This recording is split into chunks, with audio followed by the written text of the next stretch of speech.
The Eye of the World by Robert Jordan. Narrated for you by Rosamund Pike.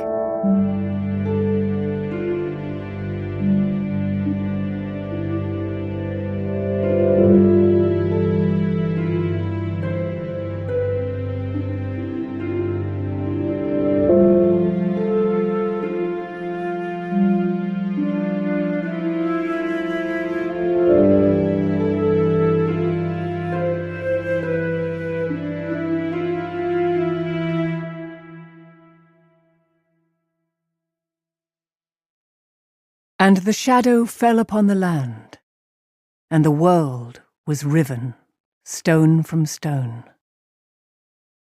The oceans fled, and the mountains were swallowed up, and the nations were scattered to the 8 corners of the world. The moon was as blood, and the sun was as ashes. The seas boiled, and the living envied the dead. All was shattered, and all but memory lost. And one memory above all others, of him who brought the shadow and the breaking of the world. And him they named Dragon. From eyeless nin tairen alta camora. The Breaking of the World. Author unknown. The 4th Age. And it came to pass in those days, as it had come before and would come again, that the dark lay heavy on the land, and weighed down the hearts of men, and the green things failed, and hope died. And men cried out to the Creator, saying, O light of the heavens, light of the world, let the promised one be born of the mountain, according to the prophecies, as he was in ages past, and will be in ages to come. Let the Prince of the morning sing to the land that green things will grow, and the valleys give forth lambs. Let the arm of the Lord of the dawn shelter us from the dark, and the great sword of justice defend us.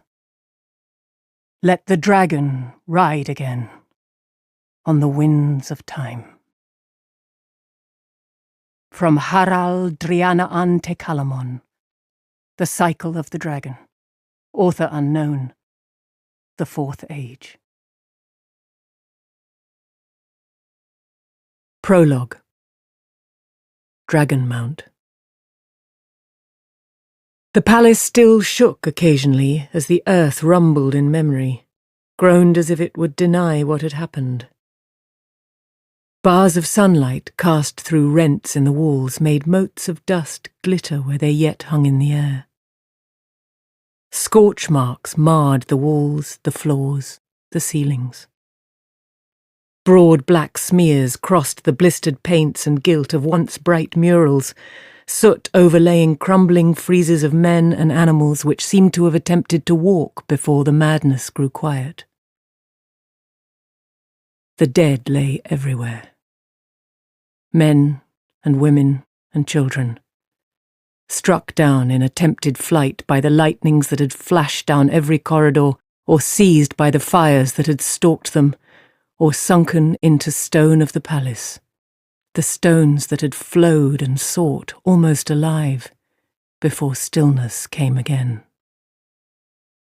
In odd counterpoint, colourful tapestries and paintings, masterworks all, hung undisturbed, except where bulging walls had pushed them awry. Finely carved furnishings inlaid with ivory and gold stood untouched, except where rippling floors had toppled them. The mind-twisting had struck at the core, ignoring peripheral things. Luz Therin Telamon wandered the palace, deftly keeping his balance when the earth heaved. "Ileana!" My love! Where are you? The edge of his pale grey cloak trailed through blood as he stepped across the body of a woman, her golden-haired beauty marred by the horror of her last moments, her still open eyes frozen in disbelief. Where are you, my wife? Where is everyone hiding? His eyes caught his own reflection in a mirror hanging askew from bubbled marble. His clothes had been regal once, in grey and scarlet and gold. Now the finely woven cloth, brought by merchants from across the world sea, was torn and dirty, thick with the same dust that covered his hair and skin. For a moment, he fingered the symbol on his cloak, a circle half white and half black, the colours separated by a sinuous line. It meant something, that symbol. But the embroidered circle could not hold his attention long. He gazed at his own image with as much wonder. A tall man, just into his middle years, handsome once, but now with hair already more white than brown, and a face lined by strain and worry, dark eyes that had seen too much. Luz Therin began to chuckle, then threw back his head. His laughter echoed down the lifeless halls. Eliena, my love, come to me, my wife. You must see this. Behind him the air rippled, shimmered, solidified into a man who looked around, his mouth twisting briefly with distaste. Not so tall as Luz Therin, he was clothed all in black, save for the snow-white lace at his throat and the silverwork on the turned-down tops of his thigh-high boots. He stepped carefully, handling his cloak fastidiously to avoid brushing the dead. The floor trembled with aftershocks, but his attention was fixed on the man staring into the mirror and laughing. Lord of the Morning, he said, I have come for you. The laughter cut off as if it had never been, and Luz Therin turned, seeming unsurprised. Ha! A guest. Have you the voice, stranger? It will soon be time for the singing, and here all are welcome to take part. Eliena, my love, we have a guest. Eliena! Where are you? The black-clad man's eyes widened, darted to the body of the golden-haired woman, then back to Luz Therin. Shaitan take you. Does the taint already have you so far in its grip? That name. Shay. Luz Therin shuddered and raised a hand as though to ward off something. You mustn't say that name. It's dangerous. So you remember that much, at least. Dangerous for you, fool. Not for me. What else do you remember? Remember, you light-blinded idiot. I will not let it end with you swaddled in unawareness. Remember! For a moment, Luz Therin stared at his raised hand, fascinated by the patterns of grime. Then he wiped his hand on his even dirtier coat and turned his attention back to the other man. Who are you? What do you want? The black-clad man drew himself up arrogantly. Once I was called Elan Morin Tedronai, but now, betrayer of hope. It was a whisper from Luz Therin. Memory stirred, but he turned his head, shying away from it. So, you do remember some things. Yes. Betrayer of hope. So have men named me, just as they named you Dragon. But unlike you, I embrace the name. They gave me the name to revile me, but I will yet make them kneel and worship it. What will you do with your name? After this day, men will call you Kinslayer. What will you do with that? Lews Therin frowned down the ruined hall. Ileana should be here to offer a guest welcome, he murmured absently, then raised his voice. Ileana! Where are you? The floor shook. The golden-haired woman's body shifted as if in answer to his call. His eyes did not see her. Elan Morin grimaced. Look at you, he said scornfully. Once you stood first among the servants. Once you wore the ring of Tamerlin and sat in the high seat. Once you summoned the 9 rods of dominion. Now look at you, a pitiful, shattered wretch. But it is not enough. You humbled me in the Hall of Servants. You defeated me at the gates of Parandizen. But I am the greater now. I will not let you die without knowing that. When you die, your last thought will be the full knowledge of your defeat, of how complete and utter it is. If I let you die at all. I cannot imagine what is keeping Ileana. She will give me the rough side of her tongue if she thinks I've been hiding a guest from her. I hope you enjoy conversation, for she surely does. Be forewarned, Ileana will ask you so many questions you may end up telling her everything you know. Tossing back his black cloak, Elan Morin flexed his hands. A pity for you, he mused, that one of your sisters is not here. I was never very skilled at healing, and I follow a different power now.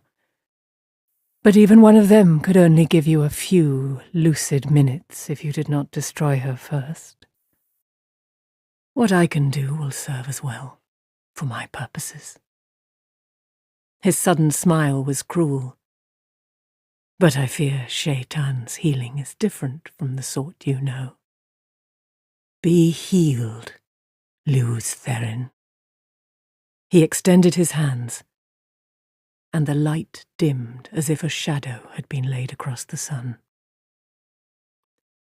Pain blazed in Lews Therin, and he screamed, a scream that came from his depths, a scream he could not stop. Fire seared his marrow, acid rushed along his veins. He toppled backwards, crashing to the marble floor. His head struck the stone and rebounded. His heart pounded, trying to beat its way out of his chest, and every pulse gushed new flame through him.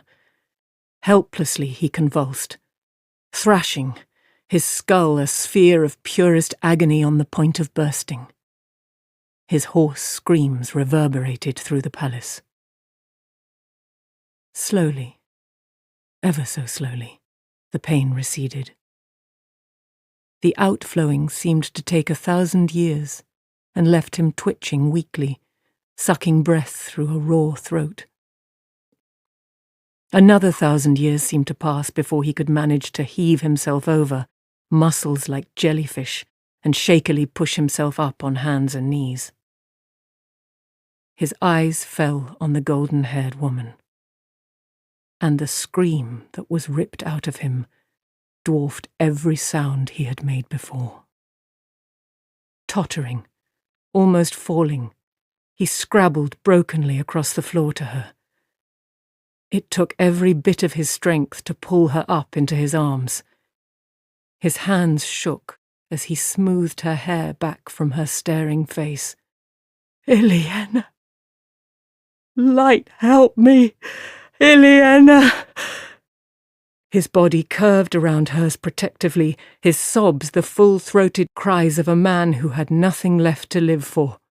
Ileana, no! No! You can have her back, Kinslayer. The great Lord of the Dark can make her live again, if you will serve him. If you will serve me. Lews Therin raised his head, and the black-clad man took an involuntary step back from that gaze. 10 years, betrayer, Luz Therin said softly, the soft sound of steel being bared. 10 years your foul master has racked the world, and now this. I will. 10 years, you pitiful fool. This war has not lasted 10 years, but since the beginning of time. You and I have fought 1,000 battles with the turning of the wheel, 1,000 times 1,000, and we will fight until time dies, and the shadow is triumphant. He finished in a shout, with a raised fist, and it was Luz Therin's turn to pull back, breath catching at the glow in the betrayer's eyes. Carefully, Luz Therin laid Ileana down, fingers gently brushing her hair. Tears blurred his vision as he stood, but his voice was iced iron. For what else you have done, there can be no forgiveness, betrayer. But for Ileana's death, I will destroy you beyond anything your master can repair. Prepare to... Remember, you fool. Remember your futile attack on the great Lord of the Dark. Remember his counterstroke. Remember. Even now the 100 companions are tearing the world apart, and every day 100 men more join them. What hand slew Ileana Sunhair, Kinslayer? Not mine. Not mine. What hand struck down every life that bore a drop of your blood, everyone who loved you, everyone you loved? Not mine, Kinslayer. Not mine. Remember, and know the price of opposing Shaitan. Sudden sweat made tracks down Luz Therin's face through the dust and dirt. He remembered. A cloudy memory like a dream of a dream, but he knew it true. His howl beat at the walls, the howl of a man who had discovered his soul damned by his own hand. And he clawed at his face as if to tear away the sight of what he had done. Everywhere he looked, his eyes found the dead. Torn they were, or broken, or burned, or half consumed by stone. Everywhere lay lifeless faces he knew, faces he loved, old servants and friends of his childhood, faithful companions through the long years of battle, and his children. His own sons and daughters sprawled like broken dolls. Play stilled forever. All slain by his hand. His children's faces accused him, blank eyes asking why. And his tears were no answer. The betrayer's laughter flogged him, drowned out his howls. He could not bear the faces, the pain. He could not bear to remain any longer.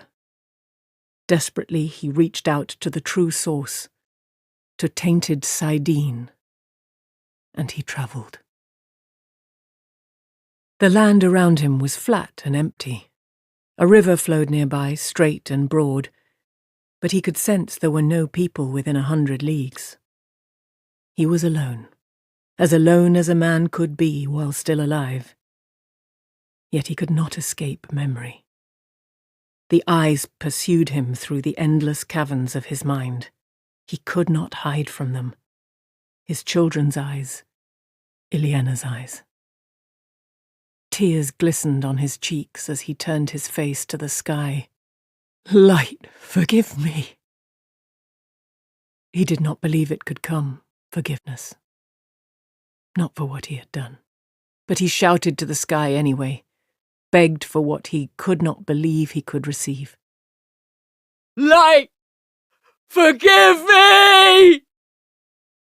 He was still touching Saidin, the male half of the power that drove the universe, that turned the wheel of time, and he could feel the oily taint fouling its surface, the taint of the shadow's counterstroke, the taint that doomed the world, because of him, because in his pride he had believed that men could match the Creator, could mend what the Creator had made and they had broken.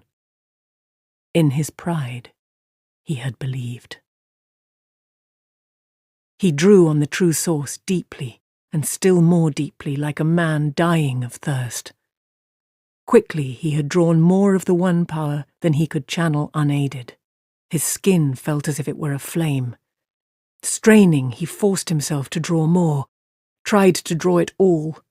"Light, forgive me, Ileana!" The air turned to fire, the fire to light liquefied.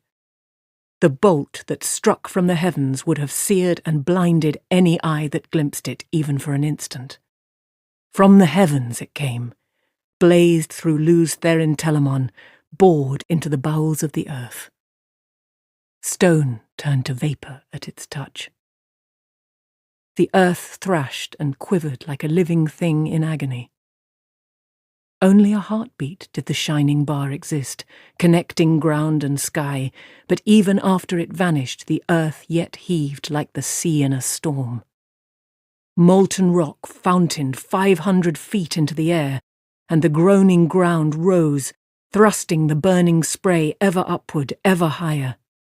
From north and south, from east and west, the wind howled in, snapping trees like twigs, shrieking and blowing as if to aid the growing mountain ever skyward, ever skyward. At last the wind died. The earth stilled to trembling mutters. Of Luz Therin Telamon, no sign remained. Where he had stood, a mountain now rose, miles into the sky, molten lava still gushing from its broken peak. The broad, straight river had been pushed into a curve away from the mountain, and there it split to form a long island in its midst.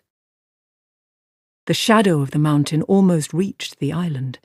It lay dark across the land like the ominous hand of prophecy. For a time, the dull, protesting rumbles of the earth were the only sound. On the island, the air shimmered and coalesced. The black-clad man stood staring at the fiery mountain rising out of the plain. His face twisted in rage and contempt. "You cannot escape so easily, dragon. It is not done between us. It will not be done until the end of time." Then he was gone, and the mountain and the island stood alone, waiting. Chapter 1. An Empty Road. The wheel of time turns, and ages come and pass, leaving memories that become legend. Legend fades to myth, and even myth is long forgotten when the age that gave it birth comes again. In one age, called the Third Age by some, an age yet to come, an age long past, a wind rose in the mountains of mist. The wind was not the beginning. There are neither beginnings nor endings to the turning of the wheel of time. But it was a beginning. Born below the ever cloud-capped peaks that gave the mountains their name, the wind blew east, out across the sandhills, once the shore of a great ocean before the breaking of the world. Down it flailed into the two rivers, into the tangled forest called the Westwood, and beat at two men walking with a cart and horse down the rock-strewn track called the Quarry Road. For all that spring should have come a good month since, the wind carried an icy chill, as if it would rather bear snow. Gusts plastered Rand al'Thor's cloak to his back, whipped the earth-coloured wool around his legs, then streamed it out behind him. He wished his coat were heavier, or that he had worn an extra shirt. Half the time when he tried to tug the cloak back around him, it caught on the quiver swinging at his hip. Trying to hold the cloak one-handed did not do much good anyway. He had his bow in the other, an arrow nocked and ready to draw. As a particularly strong blast tugged the cloak out of his hand, he glanced at his father over the back of the shaggy brown mare. He felt a little foolish about wanting to reassure himself that Tam was still there, but it was that kind of day. The wind howled when it rose, but aside from that, quiet lay heavy on the land. The soft creak of the axle sounded loud by comparison. No birds sang in the forest, no squirrels chittered from a branch. Not that he expected them, really. Not this spring. Only trees that kept leaf or needle through the winter had any green about them. Snarls of last year's bramble spread brown webs over stone outcrops under the trees. Nettles numbered most among the few weeds. The rest were the sorts with sharp burrs or thorns, or stinkweed, which left a rank smell on the unwary boot that crushed it. Scattered white patches of snow still dotted the ground where tight clumps of trees kept deep shade. Where sunlight did reach, it held neither strength nor warmth. The pale sun sat above the trees to the east, but its light was crisply dark, as if mixed with shadow. It was an awkward morning, made for unpleasant thoughts. Without thinking, he touched the nock of the arrow. It was ready to draw to his cheek in one smooth movement the way Tam had taught him. Winter had been bad enough on the farms, worse than even the oldest folk remembered, but it must have been harsher still in the mountains, if the number of wolves driven down into the two rivers was any guide. Wolves raided the sheep pens and chewed their way into barns to get the cattle and horses. Bears had been after the sheep too, where a bear had not been seen in years. It was no longer safe to be out after dark.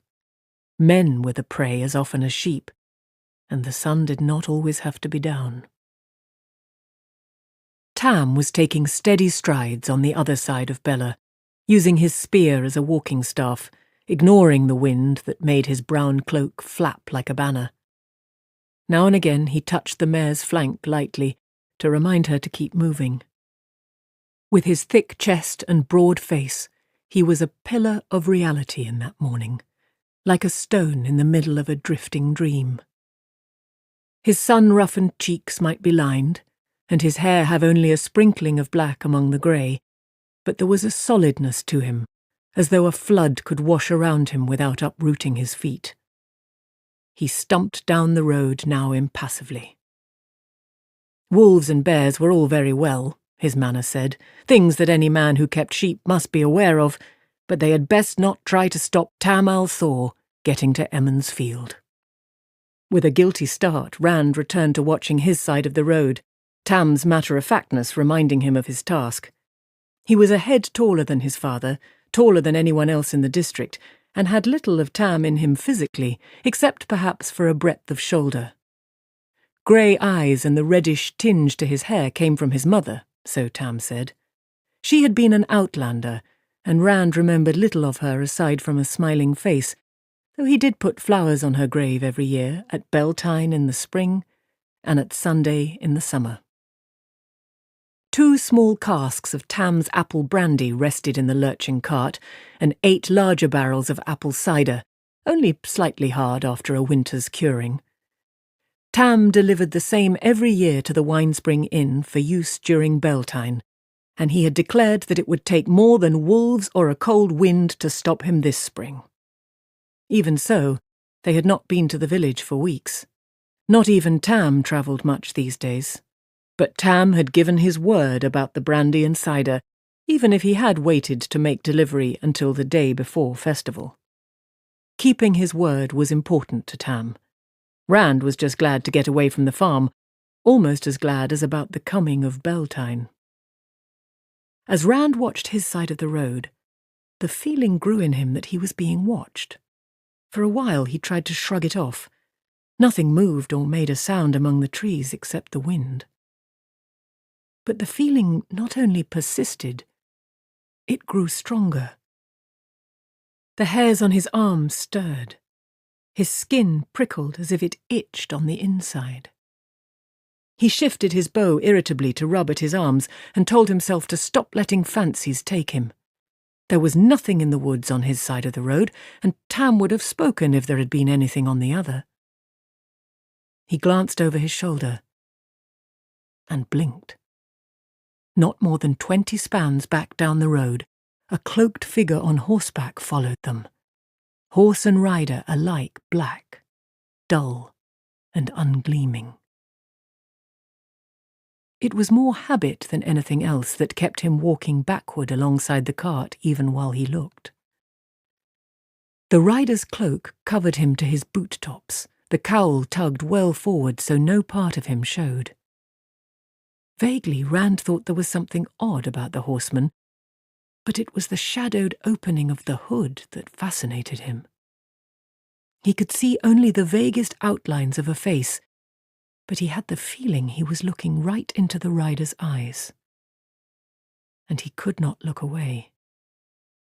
Queasiness settled in his stomach. There was only shadow to see in the hood, but he felt hatred as sharply as if he could see a snarling face. Hatred for everything that lived. Hatred for him most of all. For him above all things. Abruptly, a stone caught his heel and he stumbled, breaking his eyes away from the dark horseman. His bow dropped to the road, and only an outthrust hand grabbing Bella's harness saved him from falling flat on his back. With a startled snort, the mare stopped, twisting her head to see what had caught her. Tam frowned over Bella's back at him. "Are you all right, lad?" "A rider," Rand said breathlessly, pulling himself upright. "A stranger, following us." "Where?" The older man lifted his broad-bladed spear and peered back warily. "There, down the—" Rand's words trailed off as he turned to point. The road behind was empty. Disbelieving, he stared into the forest on both sides of the road. Bare-branched trees offered no hiding place, but there was not a glimmer of horse or horseman. He met his father's questioning gaze. "He was there. A man in a black cloak on a black horse." "I wouldn't doubt your word, lad. But where has he gone?" "I don't know. But he was there." He snatched up the fallen bow and arrow, hastily checked the fletching before re-knocking, and half drew before letting the bowstring relax. There was nothing to aim at. "He was." Tam shook his grizzled head. "If you say so, lad. Come on, then. A horse leaves hoofprints, even on this ground." He started toward the rear of the cart, his cloak whipping in the wind.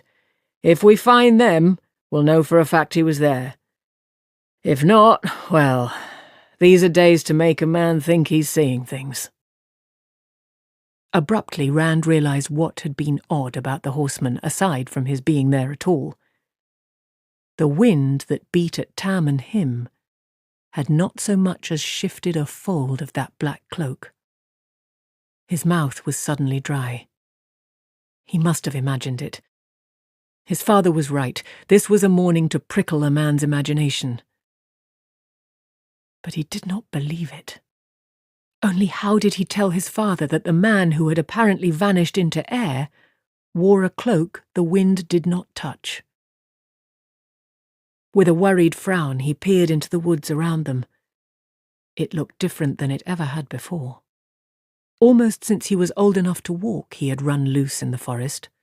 The ponds and streams of the waterwood beyond the last farms east of Emmons Field were where he had learnt to swim. He had explored into the sandhills, which many in the Two Rivers said was bad luck, and once he had even gone to the very foot of the Mountains of Mist, him and his closest friends, Matt Cawthon and Perrine Barra. That was a lot further afield than most people in Emmons Field ever went, To them, a journey to the next village, up to Watch Hill or down to Devon Ride, was a big event. Nowhere in all of that had he found a place that made him afraid. Today, though, the Westwood was not the place he remembered. A man who could disappear so suddenly could reappear just as suddenly, maybe even right beside them. "No, Father, there's no need." When Tam stopped in surprise, Rand covered his flush by tugging at the hood of his cloak. "You're probably right. No point looking for what isn't there. Not when we can use the time getting on to the village and out of this wind." "I could do with a pipe," Tam said slowly, "and a mug of ale where it's warm." Abruptly he gave a broad grin. "And I expect you're eager to see Egwene." Rand managed a weak smile. Of all things he might want to think about right then, the mayor's daughter was far down the list. He did not need any more confusion. For the past year she had been making him increasingly jittery whenever they were together. Worse, she did not even seem to be aware of it. No, he certainly did not want to add Egwene to his thoughts. He was hoping his father had not noticed he was afraid, when Tam said, "Remember the flame, lad, and the void." It was an odd thing Tam had taught him.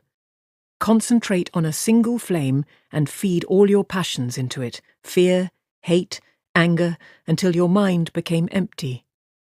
Become one with the void, Tam said, and you could do anything.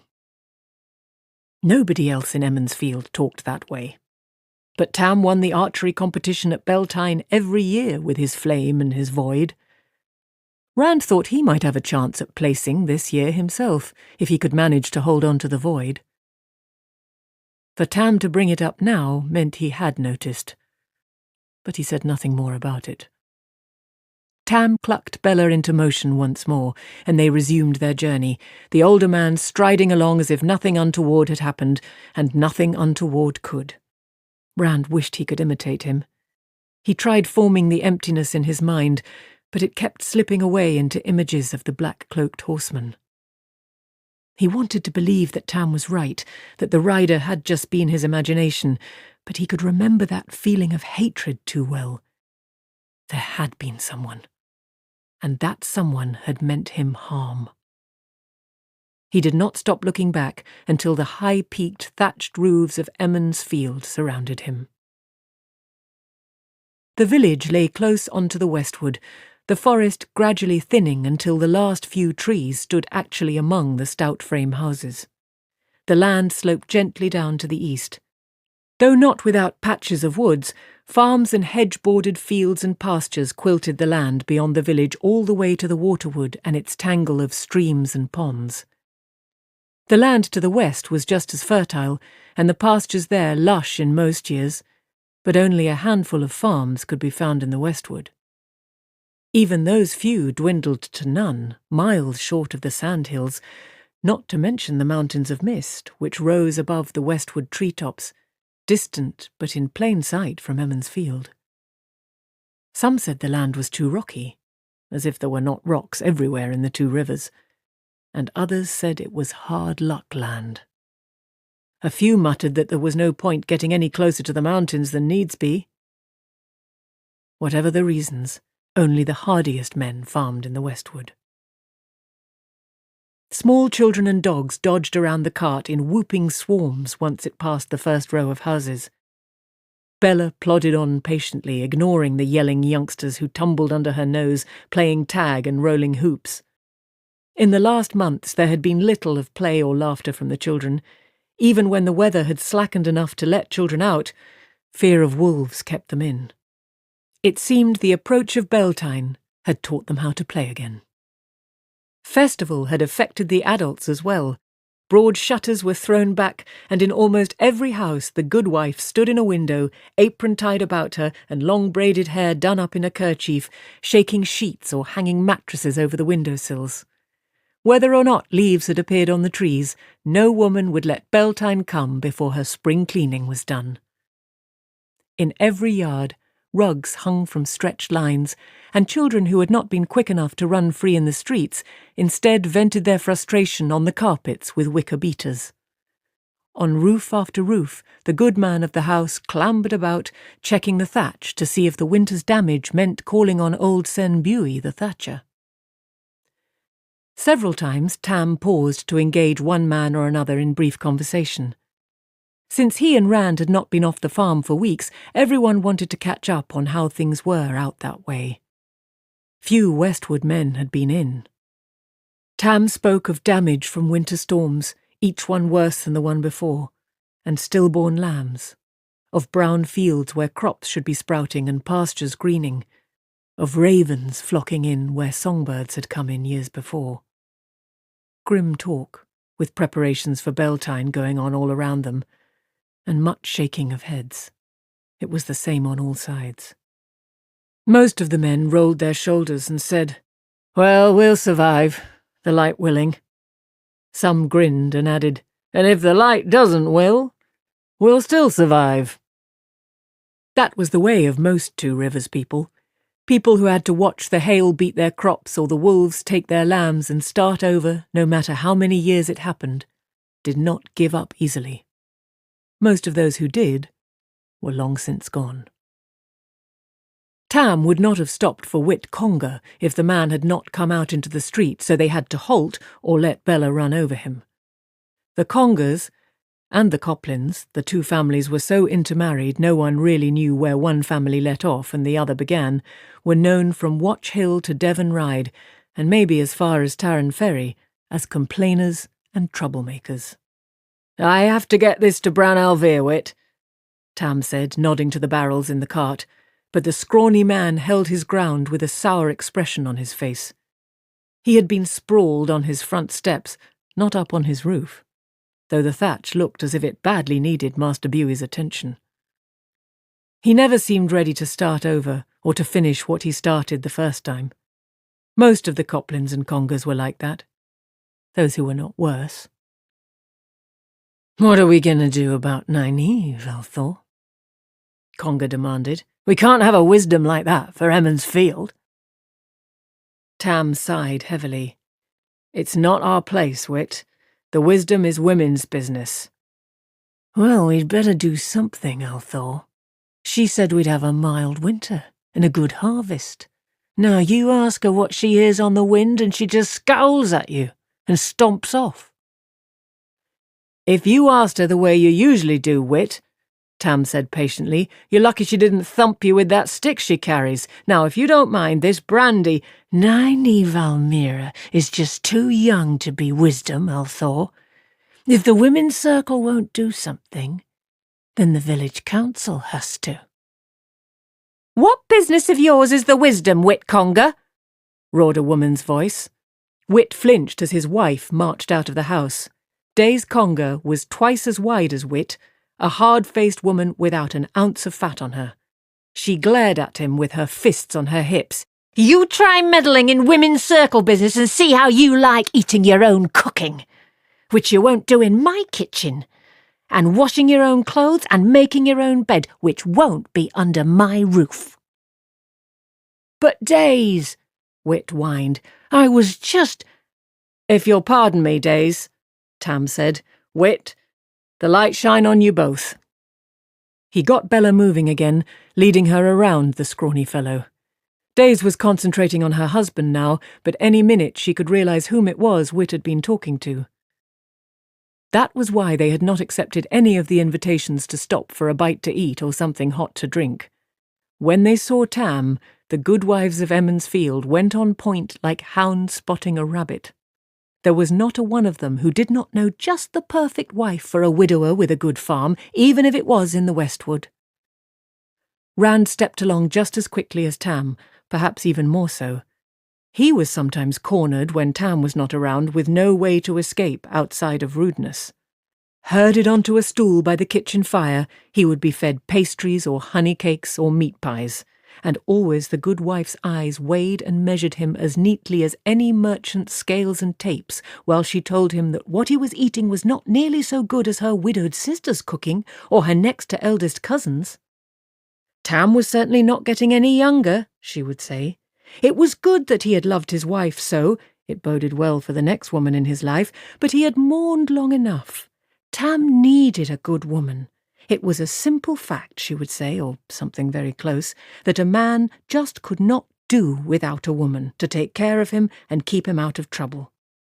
Worst of all were those who paused thoughtfully at about that point, then asked with elaborate casualness exactly how old he was now. Like most Two Rivers folk, Rand had a strong, stubborn streak. Outsiders sometimes said it was the prime trait of people in the Two Rivers, that they could give mules lessons and teach stones. The Goodwives were fine and kindly women for the most part, but he hated being pushed into anything, and they made him feel as if he were being prodded with sticks. So he walked fast and wished Tam would hurry Bella along.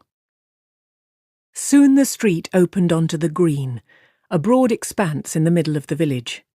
Usually covered with thick grass, the green this spring showed only a few fresh patches among the yellowish brown of dead grass and the black of bare earth. A double handful of geese waddled about, beadily eyeing the ground but not finding anything worth pecking, and someone had tethered a milk cow to crop the sparse growth. Toward the west end of the green, the wine spring itself gushed out of a low stone outcrop in a flow that never failed, a flow strong enough to knock a man down and sweet enough to justify its name a dozen times over. From the spring, the rapidly widening wine spring water ran swiftly off to the east, willows dotting its banks all the way to Master Thane's mill and beyond, until it split into dozens of streams in the swampy depths of the waterwood. Two low-railed footbridges crossed the clear stream at the green, and one bridge wider than the others and stout enough to bear wagons.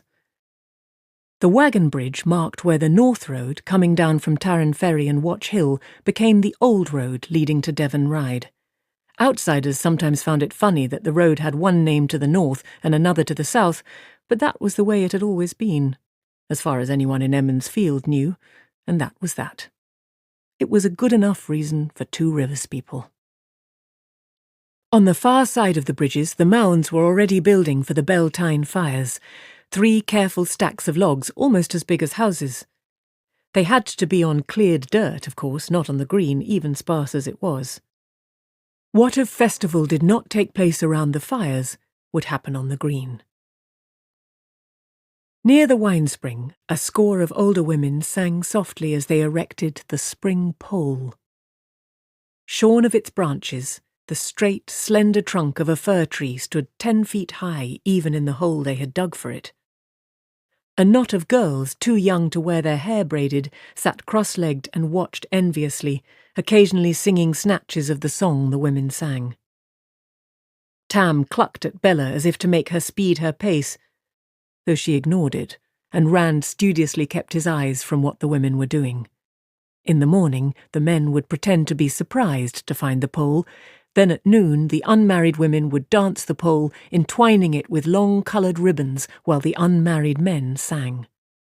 No one knew when the custom began or why.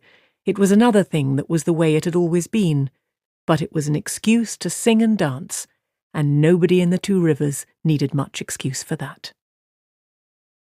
The whole day of Beltane would be taken up with singing and dancing and feasting, with time out for foot races and contests in almost everything.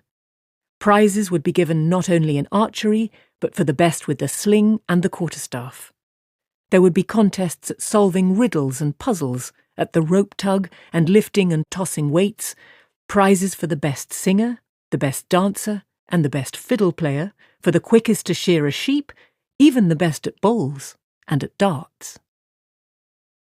Beltane was supposed to come when spring had well and truly arrived, the first lambs born and the first crop up. Even with the cold hanging on, though, no one had any idea of putting it off. Everyone could use a little singing and dancing. And to top everything, if the rumours could be believed, a grand display of fireworks was planned for the green, if the first peddler of the year appeared in time, of course. That had been causing considerable talk. It was 10 years since the last such display, and that was still talked about. The Winespring Inn stood at the east end of the green, hard beside the wagon bridge. The first floor of the inn was river rock, though the foundation was of older stone some said came from the mountains. The whitewashed second story, where Brandlewyn Alvere, the innkeeper and mayor of Emmons Field for the past 20 years, lived in the back with his wife and daughters, jutted out over the lower floor all the way around. Red roof tile, the only such roof in the village, glittered in the weak sunlight, and smoke drifted from 3 of the inn's dozen tall chimneys. At the south end of the inn, away from the stream, stretched the remains of a much larger stone foundation, once part of the inn, or so it was said. A huge oak grew in the middle of it now, with a bole 30 paces around and spreading branches as thick as a man. In the summer, Bran Alvere set tables and benches under those branches, shady with leaves then, where people could enjoy a cup and a cooling breeze while they talked or perhaps set out a board for a game of stones. "Here we are, lad." Tam reached for Bella's harness, but she stopped in front of the inn before his hand touched leather. "Knows the way better than I do," he chuckled. As the last creak of the axle faded, Bran Alvere appeared from the inn, seeming, as always, to step too lightly for a man of his girth, nearly double that of anyone else in the village. A smile split his round face, which was topped by a sparse fringe of grey hair. The innkeeper was in his shirt-sleeves despite the chill, with a spotless white apron wrapped around him. A silver medallion in the form of a set of balance scales hung on his chest. The medallion, along with the full-size set of scales used to weigh the coins of the merchants who came down from Baerlon for wool or tabac, was the symbol of the mayor's office. Bran only wore it for dealing with the merchants and for festival feast days and weddings. He had it on a day early now, but that night was winter night, the night before Beltane, when everyone would visit back and forth almost the whole night long, exchanging small gifts, having a bite to eat and a touch to drink at every house. After the winter, Rand thought, he probably considers winter night excuse enough not to wait until tomorrow. "Tam!" the mayor shouted as he hurried toward them. "The lights shine on me. It's good to see you at last. And you, Rand, how are you, my boy?" "Fine, Master Alvere," Rand said. "And you, sir?" But Bran's attention was already back on Tam. "I was almost beginning to think you wouldn't be bringing your brandy this year. You've never waited so late before." "Oh, I've no liking for leaving the farm these days, Bran," Tam replied. "Not with the wolves the way they are. And the weather." Bran harumphed. "I could wish somebody wanted to talk about something besides the weather. Everyone complains about it, and folk who should know better expect me to set it right. I've just spent 20 minutes explaining to Mistress Aldonal that I can do nothing about the storks. And what she expected me to do." He shook his head. "An ill omen," a scratchy voice announced. "No storks nesting on the rooftops at Beltane." Sen Buey, as gnarled and dark as an old root, marched up to Tam and Bran and leaned on his walking staff, near as tall as he was and just as gnarled. He tried to fix both men at once with a beady eye. "There's worse to come. You mark my words." "Have you become a soothsayer then, interpreting omens?" Tam asked dryly. "Or do you listen to the wind like a wisdom? There's certainly enough of it. Some originating not far from here." "Mock, if you will," Sen muttered. "But if it doesn't warm enough for crops to sprout soon, more than one root cellar will come up empty before there's a harvest. By next winter there may be nothing left alive in the 2 rivers but wolves and ravens, if it is next winter at all. Maybe it will still be this winter." "Now what is that supposed to mean?" Bran said sharply. Sen gave them a sour look. "I've not much good to say about Nynaeve Almira. You know that. For one thing, she's too young no matter.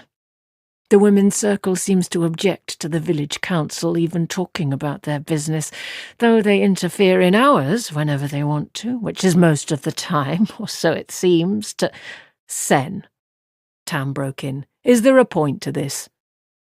"This is the point, Althor. Ask the wisdom when the winter will end and she walks away.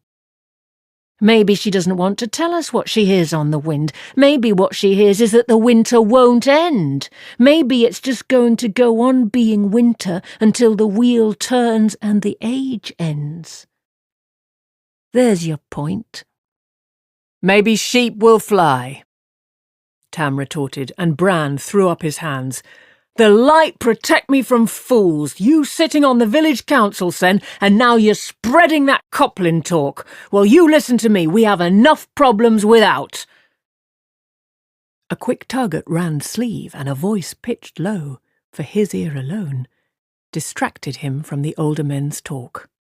Come on, Rand, while they're arguing, before they put you to work. Rand glanced down and had to grin. Matt Cawthon crouched beside the cart, so Tam and Bran and Sen could not see him, his wiry body contorted like a stalk trying to bend itself double. Matt's brown eyes twinkled with mischief as usual. Dav and I caught a big old badger, all grouchy at being pulled out of his den. We're going to let it loose on the green and watch the girls run. Rand's smile broadened.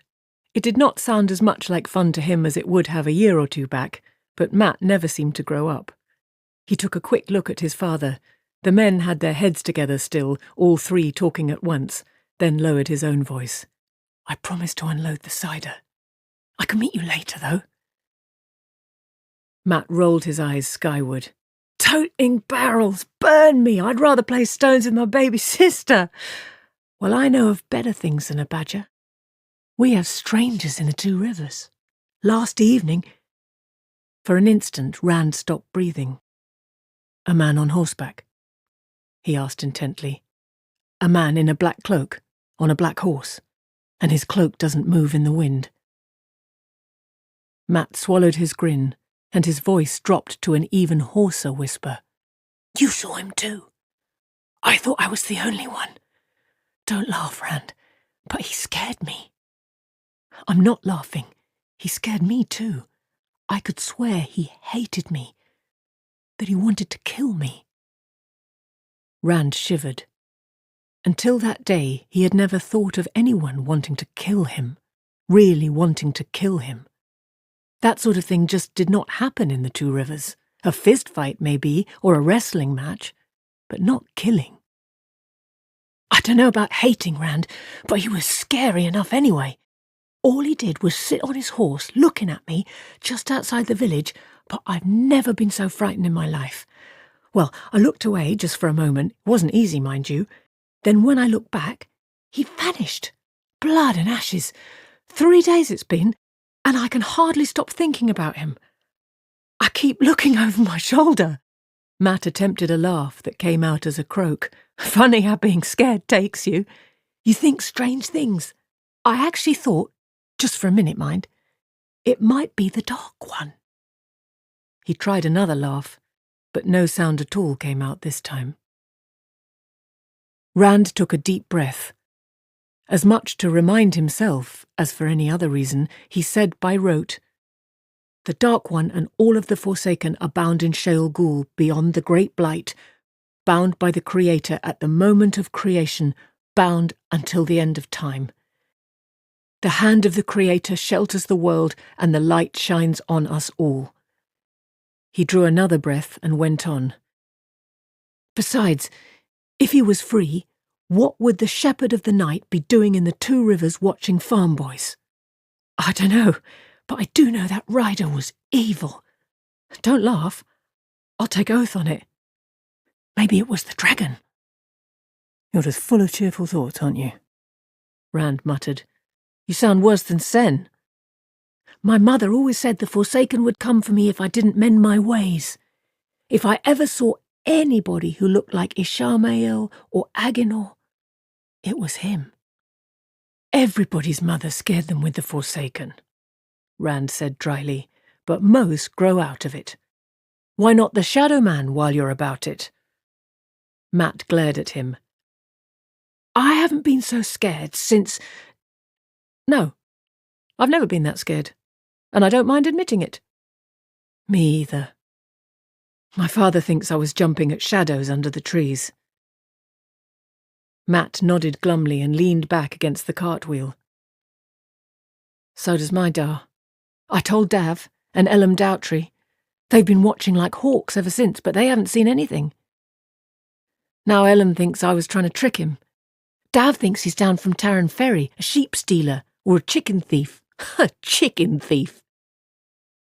He lapsed into affronted silence. It's probably all foolishness anyway, Rand said finally. Maybe he is just a sheep stealer. He tried to picture it, but it was like picturing a wolf taking the cat's place in front of a mouse hole.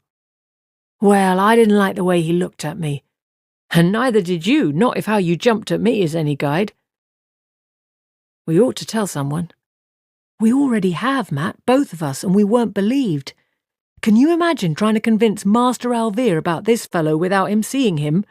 He'd send us off to Nynaeve to see if we were sick. There are two of us now. Nobody could believe we both imagined it. Rand rubbed the top of his head briskly, wondering what to say. Matt was something of a byword around the village. Few people had escaped his pranks. Now his name came up whenever a wash line dropped the laundry in the dirt or a loose saddle girth deposited a farmer in the road. Matt did not even have to be anywhere around. His support might be worse than none. After a moment, Rand said, Your father would believe you put me up to it, and mine. He looked over the cart to where Tam and Bran and Sen had been talking and found himself staring his father in the eyes. The mayor was still lecturing Sen, who took it now in sullen silence. Good morning, Matrim, Tam said brightly, hefting one of the brandy casks up onto the side of the cart. I see you've come to help Rand unload the cider. Good lad. Matt leaped to his feet at the first word and began backing away. Good morning to you, Master Althor, and to you, Master Alvear, Master Buey. May the light shine on you. My da sent me to— No doubt he did, Tam said, and no doubt, since you are a lad who does his chores right off, you finished the task already. Well, the quicker you lads get the cider into Master Alvear's cellar, the quicker you can see the Gleeman. Gleeman? Matt exclaimed, stopping dead in his footsteps at the same instant that Rand asked, When will he get here? Rand could remember only 2 Gleemen coming into the 2 rivers in his whole life, and for one of those he had been young enough to sit on Tam's shoulders to watch. To have one there actually during Beltane with his harp and his flute and his stories and all, Emmonsfield would still be talking about this festival 10 years off, even if there were not any fireworks. Foolishness, Sen grumbled, but fell silent at a look from Bran that had all the weight of the mayor's office in it. Tam leaned against the side of the cart, using the brandy cask as a prop for his arm. Yes, a Gleeman, and already here, according to Master Alvear. He's in a room in the inn right now. Arrived in the dead of night, he did. The innkeeper shook his head in disapproval. Pounded on the front door till he woke the whole family. If not for festival, I'd have told him to stable his own horse and sleep in the stall with it, Gleeman or not. Imagine coming in the dark like that. Rand stared wonderingly. No one travelled beyond the village by night, not these days, certainly not alone. The thatcher grumbled under his breath again, too low this time for Rand to understand more than a word or two. Madman. And unnatural. He doesn't wear a black cloak, does he? Matt asked suddenly. Bran's belly shook with his chuckle. Black? His cloak is like every Gleeman's cloak I've ever seen. More patches than cloak, and more colours than you can think of. Rand startled himself by laughing out loud, a laugh of pure relief. The menacing black-clad rider as a Gleeman was a ridiculous notion, but— He clapped a hand over his mouth in embarrassment. You see, Tam, Bran said, there's been little enough laughter in this village since winter came. Now even the Gleeman's cloak brings a laugh. That alone is worth the expense of bringing him down from Baerlon. Say what you will, Sen spoke up suddenly. I still say it's a foolish waste of money. And those fireworks you all insisted on sending off for? So there are fireworks, Matt said, but Sen went right on. They should have been here a month ago with the first peddler of the year, but there hasn't been a peddler, has there? If he doesn't come by tomorrow, what are we going to do with them? Hold another festival just to set them off? That's if he even brings them, of course. Sen, Tam sighed, you've as much trust as a Taran ferryman. Where is he then? Tell me that, Althor. Why didn't you tell us? Matt demanded in an aggrieved voice. The whole village would have had as much fun with the waiting as with the gleeman. Or almost, anyway. You can see how everybody's been over just a rumour of fireworks. I can see, Bran replied with a sidelong look at the thatcher, and if I knew for sure how that rumour started, if I thought, for instance, that somebody had been complaining about how much things cost where people could hear him when things are supposed to be secret. Sen cleared his throat. My bones are too old for this wind. If you don't mind, I'll just see if Mistress Alvia won't fix me some mulled wine to take the chill off. Mayor? Althor? He was headed for the inn before he finished, and as the door swung shut behind him, Bran sighed. Oh, sometimes I think Nynaeve is right about... Well, that's not important now.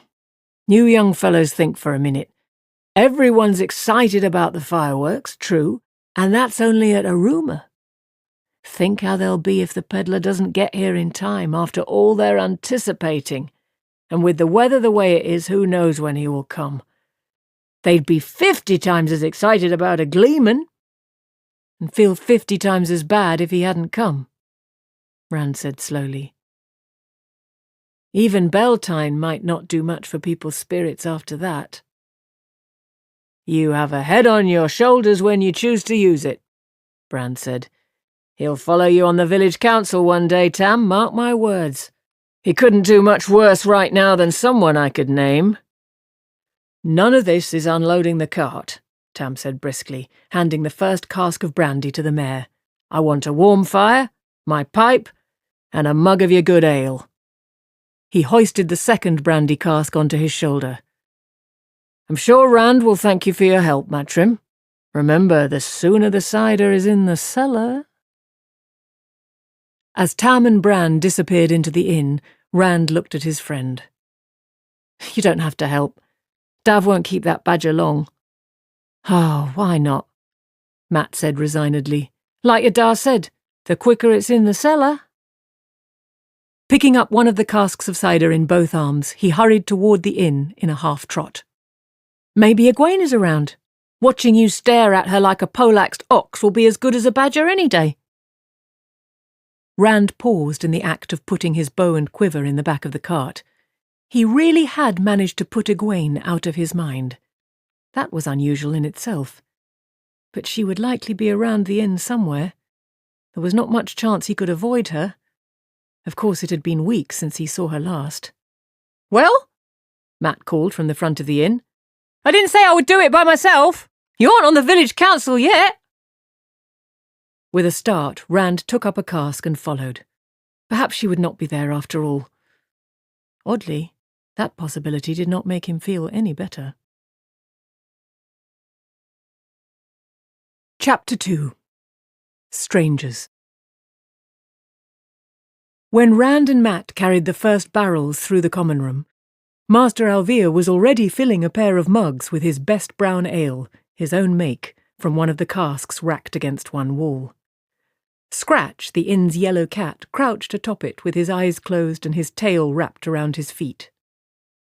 Tam stood in front of the big fireplace of river rock, thumbing a long-stemmed pipe full of tobacco from a polished canister the innkeeper always kept on the plain stone mantel. The fireplace stretched half the length of the big square room, with a lintel as high as a man's shoulder, and the crackling blaze on the hearth vanquished the chill outside. At that time of the busy day before festival, Rand expected to find the common room empty except for Bran and his father and the cat, but 4 more members of the village council, including Sen, sat in high-backed chairs in front of the fire, mugs in hand and blue-grey pipe smoke wreathing their heads. For once, none of the stones boards were in use, and all of Bran's books stood idle on the shelf opposite the fireplace. The men did not even talk, peering silently into their ale or tapping pipe stems against their teeth in impatience as they waited for Tam and Bran to join them. Worry was not uncommon for the village council these days, not in Emmons Field and likely not in Watch Hill or Devon Ride. Or even Tarran Ferry, though who knew what Tarran Ferry folk really thought about anything. Only two of the men before the fire, Harold Luhan the blacksmith and John Thane the miller, so much as glanced at the boys as they entered. Master Luhan, though, made it more than a glance. The blacksmith's arms were as big as most men's legs, roped with heavy muscle, and he still wore his long leather apron as if he had hurried to the meeting straight from the forge. His frown took them both in, then he straightened around in his chair, deliberately turning his attention back to an over-studious tamping of his pipe with a thick thumb. Curious, Rand slowed, then barely bit back a yelp as Matt kicked his ankle. His friend nodded insistently toward the doorway at the back of the common room and hurried on without waiting. Limping slightly, Rand followed less quickly. What was that about? He demanded as soon as he was in the hall that led to the kitchen. You almost broke my— It's old Luhan, Matt said, peering past Rand's shoulder into the common room. I think he suspects I was the one who— He cut off abruptly as Mistress Alvia bustled out of the kitchen, the aroma of fresh-baked bread wafting ahead of her. The tray in her hands carried some of the crusty loaves for which she was famous around Emmons Field, as well as plates of pickles and cheese. The food reminded Rand abruptly that he had eaten only an end of bread before leaving the farm that morning. His stomach gave an embarrassing rumble. A slender woman with her thick braid of greying hair pulled over one shoulder, Mistress Alvia smiled in a motherly fashion that took in both of them. There is more of this in the kitchen if you two are hungry, and I never knew boys your age who weren't, or any other age for that matter. If you prefer, I'm baking honey cakes this morning. She was one of the few married women in the area who never tried to play matchmaker with Tam. Toward Rand, her motherliness extended to warm smiles and a quick snack whenever he came by the inn, but she did as much for every young man in the area. If she occasionally looked at him as if she wanted to do more, at least she took it no further than looks, for which he was deeply grateful. Without waiting for a reply, she swept on into the common room. Immediately there was the sound of chairs scraping on the floor as the men got to their feet and exclaimings over the smell of the bread.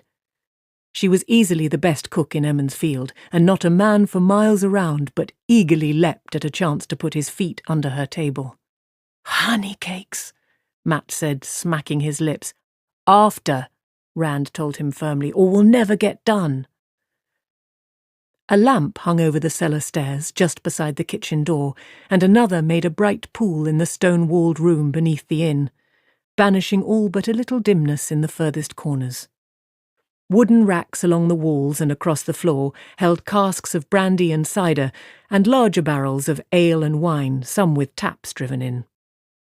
Many of the wine barrels were marked with chalk in Bran Alvia's hand, giving the year they had been bought, what peddler had brought them, and in which city they had been made, but all of the ale and brandy was the make of Two Rivers farmers or of Bran himself. Peddlers and even merchants sometimes brought brandy or ale from outside, but it was never as good, and cost the earth besides, and nobody ever drank it more than once. "Now," Rand said as they set their casks in the racks, "what did you do that you have to avoid Master Luhan?" Matt shrugged. Nothing really. I told Aidan Alcar and some of his snot-nosed friends, Ewan Fingar and Dag Coplin, that some farmers had seen ghost hounds, breathing fire and running through the woods. They ate it up like clotted cream. "And Master Luhan is mad at you for that?" Rand said doubtfully. Not exactly. Matt paused, then shook his head. You see, I covered two of his dogs with flour so they were all white. Then I let them loose near Dag's house. How was I to know they'd run straight home? It really isn't my fault. If Mistress Luhan hadn't left the door open, they couldn't have gotten inside. It isn't like I intended to get flour all over her house." He gave a bark of laughter. She chased old Luhan and the dogs, all three, out of the house with a broom." Rand winced and laughed at the same time. "If I were you, I'd worry more about Elsbeth Luhan than about the blacksmith. She's almost as strong, and her temper is a lot worse. No matter, though, if you walk fast, maybe he won't notice you." Matt's expression said he did not think Rand was funny. When they went back through the common room, though, there was no need for Matt to hurry. The 6 men had their chairs in a tight knot before the fireplace. With his back to the fire, Tam was speaking in a low voice, and the others were leaning forward to listen, so intent on his words they would likely not have noticed if a flock of sheep had been driven through. Rand wanted to move closer to hear what they were talking about, but Matt plucked at his sleeve and gave him an agonized look. With a sigh, he followed Matt out to the cart. On their return to the hallway, they found a tray by the top of the steps, and hot honey cakes filling the hall with their sweet aroma. There were 2 mugs as well, and a pitcher of steaming mulled cider. Despite his own admonition about waiting until later, Rand found himself making the last 2 trips between cart and cellar while trying to juggle a cask and a piping honey cake. Setting his final cask in the racks, he wiped crumbs from his mouth while Matt was unburdening himself, then said, "Now for the glee." Feet clattered on the stairs, and Ewan Fingar half fell into the cellar in his haste, his pudgy face shining with eagerness to impart his news. "There are strangers in the village!" He caught his breath and gave Matt a wry look. "I haven't seen any ghost hounds, but I hear somebody flowered Master Luhan's dogs. I hear Mistress Luhan has ideas who to look for, too." The years separating Rand and Matt from Ewan, only 14, were usually more than enough for them to give short shrift to anything he had to say. This time they exchanged one startled glance, then both were talking at once. "In the village?" Rand asked. "Not in the woods?" Right on top of him, Matt added, "Was his cloak black? Could you see his face?" Ewan looked uncertainly from one of them to the other, then spoke quickly when Matt took a threatening step. "Of course I could see his face, and his cloak is green, or maybe grey. It changes. It seems to fade into wherever he's standing. Sometimes you don't see him even when you look right at him, not unless he moves. And hers is blue like the sky, and 10 times fancier than any feast day clothes I ever saw. She's 10 times prettier than anybody I ever saw, too. She's a high-born lady, like in the stories. She must be." "Her?" Rand said. "Who are you talking about?" He stared at Matt, who had put both hands on top of his head and squeezed his eyes shut.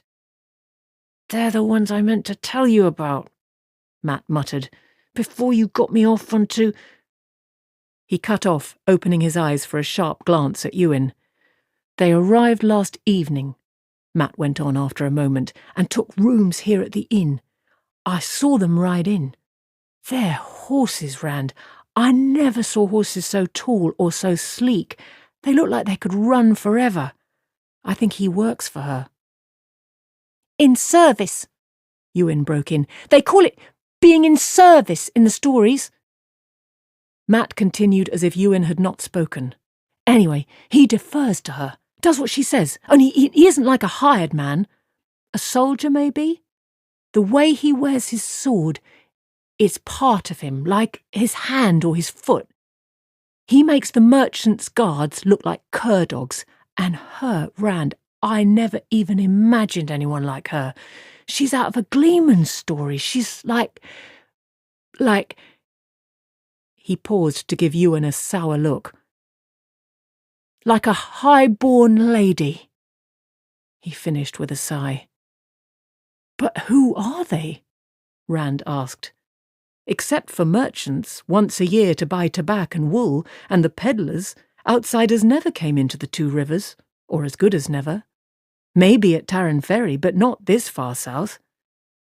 Most of the merchants and peddlers had been coming for years too, so they did not really count as strangers, just outsiders. It was a good 5 years since the last time a real stranger appeared in Emmonsfield, and he had been trying to hide from some sort of trouble up in Baerlon that nobody in the village understood. He had not stayed long. What do they want?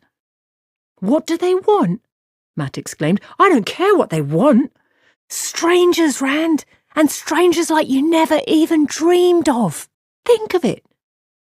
Rand opened his mouth, then closed it without speaking. The black-cloaked rider had him as nervous as a cat in a dog run. It just seemed like an awful coincidence, 3 strangers around the village at the same time. 3 if this fellow's cloak that changed colours never changed to black. Her name is Moraine, Ewan said into the momentary silence. I heard him say it. Moraine, he called her. The Lady Moraine. His name is Lan. The Wisdom may not like her, but I do. What makes you think Nynaeve dislikes her? Rand said. She asked the Wisdom for directions this morning, Ewan said, and called her child. Rand and Matt both whistled softly through their teeth, and Ewan tripped over his tongue in his haste to explain. The Lady Moraine didn't know she was the Wisdom. She apologised when she found out. She did, and asked some questions about herbs and about who is who around Emmons Field, just as respectfully as any woman in the village, more so than some. She's always asking questions about how old people are, how long they've lived where they live, and I don't know what all. Anyway, Nynaeve answered like she'd bitten a green sweetberry. Then, when the Lady Moraine walked away, Nynaeve stared after her like, well, it wasn't friendly, I can tell you that. Is that all? Rand said. You know Nynaeve's temper. When Sen Buey called her a child last year, she thumped him on the head with her stick, and he's on the village council, and old enough to be her grandfather besides. She flares up at anything, and never stays angry past turning around. That's too long for me, Ewan muttered. I don't care who Nynaeve thumps, Matt chortled, so long as it isn't me. This is going to be the best Beltane ever. A gleeman, a lady.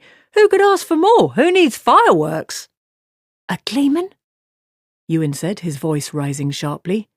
Come on, Rand, Matt went on, ignoring the younger boy. We're done here. You have to see this fellow. He bounded up the stairs with Ewan scrambling behind him, calling, Is there really a gleeman, Matt? This isn't like the ghost towns, is it? Or the frogs? Rand paused long enough to turn down the lamp, then hurried after them. In the common room, Rowan Hum and Samuel Craw had joined the others in front of the fire, so that the entire village council was there. Bran Alvia spoke now, his normally bluff voice pitched so low that only a rumbling murmur travelled beyond the close-gathered chairs.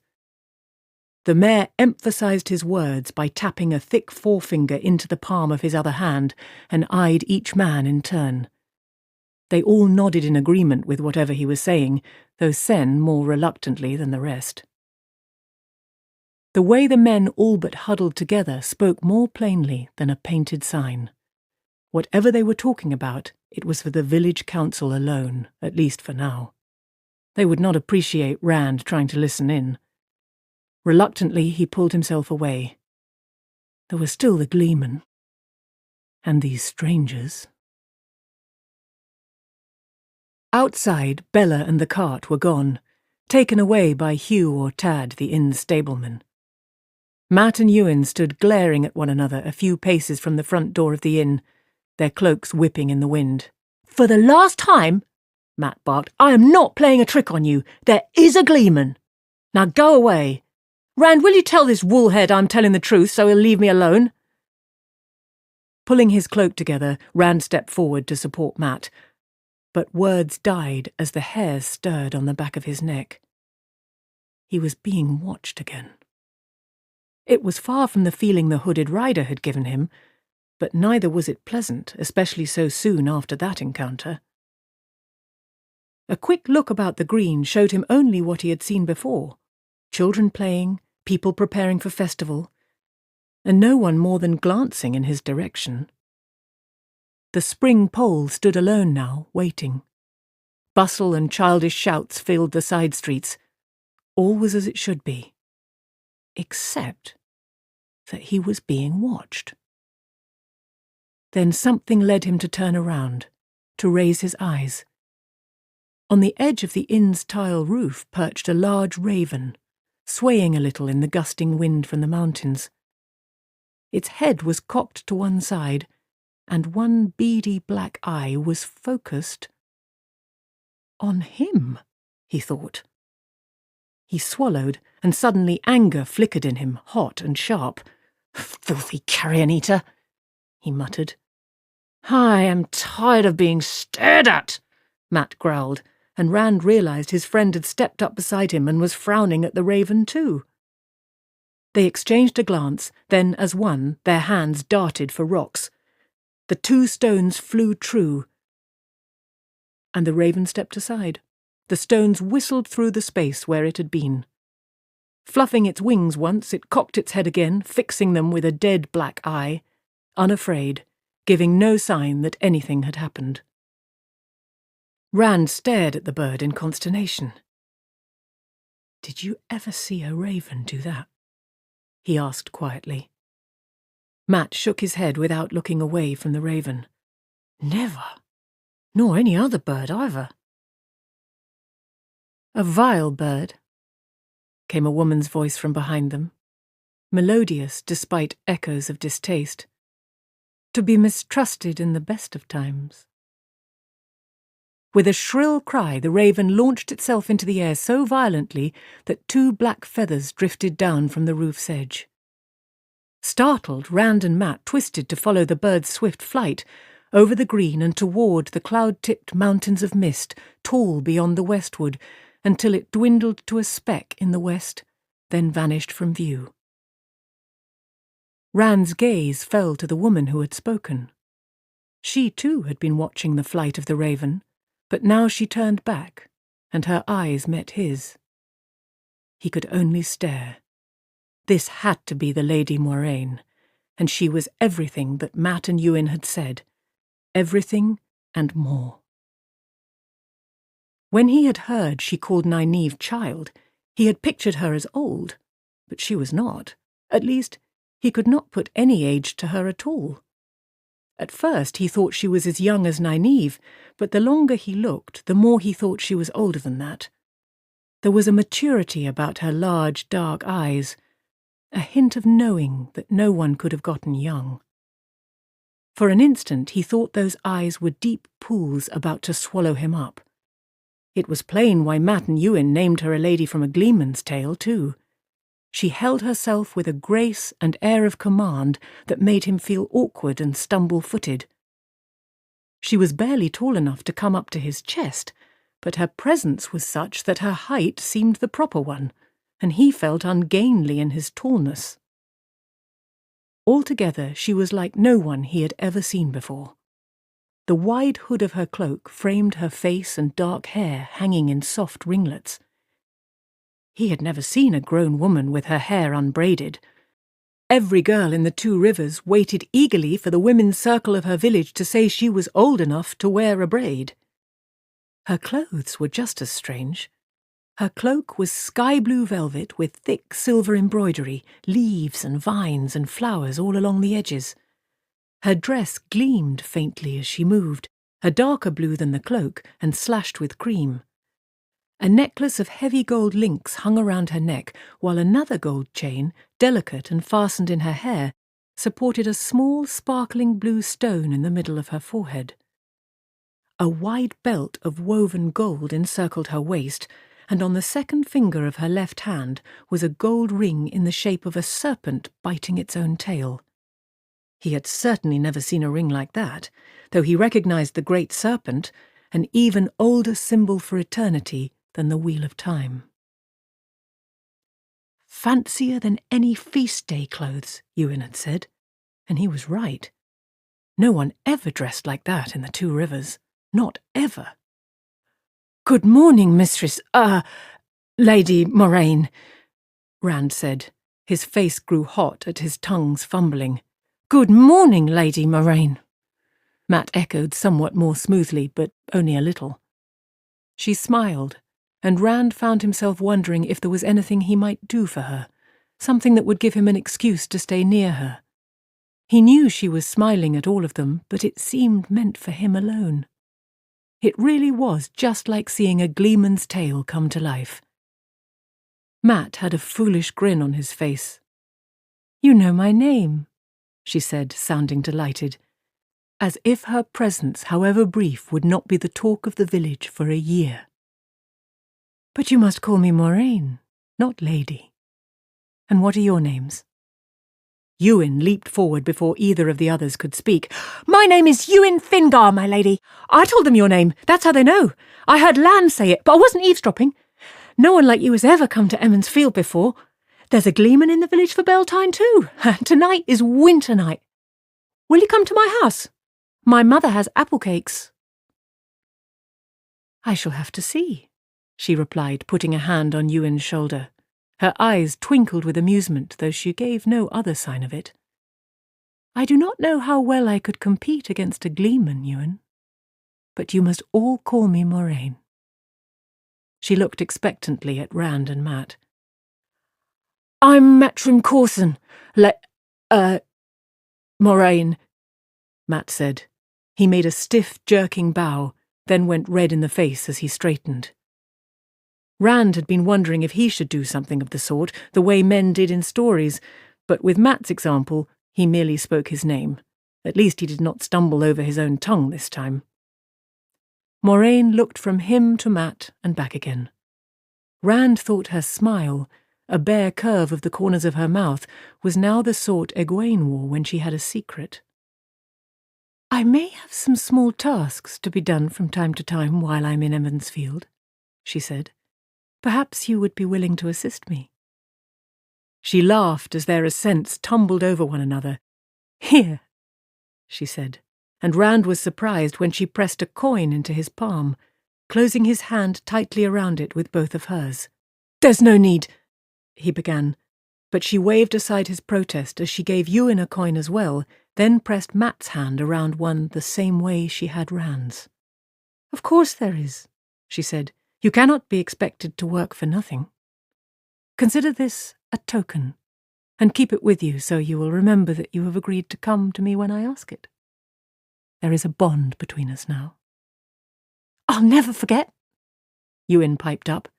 Later we must talk, she said, and you must tell me all about yourselves. Moraine, Rand asked hesitantly as she turned away. She stopped and looked back over her shoulder, and he had to swallow before going on. Why have you come to Emmons Field? Her expression was unchanged, but suddenly he wished he had not asked, though he could not have said why. He rushed to explain himself anyway. I don't mean to be rude. I'm sorry. It's just that no one comes into the Two Rivers except the merchants and peddlers when the snow isn't too deep to get down from Baerlon. Almost no one. Certainly no one like you. The merchants' guards sometimes say this is the back end of forever, and I suppose it must seem that way to anyone from outside. I just wondered. Her smile did fade then, slowly, as if something had been recalled to her. For a moment she merely looked at him. I am a student of history, she said at last, a collector of old stories. This place you called the Two Rivers has always interested me. Sometimes I study the stories of what happened here long ago, here and at other places. Stories?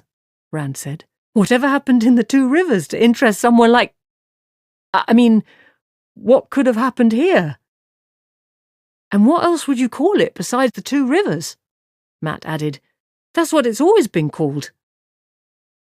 As the wheel of time turns, Moraine said, half to herself and with a distant look in her eyes, places wear many names.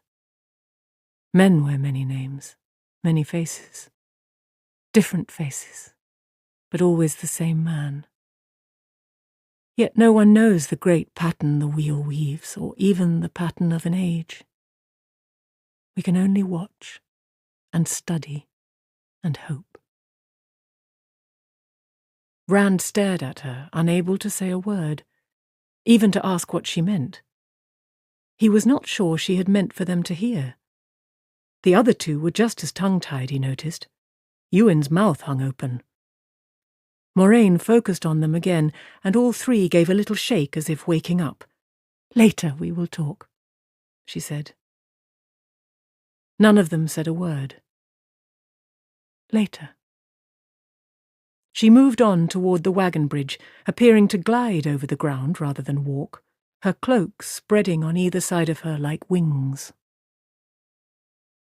As she left, a tall man Rand had not noticed before moved away from the front of the inn and followed her, one hand resting on the long hilt of a sword.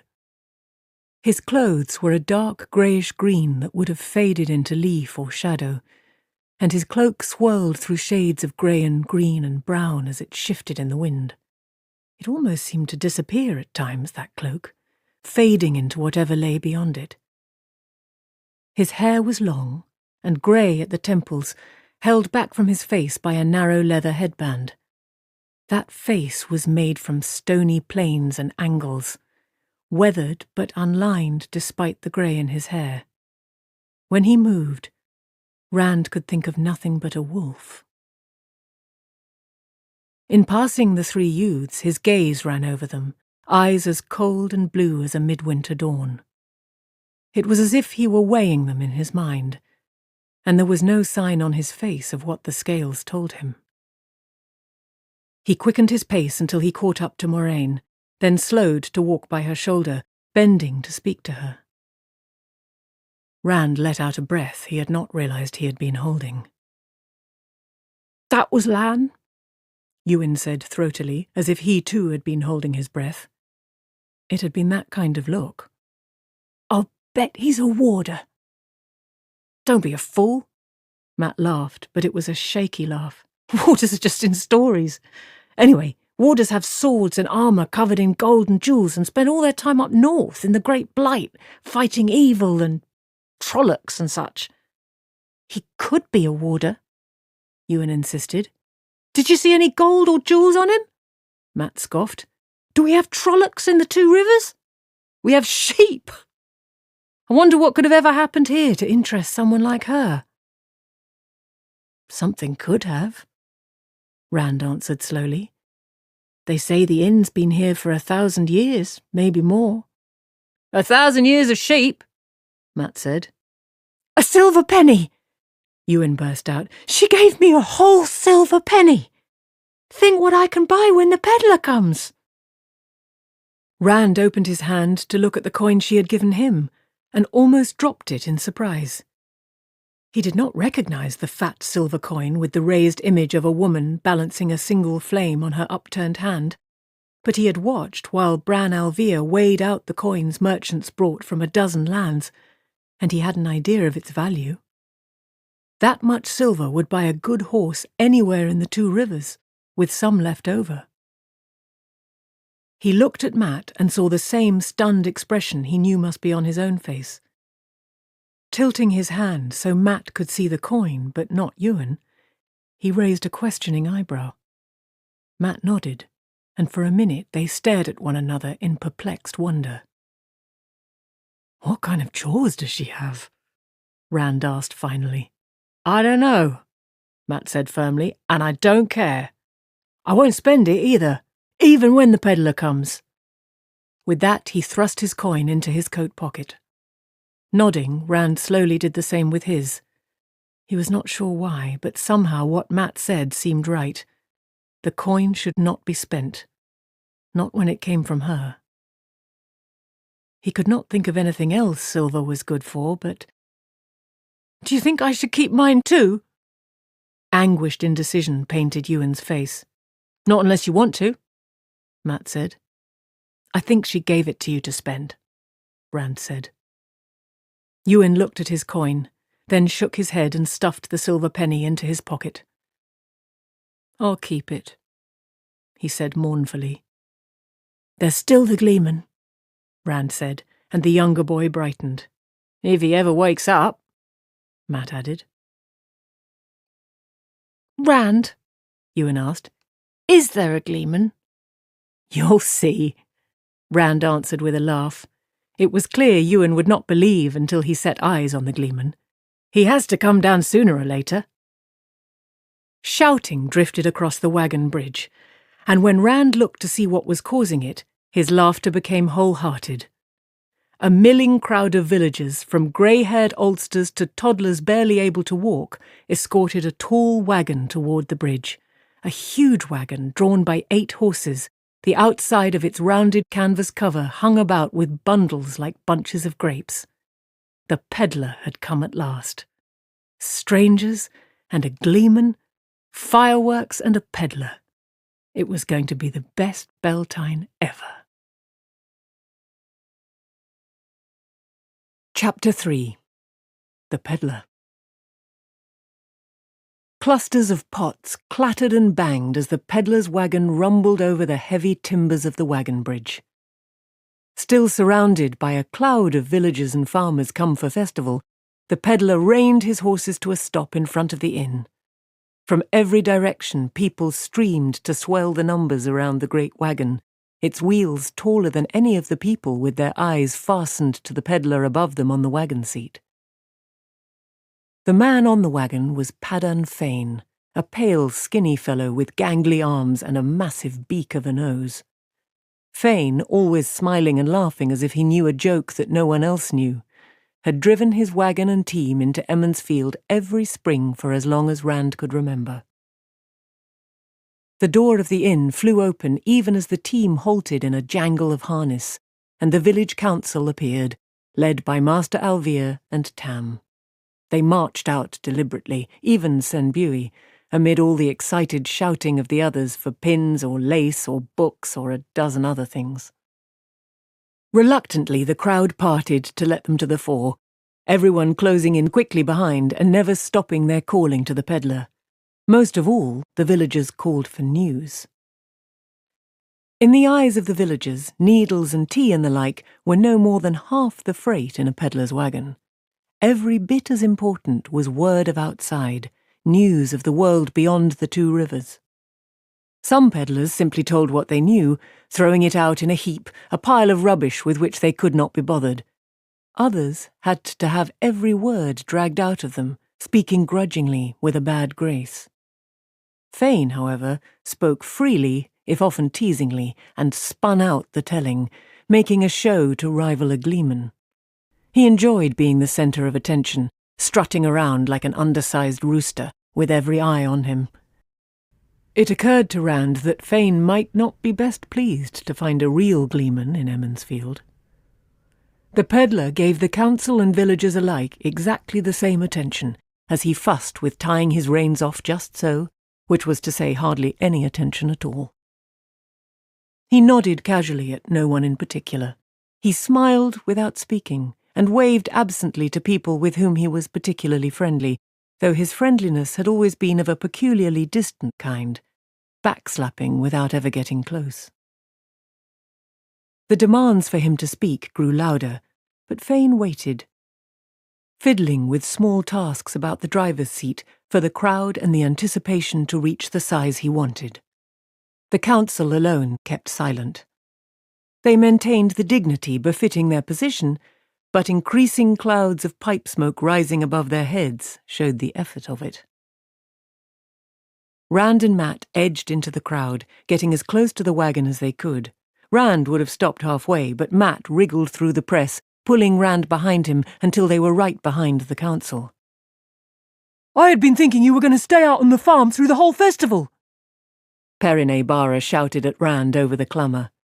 Half a head shorter than Rand, the curly-haired blacksmith's apprentice was so stocky as to seem a man and a half wide, with arms and shoulders thick enough to rival those of Master Luhan himself. He could easily have pushed through the throng, but that was not his way. He picked his path carefully, offering apologies to people who had only half a mind to notice anything but the peddler. He made the apologies anyway, and tried not to jostle anyone as he worked through the crowd to Rand and Matt. "Imagine it," he said when he finally reached them. "Beltane and a peddler, both together. I'll bet there really are fireworks." "You don't know a quarter of it," Matt laughed. Perrin eyed him suspiciously, then looked a question at Rand. "It's true," Rand shouted, then gestured at the growing mass of people, all giving voice. "Later! I'll explain later! Later, I said!" At that moment, Padan Fain stood up on the wagon seat, and the crowd quieted in an instant.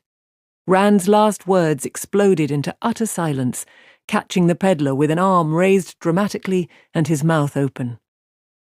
Everybody turned to stare at Rand. The bony little man on the wagon, prepared to have everyone hanging on his first words, gave Rand a sharp, searching look. Rand's face reddened, and he wished he were Ewan's size so he did not stand out so clearly. His friends shifted uncomfortably too. It had only been the year before that Fane had taken notice of them for the first time, acknowledging them as men. Fane did not usually have time for anyone too young to buy a good deal of things off his wagon. Rand hoped he had not been relegated to a child again in the peddler's eyes. With a loud harumph, Fane tugged at his heavy cloak. "No, not later," the peddler declaimed, once more throwing up a hand grandly. "I will be telling you now." As he spoke, he made broad gestures, casting his words over the crowd. "You are thinking you have had troubles in the Two Rivers, are you? Well, all the world has troubles. From the Great Blight south to the Sea of Storms, from the Arith Ocean in the west to the Aiel Waste in the east, and even beyond. The winter was harsher than you've ever seen before, cold enough to gel your blood and crack your bones. Winter was cold and harsh everywhere. In the borderlands, they'd be calling your winter spring. But spring does not come, you say. Wolves have killed your sheep. Perhaps wolves have attacked men. Is that the way of it? Well now, spring is late everywhere. There are wolves everywhere, all hungry for any flesh they can sink a tooth into, be it sheep or cow or man. Oh, but there are things worse than wolves or winter. There are those who would be glad to have only your little troubles." He paused expectantly. "What could be worse than wolves killing sheep and men?" Senbui demanded. Others muttered in support. "Men killing men." The peddler's reply in portentous tones brought shocked murmurs that increased as he went on. "It is war, I mean.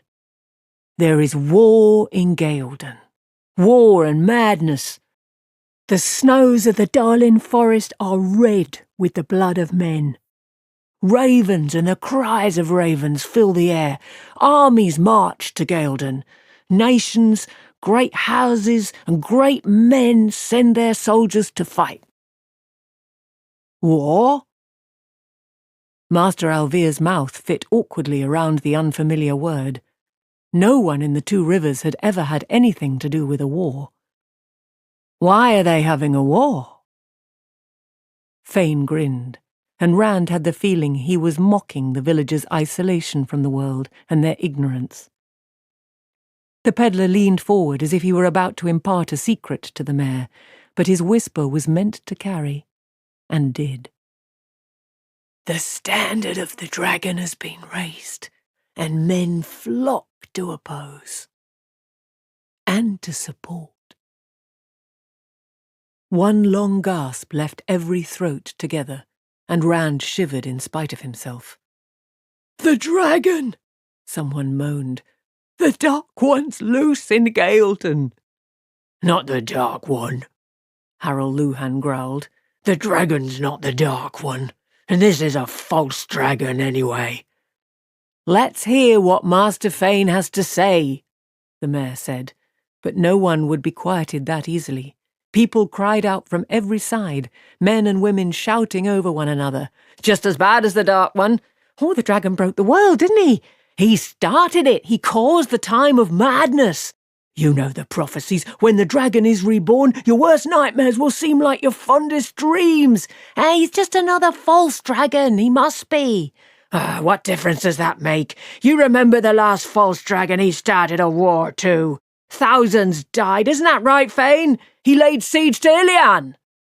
It's evil times. No one claiming to be the dragon reborn for 20 years, and now 3 in the last 5 years. Yeah, evil times. Look at the weather." Rand exchanged looks with Matt and Perrin. Matt's eyes shone with excitement, but Perrin wore a worried frown. Rand could remember every tale he had heard about the men who named themselves the Dragon Reborn, and if they had all proven themselves false dragons by dying or disappearing without fulfilling any of the prophecies, what they had done was bad enough. Whole nations torn by battle, and cities and towns put to the torch. The dead fell like autumn leaves, and refugees clogged the roads like sheep in a pen. So the peddlers said, and the merchants, and no one in the 2 rivers with any sense doubted it. The world would end, so some said, when the real dragon was born again. "Stop this!" the mayor shouted. "Be quiet! Stop working yourselves to a lather out of your own imaginations. Let Master Fane tell us about this false dragon." The people began to quieten, but Senbui refused to be silent. "Is this a false dragon?" the thatcher asked sourly. Master Alvia blinked as if taken by surprise, then snapped, "Don't be an old fool, Sen." But Sen had kindled the crowd again. "He can't be the Dragon Reborn. Light, help us, he can't be." "You old fool, Buoy. You want bad luck, don't you? Be naming the Dark One next. You're taken by the dragon, Senbui, trying to bring us all harm." Sen looked around defiantly, trying to stare down the glowers, and raised his voice. "I didn't hear Fane say this was a false dragon, did you? Use your eyes. Where are the crops that should be knee-high or better? Why is it still winter when spring should be here a month?" There were angry shouts for Sen to hold his tongue. "I will not be silent. I've no liking for this talk either, but I won't hide my head under a basket till a Terran ferryman comes to cut my throat. And I won't dangle on Fane's pleasure. Not this time. Speak it out plain, peddler. What have you heard, eh? Is this man a false dragon?" If Fane was perturbed by the news he brought or the upset he had caused, he gave no sign of it. He merely shrugged and laid a skinny finger alongside his nose. "As to that, now who can say until it's over and done?" He paused with one of his secretive grins, running his eyes over the crowd as if imagining how they would react, and finding it funny. "I do know," he said, too casually, "that he can wield the one power. The others couldn't, but he can channel. The ground opens beneath his enemy's feet, and strong walls crumble at his shout. Lightning comes when he calls and strikes where he points. That I've heard, and from men I believe." A stunned silence fell. Rand looked at his friends. Perrin seemed to be seeing things he did not like, but Matt still looked excited. Tam, his face only a little less composed than usual, drew the mayor close, but before he could speak, Ewan Fingar burst out. "He'll go mad and die. In the stories, men who channel the power always go mad and then waste away and die. Only women can touch it. Doesn't he know that?" He ducked under a cuff from Master Buoy. "Enough of that from you, boy." Sen shook a gnarled fist in Ewan's face. "Show a proper respect and leave this to your elders. Get away with you." "Hold steady, Sen," Tam growled. "The boy is just curious. There's no need of this foolishness from you." "Act your age," Bran added, "and for once remember you're a member of the council." Sen's wrinkled face grew darker with every word from Tam and the mayor until it was almost purple. "You know what kind of women he's talking about. Stop frowning at me, Luhan, and you too, Craw. This is a decent village of decent folk, and it's bad enough to have Fane here talking about false dragons using the power without this dragon-possessed fool of a boy bringing Aes Sedai into it. Some things just shouldn't be talked about, and I don't care if you will be letting that fool Gleeman tell any kind of tale he wants. It isn't right or decent." "I never saw or heard or smelled anything that couldn't be talked about," Tam said, but Fane was not finished. The Aes Sedai are already into it, the peddler spoke up. A party of them has ridden south from Tarvalon. Since he can wield the power, none but Aes Sedai can defeat him for all the battles they fight, or deal with him once he's defeated. If he's defeated. Someone in the crowd moaned aloud, and even Tam and Bran exchanged uneasy frowns. Huddles of villagers clumped together, and some pulled their cloaks tighter around themselves, though the wind had actually lessened. Of course he'll be defeated, someone shouted. They're always beaten in the end, false dragons. He has to be defeated, doesn't he? What if he isn't? Tam had finally managed to speak quietly into the mare's ear, and Bran, nodding from time to time and ignoring the hubbub around them, waited until he was finished before raising his own voice. All of you, listen! Be quiet and listen! The shouting died to a murmur again. This goes beyond mere news from outside. It must be discussed by the village council. Master Fane, if you will join us inside the inn, we have questions to ask. Oh, a good mug of hot mulled wine would not go far amiss with me just now, the peddler replied with a chuckle. He jumped down from the wagon, dusted his hands on his coat, and cheerfully righted his cloak. Will you be looking after my horses, if you please? I want to hear what he has to say. More than one voice was raised in protest. You can't take him off. My wife sent me to buy pins. That was Whit Conger. He hunched his shoulders at the stares some of the others gave him, but he held his ground. We've a right to ask questions too, somebody back in the crowd shouted. Oh, be silent, the mayor roared, producing a startled hush. When the council has asked its questions, Master Fane will be back to tell you all his news, and to sell you his pots and pins. Hugh, Tad, stable Master Fane's horses. Tam and Bran moved in on either side of the peddler. The rest of the council gathered behind them, and the whole cluster swept into the Winespring Inn, firmly shutting the door in the faces of those who tried to crowd inside after them. Pounding on the door brought only a single shout from the mayor. Go home! People milled around in front of the inn, muttering about what the peddler had said and what it meant, and what questions the council was asking, and why they should be allowed to listen and ask questions of their own. Some peered in through the front windows of the inn, and a few even questioned Hugh and Tad, though it was far from clear what they were supposed to know. The two stolid stablemen just grunted in reply and went on methodically removing the team's harness. One by one they led Fane's horses away, and when the last was gone, did not return. Rand ignored the crowd. He took a seat on the edge of the old stone foundation, gathered his cloak around him, and stared at the inn door. Galen. Tarvalon. The very names were strange and exciting.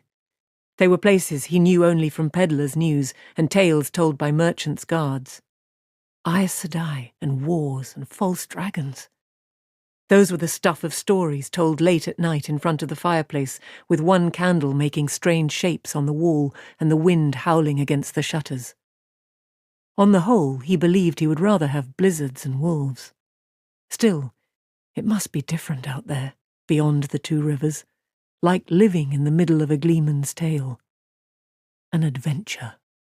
One long adventure. A whole lifetime of it. Slowly the villagers dispersed, still muttering and shaking their heads. Whit Conger paused to stare into the now abandoned wagon as though he might find another peddler hidden inside. Finally, only a few of the younger folk were left. Matt and Perrin drifted over to where Rand sat. I don't see how the Gleeman could beat this, Matt said excitedly. I wonder if we might get to see this false dragon. Perrin shook his shaggy head. I don't want to see him. Somewhere else maybe, but not in the two rivers. Not if it means war. Not if it means Aes Sedai here either, Rand added. Or have you forgotten who caused the breaking? The dragon may have started it, but it was Aes Sedai who actually broke the world. I heard a story once, Matt said slowly, from a wool buyer's guard. He said the dragon would be reborn in mankind's greatest hour of need, and save us all. Well, he was a fool if he believed that, Perrin said firmly, and you were a fool to listen. He did not sound angry. He was slow to anger. But he sometimes got exasperated with Matt's quicksilver fancies, and there was a touch of that in his voice. I suppose he claimed we'd all live in a new age of legends afterwards, too. I didn't say I believed it, Matt protested. I just heard it. Nynaeve did too, and I thought she was going to skin me and the guard both. He said, the guard did, that a lot of people do believe, only they're afraid to say so, afraid of the Aes Sedai or the Children of the Light. He wouldn't say any more after Nynaeve lit into us. She told the merchant, and he said it was the guard's last trip with him. A good thing too, Perrin said. The dragon going to save us. Sounds like Copland talk to me. What kind of need would be great enough that we'd want the dragon to save us from it? Rand mused. As well ask for help from the Dark One. He didn't say, Matt replied uncomfortably. And he didn't mention any new Age of Legends. He said the world would be torn apart by the dragon's coming. That would surely save us, Perrin said dryly. Another breaking. Burn me, Matt growled. I'm only telling you what the guard said. Perrin shook his head. I just hope the Aes Sedai and this dragon, false or not, stay where they are. Maybe that way the two rivers will be spared. You think they're really dark friends? Matt was frowning thoughtfully. Who? Rand asked. Aes Sedai. Rand glanced at Perrin, who shrugged. The stories, he began slowly, but Matt cut him off. Not all the stories say they serve the Dark One, Rand.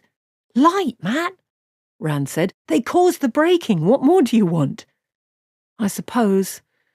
Matt sighed, but the next moment he was grinning again. Old Billy Conger says they don't exist. Aes Sedai, dark friends, says they're just stories. He says he doesn't believe in the Dark One either. Perrin snorted. Copland talk from a Conger. What else can you expect? Old Billy named the Dark One. I'll bet you didn't know that. Light, Rand breathed. Matt's grin broadened. It was last spring, just before the cutworm got into his fields and nobody else's. Right before everybody in his house came down with yellow-eye fever. I heard him do it. He still says he doesn't believe, but whenever I ask him to name the Dark One now, he throws something at me. You are just stupid enough to do that, aren't you, Matrim Cawthon? Nynaeve Almira stepped into their huddle, the dark braid pulled over her shoulder, almost bristling with anger. Rand scrambled to his feet. Slender and barely taller than Matt's shoulder, at the moment the wisdom seemed taller than any of them, and it did not matter that she was young and pretty. I suspected something of the sort about Billy Conger at the time, but I thought you at least had more sense than to try taunting him into such a thing. You may be old enough to be married, Matrim Cawthon, but in truth you shouldn't be off your mother's apron strings. The next thing, you'll be naming the Dark One yourself. No, Wisdom, Matt protested, looking as if he would rather be anywhere else than there. It was Master Conger, not me. Blood and ashes, Watch your tongue, Matrim. Rand stood up straighter, though her glare was not directed at him. Perrin looked equally abashed. Later, one or another of them would almost certainly complain about being scolded by a woman not all that much older than themselves. Someone always did after one of Nynaeve's scoldings, if never in her hearing. But the gap in ages always seemed more than wide enough when face to face with her, especially if she was angry. The stick in her hand was thick at one end and a slender switch at the other, and she was liable to give a flail to anybody she thought was acting the fool, head or hands or legs, no matter their age or position. The wisdom so held his attention that at first Rand failed to see she was not alone. When he realized his mistake, he began to think about leaving, no matter what Nynaeve would say or do later. Egwene stood a few paces behind the wisdom, watching intently. Of a height with Nynaeve and with the same dark colouring, she could at that moment have been a reflection of Nynaeve's mood, arms crossed beneath her breasts, mouth tight with disapproval. The hood of her soft grey cloak shaded her face, and her big brown eyes held no laughter now. If there was any fairness, He thought that being 2 years older than her should give him some advantage, but that was not the way of it. At the best of times, he was never very nimble with his tongue when talking to any of the village girls, not like Perrin.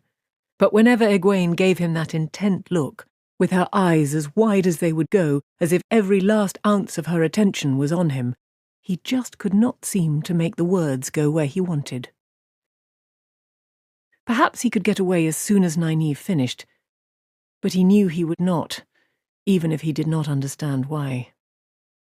"If you were done staring like a moonstruck lamb, Randall Thor," Nynaeve said, "perhaps you can tell me why you were talking about something even you 3 great bull calves ought to have sense enough to keep out of your mouths." Rand gave a start and pulled his eyes away from Egwene. She had grown a disconcerting smile when the wisdom began speaking. Nynaeve's voice was tart, but she had the beginnings of a knowing smile on her face too, until Matt laughed aloud. The wisdom smile vanished, and the look she gave Matt cut his laughter off in a strangled croak. "Well, Rand?" Nynaeve said. Out of the corner of his eye he saw Egwene still smiling. What does she think is so funny? "It was natural enough to talk of it, Wisdom," he said hurriedly. "The peddler, Padden Fane, Master Fane, brought news of a false dragon in Gaelden, and a war, and Aes Sedai. The council thought it was important enough to talk to him. What else would we be talking about?" Nynaeve shook her head. "So, that's why the peddler's wagon stands abandoned. I heard people rushing to meet it, but I couldn't leave Mistress Ireland till her fever broke. The council is questioning the peddler about what's happening in Gaelden, are they? If I know them, they're asking all the wrong questions and none of the right ones. It will take the women's circle to find out anything useful." Settling her cloak firmly on her shoulders, she disappeared into the inn. Egwene did not follow the wisdom. As the inn door closed behind Nynaeve, the younger woman came to stand in front of Rand. The frowns were gone from her face, but her unblinking stare made him uneasy. He looked to his friends, but they moved away, grinning broadly as they abandoned him. "You shouldn't let Matt get you mixed up in his foolishness, Rand," Egwene said, as solemn as a wisdom herself. Then abruptly she giggled. "I haven't seen you look like that since Senbui caught you and Matt up in his apple trees when you were 10. He shifted his feet and glanced at his friends. They stood not far away, Matt gesturing excitedly as he talked. "Will you dance with me tomorrow?" That was not what he had meant to say. He did want to dance with her, but at the same time he wanted nothing so little as the uncomfortable way he was sure to feel while he was with her. The way he felt right then. The corners of her mouth quirked up in a small smile. "In the afternoon," she said. "I will be busy in the morning." From the others came Perrin's exclamation. "A gleeman!" Egwene turned toward them, but Rand put a hand on her arm. "Busy? How?" Despite the chill, she pushed back the hood of her cloak and with apparent casualness pulled her hair forward over her shoulder. The last time he had seen her, her hair had hung in dark waves below her shoulders, with only a red ribbon keeping it back from her face. Now it was worked into a long braid. He stared at that braid as if it were a viper, then stole a glance at the spring pole standing alone on the green now, ready for tomorrow. In the morning, unmarried women of marriageable age would dance the pole. He swallowed hard. Somehow it had never occurred to him that she would reach marriageable age at the same time that he did. "Just because someone is old enough to marry," he muttered, "doesn't mean they should. Not right away." "Of course not, or ever, for that matter." Rand blinked. "Ever? A wisdom almost never marries. Nynaeve has been teaching me, you know. She says I have a talent, that I can learn to listen to the wind. Nynaeve says not all wisdoms can, even if they say they do." "Wisdom?" he hooted. He failed to notice the dangerous glint in her eye. "Nynaeve will be wisdom here for another 50 years at least. Probably more. Are you going to spend the rest of your life as her apprentice?" "There are other villages," she replied heatedly. "Nynaeve says the villages north of the Tarran always choose a wisdom from away. They think it stops her from having favourites among the village folk. His amusement melted as fast as it had come. "Outside the 2 rivers? I'd never see you again." "And you wouldn't like that? You have not given any sign lately that you'd care one way or another." "No one ever leaves the 2 rivers," he went on. "Maybe somebody from Tarrant Ferry, but they're all strange anyway. Hardly like 2 Rivers folk at all." Egwene gave an exasperated sigh. "Well, maybe I'm strange too. Maybe I want to see some of the places I hear about in the stories. Have you ever thought of that?" "Of course I have. I daydream sometimes, but I know the difference between daydreams and what's real." "And I do not," she said furiously, and promptly turned her back on him. "That wasn't what I meant. I was talking about me. Egwene!" She jerked her cloak around her, a wall to shut him off, and stiffly walked a few paces away. He rubbed his head in frustration. How to explain? This was not the first time she had squeezed meanings from his words that he never knew were in them. In her present mood, a misstep would only make matters worse, and he was fairly sure that nearly anything he said would be a misstep. Mat and Perrin came back then. Egwene ignored their coming. They looked at her hesitantly, then crowded close to Rand. "Moraine gave Perrin a coin too," Mat said, "just like ours." He paused before adding, "And he saw the rider." "Where?" Rand demanded. "When? Did anybody else see him? Did you tell anyone?" Perrin raised broad hands in a slowing gesture. "One question at a time. I saw him on the edge of the village, watching the smithy just at twilight yesterday. Gave me the shivers, he did. I told Master Luhan, only nobody was there when he looked. He said I was seeing shadows. But he carried his biggest hammer around with him while we were banking the forge fire and putting the tools up. He's never done that before." "So he believed you," Rand said. But Perrin shrugged. "I don't know. I asked him why he was carrying the hammer if all I saw was shadows, and he said something about wolves getting bold enough to come into the village. Maybe he thought that's what I saw. But he ought to know I can tell the difference between a wolf and a man on horseback, even at dusk. Now, I know what I saw, and nobody is going to make me believe different." "I believe you," Rand said. "Remember, I saw him too." Perrin gave a satisfied grunt as if he had not been sure of that. "What are you talking about?" Egwene demanded suddenly. Rand suddenly wished he had spoken more quietly. He would have if he had realized she was listening. Mat and Perrin, grinning like fools, fell all over themselves, telling her of their encounters with the black-cloaked rider. But Rand kept silent. He was sure he knew what she would say when they were done. "Nynaeve was right," Egwene announced to the sky when the 2 youths fell silent. "None of you is ready to be off leading strings. People do ride horses, you know. That doesn't make them monsters out of a gleeman's tale." Rand nodded to himself. It was just as he had thought. She rounded on him. "And you've been spreading these tales. Sometimes you have no sense, Randall Thor. The winter has been frightening enough without you going about scaring the children." Rand gave a sour grimace. "I haven't spread anything, Egwene. But I saw what I saw, and it was no farmer out looking for a strayed cow." Egwene drew a deep breath and opened her mouth. But whatever she had been going to say vanished as the door of the inn opened and a man with shaggy white hair came hurrying out as if pursued. Chapter 4. The Gleeman. The door of the inn banged shut behind the white-haired man, and he spun around to glare at it.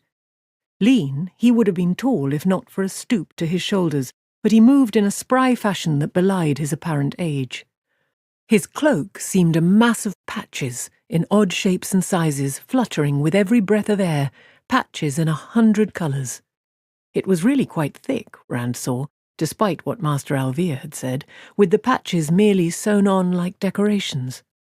"The Gleeman!" Egwene whispered excitedly. The white-haired man whirled, cloak flaring. His long coat had odd baggy sleeves and big pockets. Thick moustaches as snowy as the hair on his head quivered around his mouth, and his face was gnarled like a tree that had seen hard times. He gestured imperiously at Rand and the others with a long-stemmed pipe, ornately carved, that trailed a wisp of smoke. Blue eyes peered out from under bushy white brows, drilling into whatever he looked at. Rand stared at the man's eyes almost as much as at the rest of him. Everybody in the Two Rivers had dark eyes, and so did most of the merchants and their guards and everyone else he had ever seen. The Congers and the Coplins had made fun of him for his grey eyes until the day he finally punched Ewell Coplin in the nose. The wisdom had surely gotten on to him for that. He wondered if there was a place where nobody had dark eyes. Maybe Lan comes from there too. "What sort of place is this?" the Gleeman demanded in a deep voice that sounded in some way larger than that of an ordinary man. Even in the open air it seemed to fill a great room and resonate from the walls. "The yokels in that village on the hill tell me I can get here before dark, neglecting to say that that was only if I left well before noon. When I finally do arrive, chilled to the bone and ready for a warm bed, your innkeeper grumbles about the hours if I were a wandering swineherd, and your village council hadn't begged me to display my art at this festival of yours. And he never even told me he was the mayor." He slowed for a breath, taking them all in with a glare, but he was off again on the instant. "When I came downstairs to smoke my pipe before the fire and have a mug of ale, every man in the common room stares at me as if I were his least favourite brother-in-law seeking to borrow money. One old grandfather starts ranting at me about the kind of stories I should or should not tell, then a girl child shouts at me to get out and threatens me with a great club when I don't move quickly enough for her. Who ever heard of treating a gleeman so?" Egwene's face was a study, her goggle-eyed amaze at a Gleeman in the flesh, marred by a desire to defend Nynaeve. "Your pardon, Master Gleeman," Rand said. He knew he was grinning foolishly himself.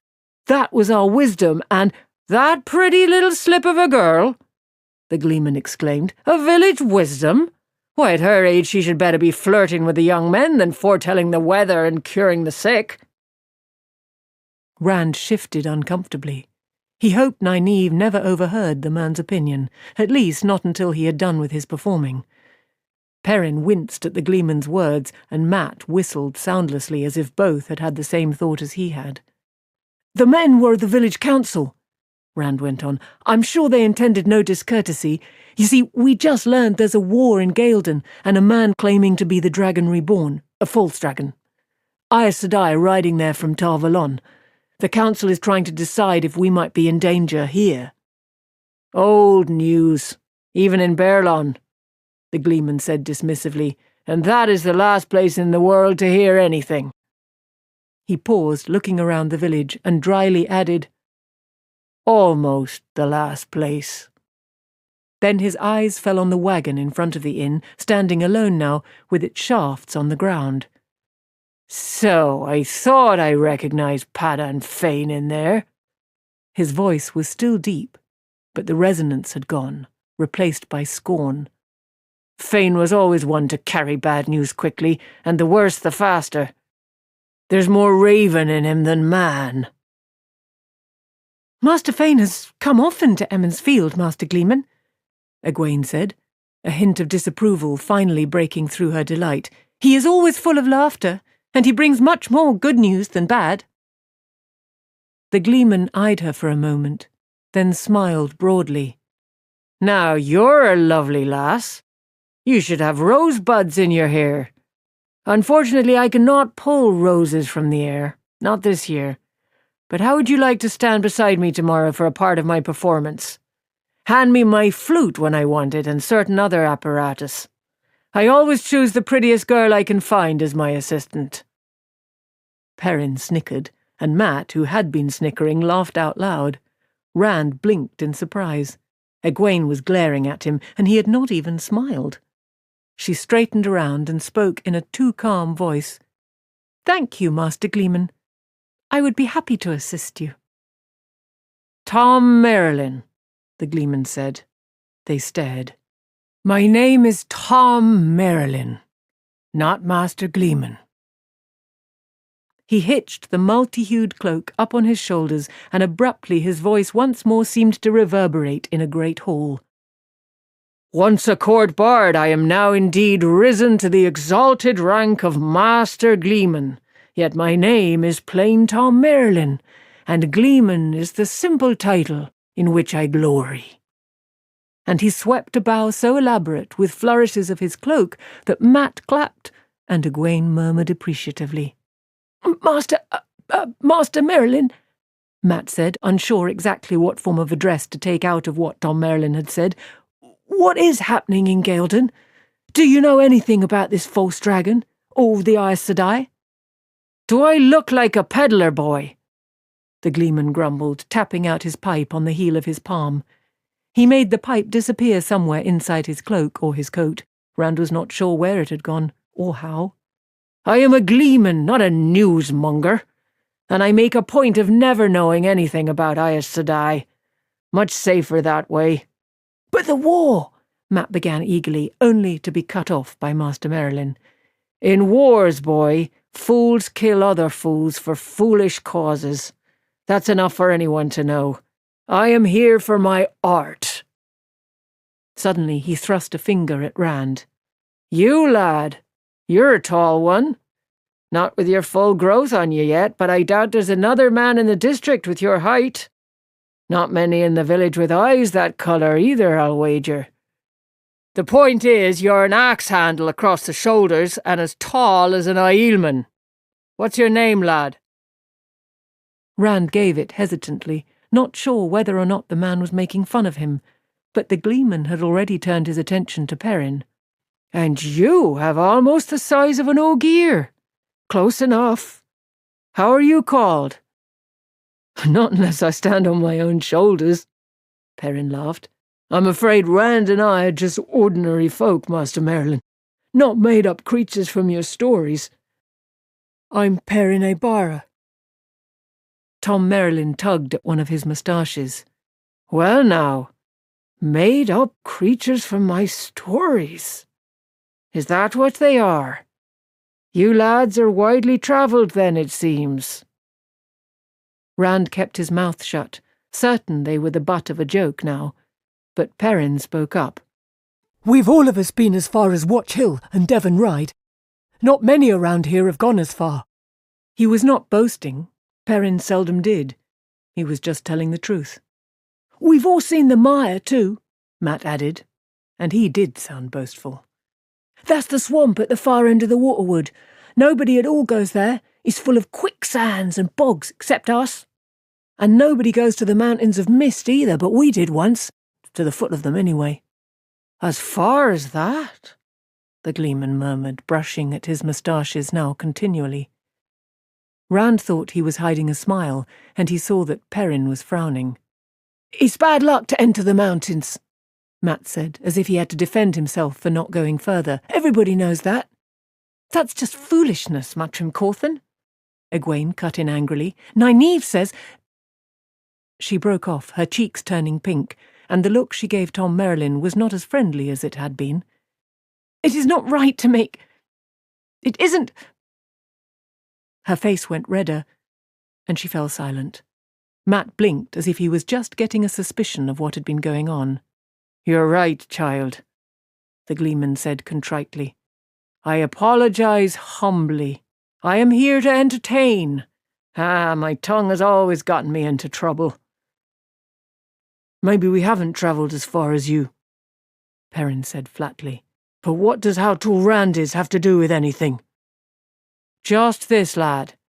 A little later, I will let you try to pick me up, but you won't be able to lift my feet from the ground. Not you, nor your tall friend there. Rand, is it? Nor any other man. Now, what do you think of that? Perrin snorted a laugh. I think I can lift you right now. But when he stepped forward, Tom Merlin motioned him back. Later, lad, later. When there are more folk to watch. An artist needs an audience. A score of folk had gathered on the green since the Gleeman appeared from the inn. young men and women down to children who peeked wide-eyed and silent from behind the older onlookers. All looked as if they were waiting for miraculous things from the gleeman. The white-haired man looked them over. He appeared to be counting them, then gave a slight shake of his head and sighed.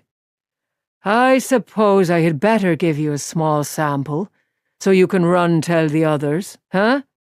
Just a taste of what you'll see tomorrow at your festival." He took a step back and suddenly leaped into the air, twisting and somersaulting to land facing them atop the old stone foundation. More than that, 3 balls, red, white, and black, began dancing between his hands even as he landed. A soft sound came from the watchers, half astonishment, half satisfaction. Even Rand forgot his irritation. He flashed Egwene a grin and got a delighted one in return, then both turned to stare unabashedly at the gleeman. "You want stories?" Tom Merrilin declaimed. "I have stories, and I will give them to you. I will make them come alive before your eyes." A blue ball joined the others from somewhere, then a green one, and a yellow. "Tales of great wars and great heroes for the men and boys. For the women and girls, the entire Aptaragine cycle. Tales of Arthur Paendrag Tanril, Arthur Hawkwing, Arthur the High King, who once ruled all the lands from the Aiel Waste to the Arith Ocean and even beyond. Wondrous stories of strange people and strange lands, of the Green Man, of warders and trollocs, of Ogier and Aiel. The 1,000 tales of Anla, the wise counsellor. Jaem, the giant slayer. How Susa tamed Jane Farstrider. Mara and the 3 foolish kings." "Tell us about Len," Egwene called. "How he flew to the moon in the belly of an eagle made of fire. Tell about his daughter, Salia, walking among the stars." Rand looked at her out of the corner of his eye, but she seemed intent on the gleeman. She had never liked stories about adventures and long journeys. Her favourites were always the funny ones, or stories about women outwitting people who were supposed to be smarter than everyone else. He was sure she had asked for tales about Len and Salia to put a burr under his shirt. Surely she could see the world outside was no place for Two Rivers folk. Listening to tales of adventures, even dreaming about them, was one thing. Having them take place around you would be something else again. "Old stories, those," Tom Merrilin said, and abruptly he was juggling 3 coloured balls with each hand. "Stories from the age before the age of legend, some say, perhaps even older. But I have all stories, mind you now, of ages that were and will be. Ages when men ruled the heavens and the stars, and ages when man roamed as brother to the animals, ages of wonder, and ages of horror, ages ended by fire raining from the skies, and ages doomed by snow and ice covering land and sea. I have all stories, and I will tell all stories. Tales of Mosk the giant with his lance of fire that could reach around the world, and his wars with Elspeth, the queen of all. Tales of Matares, the healer, mother of the wondrous Ind." The balls now danced between Tom's hands in 2 intertwining circles. His voice was almost a chant, and he turned slowly as he spoke, as if surveying the onlookers to gauge his effect. "I will tell you of the end of the Age of Legends, of the dragon and his attempt to free the Dark One into the world of men. I will tell of the time of madness, when Aes Sedai shattered the world, of the Trolloc Wars, when men battled Trollocs for rule of the earth, of the War of the 100 Years, when men battled men and the nations of our day were wrought. I will tell the adventures of men and women, rich and poor, great and small, proud and humble. The siege of the Pillars of the Sky. How Goodwife Carl cured her husband of snoring. King Dareth and the fall of the House of... Abruptly, the flow of words and the juggling alike stopped. Tom simply snatched the balls from the air and stopped talking. Unnoticed by Rand, Moraine had joined the listeners. Lan was at her shoulder, though he had to look twice to see the man. For a moment, Tom looked at Moraine sideways, his face and body still, except for making the balls disappear into his capacious coat sleeves. Then he bowed to her, holding his cloak wide. "Your pardon, but you are surely not from this district." "Lady," Ewan hissed fiercely, "the Lady Moraine." Tom blinked, then bowed again more deeply. "Your pardon again, lady. I meant no disrespect." Moraine made a small waving away gesture. "None was perceived, Master Bard, and my name is simply Moraine. I am indeed a stranger here, a traveller like yourself, far from home and alone. The world can be a dangerous place when one is a stranger." "The Lady Moraine collects stories," Ewan put in. "Stories about things that happened in the Two Rivers, though I don't know whatever happened here to make a story of." "I trust you will like my stories as well, Moraine." Tom watched her with obvious wariness. He looked not best pleased to find her there. Suddenly Rand wondered what sort of entertainment a lady like her might be offered in a city like Baerlon or Camelin. Surely it could not be anything better than a gleeman. "That is a matter of taste, Master Bard," Moraine replied. "Some stories I like, and some I do not." Tom's bow was his deepest yet, bending his long body parallel to the ground. "I assure you none of my stories will displease. All will please and entertain. And you do me too much honour. I am a simple gleeman, that and nothing more." Moraine answered his bow with a gracious nod. For an instant she seemed even more the lady Ewan had named her, accepting an offering from one of her subjects. Then she turned away, and Lan followed, a wolf healing a gliding swan. Tom stared after them, bushy brows drawn down, stroking his long moustaches with a knuckle until they were halfway up the green. "He's not pleased at all," Rand thought. "Are you going to juggle some more now?" Ewan demanded. "Eat fire," Matt shouted. "I want to see you eat fire." "The harp," a voice cried from the crowd. "Play the harp." Someone else called for the flute. At that moment the door of the inn opened and the village council trundled out, Nynaeve in their midst. Padan Fain was not with them, Rand saw. Apparently the peddler had decided to remain in the warm common room with his mulled wine. Muttering about a strong brandy, Tom Merrilin abruptly jumped down from the old foundation. He ignored the cries of those who had been watching him, pressing inside past the councillors before they were well out of the doorway. "Is he supposed to be a gleeman or a king?" Sen Buey asked in annoyed tones. "A waste of good money, if you ask me."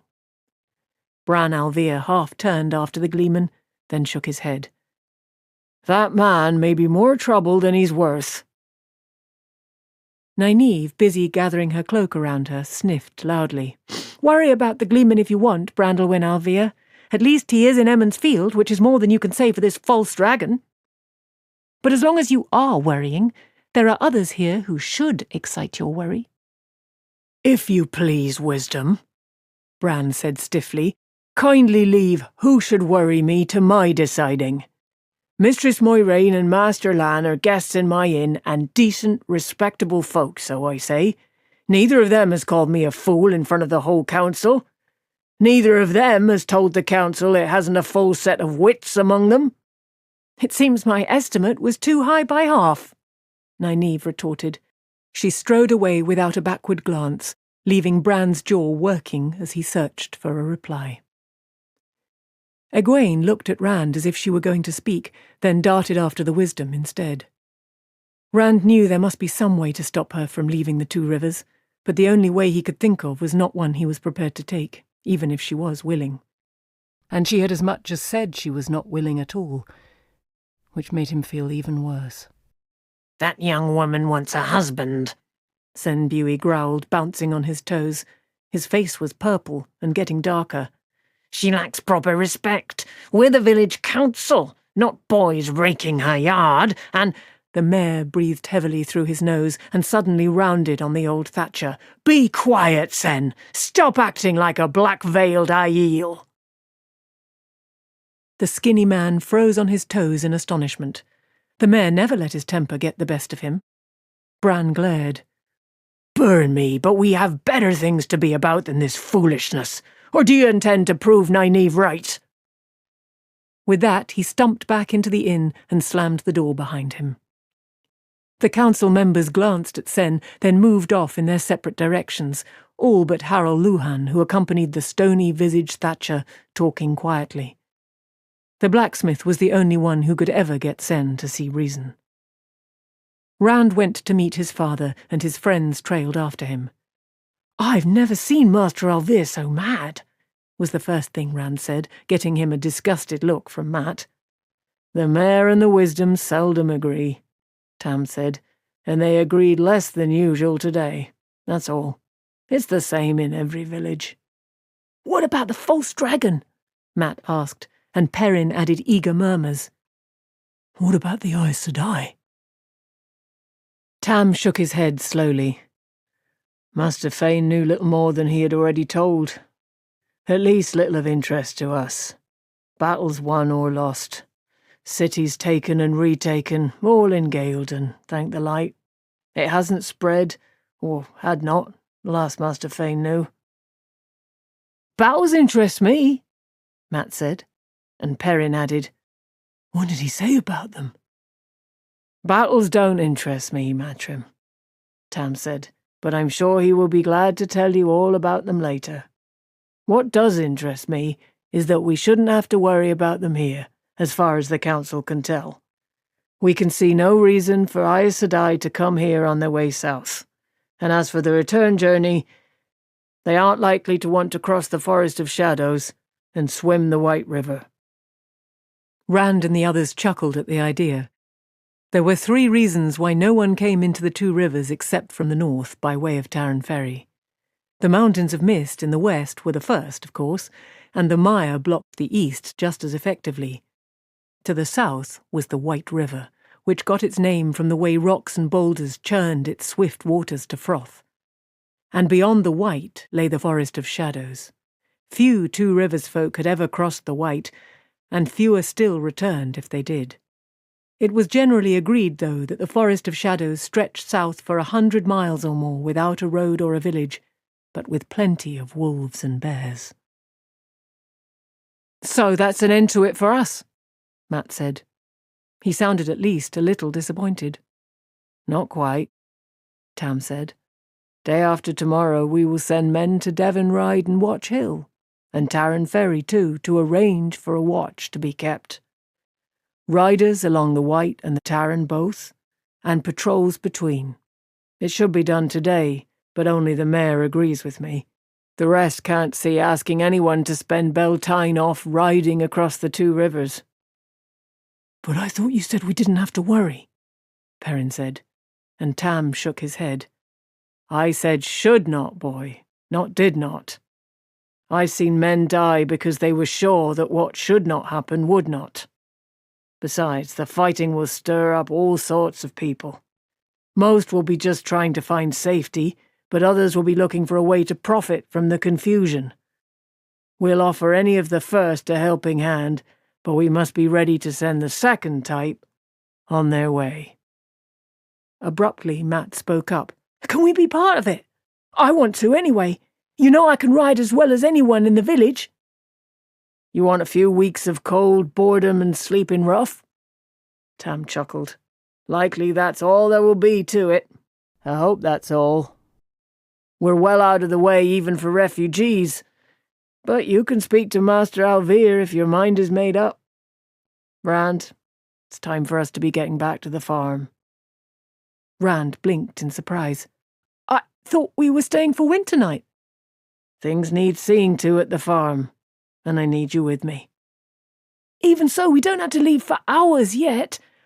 And I want to volunteer for the patrols too." "We're going now," his father replied in a tone that brooked no argument. In a softer voice, he added, "We'll be back tomorrow in plenty of time for you to speak to the mayor. And plenty of time for festival, too. 5 minutes now, then meet me in the stable." "Are you going to join Rand and me on the watch?" Matt asked Perrin as Tam left. "I'll bet there's nothing like this ever happened in the Two Rivers before. Why, if we get up to the Tarrant, we might even see soldiers or who knows what. Even Tinkers." "I expect I will," Perrin said slowly. "If Master Luhan doesn't need me, that is." "The war is in Gaelden," Rand snapped. With an effort, he lowered his voice. "The war is in Gaelden, and the Aes Sedai are the light knows where, but none of it is here. The man in the black cloak is, or have you forgotten him already?" The others exchanged embarrassed looks. "Sorry, Rand," Matt muttered, "but a chance to do something besides milk Madar's cows doesn't come along very often." He straightened under their startled stares. "Well, I do milk them. And every day, too."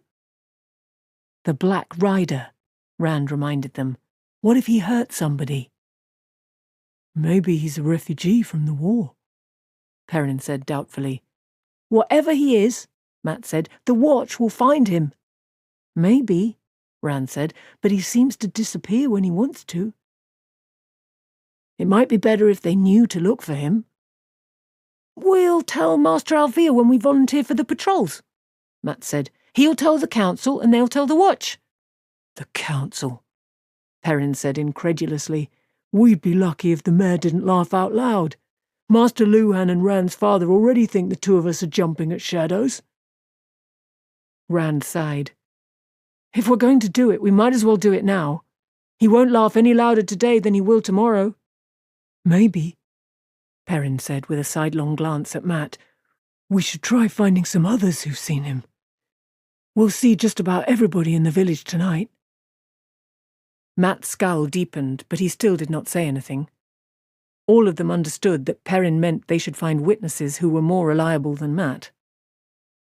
"He won't laugh any louder tomorrow," Perrin added when Rand hesitated. "And I'd just as soon have somebody else with us when we go to him. Half the village would suit me fine." Rand nodded slowly. He could already hear Master Alvia laughing. More witnesses certainly could not hurt. And if 3 of them had seen the fellow, others had to have too. They must have. "Tomorrow, then. You two find whoever you can tonight, and tomorrow we go to the mayor.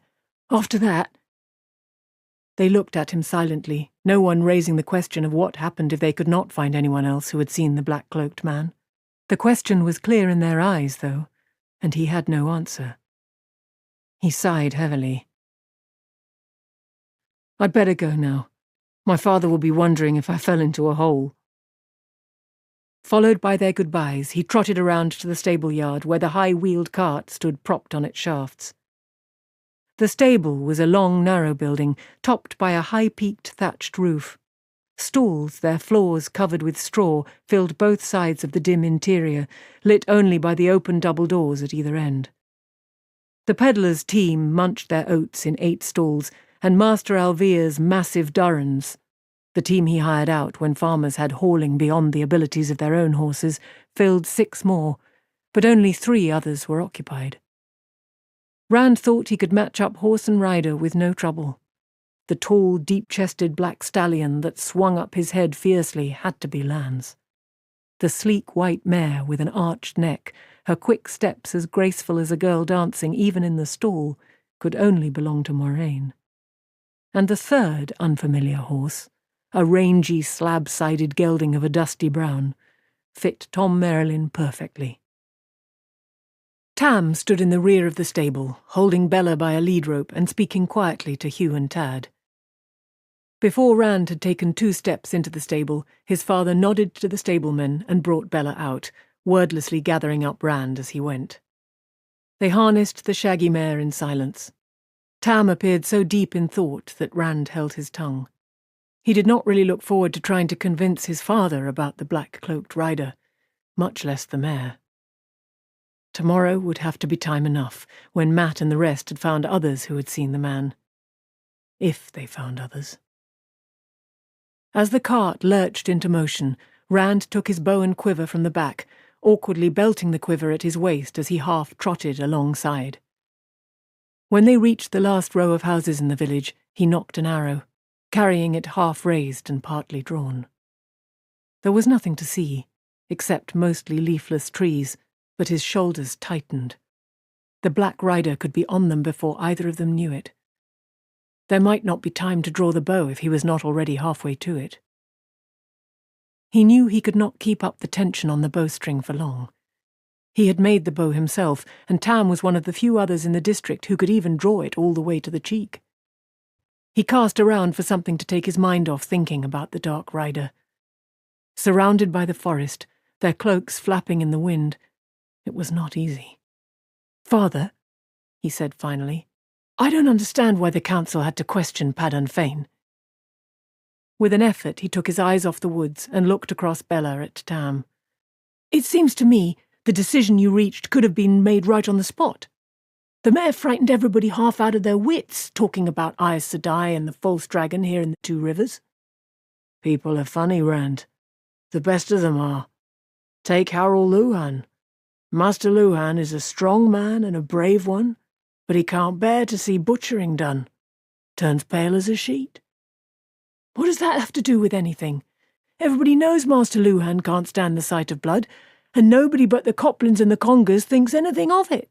"Just this, lad. People don't always think or behave the way you might believe they would. Those folk back there let the hail beat their crops into the mud, and the wind take off every roof in the district, and the wolves kill half their livestock, and they'll roll up their sleeves and start from scratch. They'll grumble, but they won't waste any time with it. But you give them just the thought of Aes Sedai and a false dragon in Gaelden, and soon enough they'll start thinking that Gaelden is not that far the other side of the Forest of Shadows, and a straight line from Tarvalon to Gaelden wouldn't pass that much to the east of us. As if the Aes Sedai wouldn't take the road through Camelin and Lugard instead of travelling cross-country. By tomorrow morning, half the village would have been sure the entire war was about to descend on us. It would take weeks to undo. A fine Beltane that would make. So Bran gave them the idea before they could get it for themselves. They've seen the council take the problem under consideration, and by now they'll be hearing what we decided. They chose us for the village council because they trust we can reason things out in the best way for everybody. They trust our opinions. Even Sen's, which doesn't say much for the rest of us, I suppose. At any rate, they will hear there isn't anything to worry about, and they'll believe it. It is not that they couldn't reach the same conclusion, or would not eventually, but this way we won't have festival ruined, and nobody has to spend weeks worrying about something that isn't likely to happen. If it does, against all odds, well, the patrols will give us enough warning to do what we can. I truly don't think it will come to that, though." Rand puffed out his cheeks. Apparently being on the council was more complicated than he had believed. The cart rumbled on along the quarry road. "Did anyone besides Perrin see this strange rider?" Tam asked. "Matt did, but—" Rand blinked, then stared across Bella's back at his father. "You believe me? I have to go back. I have to tell them." Tam's shout halted him as he turned to run back to the village. "Hold, lad, hold! Do you think I waited this long to speak for no reason?" Reluctantly, Rand kept on beside the cart, still creaking along behind patient Bella. "What made you change your mind? Why can't I tell the others?" "They'll know soon enough. At least Perrin will. Matt, I'm not sure of. Word must be gotten to the farms as best it can, but in another hour there won't be anyone in Emmons Field above 16, those who can be responsible about it, at least, who doesn't know a stranger is skulking around, and likely not the sort you would invite to festival. The winter has been bad enough without this to scare the young ones." "Festival?" Rand said. "If you had seen him, you wouldn't want him closer than 10 miles. 100, maybe." "Perhaps so," Tam said placidly. "He could be just a refugee from the troubles in Gaelden, or more likely a thief who thinks the pickings will be easier here than in Baerlon or Taran Ferry." Even so, no one around here has so much they can afford to have it stolen. If the man is trying to escape the war, well, that's still no excuse for scaring people. Once the watch is mounted, it should either find him or frighten him off. I hope it frightens him off. But why do you believe me now when you didn't this morning? I had to believe my own eyes then, lad, and I saw nothing. Tam shook his grizzled head. Only young men see this fellow, it seems. When Harold Luhan mentioned Perrin jumping at shadows, though, it all came out. John Thane's oldest son saw him too, and so did Samuel Crow's boy, Bandry. Well, when 4 of you say you've seen a thing, and solid lads all, we start thinking maybe it's there whether we can see it or not. All except Sen, of course. Anyway, that's why we're going home. With both of us away, this stranger could be up to any kind of mischief there. If not for festival, I wouldn't come back tomorrow either. But we can't make ourselves prisoners in our own homes just because this fellow is lurking about. I didn't know about Ban or Lem, Rand said. The rest of us were going to the mayor tomorrow, but we were worried he wouldn't believe us either. Grey hairs don't mean our brains have curdled, Tam said dryly. So you keep a sharp eye. Maybe I'll catch sight of him too if he shows up again. Rand settled down to do just that. He was surprised to realize that his step felt lighter. The knots were gone from his shoulders. He was still scared, but it was not so bad as it had been. Tam and he were just as alone on the quarry road as they had been that morning, but in some way he felt as if the entire village were with them. That others knew and believed made all the difference.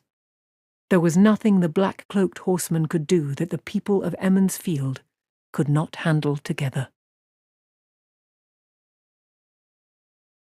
Chapter 5. Winter Night.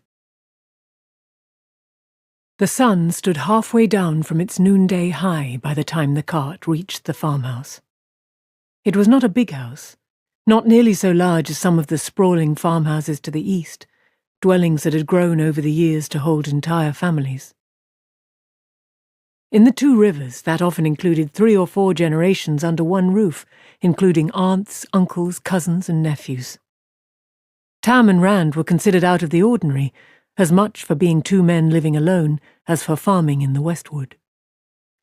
Here, most of the rooms were on one floor, a neat rectangle with no wings or additions. 2 bedrooms and an attic storeroom fitted up under the steeply sloped thatch.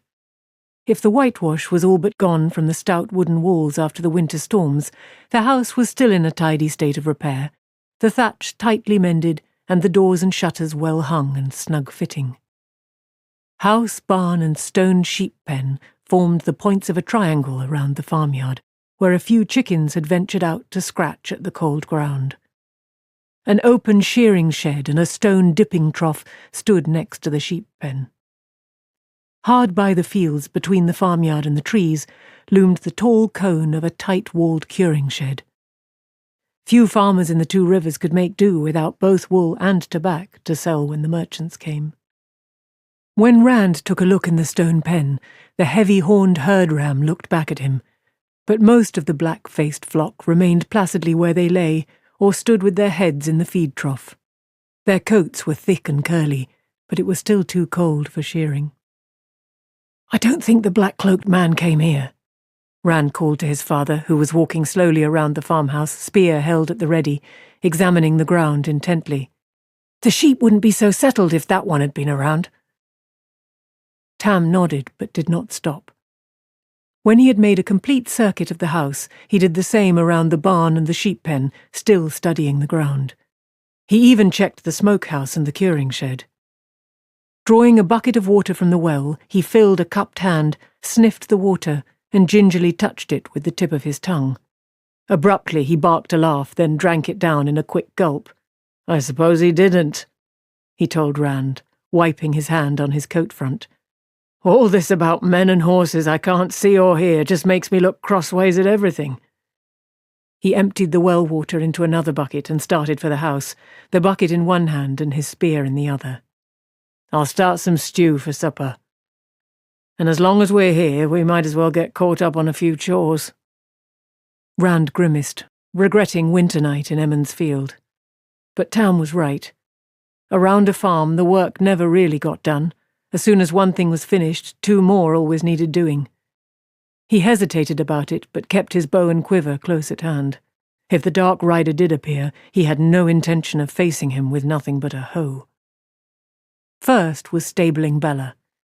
Once he had unharnessed her and put her into a stall in the barn next to their cow, he set his cloak aside and rubbed the mare down with handfuls of dry straw, then curried her with a pair of brushes.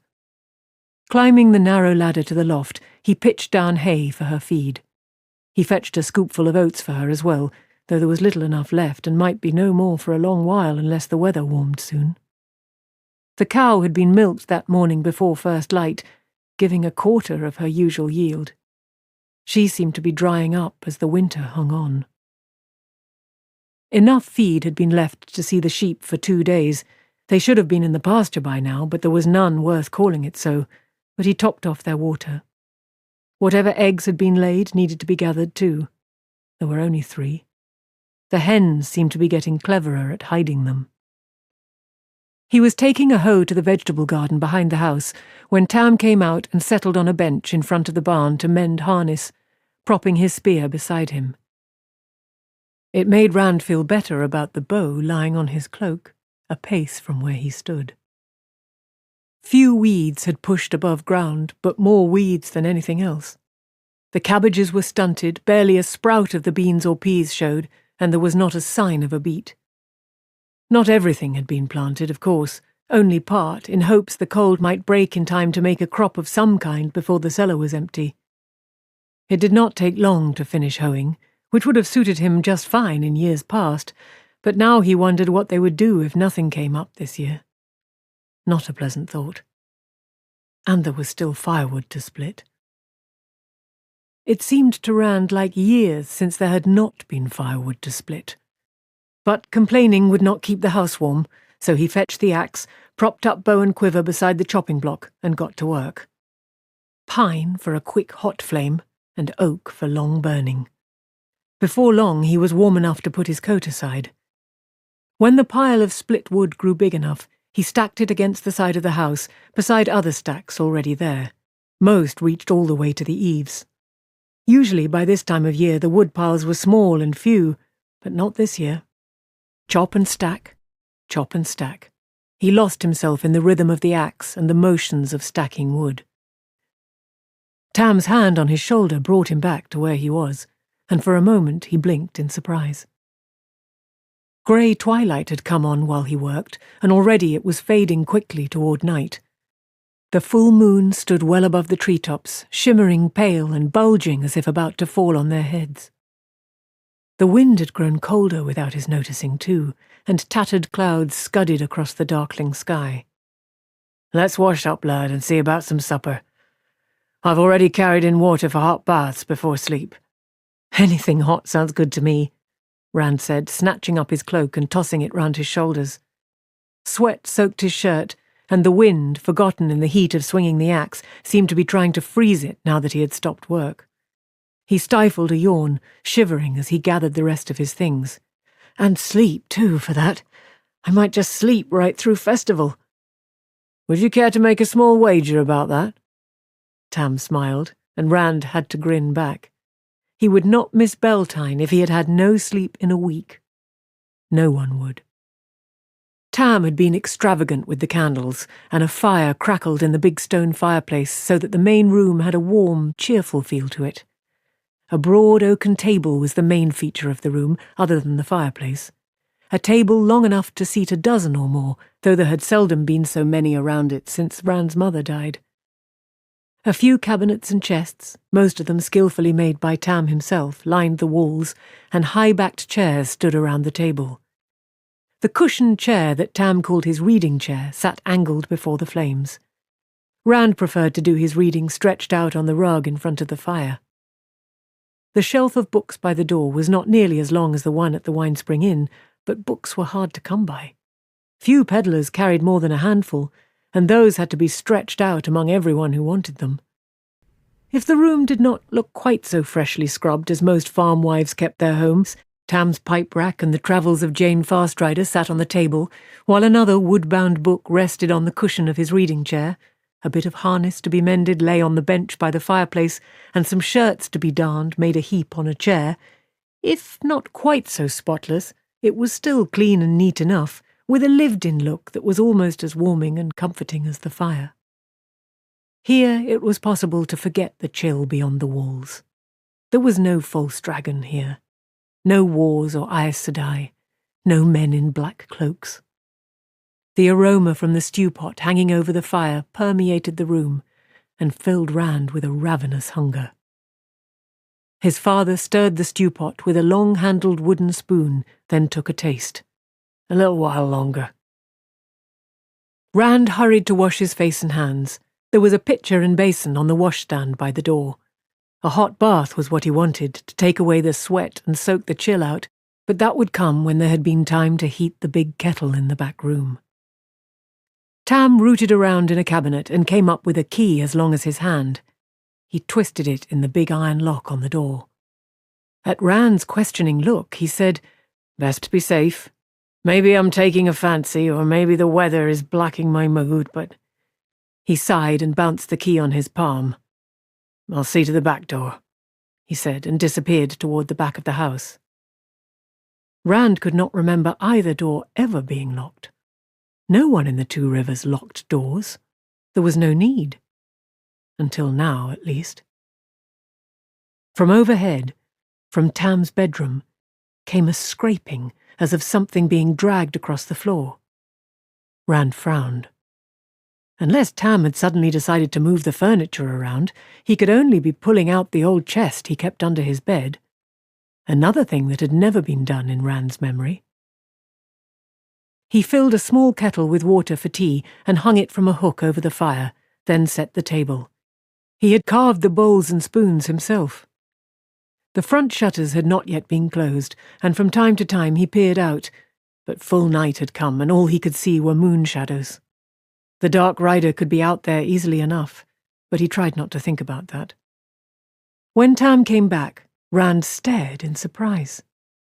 A thick belt slanted around Tam's waist, and from the belt hung a sword, with a bronze heron on the black scabbard and another on the long hilt. The only men Rand had ever seen wearing swords were the merchant's guards, and Lan, of course. That his father might own one had never even occurred to him. Except for the herons, the sword looked a good deal like Lan's sword. "Where did that come from?" he asked. "Did you get it from a peddler? How much did it cost?" Slowly Tam drew the weapon. Firelight played along the gleaming length. It was nothing at all like the plain, rough blades Rand had seen in the hands of merchants' guards. No gems or gold adorned it, but it seemed grand to him nonetheless.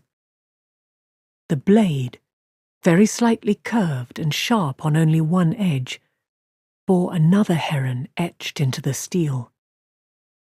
Short quillons, worked to look like braid, flanked the hilt. It seemed almost fragile compared with the swords of the merchants' guards. Most of those were double-edged and thick enough to chop down a tree. "I got it a long time ago," Tam said. "A long way from here. And I paid entirely too much. 2 coppers is too much for one of these. Your mother didn't approve, but she was always wiser than I. I was young then, and it seemed worth the price at the time.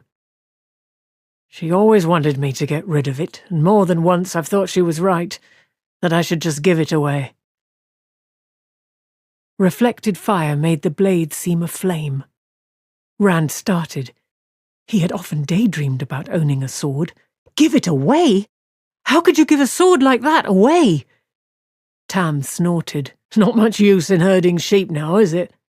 Can't plough a field or harvest a crop with it." For a long minute he stared at the sword as if wondering what he was doing with such a thing. At last he let out a heavy sigh. "But if I'm not just taken by a black fancy, if our luck runs sour, Maybe in the next few days we'll be glad I tucked it in that old chest instead. He slid the sword smoothly back into its sheath and wiped his hand on his shirt with a grimace. The stew should be ready. I'll dish it out while you fix the tea. Rand nodded and got the tea canister, but he wanted to know everything. Why would Tam have bought a sword? He could not imagine. And where had Tam come by it? How far away? No one ever left the Two Rivers, or very few at least. He had always vaguely supposed his father must have gone outside. His mother had been an outlander. But a sword? He had a lot of questions to ask once they had settled at the table. The tea water was boiling fiercely, and he had to wrap a cloth around the kettle's handle to lift it off the hook. Heat soaked through immediately. As he straightened from the fire, a heavy thump at the door rattled the lock. All thoughts of the sword, or the hot kettle in his hand, flew away. "One of the neighbours," he said uncertainly. "Master Doubtry wanting to borrow." But the Doubtry farm, their nearest neighbour, was an hour away, even in the daylight, and Orrin Doubtry, shameless borrower that he was still not likely to leave his house by dark. Tam softly placed the stew-filled bowls on the table. Slowly he moved away from the table. Both of his hands rested on his sword hilt. "I don't think—" he began, and the door burst open, pieces of the iron lock spinning across the floor. A figure filled the doorway, bigger than any man Rand had ever seen. A figure in black mail that hung to his knees, with spikes at wrists and elbows and shoulders.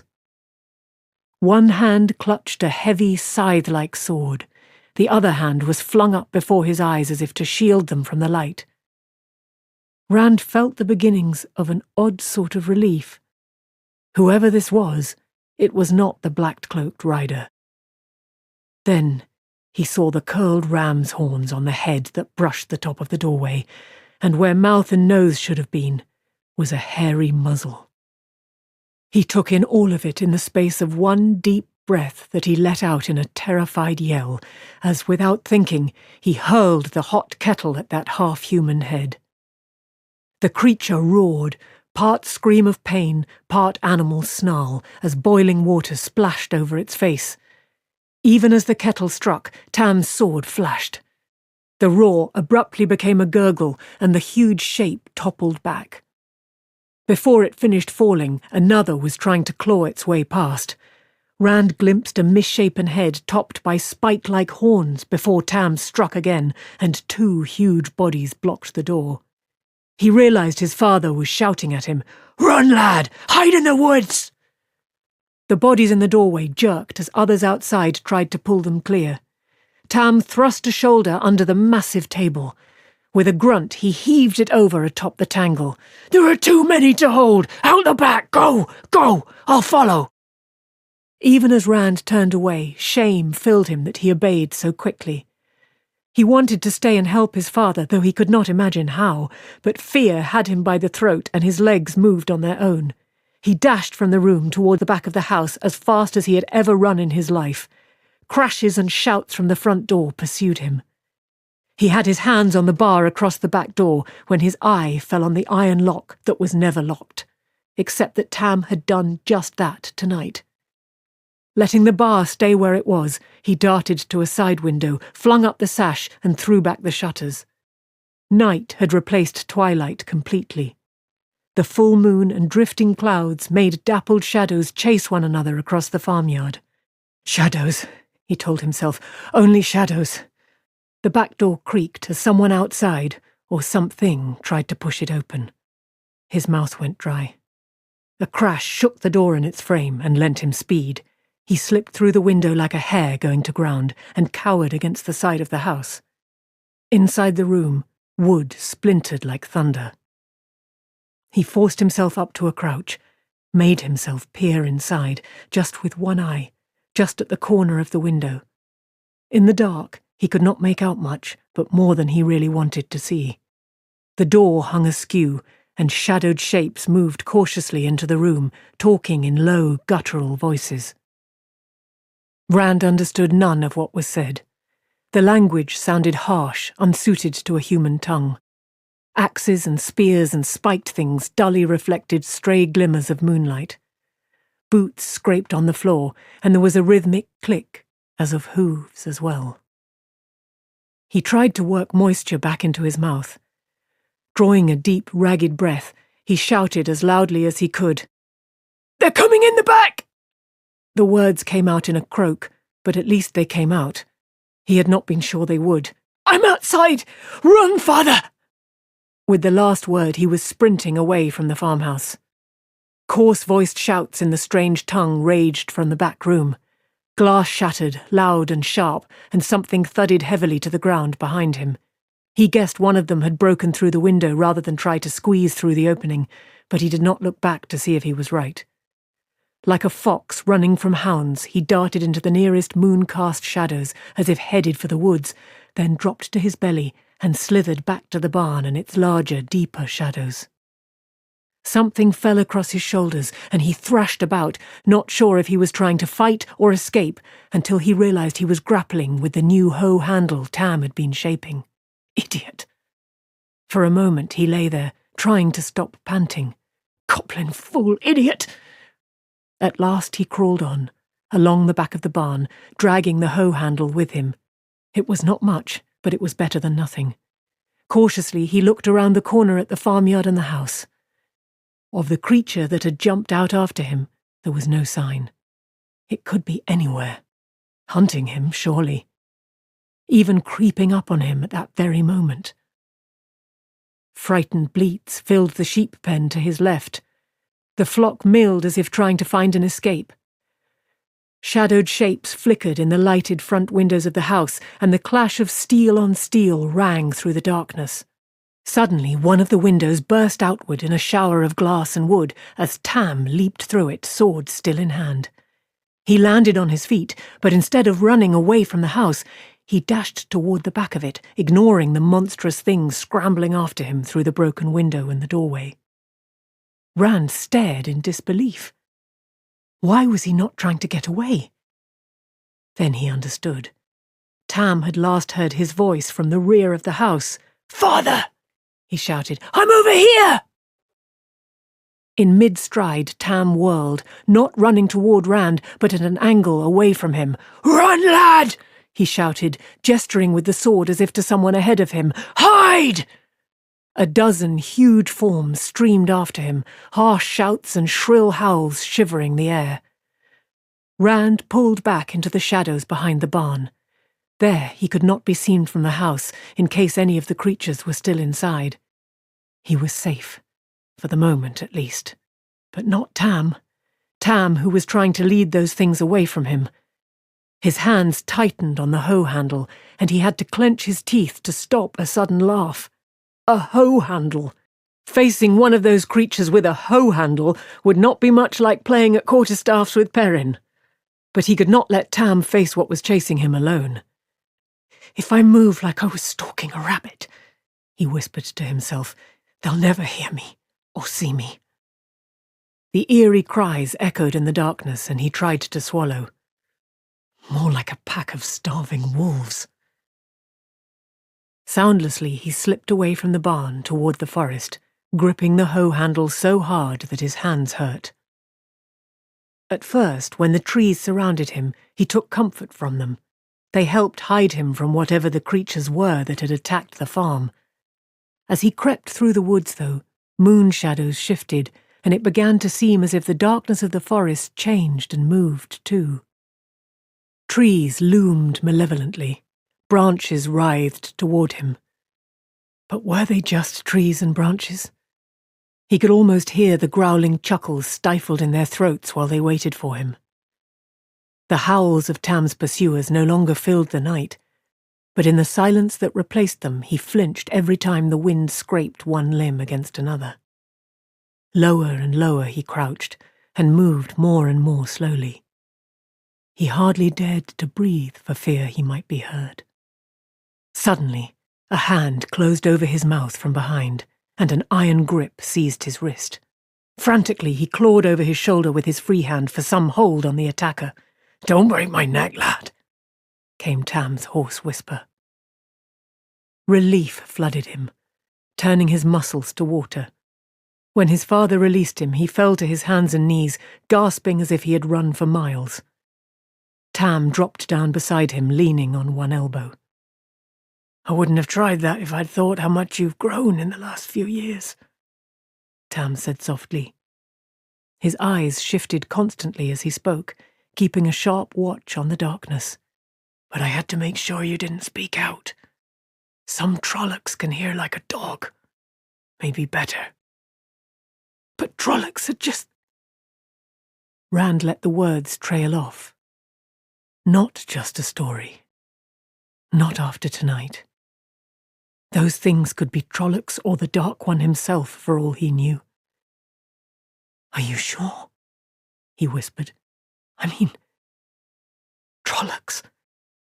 I'm sure. Though what brought them to the Two Rivers? I never saw one before tonight, but I've talked with men who have, so I know a little. Maybe enough to keep us alive. Listen closely. A Trolloc can see better than a man in the dark, but bright lights blind them, for a time at least. That may be the only reason we got away from so many. Some can track by scent or sound, but they're said to be lazy. If we can keep out of their hands long enough, they should give up. That made Rand feel only a little better. In the stories, they hate men and serve the Dark One. If anything belongs in the shepherd of the night's flocks, lad, it is Trollocs. They kill for the pleasure of killing, so I've been told.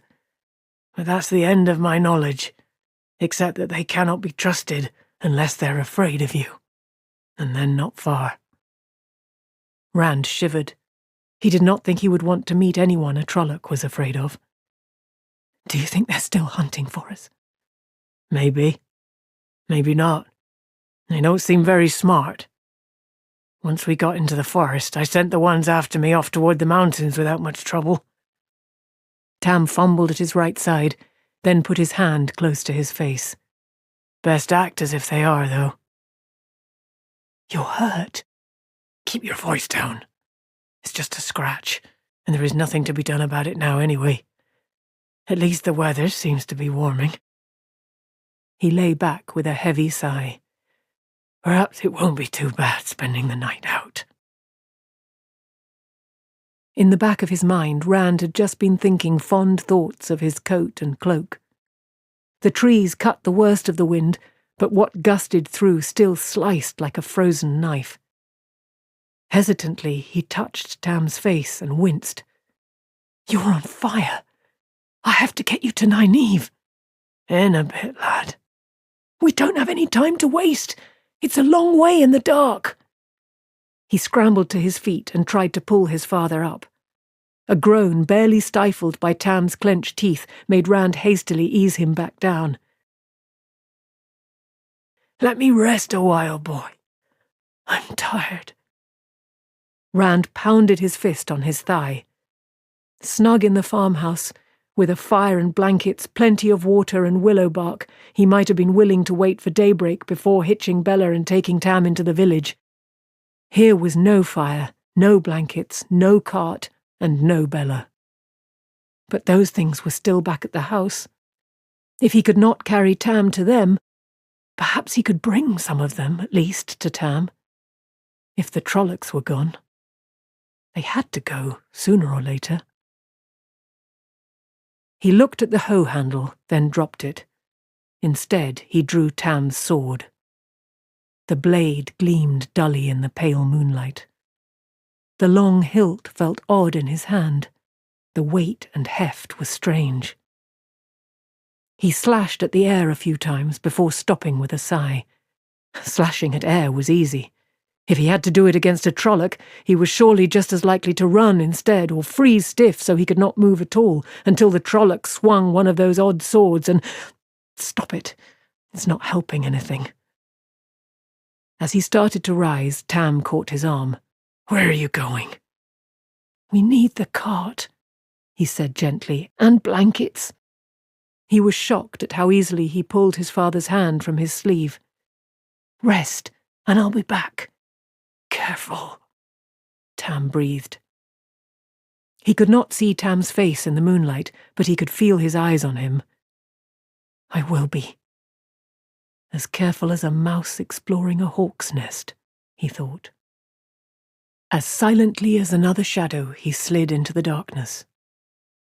He thought of all the times he had played tag in the woods with his friends as children, stalking one another, straining not to be heard until he put a hand on someone's shoulder. Somehow he could not make this seem the same. Creeping from tree to tree, he tried to make a plan, but by the time he reached the edge of the woods, he had made and discarded 10. Everything depended on whether or not the Trollocs were still there. If they were gone, he could simply walk up to the house and take what he needed. If they were still there, in that case there was nothing for it but go back to Tam. He did not like it, but he could do Tam no good by getting killed. He peered toward the farm buildings. The barn and the sheep pen were only dark shapes in the moonlight. Light spilled from the front windows of the house, though, and through the open front door. Just the candles father lit? Or are there Trollocs waiting? He jumped convulsively at a nighthawk's reedy cry, then sagged against a tree, shaking. This was getting him nowhere. Dropping to his belly, he began to crawl, holding the sword awkwardly before him. He kept his chin in the dirt all the way to the back of the sheep pen. Crouched against the stone wall, he listened. Not a sound disturbed the night. Carefully, he eased up enough to look over the wall. Nothing moved in the farmyard. No shadows flickered against the lit windows of the house or in the doorway. Bella and the cart first, or the blankets and other things? It was the light that decided him. The barn was dark. Anything could be waiting inside, and he would have no way of knowing until it was too late. At least he would be able to see what was inside the house. As he started to lower himself again, he stopped suddenly. There was no sound. Most of the sheep might have settled down already and gone back to sleep, though it was not likely, but a few were always awake even in the middle of the night, rustling about, bleating now and again. He could barely make out the shadowy mounds of sheep on the ground. One lay almost beneath him. Trying to make no noise, he hoisted himself onto the wall until he could stretch out a hand to the dim shape. His fingers touched curly wool. Then wetness. The sheep did not move. Breath left him in a rush as he pushed back, almost dropping the sword as he fell to the ground outside the pen. They kill for fun. Shakily, he scrubbed the wetness from his hand in the dirt. Fiercely, he told himself that nothing had changed. The Trollocs had done their butchery and gone. Repeating that in his mind, he crawled on across the farmyard, keeping as low as he could, but trying to watch every direction, too. He had never thought he would envy an earthworm. At the front of the house, he lay close beside the wall, beneath the broken window, and listened. The dull thudding of blood in his ears was the loudest sound he heard. Slowly he reared up and peered inside. The stew pot lay upside down in the ashes on the hearth. Splintered, broken wood littered the room. Not a single piece of furniture remained whole. Even the table rested at an angle, 2 legs hacked to rough stubs. Every drawer had been pulled out and smashed, every cupboard and cabinet stood open, many doors hanging by one hinge. Their contents were strewn over the wreckage, and everything was dusted with white. Flour and salt, to judge from the slashed sacks tossed down by the fireplace. 4 twisted bodies made a tangle in the remnants of the furnishings. Trollocs. Rand recognized one by its ram's horns. The others were much the same, even in their differences, a repulsive melange of human faces distorted by muzzles, horns, feathers, and fur. Their hands, almost human, only made it worse. 2 wore boots, the others had hooves. He watched without blinking until his eyes burned. None of the Trollocs moved. They had to be dead. And Tam was waiting. He ran in through the front door and stopped, gagging at the stench. A stable that had not been mucked out in months was the only thing he could think of that might come close to matching it. Vile smears defiled the walls. Trying to breathe through his mouth, he hurriedly began poking through the mess on the floor. There had been a water bag in one of the cupboards. A scraping sound behind him sent a chill to his marrow, and he spun, almost falling over the remains of the table. He caught himself and moaned behind teeth that would have chattered had he not had them clenched until his jaw ached. One of the Trollocs was getting to its feet. A wolf's muzzle jutted out below sunken eyes. Flat, emotionless eyes, and all too human. Hairy, pointed ears twitched incessantly.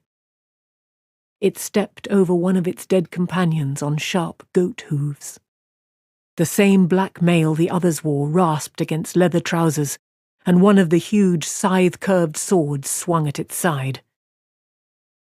It muttered something, guttural and sharp, then said, "Others go away! Nark's tea! Nark smut!" The words were distorted and hard to understand, coming from a mouth never meant for human speech.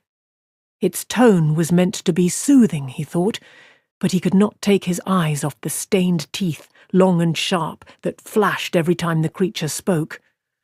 Nark no, some come back sometime. Nark wait. You no need sword. Put sword down. Until the Trolloc spoke, Rand had not realized that he held Tam's sword wavering before him in both hands, its point aimed at the huge creature. It towered head and shoulders above him, with a chest and arms to dwarf Master Luhan. Nark no hurt. It took a step closer, gesturing. You put sword down. The dark hair on the backs of its hands was thick, like fur. "Stay back," Rand said, wishing his voice were steadier. "Why did you do this? Why? Vliadig Rokta. The snarl quickly became a toothy smile. Put sword down. Nark no hurt. Myrdral want talk you. A flash of emotion crossed the distorted face. Fear. Others come back. You talk. Myrdral. It took another step, one big hand coming to rest on its own sword hilt. You put sword down. Rand wet his lips. Myrdral.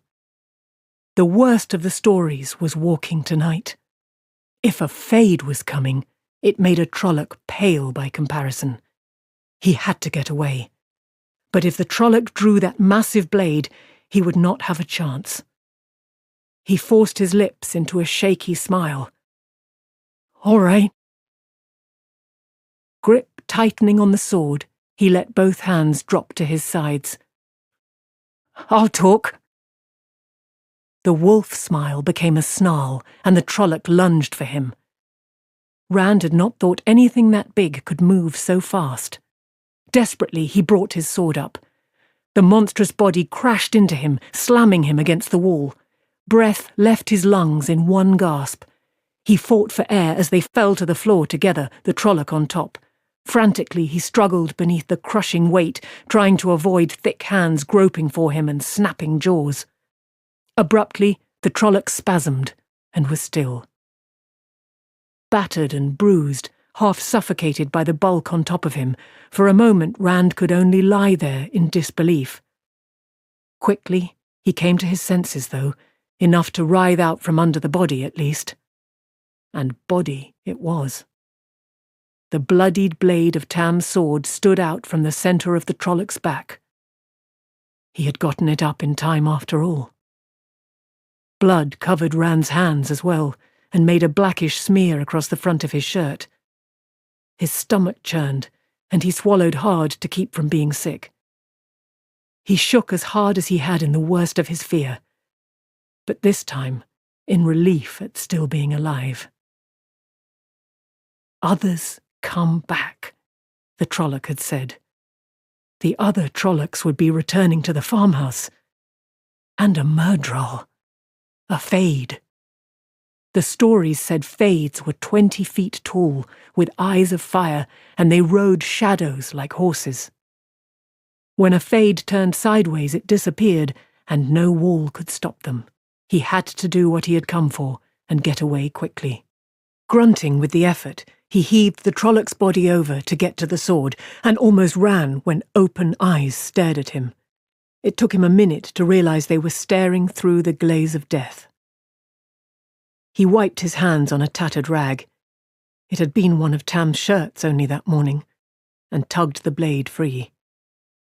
Cleaning the sword, he reluctantly dropped the rag on the floor. There was no time for neatness, he thought, with a laugh that he had to clamp his teeth shut to stop. He did not see how they could ever clean the house well enough for it to be lived in again.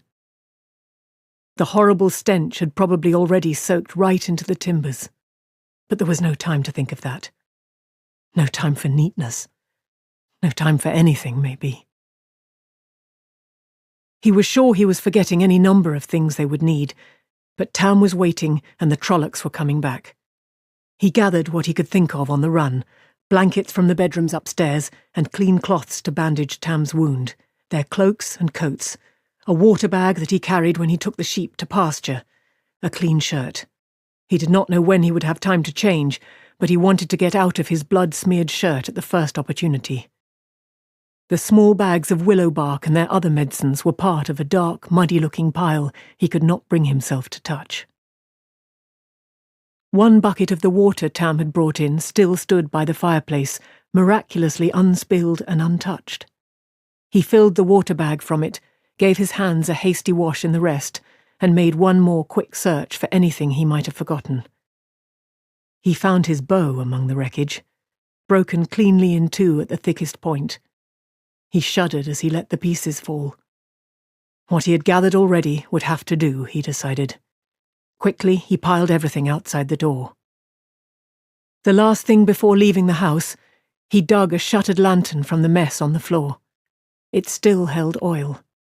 Lighting it from one of the candles, he closed the shutters, partly against the wind, but mostly to keep from drawing attention, and hurried outside with the lantern in one hand and the sword in the other. He was not sure what he would find in the barn. The sheep pen kept him from hoping too much. But he needed the cart to get Tam to Emmons Field, and for the cart he needed Bella. Necessity made him hope a little. The barn doors stood open, one creaking on its hinges as it shifted in the wind. The interior looked as it always had, at first. Then his eyes fell on empty stalls. The stall doors ripped from their hinges. Bella and the cow were gone. Quickly he went to the back of the barn. The cart lay on its side, half the spokes broken out of its wheels. One shaft was only a foot-long stump. The despair he had been holding at bay filled him. He was not sure he could carry Tam as far as the village, even if his father could bear to be carried. The pain of it might kill Tam more quickly than the fever. Still, it was the only chance left. He had done all he could do here. As he turned to go, his eyes fell on the hacked-off cart shaft lying on the straw-strewn floor. Suddenly he smiled. Hurriedly, he set the lantern and the sword on the straw-covered floor, and in the next instant he was wrestling with the cart, tipping it back over to fall upright with a snap of more breaking spokes, then throwing his shoulder into it to heave it over on the other side. The undamaged shaft stood straight out. Snatching up the sword, he hacked at the well-seasoned ash. To his pleased surprise, great chips flew with his strokes, and he cut through as quickly as he could have with a good axe. When the shaft fell free, he looked at the sword blade in wonder. Even the best sharpened axe would have dulled chopping through that hard, aged wood, but the sword looked as brightly sharp as ever. He touched the edge with his thumb, then hastily stuck it in his mouth. The blade was still razor-sharp. But he had no time for wonder. Blowing out the lantern, there was no need to have the barn burn down on top of everything else, he gathered up the shafts and ran back to get what he had left at the house. Altogether, it made an awkward burden. Not a heavy one, but hard to balance and manage, the cart shaft shifting and twisting in his arms as he stumbled across the ploughed field. Once back in the forest, they were even worse, catching on trees and knocking him half off his feet. They would have been easier to drag, but that would leave a clear trail behind him. He intended to wait as long as possible before doing that. Tam was right where he had left him, seemingly asleep. He hoped it was sleep. Suddenly fearful, he dropped his burdens and put a hand to his father's face. Tam still breathed, but the fever was worse. The touch roused Tam, but only into a hazy wakefulness. "Is that you, boy?" he breathed. "Worried about you. Dreams of days gone. Nightmares." Murmuring softly, he drifted off again. "Don't worry," Rand said. He laid Tam's coat and cloak over him to keep off the wind. "I'll get you to Nynaeve just as quick as I can."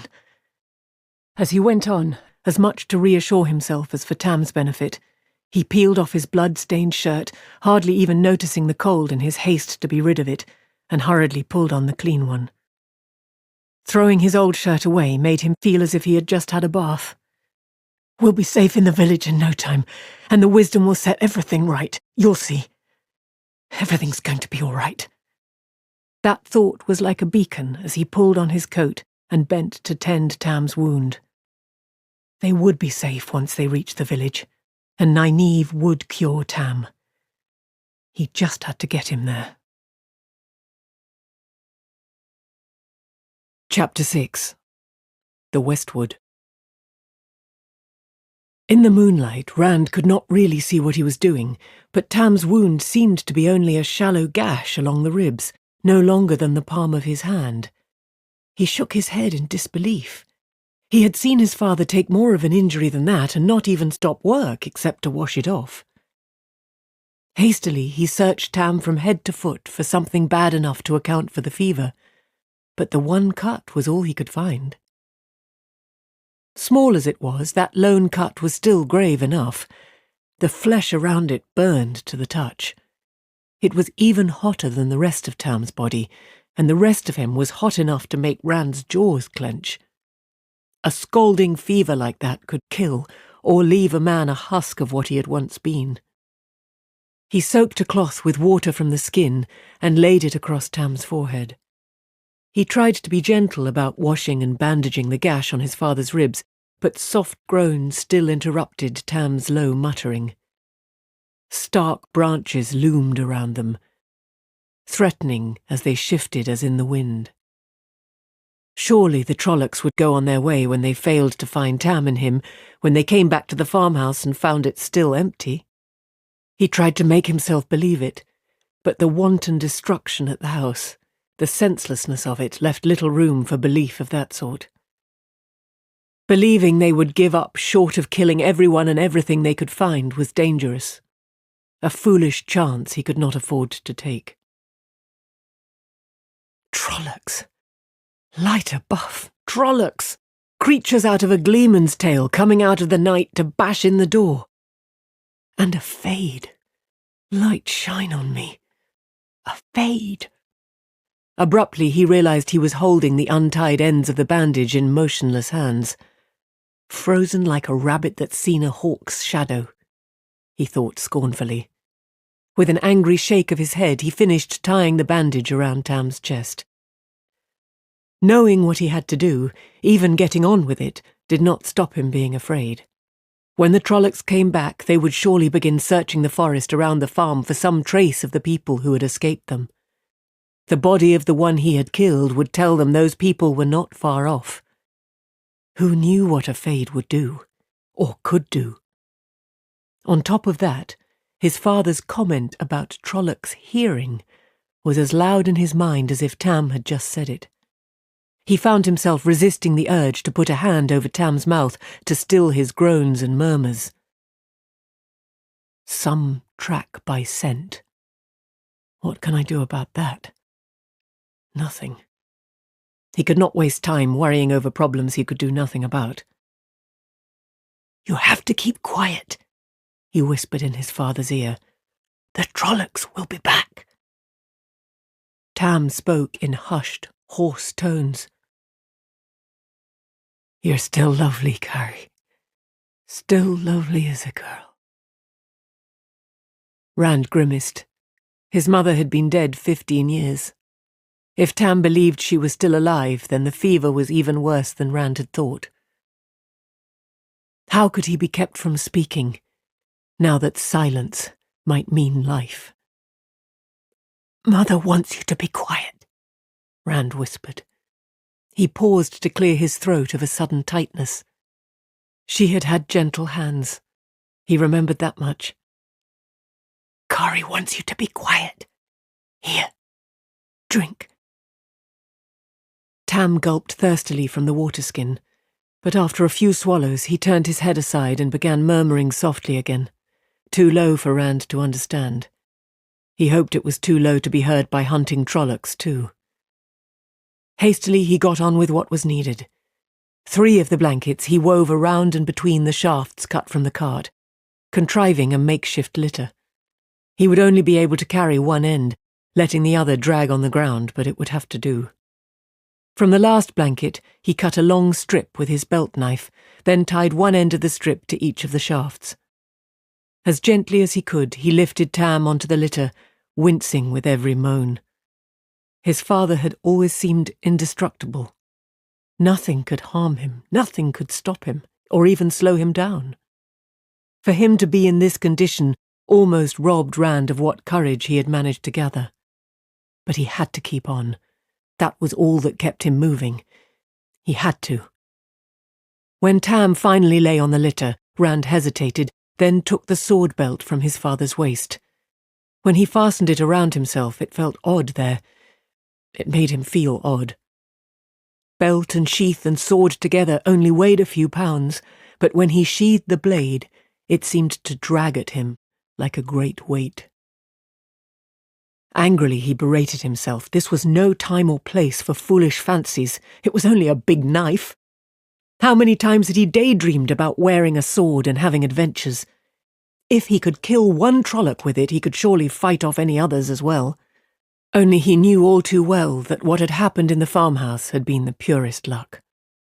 And his daydream adventures had never included his teeth chattering or running for his life through the night, or his father at the point of death. Hastily he tucked the last blanket around Tam and laid the waterskin and the rest of the cloths beside his father on the litter. With a deep breath, he knelt between the shafts and lifted the strip of blanket over his head. It settled across his shoulders and under his arms.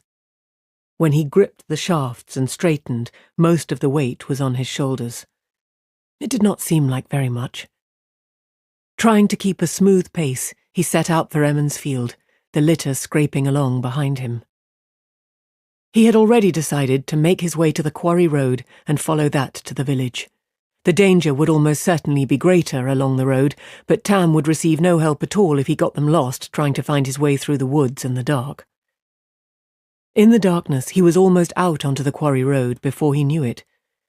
When he realized where he was, his throat tightened like a fist.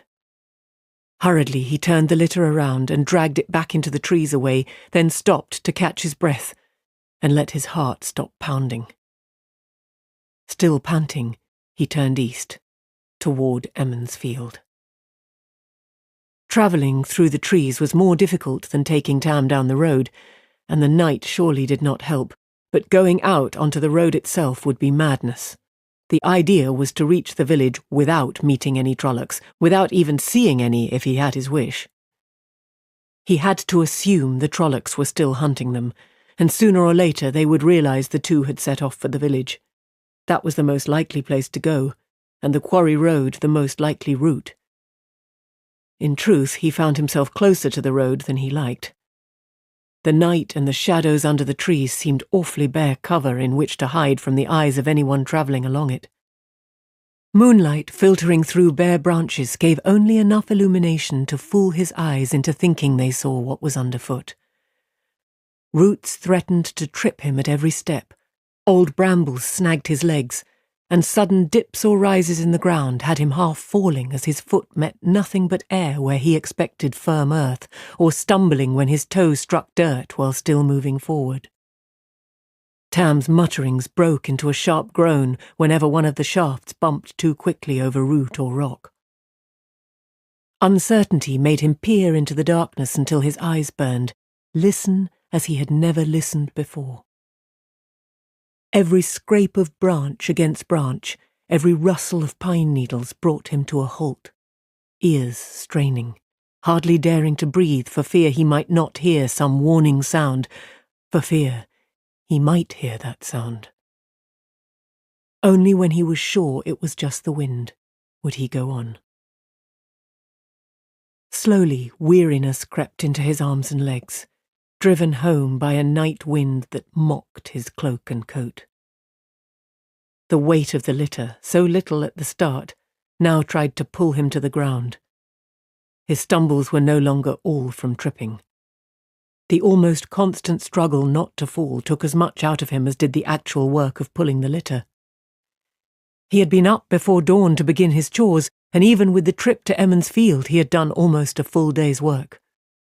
On any normal night he would be resting before the fireplace, reading one of Tam's small collection of books before going to bed. The sharp chill soaked into his bones, and his stomach reminded him that he had had nothing to eat since Mistress Alvea's honey cakes.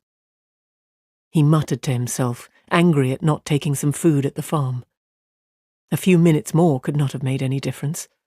A few minutes to find some bread and cheese. The Trollocs would not have come back in just a few minutes more, or just the bread. Of course, Mistress Alvea would insist on putting a hot meal in front of him once they reached the inn. A steaming plate of her thick lamb stew, probably, and some of that bread she had been baking. And lots of hot tea. "They came over the dragon wall like a flood," Tam said suddenly, in a strong, angry voice, "and washed the land with blood. How many died for Laman's sin?" Rand almost fell from surprise. Wearily he lowered the litter to the ground and untangled himself. The strip of blanket left a burning groove in his shoulders. Shrugging to work the knots out, he knelt beside Tam. Fumbling for the water bag, he peered through the trees, trying vainly in the dim moonlight to see up and down the road not 20 paces away. Nothing moved there but shadows. Nothing but shadows. "There isn't any flood of Trollocs, Father. Not now, anyway. We'll be safe in Emmons Field soon. Drink a little water." Tam brushed aside the water bag with an arm that seemed to have regained all of its strength. He seized Rand's collar, pulling him close enough to feel the heat in his father's fever in his own cheek. "They called them savages," Tam said urgently. "The fools said they could be swept aside like rubbish. How many battles lost? How many cities burned before they faced the truth? Before the nation stood together against them?" He loosed his hold on Rand, and sadness filled his voice. "The field at Marath, carpeted with the dead, and no sound but the cries of ravens and the buzzing of flies. The topless towers of Kyrian burning in the night like torches. All the way to the shining walls they burned and slew before they would turn back. All the way to—" Rand clamped a hand over his father's mouth. The sound came again, a rhythmic thudding, directionless in the trees, fading, then growing stronger again as the wind shifted. Frowning, he turned his head slowly, trying to decide from where it came. A flicker of motion caught the corner of his eye, and in an instant he was crouched over Tam. He was startled to feel the hilt of the sword clutched tight in his hand, but most of him concentrated on the quarry road as if the road were the only real thing in the entire world. Wavering shadows to the east slowly resolved themselves into a horse and rider, followed up the road by tall, bulky shapes trotting to keep up with the animal. The pale light of the moon glittered from spearheads and axe blades. Rand never even considered that they might be villagers coming to help. He knew what they were. He could feel it, like grit scraping his bones, even before they drew close enough for moonlight to reveal the hooded cloak swathing the horseman, a cloak that hung undisturbed by the wind. All of the shapes appeared black in the night, and the horses' hooves made the same sounds that any others would. But Rand knew this horse from any other. Behind the dark rider came nightmare forms with horns and muzzles and beaks, Trollocs in a double file, all in steps, boots and hooves striking the ground at the same instant as if obeying a single mind. Rand counted 20 as they ran past. He wondered what kind of man would dare turn his back on so many Trollocs, or on one, for that matter. The trotting column disappeared westward, thumping footfalls fading into the darkness, but Rand remained where he was, not moving a muscle except to breathe. Something told him to be certain, absolutely certain they were gone before he moved. At long last he drew a deep breath and began to straighten. This time the horse made no sound at all. In eerie silence, the dark rider returned, his shadowy mount stopping every few steps as it walked slowly back down the road. The wind gusted higher, moaning through the trees. The horseman's cloak lay still as death. Whenever the horse halted, that hooded head swung from side to side as the rider peered into the forest, searching. Exactly opposite Rand, the horse stopped again, the shadowed opening of the hood turning toward where he crouched above his father. Rand's hand tightened convulsively on the sword hilt. He felt the gaze, just as he had that morning, and shivered again from the hatred, even if he could not see it. That shrouded man hated everyone and everything that lived. Despite the cold wind, sweat beaded on Rand's face. Then the horse was moving on. A few soundless steps, and stop, until all Rand could see was a barely distinguishable blur in the night far down the road. It could have been anything, but he had not taken his eyes off it for a second. If he lost it, he was afraid the next time he saw the black-cloaked rider might be when that silent horse was on top of him.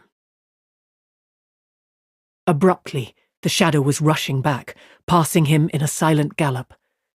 The rider looked only ahead of him as he sped westward into the night, toward the mountains of mist. Toward the farm. Rand sagged, gulping air and scrubbing cold sweat off his face with his sleeve. He did not care any more about why the Trollocs had come. If he never found out why, that would be fine, just as long as it was all ended. With a shake, he gathered himself, hastily checking his father. Tam was still murmuring, but so softly Rand could not make out the words. He tried to give him a drink, but the water spilled over his father's chin. Tam coughed and choked on the trickle that made it into his mouth, then began muttering again as if there had not been any interruption. Rand splashed a little more water on the cloth on Tam's forehead, pushed the water bag back on the litter, and scrambled between the shafts again. He started out as if he had had a good night's sleep, but the new strength did not last long. Fear masked his tiredness in the beginning, but though the fear remained, the mask melted away quickly. Soon he was back to stumbling forward, trying to ignore hunger and aching muscles. He concentrated on putting one foot in front of the other without tripping. In his mind, he pictured Emmons Field. Shutters thrown back and the houses lit for winter night, people shouting greetings as they passed back and forth on their visits, fiddles filling the streets with Jaim's Folly and Heron on the Wing. Harald Luhan would have one too many brandies and start singing The Wind in the Barley in a voice like a bullfrog. He always did, until his wife managed to shush him. And Sen Bui would decide to prove he could still dance as well as ever, and Matt would have something planned that would not quite happen the way he intended. And everybody would know he was responsible even if no one could prove it. He could almost smile thinking about how it would be. After a time, Tam spoke up again. Avendasora. It said it makes no seed, but they brought a cutting to Kyrian, a sapling, a royal gift of wonder for the king. Though he sounded angry, he was barely loud enough for Rand to understand. Anyone who could hear him would be able to hear the litter scraping across the ground, too. Rand kept on, only half listening. They never make peace, never. But they brought a sapling as a sign of peace. 500 years it grew. 500 years of peace with those who make no peace with strangers. Why did he cut it down?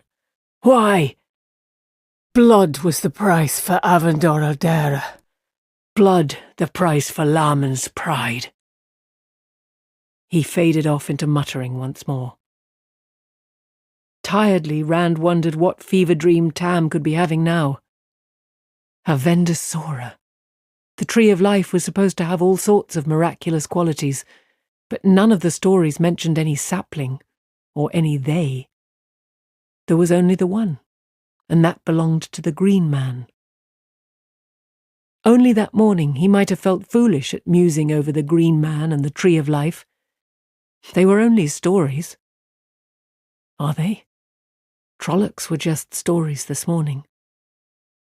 Maybe all the stories were as real as the news the peddlers and merchants brought, all the gleemen's tales, and all the stories told at night in front of the fireplace. Next he might actually meet the Green Man, or an Ogier giant, or a wild, black-veiled Aielman. Tam was talking again, he realized, sometimes only murmuring, sometimes loud enough to understand. From time to time he stopped to pant for breath, then went on as if he thought he had been speaking the whole time. Battles are always hot, even in the snow. Sweat heat, blood heat. Only death is cool. Slope of the mountain, only place didn't stink of death. Had to get away from the smell of it, sight of it. Heard a baby cry. Their women fight alongside the men sometimes, but why they had let her come, I don't. Gave birth there alone, before she died of her wounds. Covered the child with her cloak. But the wind, blown the cloak away. Child, blue with the cold. Should have been dead too. Crying there, crying in the snow. I couldn't just leave a child. No children of our own. Always knew you wanted children. I knew you'd take it to your heart, Kari. Yes, lass. Rand is a good name. A good name. Suddenly Rand's legs lost the little strength they had. Stumbling, he fell to his knees. Tam moaned with the jolt, and the strip of blanket cut into Rand's shoulders, but he was not aware of either. If a Trolloc had leaped up in front of him right then, he would just have stared at it. He looked over his shoulder at Tam, who had sunk back into wordless murmurs. Fever dreams, he thought dully. Fevers always brought bad dreams, and this was a night for nightmares even without a fever. You are my father, he said aloud, stretching back a hand to touch Tam, and I am... The fever was worse. Much worse. Grimly he struggled to his feet. Tam murmured something, but Rand refused to listen to any more. Throwing his weight against the improvised harness, he tried to put all of his mind into taking one leaden step after another, into reaching the safety of Emmons Field. but he could not stop the echo in the back of his mind. "He's my father. It was just a fever dream." "He's my father." "It was just a fever dream." "Light. Who am I?" Chapter 7.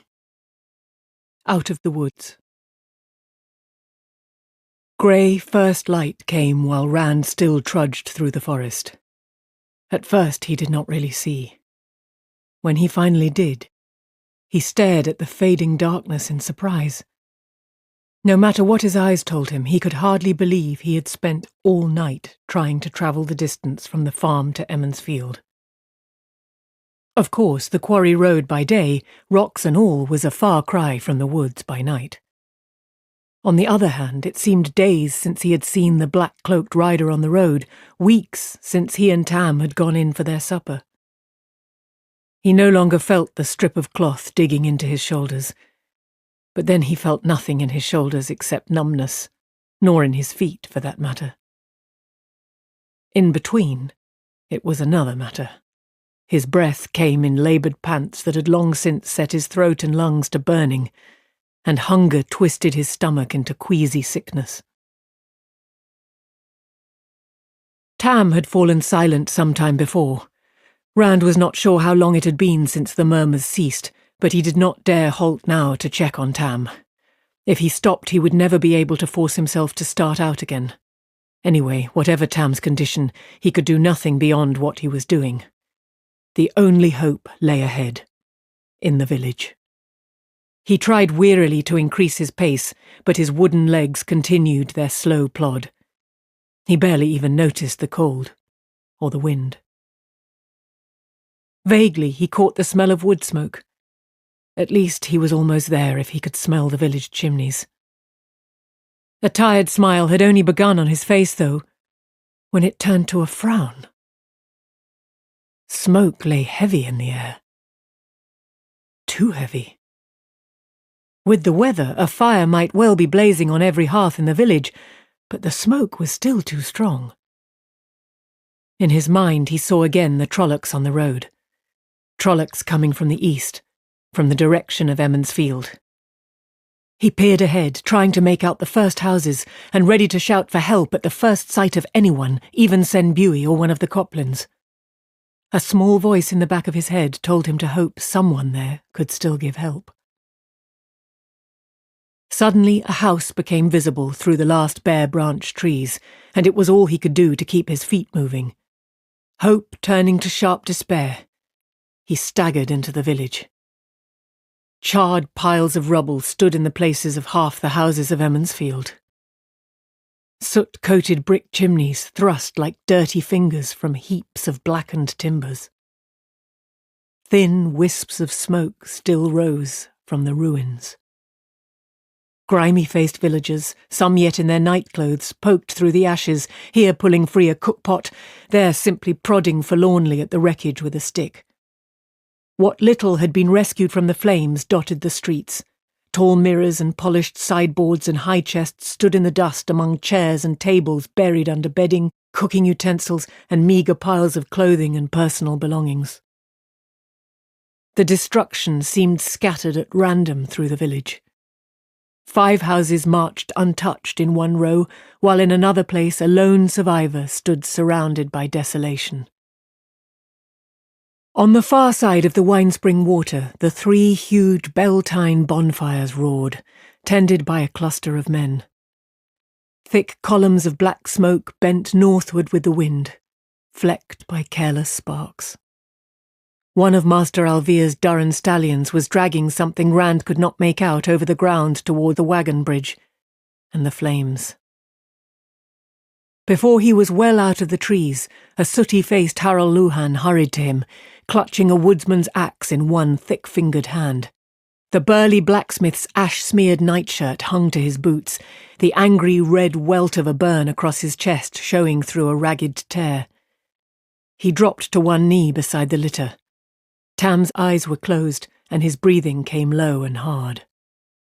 "Trollocs, boy?" Master Luhan asked in a smoke-hoarse voice. "Here too." Here too. Well, we may have been luckier than anyone has a right to be, if you can credit it. He needs the wisdom. Now where in the light is she? Egwene! Egwene, running by with her arms full of bedsheets torn into bandages, looked around at them without slowing. Her eyes stared at something in the far distance. Dark circles made them appear even larger than they actually were. Then she saw Rand and stopped, drawing a shuddering breath. Oh no, Rand. Not your father. Is he... Come. I'll take you to Nynaeve. Rand was too tired, too stunned to speak. All through the night, Emond's Field had been a haven where he and Tam would be safe. Now all he could seem to do was stare in dismay at her smoke-stained dress. He noticed odd details as if they were very important. The buttons down the back of her dress were done up crookedly, and her hands were clean. He wondered why her hands were clean when smudges of soot marked her cheeks. Master Luhan seemed to understand what had come over him. Laying his axe across the shafts, the blacksmith picked up the rear of the litter and gave it a gentle push, prodding him to follow Egwene. He stumbled after her as if walking in his sleep. Briefly he wondered how Master Luhan knew the creatures were Trollocs, but it was a fleeting thought. If Tam could recognize them, there was no reason why Harol Luhan could not. "All the stories are real," he muttered. So it seems, lad, the blacksmith said. So it seems. Rand only half heard. He was concentrating on following Egwene's slender shape. He had pulled himself together just enough to wish she would hurry, though in truth she was keeping her pace to what the two men could manage with their burden. She led them halfway down the green to the Calder house. Char blackened the edges of its thatch, and smut stained the whitewashed walls. Of the houses on either side, only the foundation stones were left, and 2 piles of ash and burned timbers. One had been the house of Berin Thane, one of the miller's brothers. The other had been Abel Cawthon's, Mat's father. Even the chimneys had toppled. "Wait here," Egwene said, and gave them a look as if expecting an answer. When they only stood there, she muttered something under her breath, then dashed inside. "Mat," Rand said, "is he—" "He's alive," the blacksmith said. He set down his end of the litter and straightened slowly. "I saw him a little while ago. It's a wonder any of us are alive. The way they came after my house and the forge, you'd have thought I had gold and jewels in there. Elspeth cracked one skull with a frying pan. She took one look at the ashes of our house this morning and set out hunting around the village with the biggest hammer she could dig out of what's left of the forge, just in case any of them hid instead of running away. I could almost pity the thing if she finds one." He nodded to the Calder house. "Mistress Calder and a few others took in some of those who were hurt, the ones with no home of their own still standing. When the wisdom's seen time, we'll find him a bed. The inn, maybe. The mayor offered it already, but Nynaeve said the hurt folk would heal better if there weren't so many of them together." Rand sank to his knees. Shrugging out of his blanket harness, he wearily busied himself with checking Tam's covers. Tam never moved or made a sound, even when Rand's wooden hands jostled him, but he was still breathing at least. My father. The other was just the fever talking. "What if they come back?" he said dully.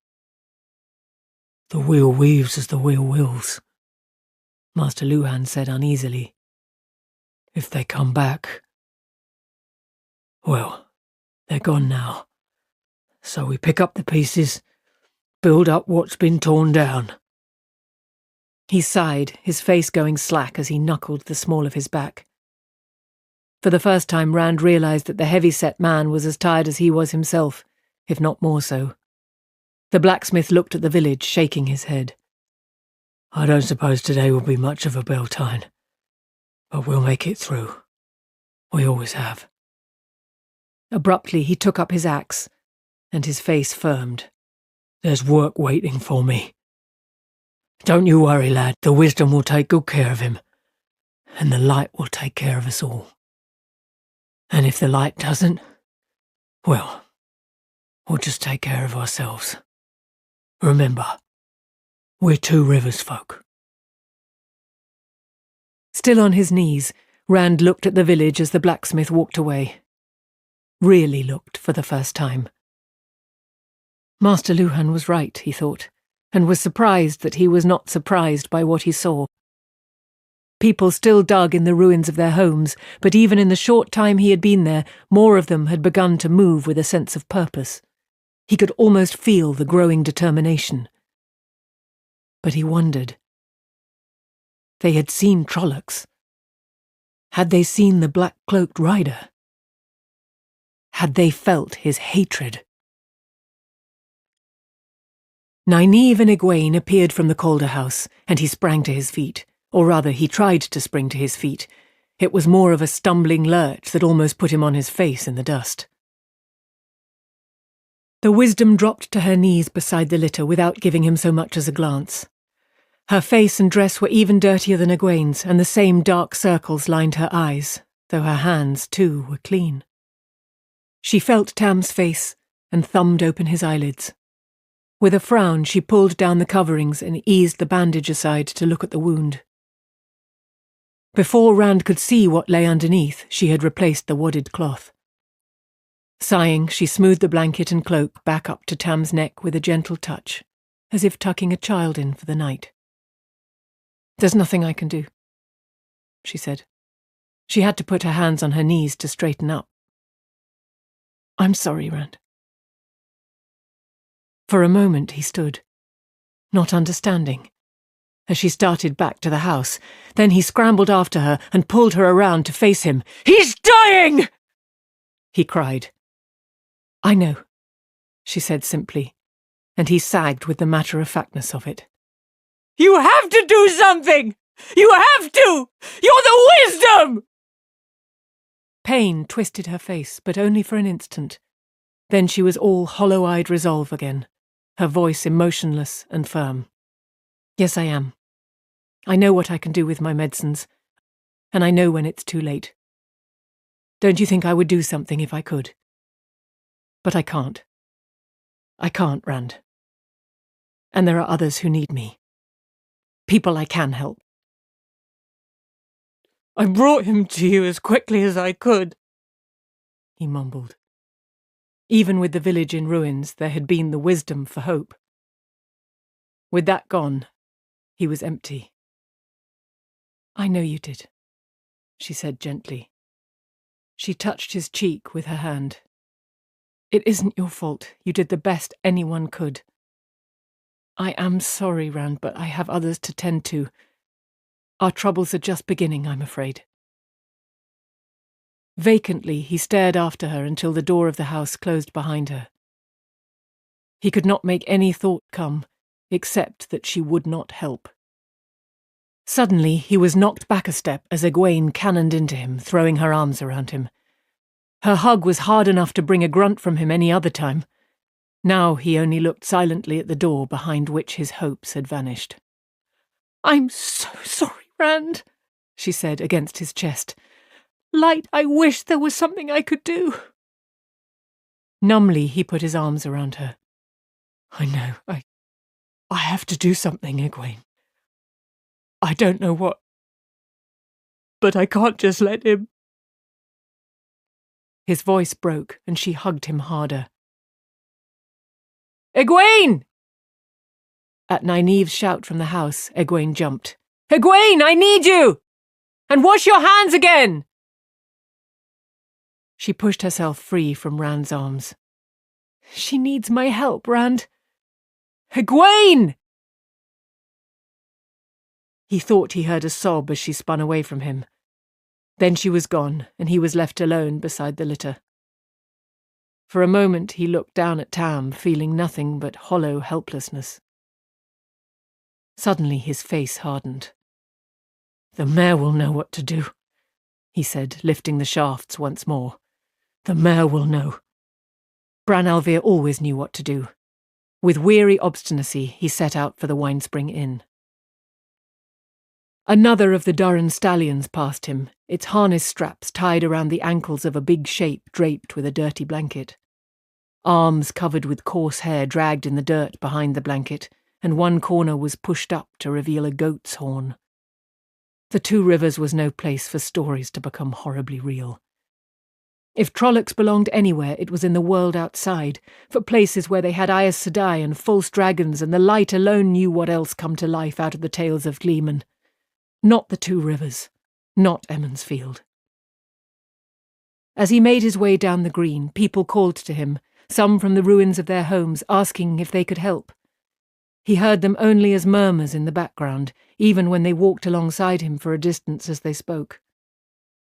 Without really thinking about it, he managed words that said he needed no help, that everything was being taken care of. When they left him with worried looks and sometimes a comment about sending Nynaeve to him, he noticed that just as little. All he let himself be aware of was the purpose he had fixed in his head. Bran al'Vir could do something to help Tam. What that could be, he tried not to dwell on, but the mayor would be able to do something, to think of something. The inn had almost completely escaped the destruction that had taken half the village. A few scorch marks marred its walls, but the red roof tiles glittered in the sunlight as brightly as ever. All that was left of the peddler's wagon, though, were blackened iron wheel rims leaning against the charred wagon box now on the ground. The big round hoops that had held up the canvas cover slanted crazily, each at a different angle. Tom Merrilin sat cross-legged on the old foundation stones, carefully snipping singed edges from the patches on his cloak with a pair of small scissors. He set down cloak and scissors when Rand drew near. Without asking if Rand needed or wanted help, he hopped down and picked up the back of the litter. Inside? Of course. Don't you worry, boy, your wisdom will take care of him. I've watched her work since last night, and she has a deft touch and a sure skill. It could be a lot worse. Some died last night. Not many, perhaps, but any at all are too many for me. Old Fane just disappeared. And that's the worst of all. Trollocs will eat anything. You should thank the light your father's still here, and alive for the wisdom to heal. Rand blotted out the words. He is my father, reducing the voice to meaningless sound that he noticed no more than a fly's buzzing. He could not bear any more sympathy, any more attempts to boost his spirits. Not now. Not until Bran al'Vir told him how to help Tam. Suddenly he found himself facing something scrawled on the inn door. A curving line scratched with a charred stick. A charcoal teardrop balanced on its point. So much had happened that it hardly surprised him to find the dragon's fang marked on the door of the Winespring Inn. Why anyone would want to accuse the innkeeper or his family of evil or bring the inn bad luck was beyond him. But the night had convinced him of one thing. Anything was possible. Anything at all. At a push from the gleeman, he lifted the latch and went in. The common room was empty except for Bran al'Vir, and cold too, for no one had found time to lay a fire. The mayor sat at one of the tables, dipping his pen in an inkwell with a frown of concentration on his face and his grey-fringed head bent over a sheet of parchment. Nightshirt tucked hastily into his trousers and bagging around his considerable waist, he absently scratched at one bare foot with the toes of the other. His feet were dirty, as if he had been outside more than once without bothering about boots despite the cold. "What's your trouble?" he demanded without looking up. "Be quick with it. I have 24 things to do right this minute, and more that should have been done an hour ago, so I have little time or patience. Well? Out with it!" "Master al'Vir," Rand said, "it's my father." The mayor's head jerked up. "Rand? "Tam!" He threw down the pen and knocked over his chair as he leaped up. Perhaps the light hasn't abandoned us altogether. Oh, I was afraid you were both dead. Bella galloped into the village an hour after the Trollocs left, lathered and blowing as if she'd run all the way from the farm, and I thought, no time for that now. We'll take him upstairs." He seized the rear of the litter, shouldering the gleeman out of the way. "You go get the wisdom, Master Merrilin, and tell her I said hurry or I'll know the reason why." "Rest easy, Tam. We'll soon have you in a good soft bed. Go, Gleeman, go!" Tom Merrillin vanished through the doorway before Rand could speak. "Nynaeve wouldn't do anything. She said she couldn't help him. I hoped you'd think of something." Master Alvia looked at Tam more sharply, then shook his head. "We will see, boy. We will see." But he no longer sounded confident. "Let's get him into a bed. He can rest easy at least." Rand let himself be prodded toward the stairs at the back of the common room. He tried hard to keep his certainty that somehow Tam would be all right, but it had been thin to begin with, he realized, and the sudden doubt in the mayor's voice shook him. On the second floor of the inn, at the front, were 6 snug, well-appointed rooms with windows overlooking the green. Mostly they were used by the peddlers or people down from Watch Hill or up from Devon Ride, but the merchants who came each year were often surprised to find such comfortable rooms. 3 of them were taken now, and the mayor hurried Rand to one of the unused ones. Quickly, the down comforter and blankets were stripped back on the wide bed, and Tam was transferred to the thick feather mattress with goose-down pillows tucked under his head. He made no sound beyond hoarse breathing as he was moved, not even a groan, but the mayor brushed away Rand's concern, telling him to set a fire to take the chill off the room. While Rand dug wooden kindling from the woodbox next to the fireplace, Bran threw back the curtains on the window, letting in the morning light, then began to gently wash Tam's face. By the time the Gleeman returned, the blaze on the hearth was warming the room. "She will not come," Tom Merrillin announced as he stalked into the room. He glared at Rand, his bushy white brows drawing down sharply. "You didn't tell me she'd seen him already. She almost took my head off." "I thought... I don't know. Maybe the mayor could do something, could make her see..." Hands clenched in anxious fists, Rand turned from the fireplace to Bran. "Master Alvia, what can I do?" The rotund man shook his head helplessly. He laid a freshly dampened cloth on Tam's forehead and avoided meeting Rand's eye. "I can't just watch him die, Master Alvia. I have to do something." The Gleeman shifted, as if to speak. Rand rounded on him eagerly. "Do you have an idea? I'll try anything." "I was just wondering," Tom said, tamping his long-stemmed pipe with his thumb, "if the mayor knew who scrawled the dragon's fang on his door." He peered into the bowl, then looked at Tam and replaced the unlit pipe between his teeth with a sigh. "Someone seems not to like him anymore. Or maybe it's his guests they don't like." Rand gave him a disgusted look and turned away to stare into the fire. His thoughts danced like the flames, and like the flames they concentrated fixedly on one thing. He would not give up. He could not just stand there and watch Tam die. "My father," he thought fiercely.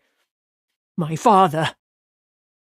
Once the fever was gone, that could be cleared up as well, but the fever first. Only how? Bran Alvia's mouth tightened as he looked at Rand's back, and the glare he directed at the Gleeman would have given a bear pause, but Tom just waited expectantly, as if he had not noticed it. "It's probably the work of one of the congers or a coplin," the mayor said finally, "though the light alone knows which. They're a large brood, and if there's ill to be said of someone, or even if there isn't, they'll say it. They make Senbui sound honey-tongued." "That wagon load who came in just before dawn?" the Gleeman asked.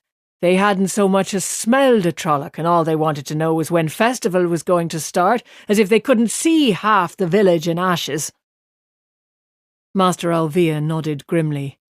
"One branch of the family.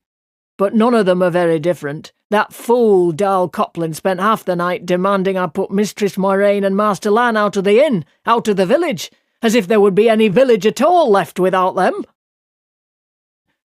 Rand had only half listened to the conversation, but this last tugged him to speak.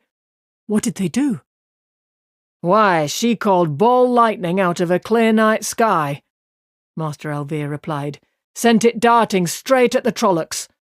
You've seen trees shattered by it. The Trollocs stood it no better."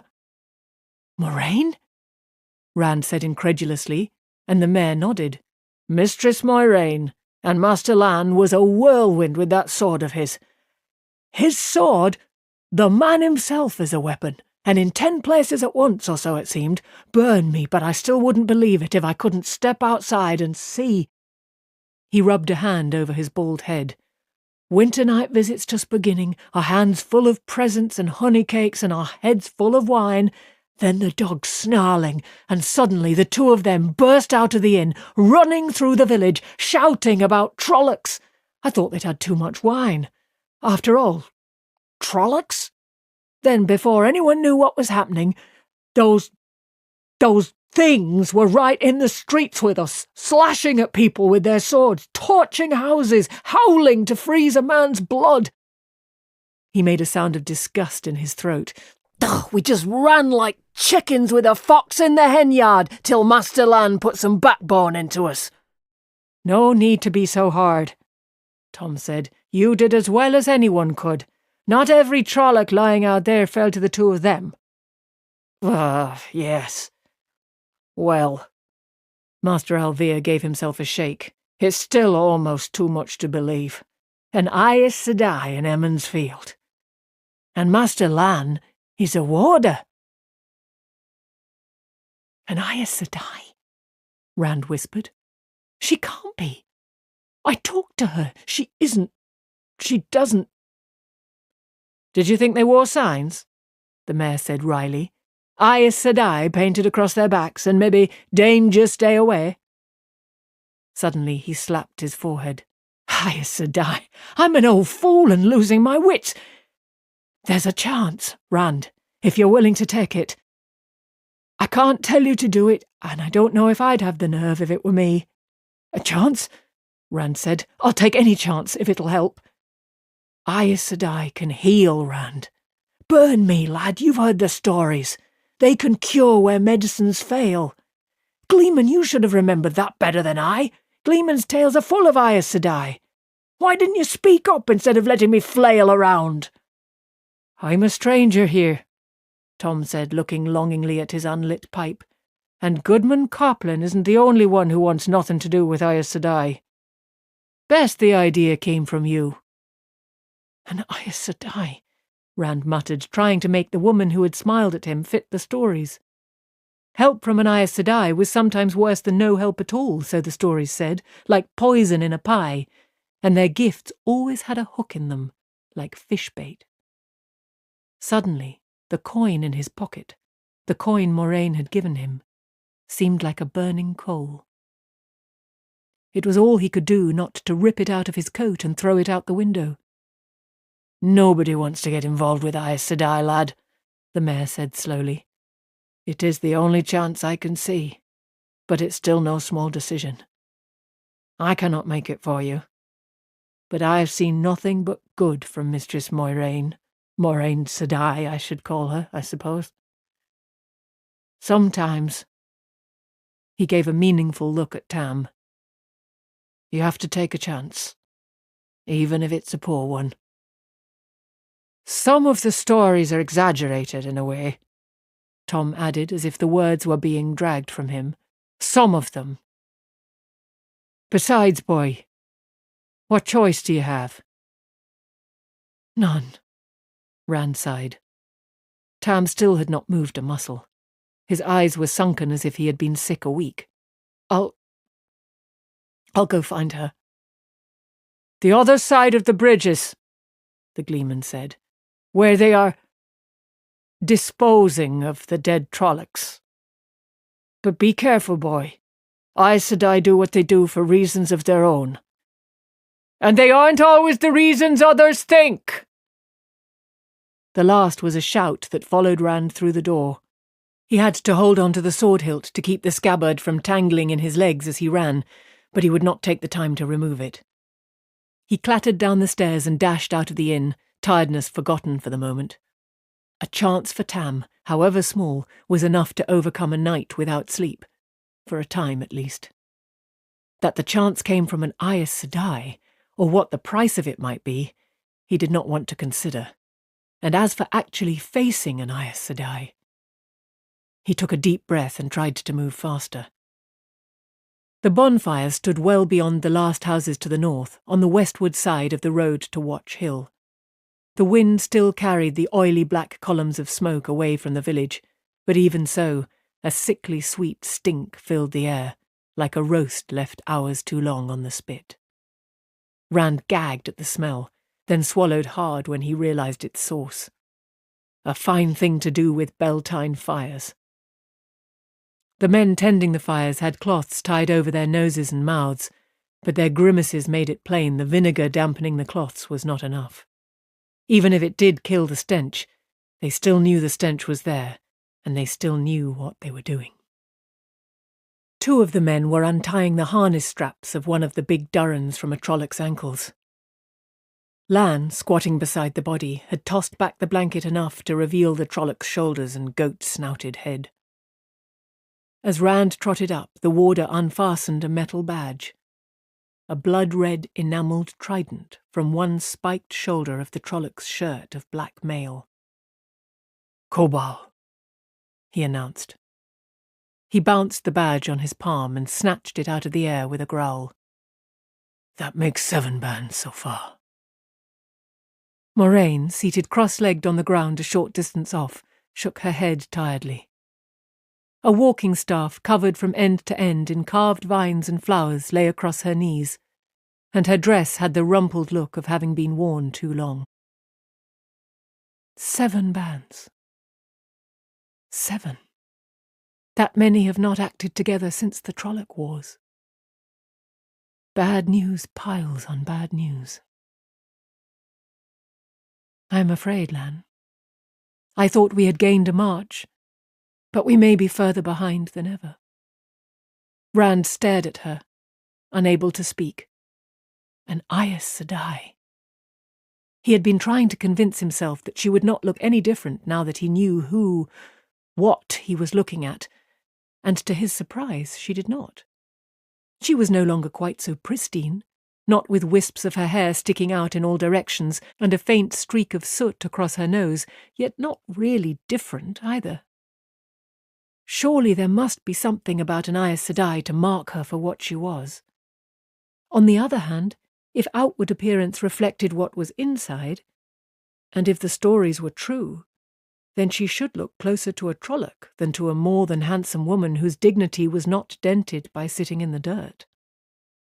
And she could help Tam. Whatever the cost, there was that before anything else. He took a deep breath. "Mistress Moraine, Moraine Sedai." Both turned to look at him, and he froze under her gaze. Not the calm, smiling gaze he remembered from the green. Her face was tired, but her dark eyes were a hawk's eyes. Aes Sedai, breakers of the world, puppeteers who pulled strings and made thrones and nations dance in designs only the women from Tar Valon knew. "A little more light in the darkness," the Aes Sedai murmured. She raised her voice. "How are your dreams, Rand al'Thor?" He stared at her. "My dreams?" "A night like that can give a man bad dreams, Rand. If you have nightmares, you must tell me of it. I can help with bad dreams sometimes." "There's nothing wrong with It's my father. He's hurt. It's not much more than a scratch, but the fever is burning him up. The wisdom won't help. She says she can't. But the stories..." She raised an eyebrow, and he stopped and swallowed hard. Light, is there a story with an Aes Sedai where she isn't a villain? He looked at the warder, but Lan appeared more interested in the dead Trolloc than in anything Rand might say. Fumbling his way under her eyes, he went on. It said Aes Sedai can heal. If you can help him, anything you can do for him, whatever the cost, He took a deep breath and finished up in a rush. "I'll pay any price in my power if you help him. Anything." "Any price?" Moraine mused, half to herself. "We will speak of prices later, Rand, if at all. I can make no promises. Your wisdom knows what she is about. I will do what I can, but it is beyond my power to stop the wheel from turning." "Death comes sooner or later to everyone," the warder said grimly, "unless they serve the Dark One, and only fools are willing to pay that price." Moraine made a clucking sound. "Do not be so gloomy, Lan. We have some reason to celebrate. A small one, but a reason." She used the staff to pull herself to her feet. "Take me to your father, Rand. I will help him as much as I am able. Too many here have refused to let me help at all.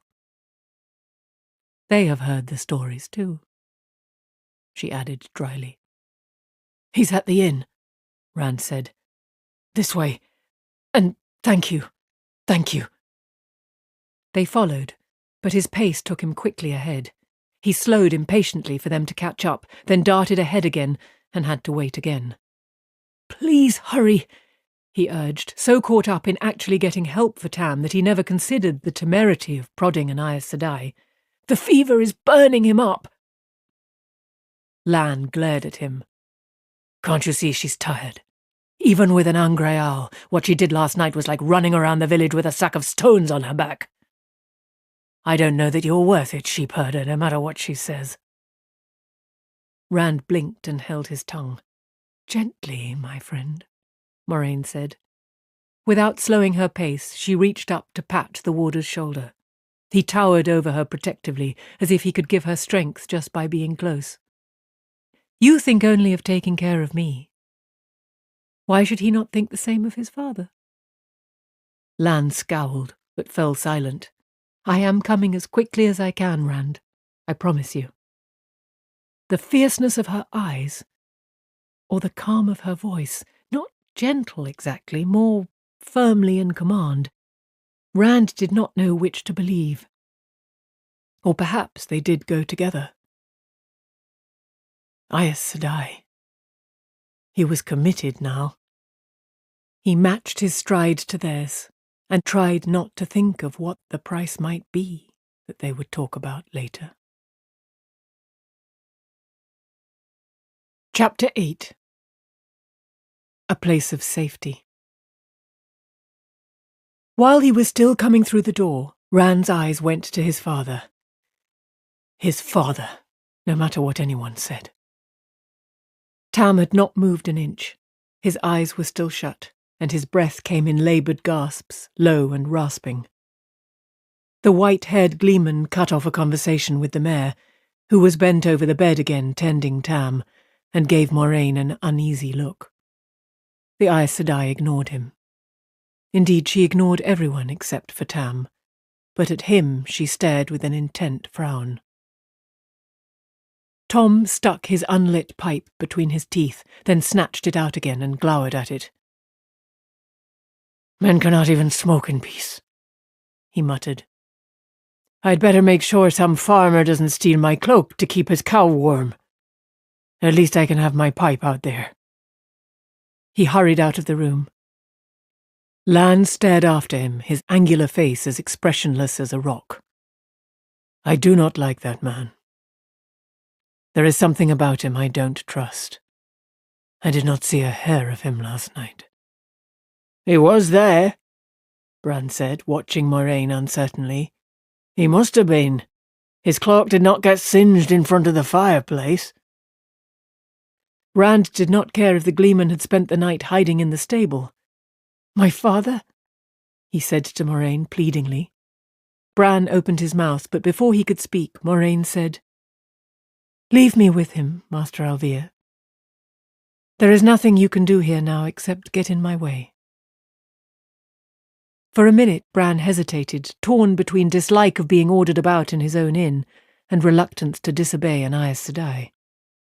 Finally he straightened to clap Rand on the shoulder. "Come along, boy. Let us leave Moraine Sedai to her There's plenty you can give me a hand with downstairs. Before you know it, Tam will be shouting for his pipe and a mug of ale." "Can I stay?"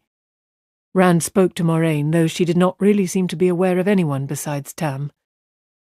Bran's hand tightened, but Rand ignored him. "Please, I'll keep out of your way. You won't even know I'm here. He's my father," he added with a fierceness that startled him and widened the mayor's eyes in surprise. Rand hoped the others put it down to tiredness, or the strain of dealing with an Aes Sedai. Yes, Moraine said impatiently.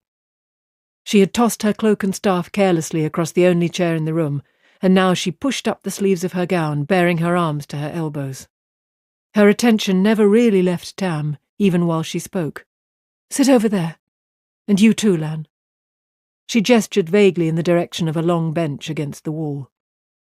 Her eyes travelled slowly from Tam's feet to his head, but Rand had the prickly feeling that she was looking beyond him in some fashion.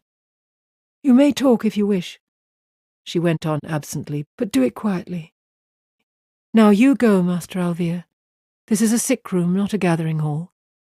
See that I am not disturbed." The mayor grumbled under his breath, though not loudly enough to catch her attention, of course, squeezed Rand's shoulder again, then obediently, if reluctantly, closed the door behind him. Muttering to herself, the Aes Sedai knelt beside the bed and rested her hands lightly on Tam's chest. She closed her eyes, and for a long time she neither moved nor made a sound. In the stories, Aes Sedai wonders were always accompanied by flashes and thunderclaps, or other signs to indicate mighty works and great powers. The power. The one power, drawn from the true source that drove the wheel of time. That was not something Rand wanted to think about. The power involved with Tam, himself in the same room where the power might be used. In the same village was bad enough. For all he could tell, though, Moraine might just as well have gone to sleep. But he thought Tam's breathing sounded easier. She must be doing something. So intent was he that he jumped when Lan spoke softly. "That is a fine weapon you wear. Is there by chance a heron on the blade as well?" For a moment Rand stared at the warder, not grasping what it was he was talking about. He had completely forgotten Tam's sword in the lather of dealing with an Aes Sedai. It did not seem so heavy any more. "Yes, there is. What is she doing?" "I'd not have thought to find a heron-marked sword in a place like this," Lan said. "It belongs to my father." He glanced at Lan's sword, the hilt just visible at the edge of his cloak. The two swords did look a good deal alike, except that no herons showed on the warder's. He swung his eyes back to the bed. Tam's breathing did sound easier. The rasp was gone. He was sure of it. "He bought it a long time ago." "Strange thing for a sheep herder to buy." Rand spared a sidelong look for Lan. For a stranger to wonder about the sword was prying. For a warder to do it. Still, he felt he had to say something. "He never had any use for it, that I know of. He said it had no use, until last night anyway. I didn't even know he had it till then." "He called it useless, did he? He must not always have thought so." Lan touched the scabbard at Rand's waist briefly with one finger. "There are places where the heron is a symbol of the master swordsman. That blade must have travelled a strange road to end up with a sheep herder in the Two Rivers." Rand ignored the unspoken question. Moraine still had not moved. Was the Aes Sedai doing anything? He shivered and rubbed his arms, not sure he really wanted to know what she was doing. An Aes Sedai. A question of his own popped into his head then, one he did not want to ask, one he needed an answer to.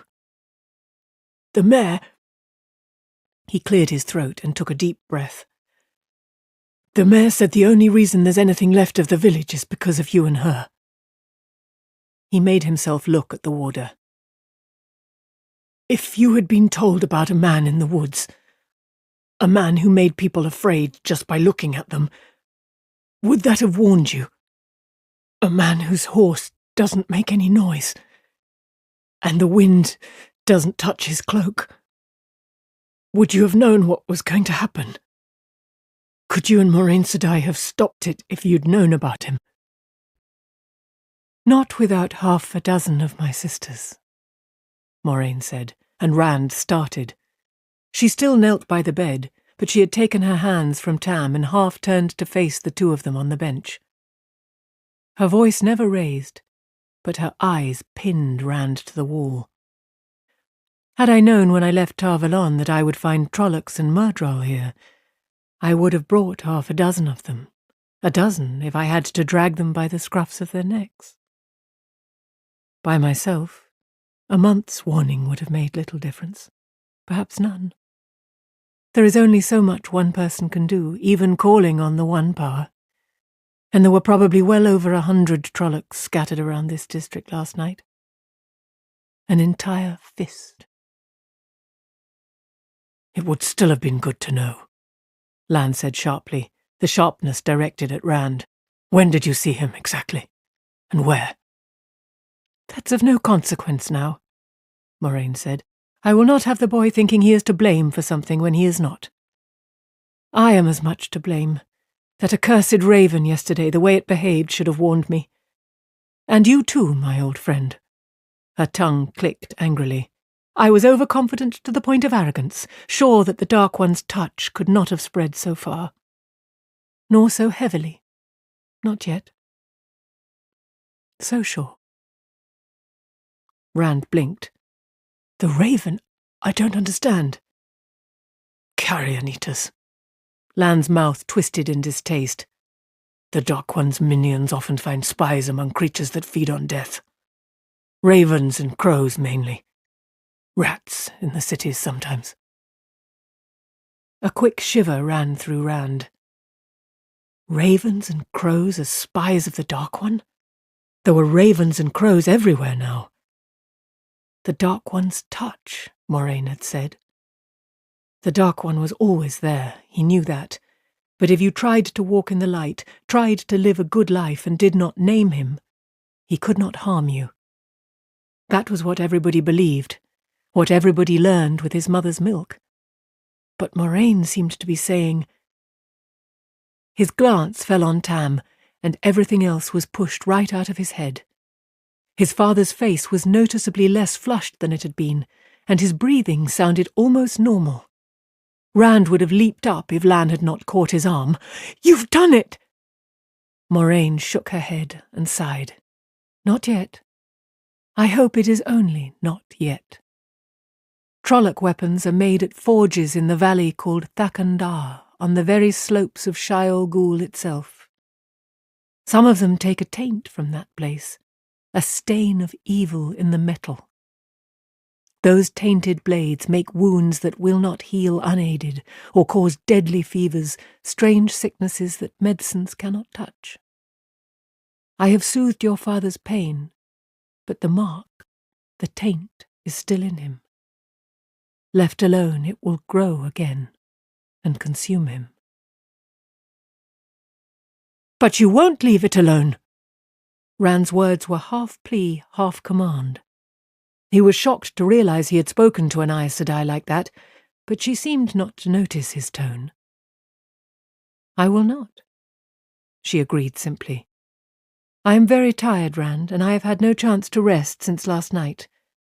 Ordinarily it would not matter, but for this kind of hurt, this," she took a small bundle of white silk from her pouch, "is an angreal."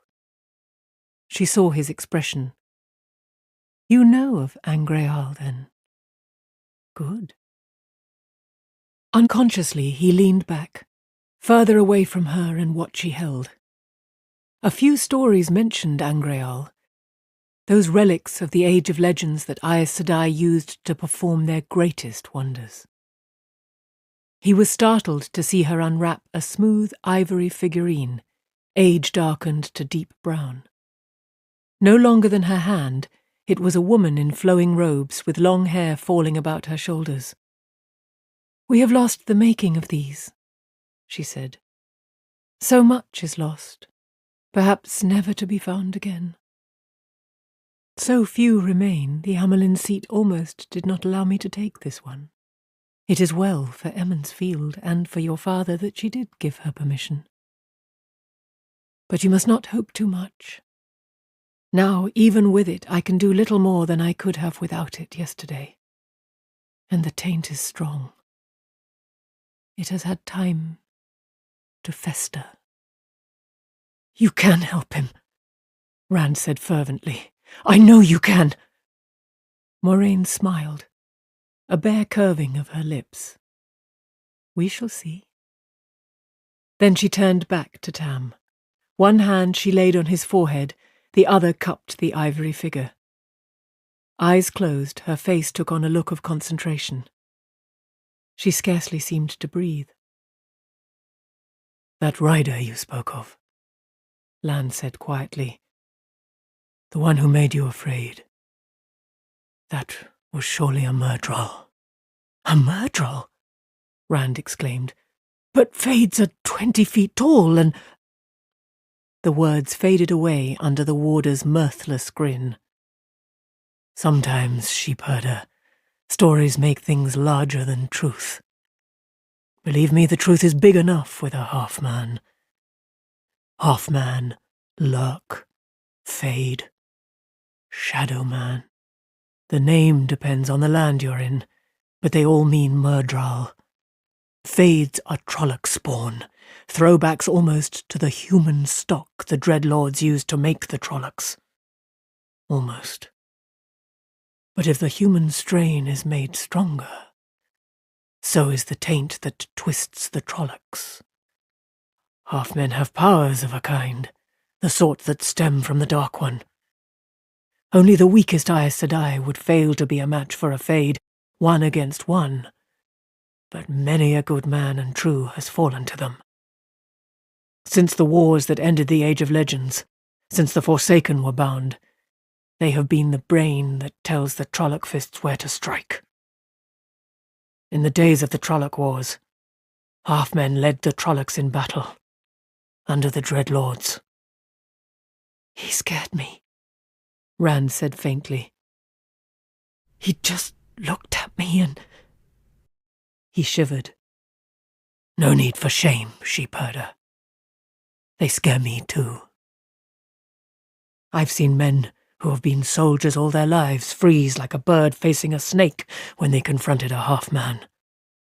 In the north, in the borderlands along the Great Blight, there is a saying, 'The look of the eyeless is fear.'"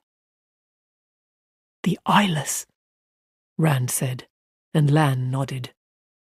"Myrddraal see like eagles, in darkness or in light, but they have no eyes.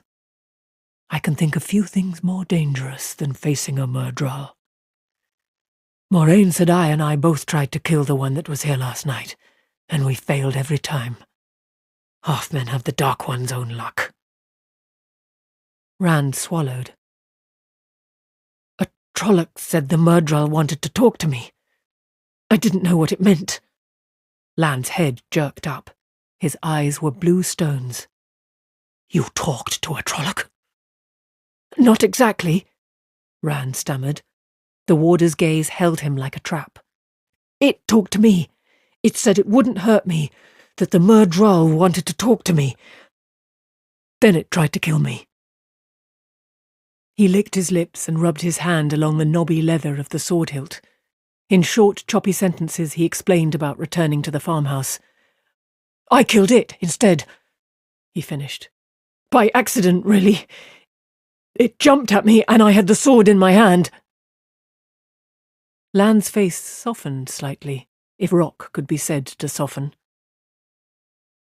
"Even so, that is something to speak of, sheepherder. Until last night, there were few men south of the borderlands who could say they had seen a Trolloc, much less killed one." And fewer still who have slain a Trolloc alone and unaided. Moraine said wearily, "It is done, Rand. Lan, help me up." The warder sprang to her side, but he was no quicker than Rand darting to the bed. Tam's skin was cool to the touch, though his face had a pale, washed-out look, as if he had spent far too long out of the sun. His eyes were still closed, but he drew the deep breaths of normal sleep. "He will be all right now?" Rand asked anxiously. "With rest, yes," Moraine said. "A few weeks in bed, and he will be as good as ever." She walked unsteadily, despite holding Lan's arm. He swept her cloak and staff from the chair cushion for her to sit, and she eased herself down with a sigh. With a slow care she rewrapped the angreal and returned it to her pouch. Rand's shoulders shook. He bit his lip to keep from laughing. At the same time, he had to scrub a hand across his eyes to clear away tears. "Thank you!" "In the age of legends," Moraine went on, "some Aes Sedai could fan life and health to flame if only the smallest spark remained. Those days are gone, though. Perhaps forever. So much was lost, not just the making of angreal. So much that could be done which we dare not even dream of, if we remember it at all. There are far fewer of us now. Some talents are all but gone, and many that remain seem weaker. Now there must be both will and strength for the body to draw on, or even the strongest of us can do nothing in the way of healing. It is fortunate that your father is a strong man, both in body and spirit. As it is, he used up much of his strength in the fight for life, but all that is left now is for him to recuperate. That will take time, but the taint is gone." "I can never repay you," he told her without taking his eyes from Tam. "But anything I can do for you, I will. Anything at all."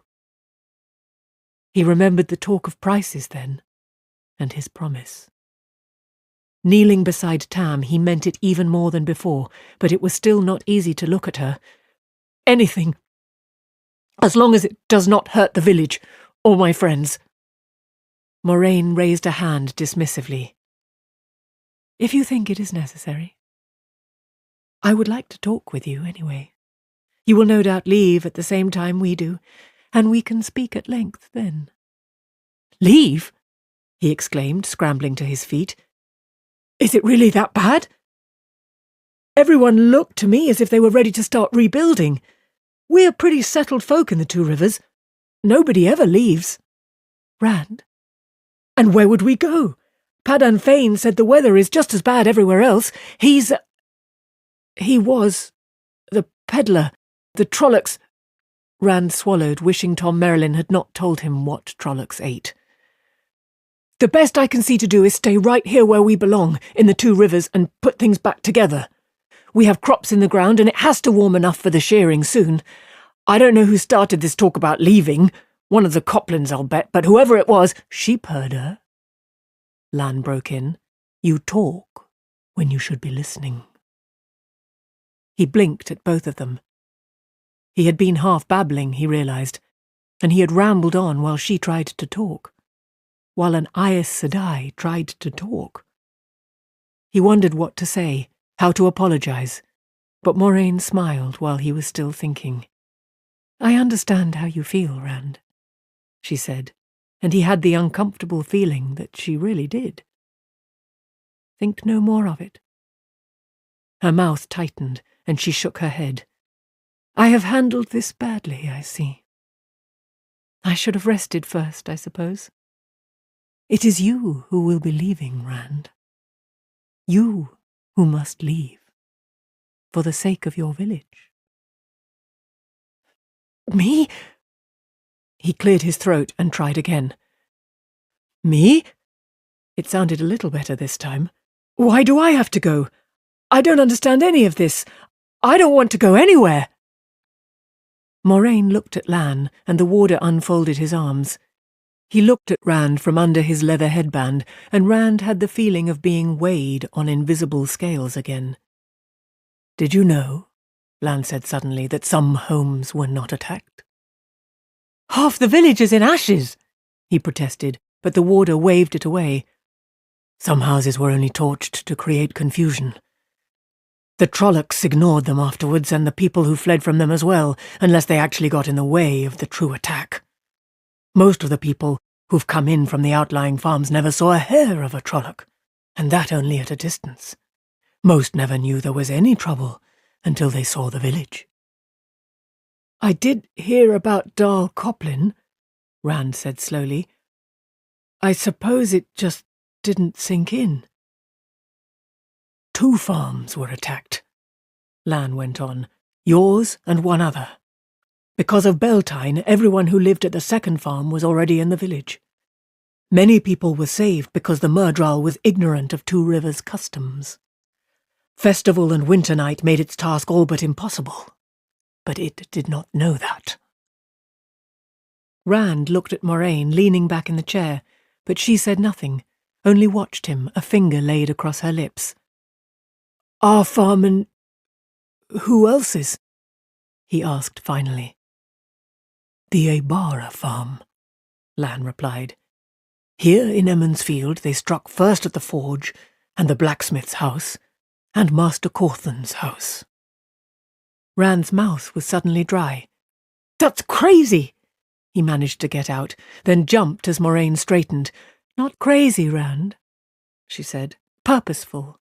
The Trollocs did not come to Emmonsfield by happenstance, and they did not do what they did for the pleasure of killing and burning, however much that delighted them. They knew what, or rather who, they were after. The Trollocs came to kill or capture young men of a certain age who live near Emmonsfield." "My age?" Rand's voice shook, and he did not care. "Light. Matt. What about Perrin?" "Alive and well," Moraine assured him, if a trifle sooty. "Ben Craw and Lem Thane?" "Were never in any danger," Lan said. "At least no more than anyone else."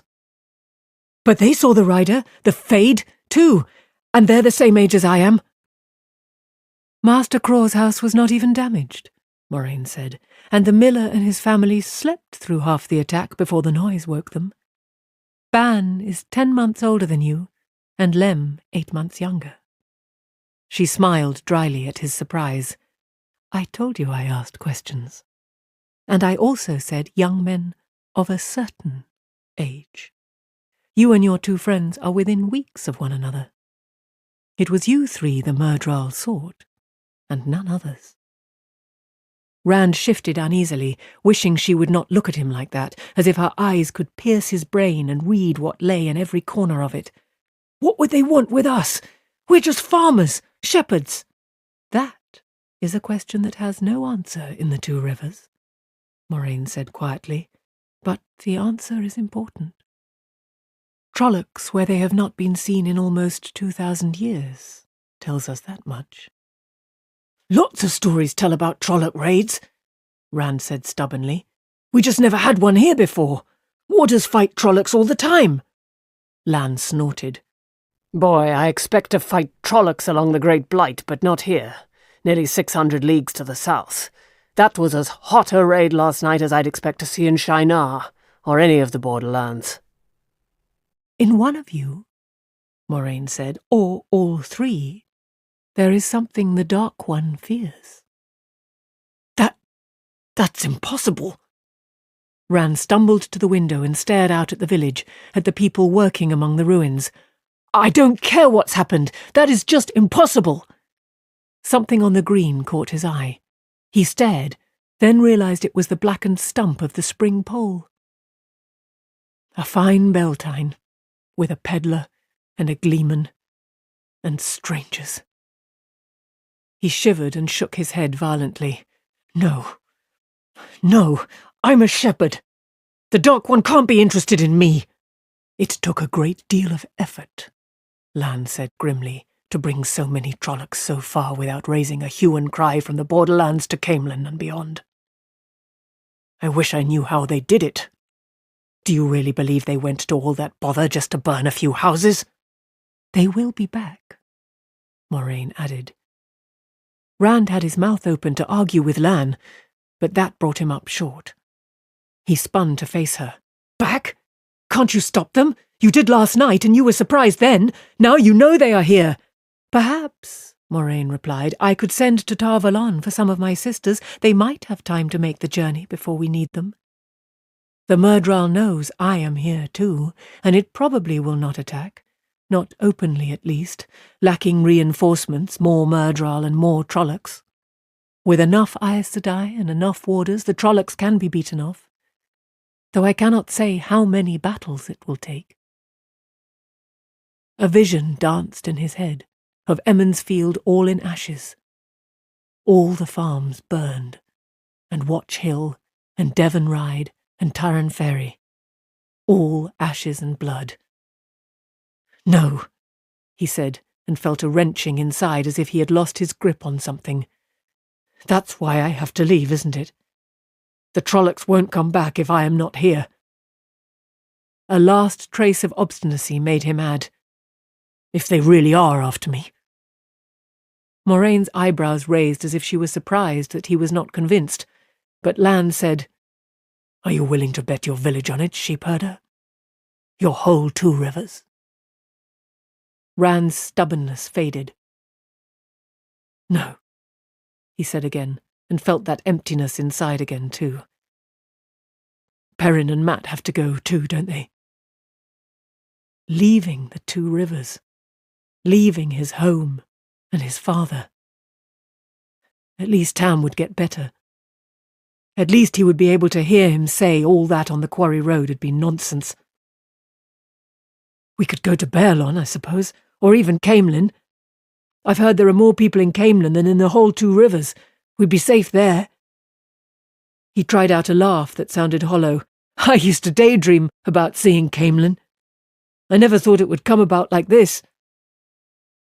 There was a long silence. Then Lan said, I would not count on Camelin for safety. If the Myrddraal want you badly enough, they will find a way. Walls are a poor bar to a half-man, and you would be a fool not to believe they want you very badly indeed. Rand thought his spirits had sunk as low as they possibly could, but at that they slid deeper. There is a place of safety, Moraine said softly, and Rand's ears pricked up to listen. In Tar Valon you would be among Aes Sedai and warders. Even during the Trolloc Wars, the forces of the Dark One feared to attack the Shining Walls. The one attempt was their greatest defeat until the very end. And Tar Valon holds all the knowledge we Aes Sedai have gathered since the time of madness. Some fragments even date from the Age of Legends. In Tar Valon, if anywhere, you will be able to learn why the Myrddraal want you. Why the Father of Lies wants you. That I can promise.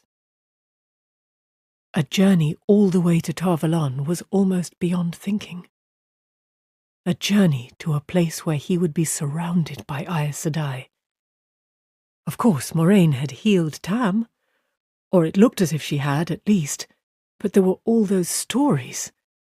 It was uncomfortable enough to be in a room with one Aes Sedai, but to be in a city full of them. And she still had not demanded her price. There was always a price, so the stories said. How long will my father sleep? He asked at last. I have to tell him. He shouldn't just wake and find me gone. He thought he heard Lan give a sigh of relief. He looked at the warder curiously, but Lan's face was as expressionless as ever. It is unlikely he will wake before we depart, Moraine said. I mean to go soon after full dark. Even a single day of delay could be fatal. It will be best if you leave him a note. In the night? Rand said doubtfully, and Lan nodded. The half-man will discover we are gone soon enough. There is no need to make things any easier for it than we must. Rand fussed with his father's blankets. It was a very long way to Tarvalon. In that case I had better go find Matt and Perrin. I will attend to that. Moraine got to her feet briskly and donned her cloak with suddenly restored vigour. She put a hand on his shoulder, and he tried very hard not to flinch. She did not press hard, but it was an iron grip that held him as surely as a forked stick held a snake. It will be best if we keep all of this just among us. Do you understand? The same ones who put the dragon's fang on the inn door might make trouble if they knew. I understand. He drew a relieved breath when she took her hand away. I will have Mistress Alvia bring you something to eat. She went on just as if she had not noticed his reaction. Then you need to sleep. It will be a hard journey tonight, even if you are rested. The door closed behind them, and Rand stood looking down at Tam. Looking at Tam, but seeing nothing. Not until that very minute had he realized that Emond's field was a part of him as much as he was a part of it. He realized it now because he knew that was what he had felt tearing loose. He was apart from the village now. The shepherd of the night wanted him. It was impossible. He was only a farmer. But the Trollocs had come, and Lan was right about one thing. He could not risk the village on the chance Moraine was wrong. He could not even tell anyone. The Coplins really would make trouble about something like that. He had to trust Aes Sedai. Don't wake him now, Mistress Alvia said as the mayor shut the door behind his wife and himself. The cloth-covered tray she carried gave off delicious, warm smells.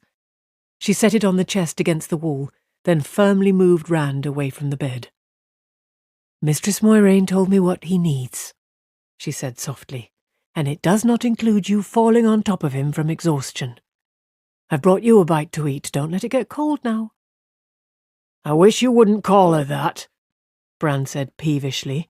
Moraine Sedai is proper. She might get mad. Mistress Alvia gave him a pat on the cheek. You just leave me to worry about that. She and I had a long talk. And keep your voice down. If you wake Tam, you'll have to answer to me and Moraine Sedai. She put an emphasis on Moraine's title that made Bran's insistence seem foolish. The two of you keep out of my way.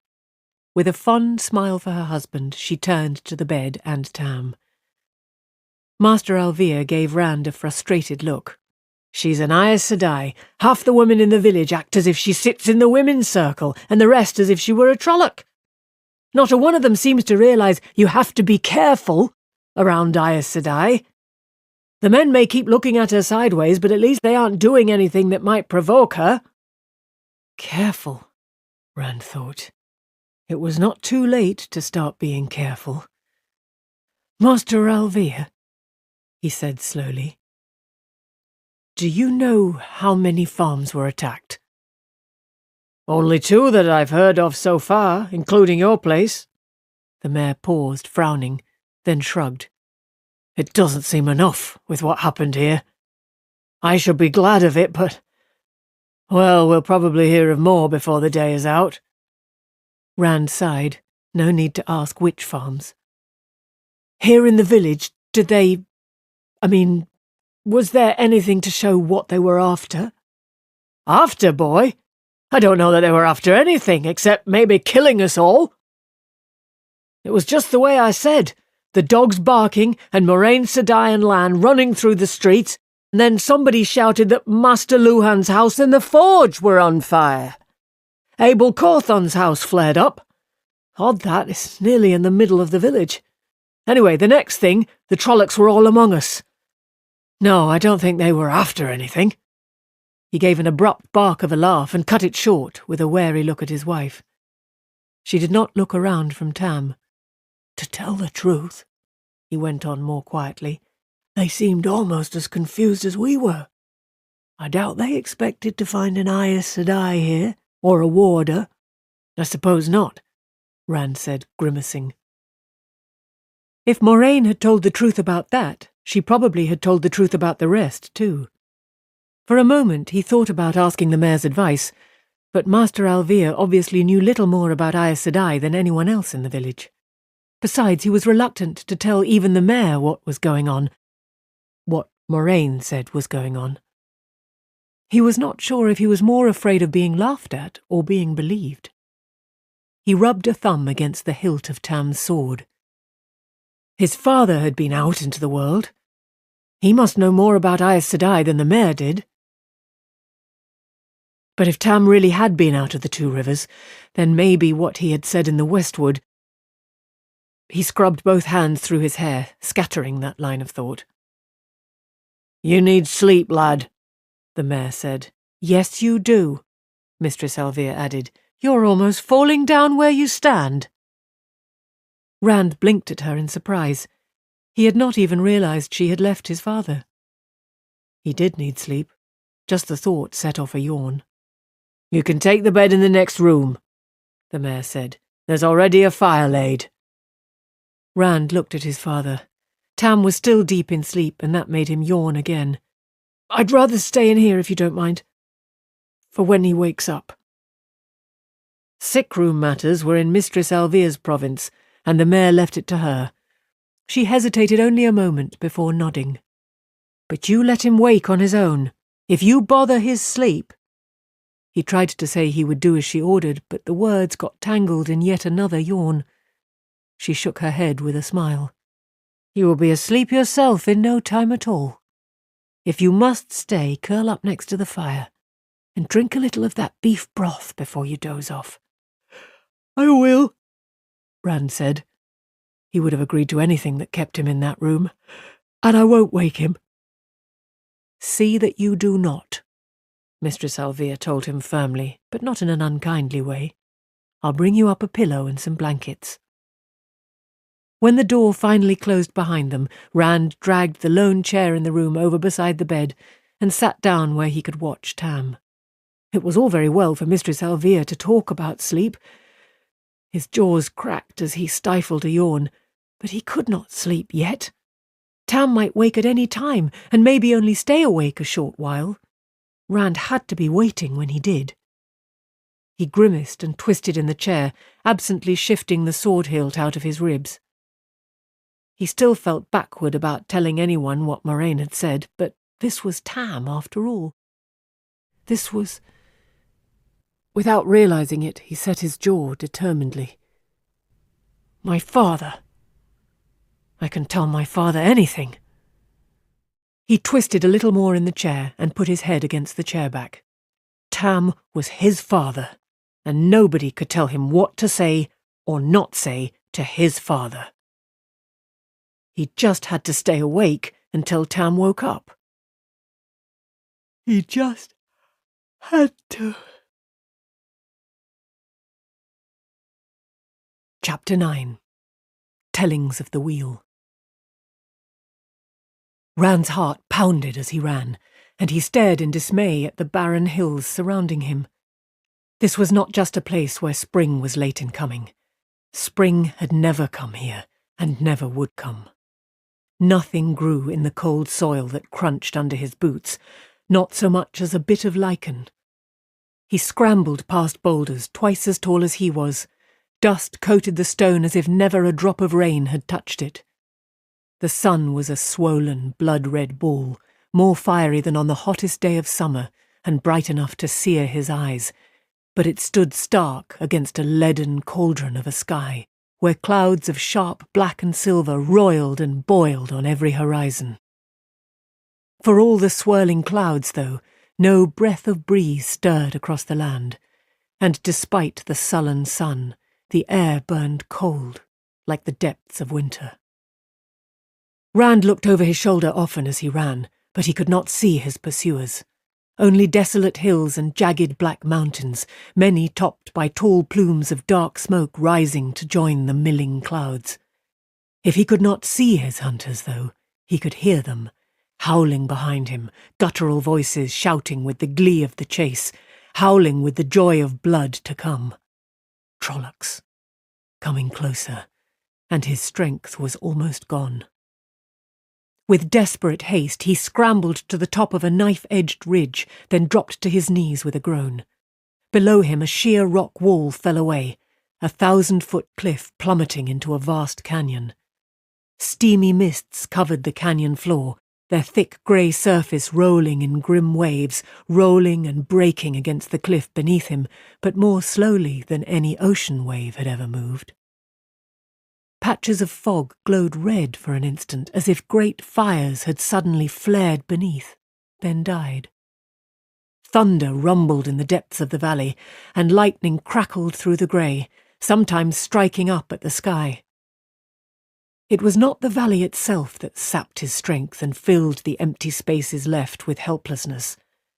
From the centre of the furious vapours, a mountain thrust upward, a mountain taller than any he had ever seen in the mountains of mist, a mountain as black as the loss of all hope. That bleak stone spire, a dagger stabbing at the heavens, was the source of his desolation. He had never seen it before, but he knew it. The memory of it flashed away like quicksilver when he tried to touch it, but the memory was there. He knew it was there.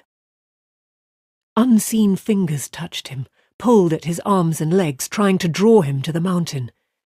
His body twitched, ready to obey. His arms and legs stiffened as if he thought he could dig his fingers and toes into the stone. Ghostly strings entwined around his heart, pulling him, calling him to the spire mountain. Tears ran down his face, and he sagged to the ground.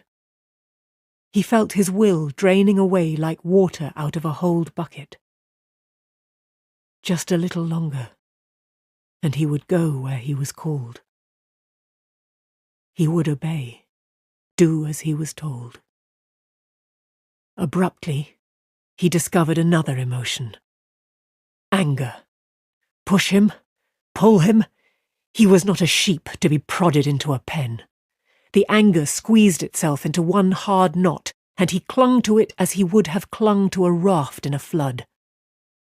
"Serve me," a voice whispered in the stillness of his mind. A familiar voice. If he listened hard enough, he was sure he would know it. "Serve me." He shook his head to try to get it out of his head. "Serve me." He shook his fist at the black mountain. "The light consume you, Shaitan!" Abruptly, the smell of death lay thick around him. A figure loomed over him, in a cloak the colour of dried blood. A figure with a face. He did not want to see the face that looked down at him. He did not want to think of that face. It hurt to think of it, turned his mind to embers. A hand reached toward him. Not caring if he fell over the edge, he threw himself away. He had to get away, far away. He fell, flailing at the air, wanting to scream, finding no breath for screaming. No breath at all. Abruptly, he was no longer in the barren land, no longer falling. Winter-brown grass flattened under his boots, it seemed like flowers. He almost laughed to see scattered trees and bushes, leafless as they were, dotting the gently rolling plain that now surrounded him. In the distance reared a single mountain, its peak broken and split, but this mountain brought no fear or despair. It was just a mountain, though oddly out of place there, with no other in sight. A broad river flowed by the mountain, and on an island in the middle of that river was a city such as might live in a gleeman's tale. A city surrounded by high walls, gleaming white and silver beneath the warm sun. With mingled relief and joy he started for the walls, for the safety and serenity he somehow knew he would find behind them. As he came closer, he made out soaring towers, many joined by wondrous walkways that spanned the open air. High bridges arched from both banks of the river to the island city. Even at a distance he could see lacy stonework on those spans, seemingly too delicate to withstand the swift waters that rushed beneath them. Beyond those bridges lay safety. Sanctuary. Of a sudden, a chill ran along his bones. An icy clamminess settled on his skin, and the air around him turned fetid and dank. Without looking back, he ran from the pursuer whose freezing fingers brushed his back and tugged at his cloak, ran from the light-eating figure with the face that... He could not remember the face, except as terror. He did not want to remember the face. He ran, and the ground passed beneath his feet, rolling hills and flat plain, and he wanted to howl like a dog gone mad. The city was receding before him. The harder he ran, the further away drifted the white, shining walls and haven. They grew smaller and smaller until only a pale speck remained on the horizon. The cold hand of his pursuer clutched at his collar. If those fingers touched him, he knew he would go mad. Or worse. Much worse. Even as that surety came to him, he tripped and fell. "No!" he screamed, and grunted as paving stones smacked the breath out of him. Wonderingly, he got to his feet. He stood on the approaches to one of the marvellous bridges he had seen rearing over the river. Smiling people walked by on either side of him, people dressed in so many colours they made him think of a field of wildflowers. Some of them spoke to him, but he could not understand, though the words sounded as if he should. But the faces were friendly, and the people gestured him onward over the bridge with its intricate stonework, onward toward the shining, silver-streaked walls and the towers beyond, toward the safety he knew waited there. He joined the throng streaming across the bridge and into the city through massive gates set in tall, pristine walls. Within was a wonderland, where the meanest structure seemed a palace. It was as though the builders had been told to take stone and brick and tile and create beauty to take the breath of mortal men. There was no building, no monument that did not make him stare with goggling eyes. Music drifted down the streets, 100 different songs, but all blending with the clamour of the crowds to make one grand, joyous harmony. The scents of sweet perfumes and sharp spices, of wondrous foods and myriad flowers all floated in the air, as if every good smell in the world were gathered there. The street by which he entered the city, broad and paved with smooth grey stone, stretched straight before him toward the centre of the city. At its end loomed a tower larger and taller than any other in the city, a tower as white as fresh-fallen snow. That tower was where safety lay, and the knowledge he sought. But the city was such as he had never dreamed of seeing. Surely it would not matter if he delayed just a short time in going to the tower. He turned aside onto a narrower street where jugglers strolled among hawkers of strange fruits. Ahead of him down the street was a snow-white tower. The same tower. In just a little while, he thought, and rounded another corner. At the far end of this street, too, lay the white tower. Stubbornly he turned another corner, and each time the alabaster tower met his eyes. He spun to run away from it, and skidded to a halt. Before him, the white tower. He was afraid to look over his shoulder, afraid it would be there, too. The faces around him were still friendly, but shattered hope filled them now, hope he had broken. Still the people gestured him forward, pleading gestures, toward the tower. Their eyes shone with desperate need, and only he could fulfill it, only he could save them. Very well, he thought. The tower was, after all, where he wanted to go. Even as he took his first step forward, disappointment faded from those about him, and smiles wreathed every face. They moved with him, and small children strewed his path with flower petals. He looked over his shoulder in confusion, wondering who the flowers were meant for, but behind him were only more smiling people gesturing him on. They must be for me, he thought, and wondered why that suddenly did not seem strange at all. But wonderment lasted only a moment before melting away. All was as it should be. First one, then another of the people began to sing, until every voice was lifted in a glorious anthem. He still could not understand the words, but a dozen interweaving harmonies shouted joy and salvation. Musicians capered through the onflowing crowd, adding flutes and harps and drums in a dozen sizes to the hymn, and all the songs he had heard before blended in without seam. Girls danced around him, laying garlands of sweet-smelling blossoms across his shoulders, twining them about his neck. They smiled at him, their delight growing with every step he took. He could not help but smile back. His feet itched to join in their dance, and even as he thought of it, he was dancing, his steps fitting as if he had known it all from birth. He threw back his head and laughed. His feet were lighter than they had ever been, dancing with... He could not remember the name, but it did not seem important. "It is your destiny," a voice whispered in his head, and the whisper was a thread in the paean. Carrying him like a twig on the crest of a wave, the crowd flowed into a huge square in the middle of the city, and for the first time he saw that the White Tower rose from a great palace of pale marble, sculpted rather than built, curving walls and swelling domes and delicate spires fingering the sky. The whole of it made him gasp in awe. Broad stairs of pristine stone led up from the square, and at the foot of those stairs the people halted, but their song rose ever higher. The swelling voices buoyed his feet.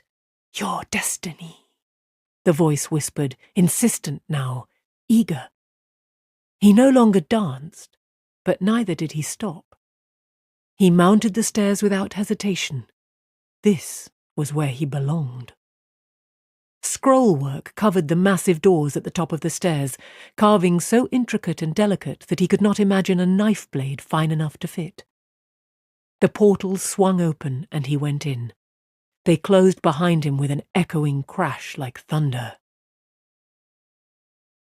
"We have been waiting for you," the murderer hissed. Rand sat bolt upright, gasping for breath and shivering, staring. Tam was still asleep on the bed. Slowly, his breathing slowed. Half-consumed logs blazed in the fireplace, with a good bed of coals built up around the fire irons. Someone had been there to tend it while he slept. A blanket lay at his feet where it had fallen when he woke. The makeshift litter was gone too, and his and Tam's cloaks had been hung by the door. He wiped cold sweat from his face with a hand that was none too steady, and wondered if naming the Dark One in a dream brought his attention the same way that naming him aloud did. Twilight darkened the window. The moon was well up, round and fat, and evening stars sparkled above the mountains of mist. He had slept the day away. He rubbed a sore spot on his side. Apparently he had slept with the sword hilt jabbing him in the ribs. Between that and an empty stomach and the night before, it was no wonder he had had nightmares. His belly rumbled and he got up stiffly and made his way to the table where Mistress Alvia had left the tray. He twitched aside the white napkin. Despite the time he had slept, the beef broth was still warm, and so was the crusty bread. Mistress Alvia's hand was plain. The tray had been replaced. Once she decided you needed a hot meal, she did not give up till it was inside you. He gulped down some broth, and it was all he could do to put some meat and cheese between two pieces of bread before stuffing it in his mouth. Taking big bites, he went back to the bed. Mistress Alvia had apparently seen to Tam as well.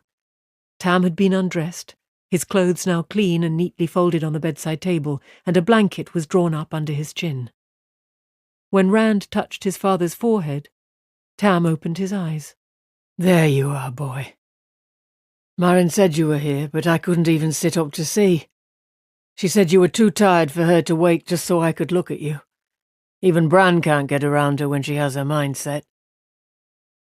Tam's voice was weak, but his gaze was clear and steady. The Aes Sedai was right, Rand thought. With rest, he would be as good as ever. Can I get you something to eat? Mistress Alvear left a tray. She fed me already, if you can call it that. Wouldn't let me have anything but broth. How can a man avoid bad dreams with nothing but broth in his? Tam fumbled a hand from under the cover and touched the sword at Rand's waist. Then it wasn't a dream. When Marin told me I was sick, I thought I had been. But you're all right. That is all that matters. What of the farm? Rand took a deep breath. The Trollocs killed the sheep. I think they took the cow too, and the house needs a good cleaning. He managed a weak smile. We were luckier than some. They burned half the village. He told Tam everything that had happened, or at least most of it. Tam listened closely and asked sharp questions, so he found himself having to tell about returning to the farmhouse from the woods, and that brought in the Trolloc he had killed. He had to tell how Nynaeve had said Tam was dying to explain why the Aes Sedai had tended him instead of the wisdom. Tam's eyes widened at that. An Aes Sedai in Emond's Field. But Rand could see no need to go over every step of the journey from the farm, or his fears, or the murdral on the road. Certainly not his nightmares as he slept by the bed. Especially he saw no reason to mention Tam's ramblings under the fever. Not yet. Moraine's story, though. There was no avoiding that. Now that's a tale to make a gleeman proud, Tam muttered when he was done. What would Trollocs want with you boys? Or the Dark One, light help us. You think she was lying?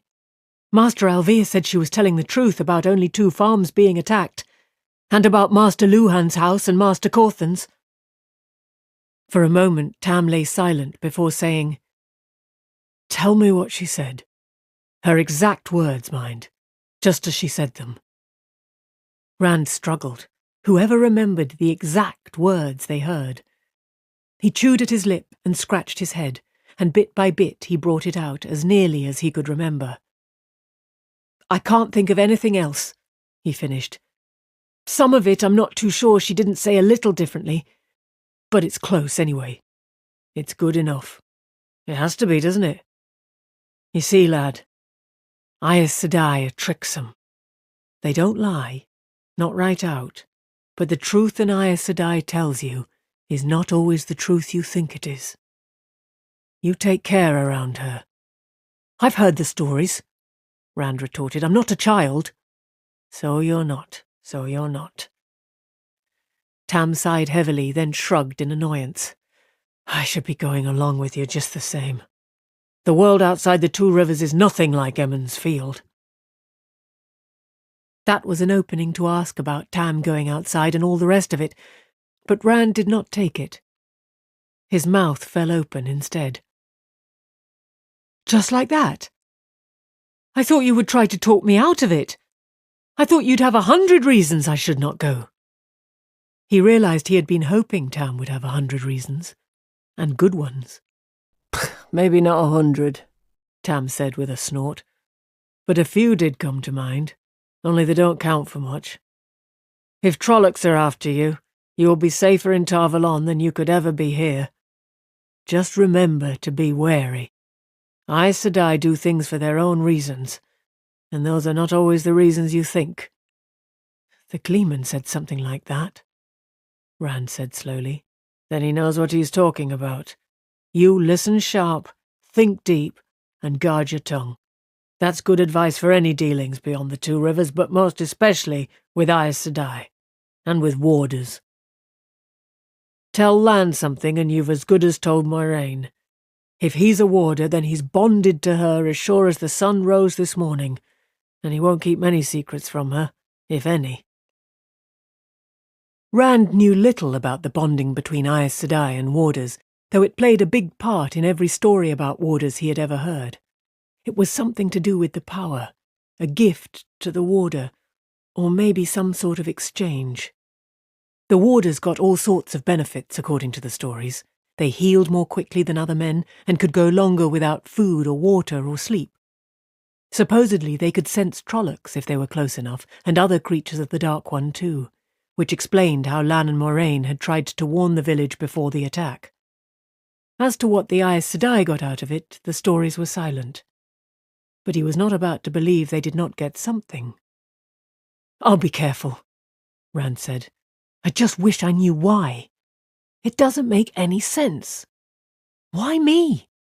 Why us?" "I wish I knew too, boy. Blood and ashes I wish I knew." Tam sighed heavily. "Well, no use trying to put a broken egg back in the shell, I suppose. How soon do you have to go? I'll be back on my feet in a day or two and we can see about starting a new flock.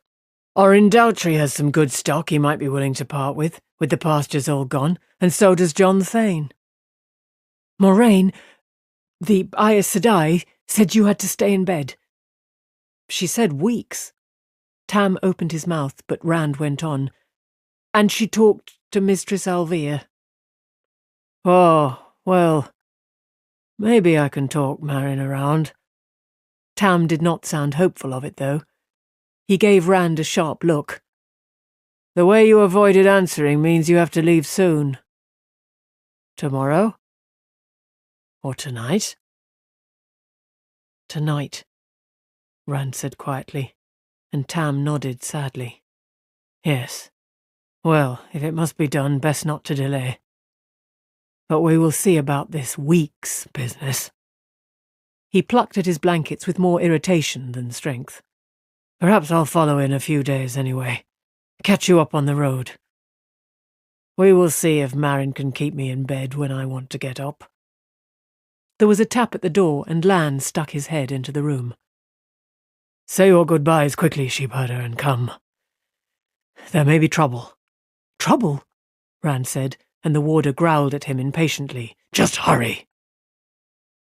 Hastily Rand snatched up his cloak. He started to undo the sword belt, but Tam spoke up. "Keep it. You will probably have more need of it than I, though, the light willing, neither of us will. Take care, lad. You hear?" Ignoring Lan's continued growls, Rand bent to grab Tam in a hug. "I will come back. I promise you that." "Of course you will," Tam laughed. He returned the hug weakly and ended by patting Rand on the back. "I know that. And I'll have twice as many sheep for you to tend when you return. Now go, before that fellow does himself an injury." Rand tried to hang back, tried to find the words for the question he did not want to ask, but Lan entered the room to catch him by the arm and pull him into the hall. The warder had donned a dull grey-green tunic of overlapping metal scales. His voice rasped with irritation. "We have to hurry. Don't you understand the word trouble?" Outside the room, Matt waited, cloaked and coated and carrying his bow. A quiver hung at his waist. He was rocking anxiously on his heels, and he kept glancing off towards the stairs with what seemed to be equal parts impatience and fear. This isn't much like the stories, Rand, is it?" he said hoarsely. "What kind of trouble?" Rand demanded, but the warder ran ahead of him instead of answering, taking the steps down 2 at a time. Matt dashed after him with quick gestures for Rand to follow. Shrugging into his cloak, he caught up to them downstairs. Only a feeble light filled the common room. Half the candles had burned out, and most of the rest were guttering. It was empty except for the 3 of them. Matt stood next to one of the front windows, peeping out as if trying not to be seen.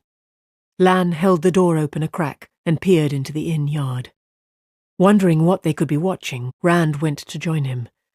The warder muttered at him to take a care, but he did open the door a trifle wider to make room for Rand to look too. At first he was not sure exactly what he was seeing. A crowd of village men, some 3 dozen or so, clustered near the burnt-out husk of the peddler's wagon, night pushed back by the torches some of them carried. Moraine faced them, her back to the inn, leaning with seeming casualness on her walking staff. Harry Coplin stood in the front of the crowd with his brother Dal and Billy Conger. Sen Buey was there as well, looking uncomfortable. Rand was startled to see Harry shake his fist at Moraine. "Leave Emmonsfield!" the sour-faced farmer shouted. A few voices in the crowd echoed him, but hesitantly, and no one pushed forward. They might be willing to confront an Aes Sedai from within a crowd, but none of them wanted to be singled out. Not by an Aes Sedai who had every reason to take offence. "You brought those monsters!" Dal roared. He waved a torch over his head, and there were shouts of, "You brought them!" and "It's your fault!" led by his cousin Billy. Harry elbowed Sen Buey, and the old thatcher pursed his lips and gave him a sidelong glare. "Those Trollocs didn't appear until after you came," Sen muttered, barely loud enough to be heard. He swung his head from side to side dourly as if wishing he were somewhere else and looking for a way to get there. "You're an Aes Sedai. We want none of your sort in the Two Rivers. Aes Sedai bring trouble on their backs. If you stay, you will only bring more."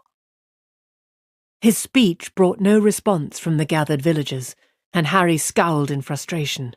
Abruptly he snatched Dal's torch and shook it in her direction. "Get out!" he shouted, "or we'll burn you out!" Dead silence fell, except for the shuffling of a few feet as men drew back. Two Rivers folk could fight back if they were attacked, but violence was far from common, and threatening people was foreign to them beyond the occasional shaking of a fist. Sen Buey, Billy Conger, and the Coplins were left out front alone. Billy looked as if he wanted to back away too. Harry gave an uneasy start at the lack of support, but he recovered quickly. "Get out!" he shouted again, echoed by Dal and more weakly by Billy. Harry glared at the others. Most of the crowd failed to meet his eye. Suddenly Bran Alvear and Harald Luhan moved out of the shadows, stopping apart from both the Aes Sedai and the crowd. In one hand the mayor casually carried the big wooden maul he used to drive spigots into casks. "Did someone suggest burning my inn?" he asked softly. The two Coplins took a step back, and Sen Buey edged away from them. Billy Conger dived into the crowd. "Not that," Dal said quickly. "We never said that, Bran. Mayor?" Bran nodded. "Then perhaps I heard you threatening to harm guests at my inn." "She's an Aes Sedai," Harry began angrily, but his words cut off as Harald Luhan moved. The blacksmith simply stretched, thrusting thick arms over his head, tightening massive fists until his knuckles cracked. But Harry looked at the burly man as if one of those fists had been shaken under his nose. Harald folded his arms across his chest. "Your pardon, Harry. I did not mean to cut you off. You were saying?" But Harry, shoulders hunched as though he were trying to draw into himself and disappear, seemed to have nothing more to say. "I'm surprised at you people," Bran rumbled. "Pate Elkar, your boy's leg was broken last night, but I saw him walking on it today because of her.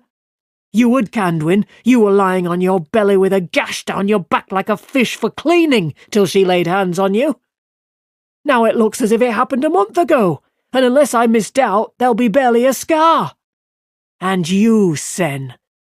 The thatcher started to fade back into the crowd, but stopped, held uncomfortably by Bran's gaze. "I'd be shocked to see any man on the village council here, Sen, but you most of all. Your arm would still be hanging useless at your side, a mass of burns and bruises if not for her. If you have no gratitude, have you no shame?" Sen half lifted his right hand, then looked away from it angrily. "I cannot deny what she did," he muttered. And he did sound ashamed. "She helped me, and others," he went on in a pleading tone. "But she's an Aes Sedai, Bran. If those Trollocs didn't come because of her, why did they come? We want no part of Aes Sedai and the Two Rivers. Let them keep their troubles away from us. A few men safely back in the crowd shouted then, "We want no Aes Sedai troubles! Send her away! Drive her out! Why did they come if not because of her?" A scowl grew on Bran's face, but before he could speak, Moraine suddenly whirled her vine-carved staff above her head, spinning it with both hands. Rand's gasp echoed that of the villagers, for a hissing white flame flared from each end of the staff, standing straight out like spear points despite the rod's whirling. Even Bran and Harald edged away from her. She snapped her arms down straight out before her, the staff parallel to the ground, but the pale fire still jetted out brighter than the torches. Men shied away, held up hands to shield their eyes from the pain of that brilliance. Is this what Aemon's blood has come to? The Aes Sedai's voice was not loud, but it overwhelmed every other sound. Little people squabbling for the right to hide like rabbits. You have forgotten who you were, forgotten what you were. But I had hoped some small part was left. Some memory in blood and bone. Some shred to steel you for the long night coming. No one spoke. The two Coplins looked as if they never wanted to open their mouths again. Bran said, "Forgotten who we were? We are who we always have been, honest farmers and shepherds and craftsmen. Two Rivers folk." "To the south," Moraine said, "lies the river you call the White River. But far to the east of here men call it still by its rightful name, Menetherindrel. In the old tongue, waters of the mountain home. Sparkling waters that once coursed through a land of bravery and beauty. 2,000 years ago, Menetherindrel flowed by the walls of a mountain city so lovely to behold that Ogier stonemasons came to stare in wonder. Farms and villages covered this region, and that you call the Forest of Shadows as well, and beyond. But all of those folk thought of themselves as the people of the mountain home. The people of Menetherin. Their king was Aemon Alcar Altorin, Aemon son of Car, son of Torin, and Eldrine Allan Carlan was his queen. Aemon, a man so fearless that the greatest compliment for courage any could give, even among his enemies, was to say a man had Aemon's heart. Eldrine, so beautiful that it was said the flowers bloomed to make her smile. Bravery and beauty and wisdom, and a love that death could not sunder. Weep, if you have a heart, for the loss of them, for the loss of even their memory. Weep, for the loss of their blood. She fell silent then, but no one spoke. Rand was as bound as the others in the spell she had created. When she spoke again, he drank it in, and so did the rest. For nearly 2 centuries the Trolloc Wars had ravaged the length and breadth of the world, and wherever battles raged, the red eagle banner of Menetherin was in the forefront. The men of Menetherin were a thorn to the Dark One's foot, and a bramble to his hand. Sing of Menetherin, that would never bend knee to the shadow. Sing of Menetherin, the sword that could not be broken. They were far away, the men of Menetherin, on the field of Bekar, called the Field of Blood, when news came that a Trolloc army was moving against their home. Too far to do else but wait to hear of their land's death, for the forces of the Dark One meant to make an end of them. Kill the mighty oak by hacking away its roots. Too far to do else but mourn. But they were the men of the mountain home. Without hesitation, without thought for the distance they must travel, they marched from the very field of victory, still covered in dust and sweat and blood. Day and night they marched, for they had seen the horror Trolloc army left behind it, and no man of them could sleep while such a danger threatened Menetherin. They moved as if their feet had wings, marching further and faster than friends hoped or enemies feared they could. At any other day, that march alone would have inspired songs. When the Dark One's armies swooped down upon the lands of Manetheren, the men of the mountain home stood before it, with their backs to the Tarandrel. Some villager raised a small cheer then, but Moraine kept on as if she had not heard. The host that faced the men of Manetheren was enough to daunt the bravest heart. Ravens blackened the sky. Trollocs blackened the land. Trollocs and their human allies. Trollocs and dark friends in tens of thousands, and dreadlords to command. At night their cook fires outnumbered the stars, and dawn revealed the banner of Baalzamon at their head. Baalzamon, Heart of the Dark, an ancient name for the father of lies. The Dark One could not have been free of his prison at Sheol Ghul, for if he had been, not all the forces of humankind together could have stood against him. But there was power there. Dreadlords, and some evil that made that light-destroying banner seem no more than right, and sent a chill into the souls of the men who faced it. Yet they knew what they must do. Their homeland lay just across the river. They must keep that host and the power with it from the mountain home. Aemon had sent out messengers. Aid was promised if they could hold for but 3 days at the Tarandrel. Hold for 3 days against odds that should overwhelm them in the first hour. Yet somehow, through bloody assault and desperate defence, they held through an hour, and the second hour, and the third. For 3 days they fought, and though the land became a butcher's yard, no crossing of the Tarandrel did they yield. By the third night, no help had come, and no messengers, and they fought on alone, for 6 days, for 9. And on the 10th day Aemon knew the bitter taste of betrayal. No help was coming, and they could hold the river crossings no more. "What did they do?" Harry demanded. Torch fires flickered in the chill night breeze, but no one made a move to draw a cloak tighter. Aemon crossed the Tarandrel, Moraine told them, destroying the bridges behind him, and he sent word throughout his land for the people to flee, for he knew the powers with the Trolloc horde would find a way to bring it across the river. Even as the word went out, the Trolloc crossing began, and the soldiers of Manetheren took up the fight again, to buy with their lives what hours they could for their people to escape. From the city of Manetheren, Eldrine organised the flight of her people into the deepest forests and the fastness of the mountains. But some did not flee. First in a trickle, then a river, then a flood, men went not to safety, but to join the army fighting for their land, shepherds with bows, and farmers with pitchforks, and woodsmen with axes. Women went too, shouldering what weapons they could find, and marching side by side with their men. No one made that journey who did not know they would never return. But it was their land. It had been their fathers', and it would be their children's, and they went to pay the price of it. Not a step of ground was given up until it was soaked in blood.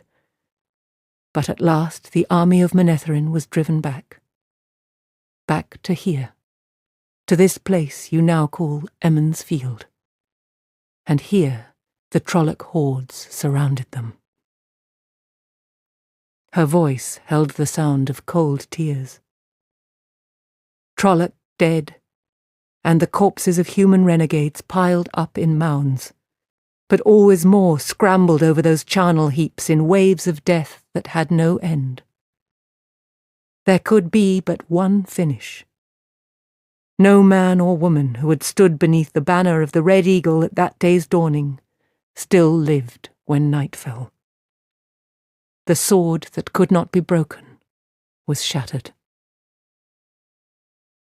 In the mountains of mist, alone in the emptied city of Manetheren, Eldrine felt Aemon die, and her heart died with him. and where her heart had been was left only a thirst for vengeance. Vengeance for her love, vengeance for her people and her land. Driven by grief, she reached out to the true source and hurled the one power at the Trolloc army. And there the dreadlords died wherever they stood, whether in their secret councils or exhorting their soldiers. In the passing of a breath, the dreadlords and the generals of the Dark One's host burst into flame. Fire consumed their bodies, and terror consumed their just victorious army. Now they ran like beasts before a wildfire in the forest, with no thought for anything but escape. North and south they fled. Thousands drowned attempting to cross the Tarandrel without the aid of the dreadlords, and at the Manethorindrel they tore down the bridges in their fright at what might be following them. Where they found people, they slew and burned, but to flee was the need that gripped them. Until at last, no one of them remained in the lands of Manethorin. They were dispersed like dust before the whirlwind. The final vengeance came more slowly. But it came when they were hunted down by other peoples, by other armies in other lands. None was left alive of those who did murder at Aemon's field. But the price was high for Manethrin. Eldrine had drawn to herself more of the one power than any human could ever hope to wield unaided.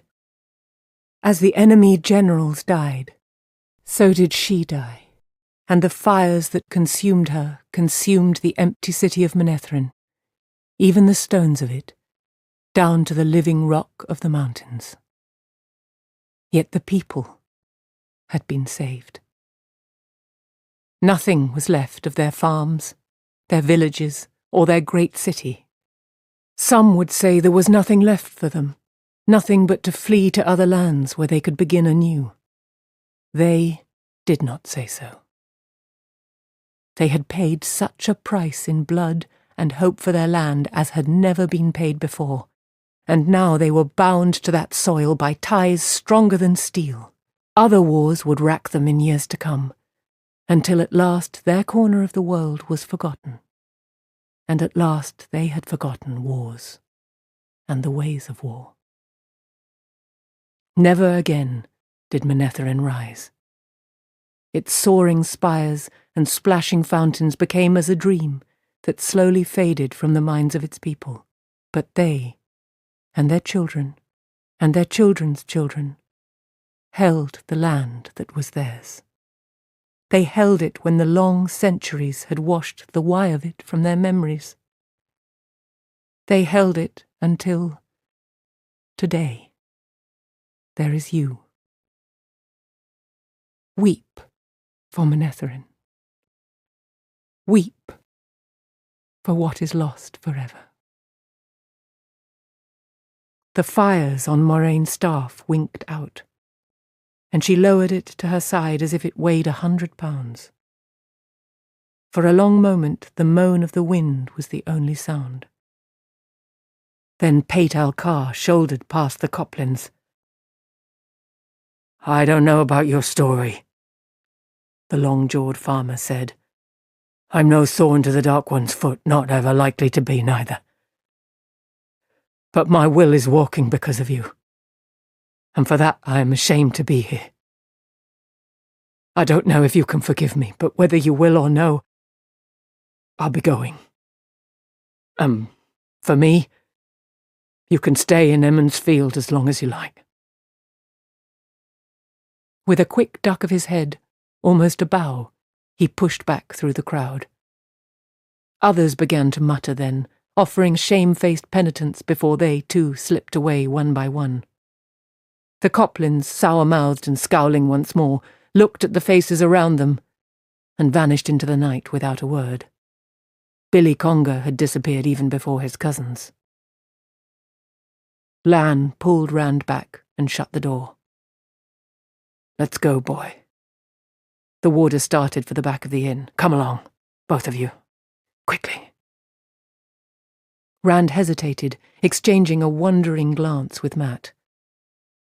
While Moraine had been telling the story, Master Alvir's Durrans could not have dragged him away. But now, something else held his feet. This was the real beginning. Leaving the inn and following the warder into the night. He shook himself and tried to firm his resolve. He had no choice but to go, but he would come back to Emmonsfield, however far or long this journey was. "What are you waiting for?" Lan asked from the door that led out of the back of the common room. With a start, Matt hurried to him, trying to convince himself that he was beginning a grand adventure. Rand followed them through the darkened kitchen and out into the stable yard. Chapter 10. Leave-taking. A single lantern, its shutters half closed, hung from a nail on a stall post, casting a dim light. Deep shadows swallowed most of the stalls. As Rand came through the doors from the stable yard, hard on the heels of Matt and the warder, Perrin leaped up in a rustle of straw from where he had been sitting with his back against a stall door. A heavy cloak swathed him. Lan barely paused to demand, "Did you look the way I told you, blacksmith?" "I looked," Perrin replied. "There's nobody here but us. Why would anybody hide—" "Care and a long life go together, blacksmith." The warder ran a quick eye around the shadowed stable and the deeper shadows of the hayloft above, then shook his head. "No time," he muttered half to himself. "Hurry, she says." As if to suit his words, he strode quickly to where the 5 horses stood tethered, bridled and saddled at the back of the pool of light. 2 were the black stallion and white mare that Rand had seen before. The others, if not quite so tall or so sleek, certainly appeared to be among the best the 2 rivers had to offer. With hasty care, Lan began examining cinches and girth straps, and the leather ties that held saddlebags, waterskins and blanket rolls behind the saddles. Rand exchanged shaky smiles with his friends, trying hard to look as if he really was eager to be off. For the first time, Matt noticed the sword at Rand's waist and pointed to it. "You becoming a warder?"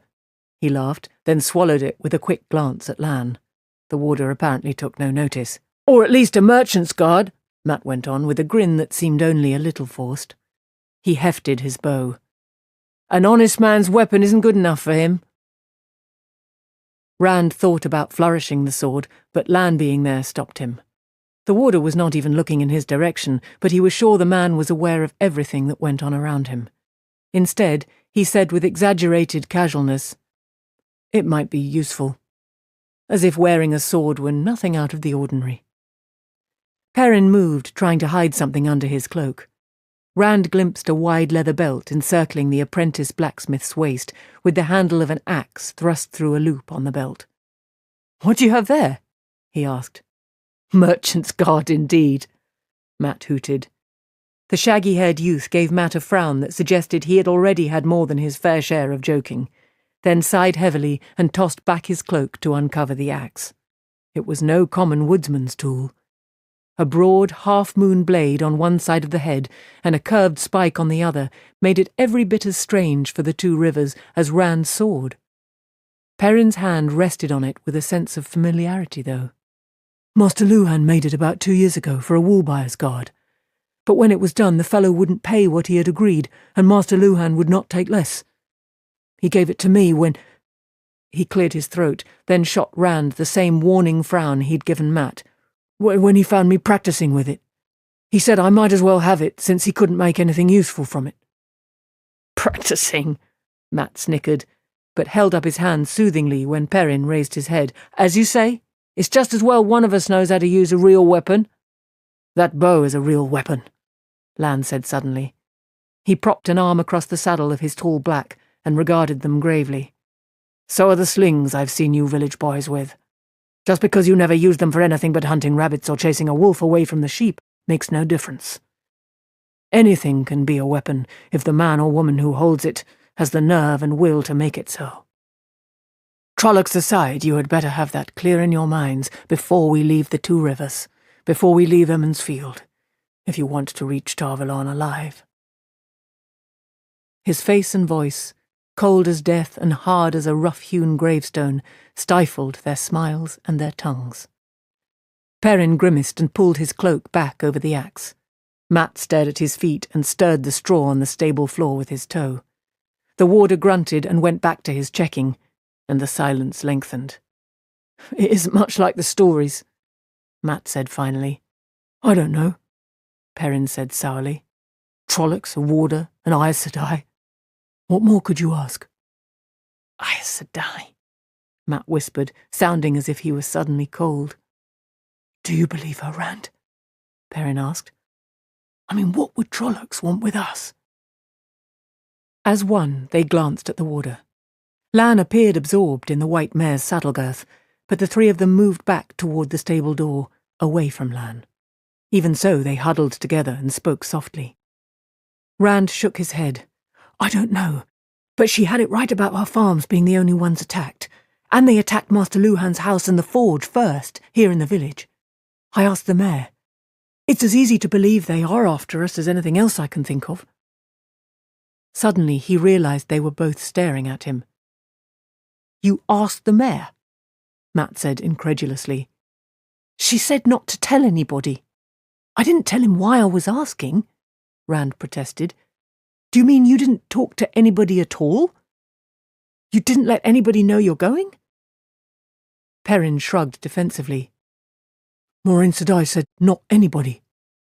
"We left notes," Matt said, "for our families. They'll find them in the morning. Rand, my mother thinks Tarvalon is the next thing to Sheol Ghul." He gave a little laugh to show he did not share her opinion. It was not very convincing. "She tried to lock me in the cellar if she believed I was even thinking of going there." "Master Luhan is stubborn as stone," Perrin added, "and Mistress Luhan is worse. If you'd seen her digging through what's left of the house, saying she hoped the Trollocs did come back so she could get her hands on them." "Burn me, Rand," Matt said. "I know she's an Aes Sedai and all, but the Trollocs were really here. She said not to tell anybody. If an Aes Sedai doesn't know what to do about something like this, who does?" "I don't know." Rand rubbed at his forehead. His head hurt. He could not get that dream out of his mind. "My father believes her. At least, he agreed that we had to go." Suddenly Moraine was in the doorway. "You talked to your father about this journey?" She was clothed in dark grey from head to foot, with a skirt divided for riding astride, and the serpent ring was the only gold she wore now. Rand eyed her walking staff. Despite the flames he had seen, there was no sign of charring, or even soot. "I couldn't go off without letting him know." She eyed him for a moment with pursed lips before turning to the others. "And did you also decide that a note was not enough?" Matt and Perrin talked on top of each other, assuring her they had only left notes, the way she had said. Nodding, she waved them to silence and gave Rand a sharp look. "What is done is already woven in the pattern." "Lan?" "The horses are ready," the warder said, "and we have enough provisions to reach Berlon with some to spare. We can leave at any time. I suggest now." "Not without me." Egwene slipped into the stable, a shawl-wrapped bundle in her arms. Rand nearly fell over his own feet. Lan's sword had come half out of its sheath. When he saw who it was, he shoved the blade back, his eyes suddenly flat. Perrin and Matt began babbling to convince Moraine they had not told Egwene about leaving. The Aes Sedai ignored them. She simply looked at Egwene, tapping her lips thoughtfully with one finger. The hood of Egwene's dark brown cloak was pulled up, but not enough to hide the defiant way she faced Moraine. "I have everything I need here, including food, and I will not be left behind. I'll probably never get another chance to see the world outside the Two Rivers." "This isn't a picnic trip into the Waterwood, Egwene," Matt growled.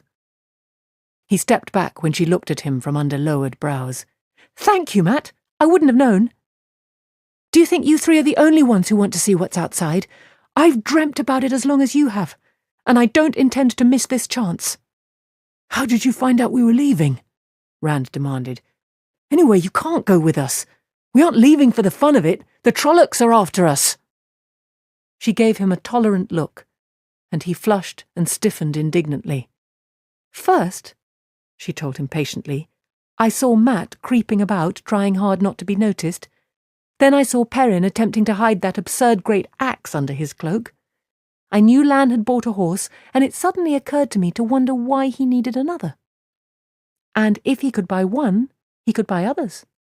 Putting that with Matt and Perrin sneaking about like bull calves pretending to be foxes, well, I could see only one answer. I don't know if I'm surprised or not to find you here, Rand, after all your talk about daydreams. With Matt and Perrin involved, I suppose I should have known you would be in it too." "I have to go, Egwene," Rand said. "All of us do, or the Trollocs will come back." "The Trollocs?" Egwene laughed incredulously. "Rand, if you've decided to see some of the world, well and good, but please spare me any of your nonsensical tales." "It's true," Perrin said, as Matt began. "The Trollocs—" "Enough," Moraine said quietly, but it cut their talk as sharply as a knife. "Did anyone else notice all of this?" Her voice was soft, but Egwene swallowed and drew herself up before answering. "After last night, all they can think about is rebuilding. That, and what to do if it happens again. They couldn't see anything else unless it was pushed under their noses. And I told no one what I suspected. No one." "Very well," Moraine said after a moment. "You may come with us." A startled expression darted across Lan's face. It was gone in an instant, leaving him outwardly calm, but furious words erupted from him. "No, Moraine!" "It is part of the pattern now, Lan." "It is ridiculous," he retorted. "There's no reason for her to come along, and every reason for her not to." "There is a reason for it," Moraine said calmly. "A part of the pattern, Lan." The warder's stony face showed nothing, but he nodded slowly. "But Egwene," Rand said, "the Trollocs will be chasing us. We won't be safe until we get to Tar Valon." "Don't try to frighten me off," she said. "I am going." Rand knew that tone of voice. He had not heard it since she decided that climbing the tallest trees was for children, but he remembered it well. "If you think being chased by Trollocs will be fun," he began, but Moraine interrupted. "We have no time for this. We must be as far away as possible by daybreak. If she is left behind, Rand, she could rouse the village before we have gone a mile, and that would surely warn the Myrddraal." "I would not do that," Egwene protested. "She can ride the Gleeman's horse," the warder said. "I'll leave him enough to buy another." "That will not be possible," came Tom Merrilin's resonant voice from the hayloft. Lan's sword left its sheath this time, and he did not put it back as he stared up at the Gleeman. Tom tossed down a blanket roll, then slung his cased flute and harp across his back and shouldered bulging saddlebags. "This village has no use for me now, while on the other hand, I have never performed in Tar Valon. And though I usually journey alone, after last night, I have no objections at all to travelling in company." The warder gave Perrin a hard look, and Perrin shifted uncomfortably. "I didn't think of looking in the loft," he muttered. As the long-limbed Gleeman scrambled down the ladder from the loft, Lan spoke, stiffly formal. "Is this part of the pattern too, Moraine Sedai?" "Everything is a part of the pattern, my old friend," Moraine replied softly. "We cannot pick and choose. But we shall see." Tom put his feet on the stable floor and turned from the ladder, brushing straw from his patch-covered cloak. "In fact," he said in more normal tones, "you might say that I insist on travelling in company. I've given many hours over many mugs of ale to thinking how I might end my days. A Trolloc's cookpot was not one of the thoughts." He looked askance at the warder's sword. "There's no need for that. I am not a cheese for slicing." "Master Merrilin," Moraine said, "we must go quickly, and almost certainly in great danger. The Trollocs are still out there, and we go by night. Are you sure that you want to travel with us?" Tom eyed the lot of them with a quizzical smile. "If it is not too dangerous for the girl, it can't be too dangerous for me. Besides, what gleeman would not face a little danger to perform in Tar-Valon?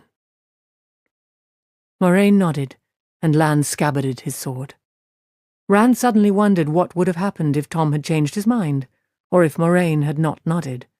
The gleeman began saddling his horse as if similar thoughts had never crossed his mind, but Rand noticed that he eyed Lan's sword more than once.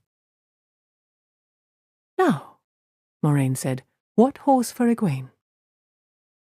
"The peddler's horses are as bad as the Durrants," the warder replied sourly. "Strong, but slow plodders." "Bella," Rand said, getting a look from Lan that made him wish he had kept silent. But he knew he could not dissuade Egwene. The only thing left was to help. "Bella may not be as fast as the others, but she's strong. I ride her sometimes. She can keep up." Lan looked into Bella's stall, muttering under his breath. "And she might be a little better than the others," he said finally. "I don't suppose there is any other choice." "Then she will have to do," Moraine said. "Rand, find a saddle for Bella. Quickly now. We have tarried too long already." Rand hurriedly chose a saddle and blanket in the tack room, then fetched Bella from her stall. The mare looked back at him in sleepy surprise when he put the saddle on her back. When he rode her, it was barebacked. She was not used to a saddle. He made soothing noises while he tightened the girth strap, and she accepted the oddity with no more than a shake of her mane. Taking Egwene's bundle from her, he tied it on behind the saddle while she mounted and adjusted her skirts. They were not divided for riding astride, so her wool stockings were bared to the knee. She wore the same soft leather shoes as all the other village girls. They were not at all suited for journeying to Watch Hill, much less Tar-Valon. "I still think you shouldn't come," he said. "I wasn't making it up about the Trollocs. But I promise I will take care of you." "Perhaps I'll take care of you," she replied lightly. At his exasperated look, she smiled and bent down to smooth his hair. "I know you'll look after me, Rand. We will look after each other. But now you had better look after getting on your horse." All of the others were already mounted and waiting for him, he realized. The only horse left riderless was Cloud, a tall grey with a black mane and tail that belonged to John Thane, or had. He scrambled into the saddle, though not without difficulty, as the grey tossed his head and pranced sideways as Rand put his foot in the stirrup, and his scabbard caught in his legs. It was not chance that his friends had not chosen Cloud. Master Thane often raced the spirited grey against merchants' horses, and Rand had never known him to lose, but he had never known Cloud to give anyone an easy ride either. Lan must have given a huge price to make the miller sell. As he settled in the saddle, Cloud's dancing increased, as if the grey were eager to run. Rand gripped the reins firmly and tried to think that he would have no trouble. Perhaps if he convinced himself, he could convince the horse, too. An owl hooted in the night outside, and the village people jumped before they realized what it was. They laughed nervously and exchanged shamefaced looks. "Next thing, field mice will chase us up a tree," Egwene said with an unsteady chuckle. Lan shook his head. "Better if it had been wolves." "Wolves?" Perrin exclaimed, and the warder favoured him with a flat stare. "Wolves don't like Trollocs, blacksmith. And Trollocs don't like wolves, or dogs, either. If I heard wolves, I would be sure there were no Trollocs waiting out there for us." He moved into the moonlit night, walking his tall black slowly. Moraine rode after him without a moment's hesitation, and Egwene kept hard to the Aes Sedai's side. Rand and the gleeman brought up the rear, following Mat and Perrin. The back of the inn was dark and silent, and dappled moon shadows filled the stable yard. The soft thuds of the hooves faded quickly, swallowed by the night. In the darkness, the warder's cloak made him a shadow too. Only the need to let him lead the way kept the others from clustering around him. Getting out of the village without being seen was going to be no easy task, Rand decided as he neared the gate, at least without being seen by villagers. Many windows in the village emitted pale yellow light, and although those glows seemed very small in the night now, shapes moved frequently within them, the shapes of villagers watching to see what this night brought. No one wanted to be caught by surprise again. In the deep shadows beside the inn, just on the point of leaving the stable yard, Lan abruptly halted, motioning sharply for silence. Boots rattled on the wagon bridge, and here and there on the bridge moonlight glinted off metal. The boots clattered across the bridge, grated on gravel, and approached the inn. No sound at all came from those in the shadow. Rand suspected his friends, at least, were too frightened to make a noise. Like him. The footsteps halted before the inn in the greyness just beyond the dim light from the common room windows. It was not until John Thane stepped forward, a spear propped on his stout shoulder, an old jerkin sewn all over with steel discs straining across his chest, that Rand saw them for what they were. A dozen men from the village and the surrounding farms, some in helmets or pieces of armour that had lain dust-covered in attics for generations, all with a spear or a wood-axe or a rusty bill. The miller peered into a common room window, then turned with a curt, "It looks right here." The others formed in two ragged ranks behind him, and the patrol marched into the night as if stepping to 3 different drums. "Two Darvel Trollocs would have them all for breakfast," Lan muttered when the sound of their boots had faded. "But they have eyes and ears." He turned his stallion back. "Come." Slowly, quietly, the warder took them back across the stable yard, down the bank, through the willows and into the wine-spring water. So close to the wine-spring itself, the cold, swift water, gleaming as it swirled around the horses' legs, was deep enough to lap against the soles of the riders' boots. Climbing out on the far bank, the line of horses wound its way under the warder's deft direction, keeping away from any of the village houses. From time to time, Lan stopped, signing them all to be quiet, though no one else heard or saw anything. Each time he did, however, another patrol of villagers and farmers soon passed. Slowly they moved toward the north edge of the village. Rand peered at the high-peaked houses in the dark, trying to impress them on his memory. A fine adventurer I am, he thought. He was not even out of the village yet, and already he was homesick. But he did not stop looking. They passed beyond the last farmhouses on the outskirts of the village and into the countryside, paralleling the north road that led to Tarren Ferry. Rand thought that surely no night sky elsewhere could be as beautiful as the Two Rivers sky. The clear black seemed to reach to forever, and myriad stars gleamed like points of light scattered through crystal. The moon, only a thin slice less than full, appeared almost close enough to touch, if he stretched and... A black shape flew slowly across the silvery ball of the moon. Rand's involuntary jerk on the reins halted the grey. A bat, he thought weakly, but he knew it was not.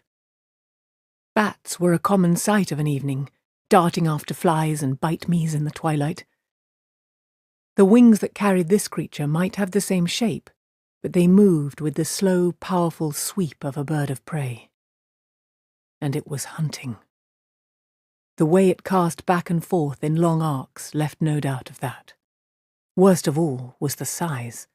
For a bat to seem so large against the moon, it would have had to be almost within arm's reach.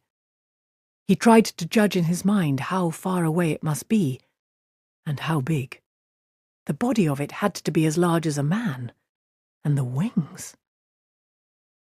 It crossed the face of the moon again, wheeling suddenly downward to be engulfed by the night. He did not realize that Lan had ridden back to him until the warder caught his arm. "What are you sitting here and staring at, boy? We have to keep moving." The others waited behind Lan. Half expecting to be told he was letting fear of the Trollocs overcome his sense, Rand told what he had seen. He hoped that Lan would dismiss it as a bat or a trick of his eyes. Lan growled a word, sounding as if it left a bad taste in his mouth. "Dragcar." Egwene and the other Two Rivers folk stared at the sky nervously in all directions, but the gleeman groaned softly. "Yes," Moraine said. "It is too much to hope otherwise. And if the Murdral has a drag car at his command, then he will soon know where we are, if he does not already. We must move more quickly than we can cross-country. We may still reach Tarren Ferry ahead of the Murdral, and he and his Trollocs will not cross as easily as we." "A drag car," Egwene said. Oh, what is it? It was Tom Merrilin who answered her hoarsely.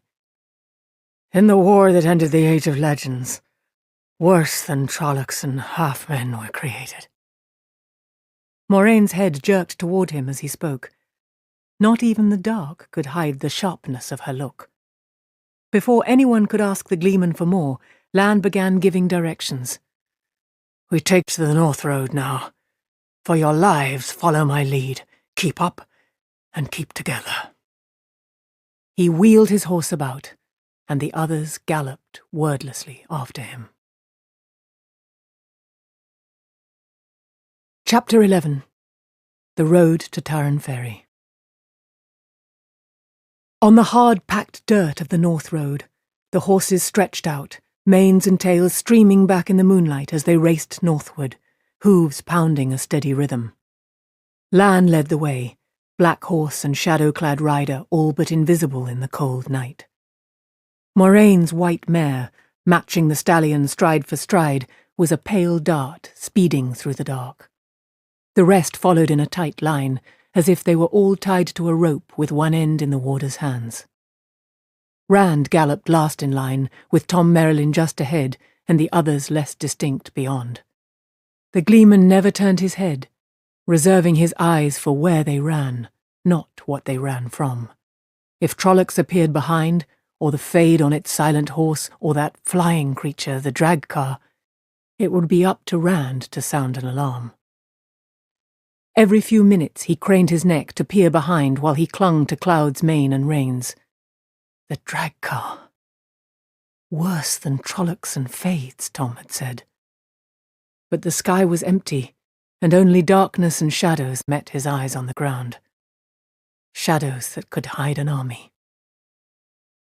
Now that the grey had been let loose to run, the animal sped through the night like a ghost, easily keeping pace with Lan's stallion. And Cloud wanted to go faster. He wanted to catch the black, strained to catch the black.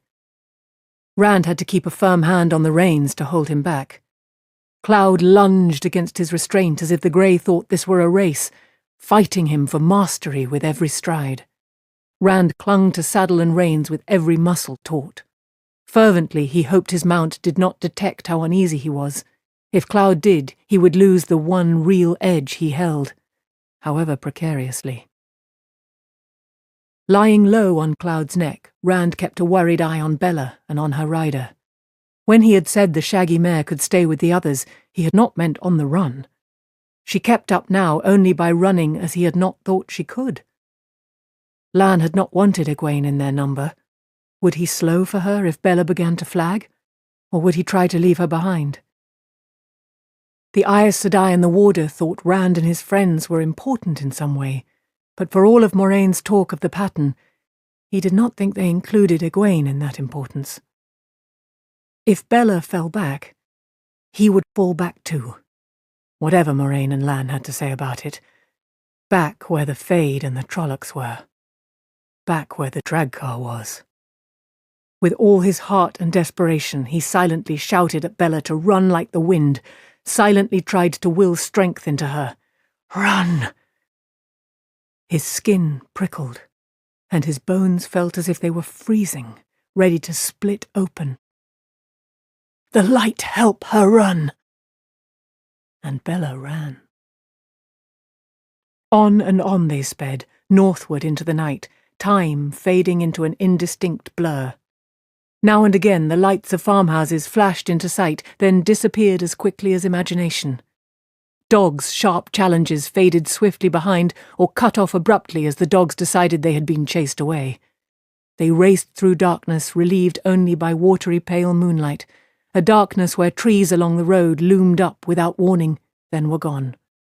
For the rest, murk surrounded them, and only a solitary night bird's cry, lonely and mournful, disturbed the steady pounding of hooves. Abruptly, Lan slowed, then brought the file of horses to a stop. Rand was not sure how long they had been moving, but a soft ache filled his legs from gripping the saddle. Ahead of them in the night, light sparkled as if a tall swarm of fireflies held one place among the trees. Rand frowned at the lights in puzzlement, then suddenly gasped with surprise. The fireflies were windows, the windows of houses covering the sides and top of a hill. It was Watch Hill. He could hardly believe they had come so far. They had probably made the journey as fast as it had ever been travelled. Following Lan's example, Rand and Tom Merrilin dismounted. Cloud stood head down, sides heaving. Lather, almost indistinguishable from the horse's smoky sides, flecked the grey's neck and shoulders. Rand thought that Cloud would not be carrying anyone further that night. "Much as I would like to put all these villages behind me," Tom announced, "a few hours' rest would not go amiss right now. Surely we have enough of a lead to allow that." Rand stretched, knuckling the small of his back. "If we're stopping the rest of the night in Watch Hill, we may as well go on up."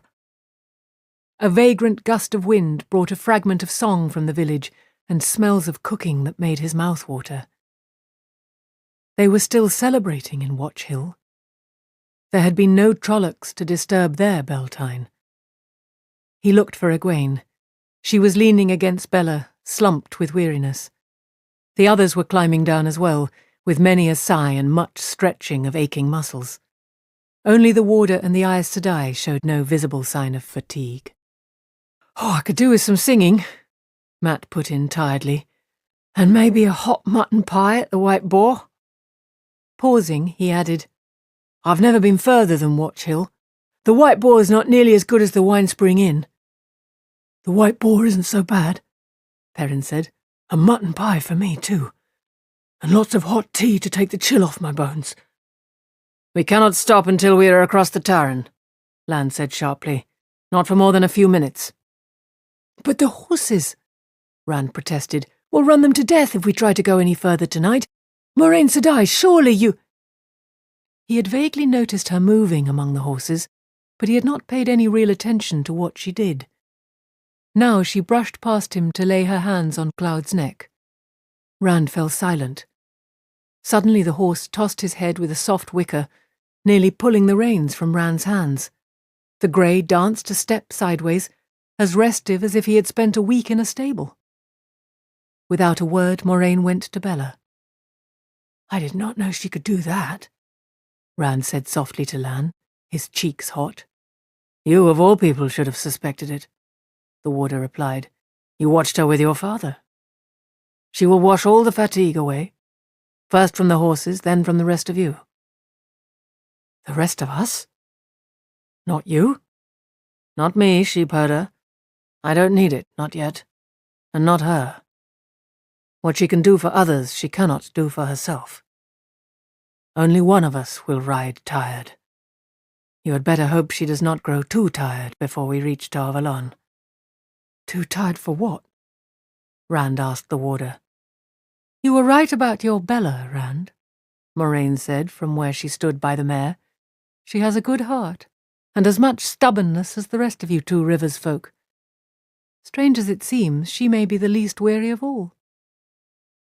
A scream ripped the darkness, a sound like a man dying under sharp knives, and wings swooped low above the party. The night deepened in the shadow that swept over them. With panicked cries, the horses reared wildly.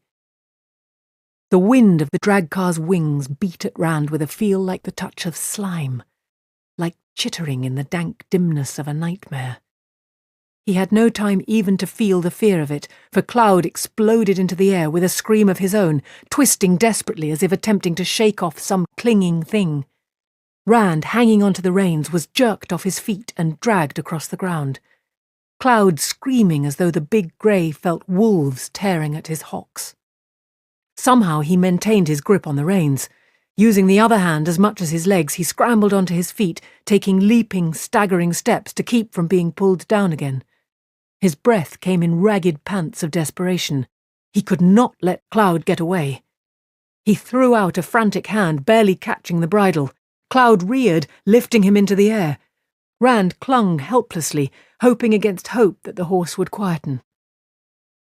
The shock of landing jarred Rand to his teeth, but suddenly the grey was still, nostrils flaring and eyes rolling, stiff-legged and trembling. Rand was trembling as well, and all but hanging from the bridle. That jolt must have shaken the fool animal too, he thought.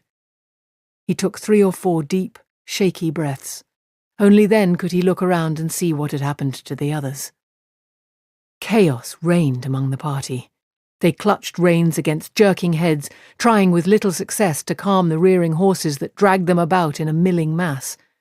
Only 2 seemingly had no trouble at all with their mounts.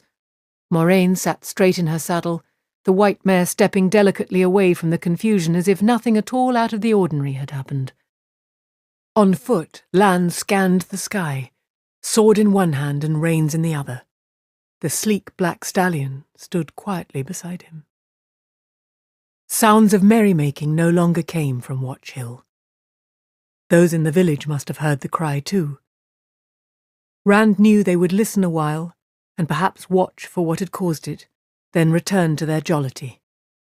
They would soon forget the incident, its memory submerged by song and food and dance and fun. Perhaps when they heard the news of what had happened in Emmons Field, some would remember and wonder.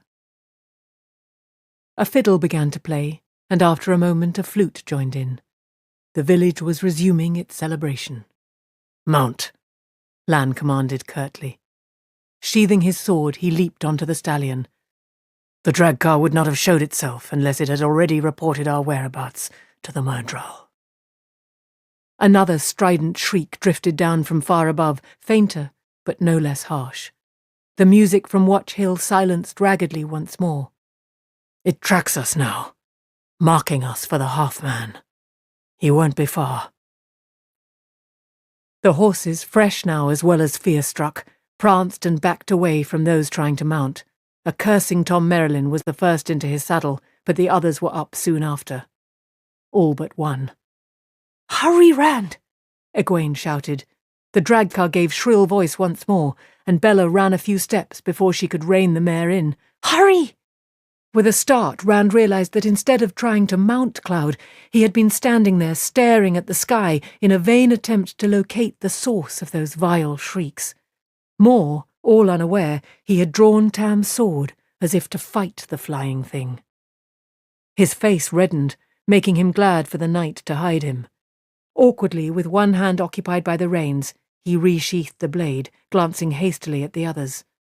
Moraine, Lan, and Egwene, all were looking at him, though he could not be sure how much they could see in the moonlight. The rest seemed too absorbed with keeping their horses under control to pay him any mind. He put a hand on the pommel and reached the saddle in one leap, as if he had been doing the like all his life. If any of his friends had noticed the sword, he would surely hear about it later. There would be time enough to worry about it then. As soon as he was in the saddle, they were all off at a gallop again, up the road and by the dome-like hill. Dogs barked in the village. Their passage was not entirely unnoticed. Or maybe the dogs smelled Trollocs, Rand thought. The barking and the village lights alike vanished quickly behind them. They galloped in a knot, horses all but jostling together as they ran. Lan ordered them to spread out again, but no one wanted to be even a little alone in the night. A scream came from high overhead. The warder gave up and let them run clustered. Rand was close behind Moraine and Lan, the grey straining in an effort to force himself between the warder's black and the Aes Sedai's trim mare. Egwene and the Gleeman raced on either flank of him, while Rand's friends crowded in behind. Cloud, spurred by the dragcar's cries, ran beyond anything Rand could do to slow him, even had he wished to, yet the grey could not gain so much as a step on the other 2 horses. The dragcar's shriek challenged the night. Stout Bella ran with neck outstretched and tail and mane streaming in the wind of her running, matching the larger horses every stride. The Aes Sedai must have done something more than simply ridding her of fatigue. Egwene's face in the moonlight was smiling in excited delight. Her braid streamed behind like the horses' manes, and the gleam in her eyes was not all from the moon, Rand was sure. His mouth dropped open in surprise, until a swallowed bite-me set him off into a fit of coughing. Lan must have asked a question, for Moraine suddenly shouted over the wind and the pounding of hooves, "I cannot! Most especially not from the back of a galloping horse. They are not easily killed, even when they can be seen." We must run and hope. They galloped through a tatter of fog, thin and no higher than the horses' knees. Cloud sped through it in 2 strides, and Rand blinked, wondering if he had imagined it. Surely the night was too cold for fog. Another patch of ragged grey whisked by them to one side, larger than the first. It had been growing, as if the mist oozed from the ground. Above them the drag car screamed in rage. Fog enveloped the riders for a brief moment and was gone, came again and vanished behind. The icy mist left a chill dampness on Rand's face and hands. Then a wall of pale grey loomed before them, and they were suddenly enshrouded. The thickness of it muffled the sound of their hooves to dullness, and the cries from overhead seemed to come through a wall.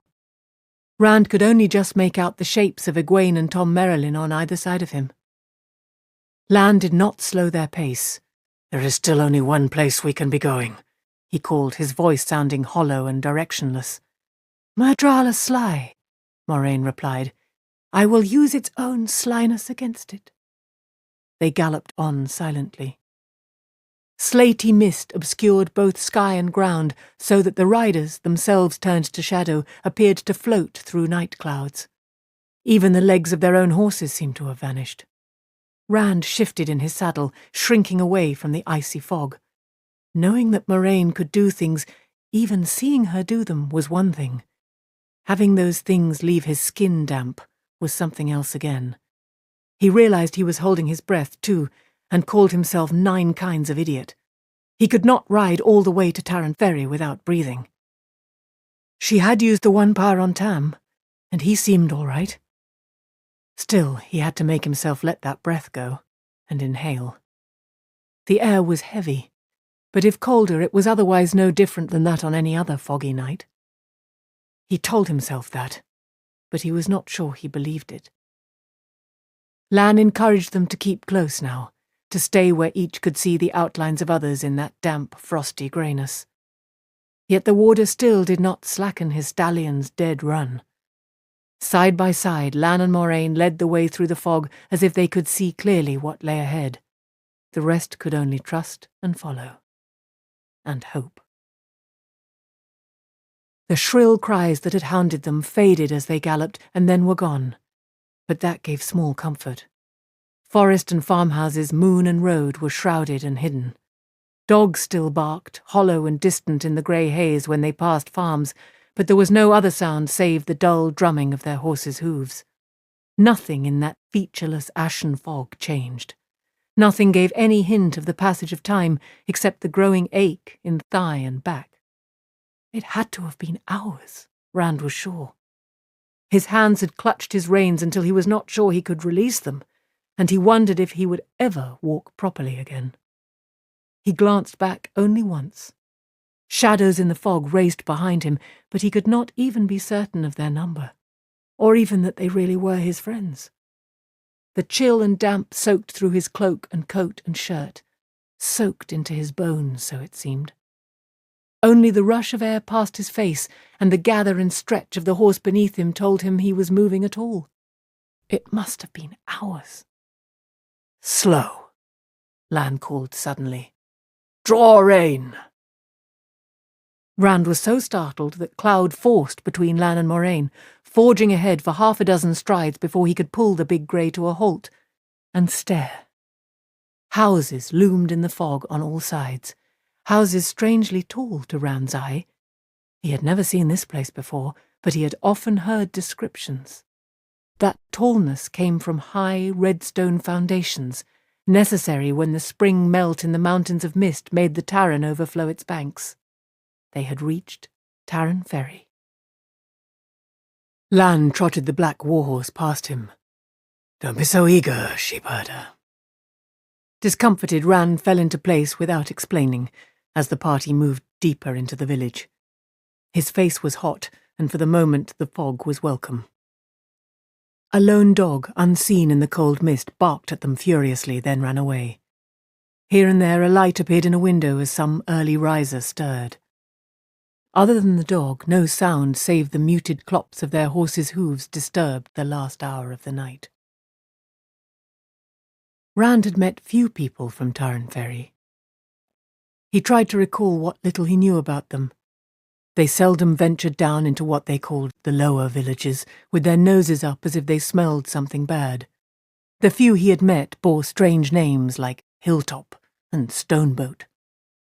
One and all, Tarrant Ferry folk had a reputation for slyness and trickery.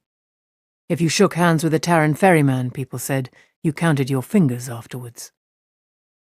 Lan and Moiraine stopped before a tall, dark house that looked exactly like any other in the village.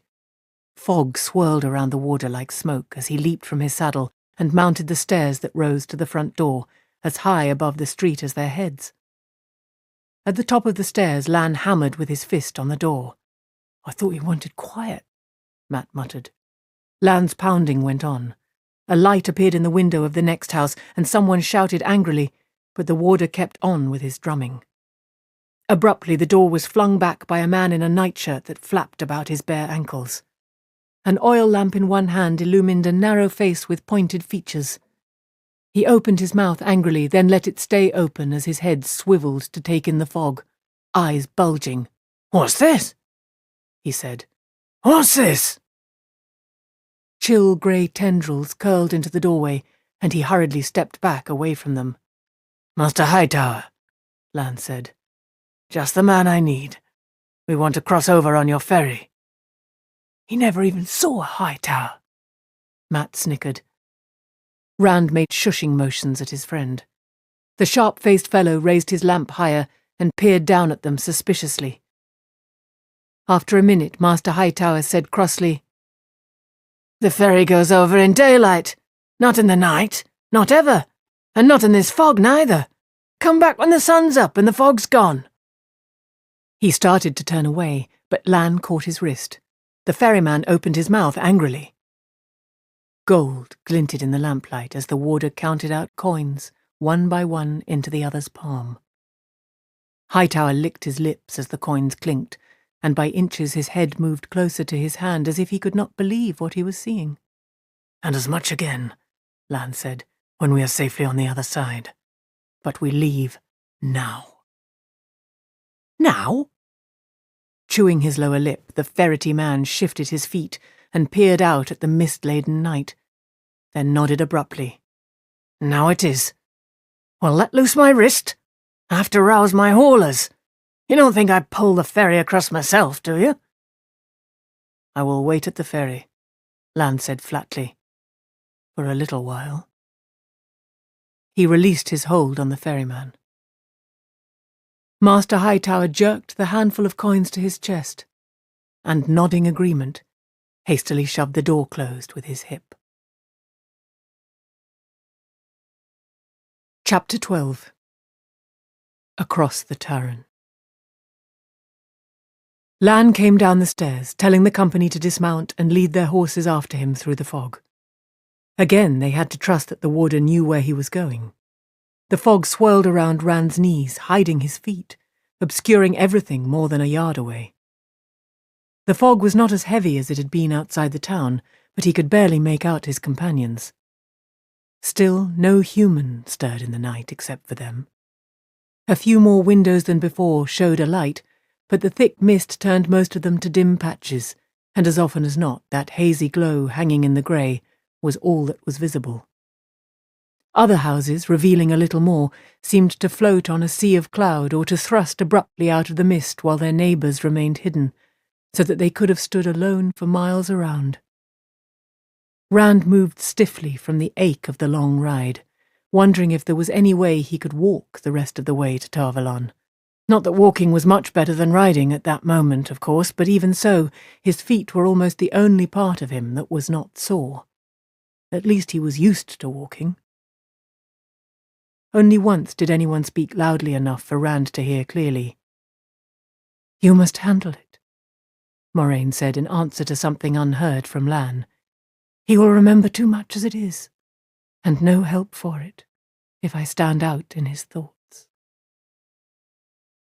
Rand grumpily shifted his now sodden cloak on his shoulders, keeping close with the others. Matt and Perrin grumbled to themselves, muttering under their breaths, with bitten-off exclamations whenever one stubbed a toe on something unseen. Tom Merrillin grumbled too, words like hot meal and fire and mulled wine, reaching round, but neither the warder nor the Aes Sedai took notice. Egwene marched along without a word, her back straight and her head high. It was a somewhat painfully hesitant march, to be sure, for she was as unused to riding as the rest. She was getting her adventure, he thought glumly, and as long as it lasted he doubted if she would notice little things like fog or damp or cold. There must be a difference in what you saw, it seemed to him, depending on whether you sought adventure or had it forced on you. The stories could no doubt make galloping through a cold fog with a drag car and the light alone knew what else chasing you sound thrilling. Egwene might be feeling a thrill. He only felt cold and damp and glad to have a village around him again, even if it was Tarren Ferry. Abruptly he walked into something large and warm in the murk. Lan's stallion. The warder and Moraine had stopped, and the rest of the party did the same, patting their mounts as much to comfort themselves as the animals. The fog was a little thinner here, enough for them to see one another more clearly than they had in a long while, but not enough to make out much more. Their feet were still hidden by low billows like grey floodwater. The houses seemed to have all been swallowed. Cautiously Rand led Cloud forward a little way and was surprised to hear his boots scrape on wooden planks. The ferry landing. He backed up carefully, making the grey back as well. He had heard what the Tarren ferry landing was like, a bridge that led nowhere except to the ferry boat. The Tarren was supposed to be wide and deep, with treacherous currents that could pull under the strongest swimmer. Much wider than the Winespring water, he supposed. With the fog added in, it was a relief when he felt dirt under his feet again. A fierce "sst" from Lan, as sharp as the fog. The warder gestured at them as he dashed a pair inside and threw back the stocky youth's cloak, exposing the great axe. Obediently, if still not understanding, Rand tossed his own cloak over his shoulder to show his sword. As Lan moved swiftly back to his horse, bobbing lights appeared in the mist and muffled footsteps approached. 6 stolid-faced men in rough clothes followed Master Hightower. The torches they carried burned away a patch of fog around them. When they stopped, all of the party from Emond's Field could be plainly seen, the lot of them surrounded by a grey wall that seemed thicker for the torchlight reflected from it. The ferryman examined them, his narrow head tilted, nose twitching like a weasel sniffing the breeze for a trap. Lan leaned against his saddle with apparent casualness, but one hand rested ostentatiously on the long hilt of his sword. There was an air about him of a metal spring, compressed, waiting. Rand hurriedly copied the warder's pose, at least insofar as putting his hand on his sword. He did not think he could achieve that deadly-seeming slouch. They'd probably laugh if I tried. Perrin eased his axe in its leather loop and planted his feet deliberately. Mat put a hand to his quiver, though Rand was not sure what condition his bowstring was in after being out in all this damp. Tom Merrillin stepped forward grandly and held up one empty hand, turning it slowly. Suddenly he gestured with a flourish and a dagger twirled between his fingers. The hilt slapped into his palm and, abruptly nonchalant, he began trimming his fingernails. A low, delighted laugh floated from Moraine. Egwene clapped as if watching a performance at festival, then stopped and looked abashed, though her mouth twitched with a smile just the same. Hightower seemed far from amused. He stared at Tom, then cleared his throat loudly. There was mention made of more gold for the crossing. He looked around at them again, a sullen, sly look. What you gave me before is in a safe place now, here. It's none of it where you can get at it. The rest of the gold, Lan told him, goes into your hand when we are on the other side. The leather purse hanging at his waist clinked as he gave it a little shake. For a moment the ferryman's eyes darted, but at last he nodded. Let's be about it, then, he muttered, and stalked out onto the landing, followed by his 6 helpers. The fog burned away around them as they moved. Grey tendrils closed in behind, quickly filling where they had been. Rand hurried to keep up. The ferry itself was a wooden barge with high sides, boarded by a ramp that could be raised to block off the end. Ropes as thick as a man's wrist ran along each side of it, ropes fastened to massive posts at the end of the landing and disappearing into the night over the river. The ferryman's helpers stuck their torches in iron brackets on the ferry's sides, waited while everyone led their horses aboard, then pulled up the ramp.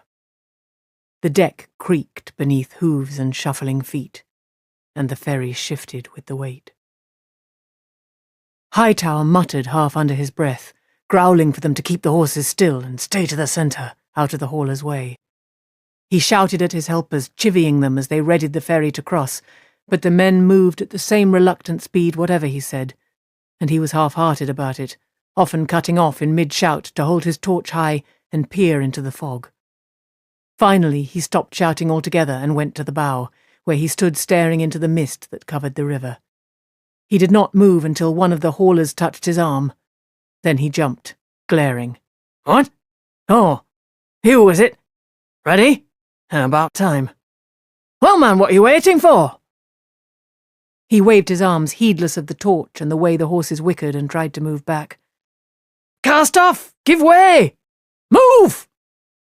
The man slouched off to comply, and Hightower peered once more into the fog ahead, rubbing his free hand uneasily on his coat front. The ferry lurched as its moorings were loosed, and the strong current caught it, then lurched again as the guide ropes held it. The haulers, 3 to a side, grabbed hold of the ropes at the front of the ferry and laboriously began walking toward the back, muttering uneasily as they edged out onto the grey-cloaked river. The landing disappeared as mist surrounded them, tenuous streamers drifting across the ferry between the flickering torches. The barge rocked slowly in the current. Nothing except the steady tread of the haulers, forward to take hold of the ropes and back down again pulling, gave a hint of any other movement. No one spoke. The villagers kept as close to the centre of the ferry as they could. They had heard the Taran was far wider than the streams they were used to. The fog made it infinitely vaster in their minds. After a time, Rand moved closer to Lan. Rivers a man could not wade or swim or even see across were nervous-making to someone who had never seen anything broader or deeper than a waterwood pond. "Would they really have tried to rob us?" he asked quietly. "He acted more as if he were afraid we would rob him." The warder eyed the ferryman and his helpers. None appeared to be listening, before answering just as softly, "With the fog to hide them? Well, when what they do is hidden, men sometimes deal with strangers in ways they wouldn't if there were other eyes to see. And the quickest to harm a stranger are the soonest to think a stranger will harm them. This fellow, I believe he might sell his mother to Trollocs for stew meat if the price was right. I'm a little surprised you ask. I heard the way people in Emmons Field speak of those from Durham Ferry." "Yes, but... well, everyone says they... but I never thought they would actually..." Rand decided he had better stop thinking that he knew anything at all of what people were like beyond his own village.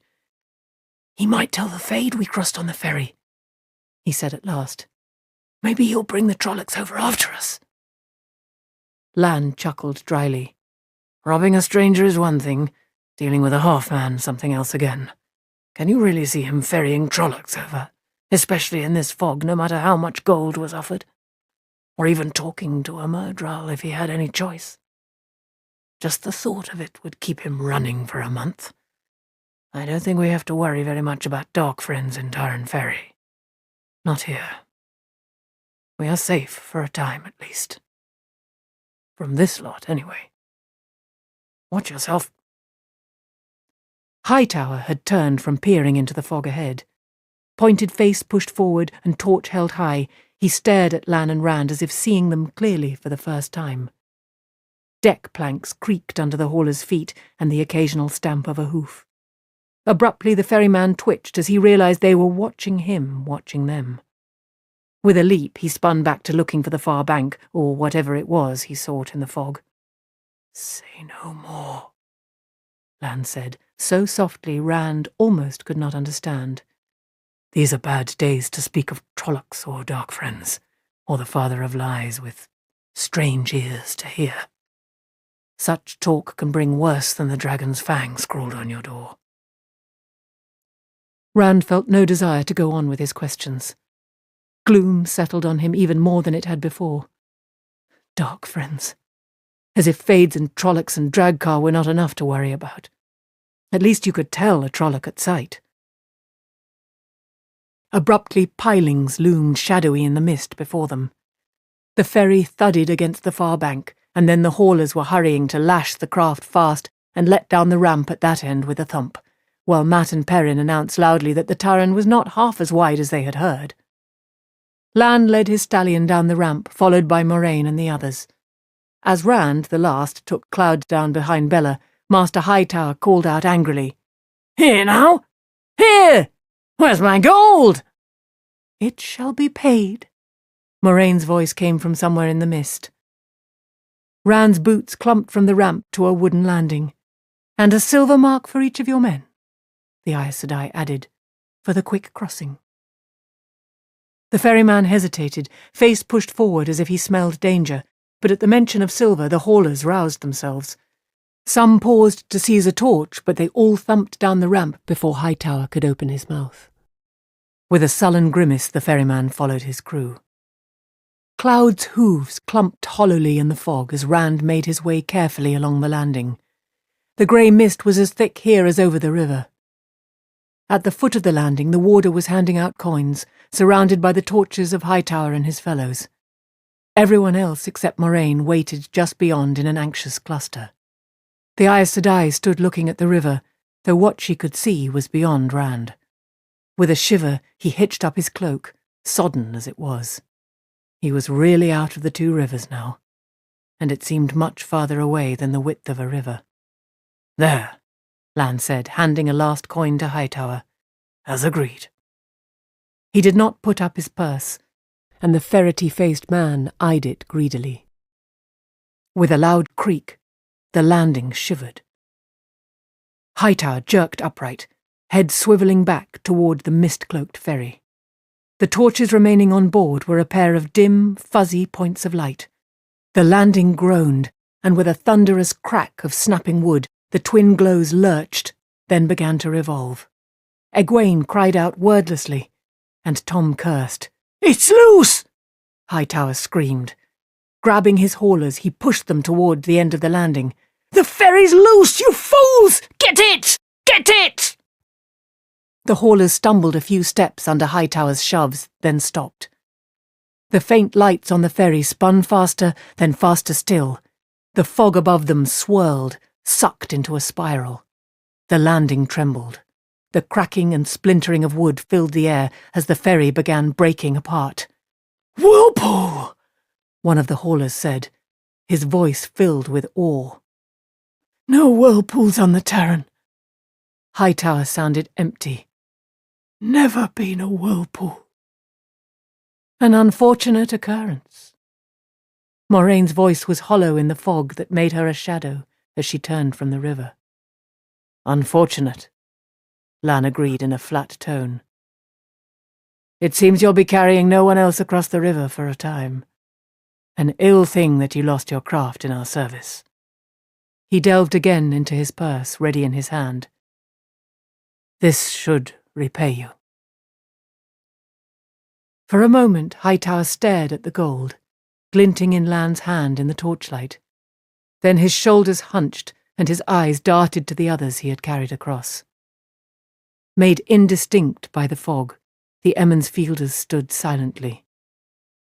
With a frightened, inarticulate cry, the ferryman snatched the coins from Lan, whirled, and ran into the mist. His haulers were only half a step behind him, their torches quickly swallowed as they vanished upriver. "There is nothing further to hold us here," the Aes Sedai said, as if nothing out of the ordinary had happened. Leading her white mare, she started away from the landing, up the bank. Rand stood staring at the hidden river. It could have been happenstance. "No whirlpools," he said, but it... Abruptly he realized everyone else had gone. Hurriedly he scrambled up the gently sloping bank. In the space of 3 paces, the heavy mist faded away to nothing. He stopped dead and stared back.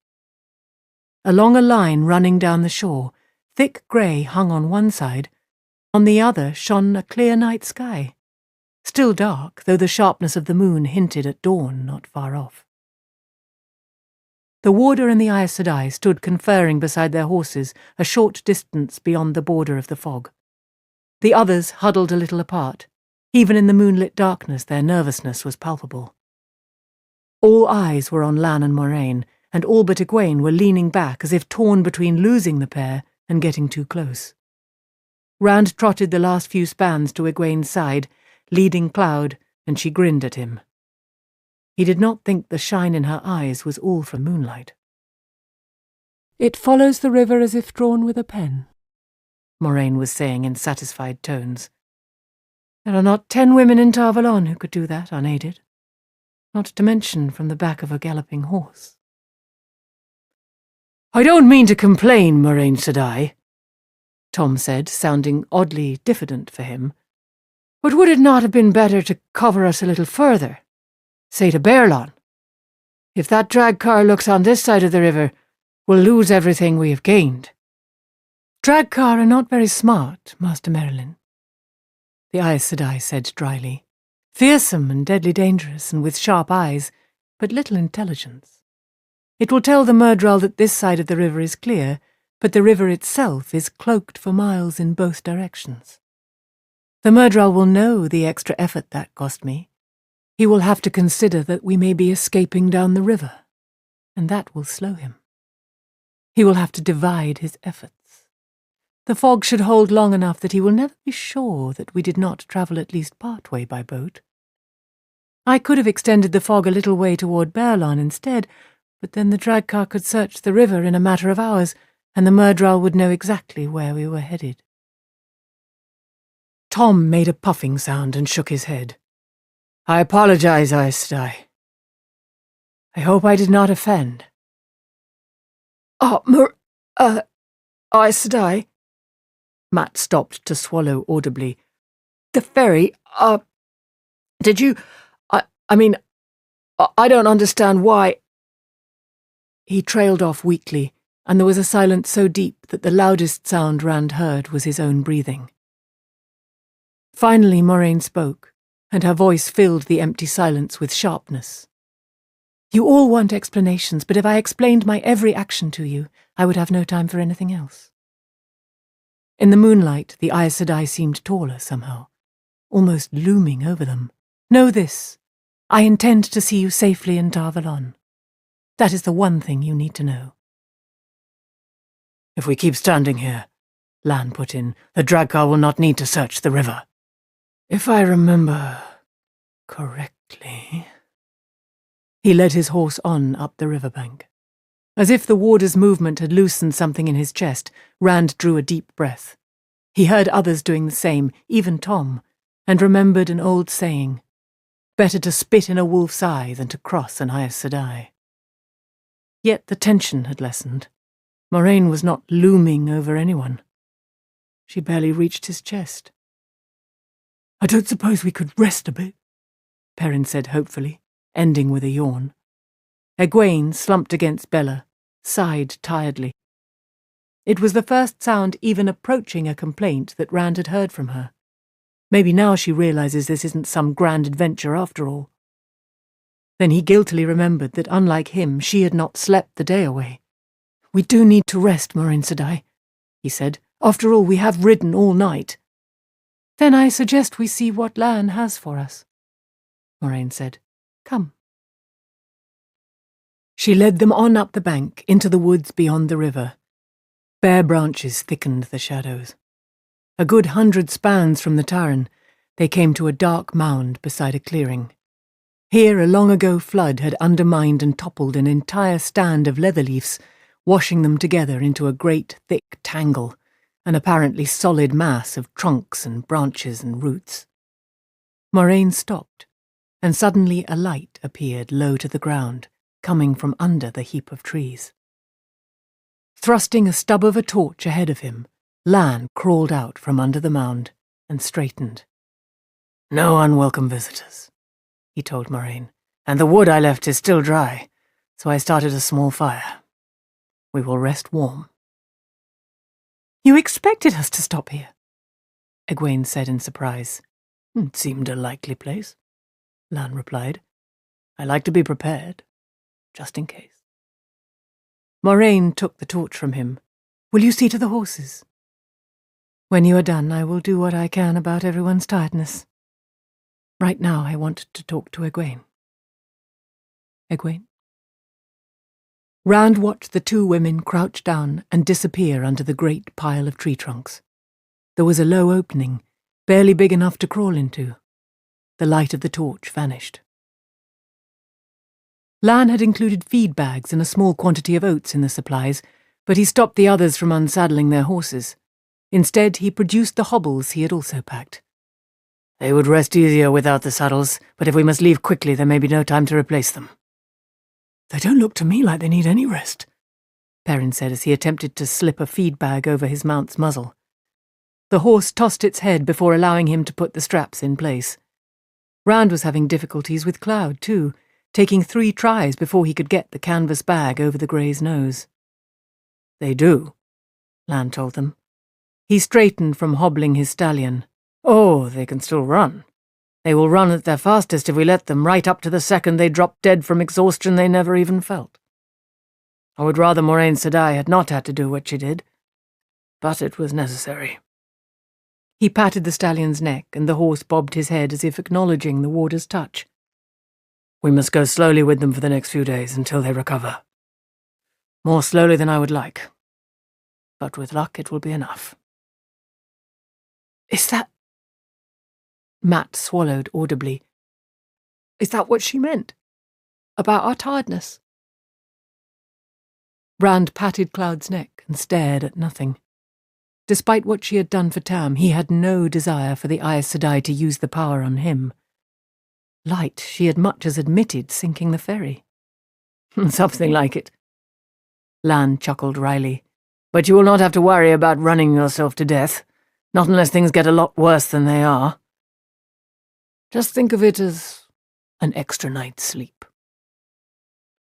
The shrill scream of the drag car suddenly echoed from above the fog-covered river.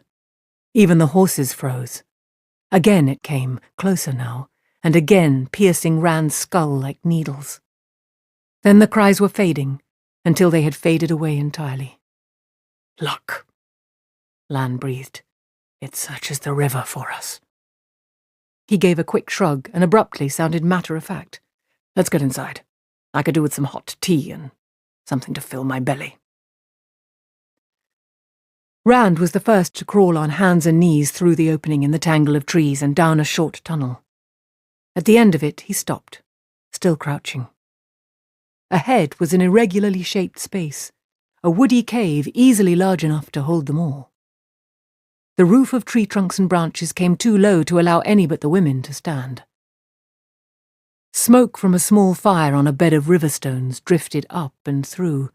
The draught was enough to keep the space free of smoke, but the interweaving was too thick to let out even a glimmer of the flames. Moraine and Egwene, their cloaks thrown aside, sat cross-legged, facing one another beside the fire. "The one power," Moraine was saying, "comes from the true source, the driving force of creation, the force the Creator made to turn the wheel of time." She put her hands together in front of her and pushed them against each other. Saidin, the male half of the true source, and Saidar, the female half, work against each other and at the same time together to provide that force.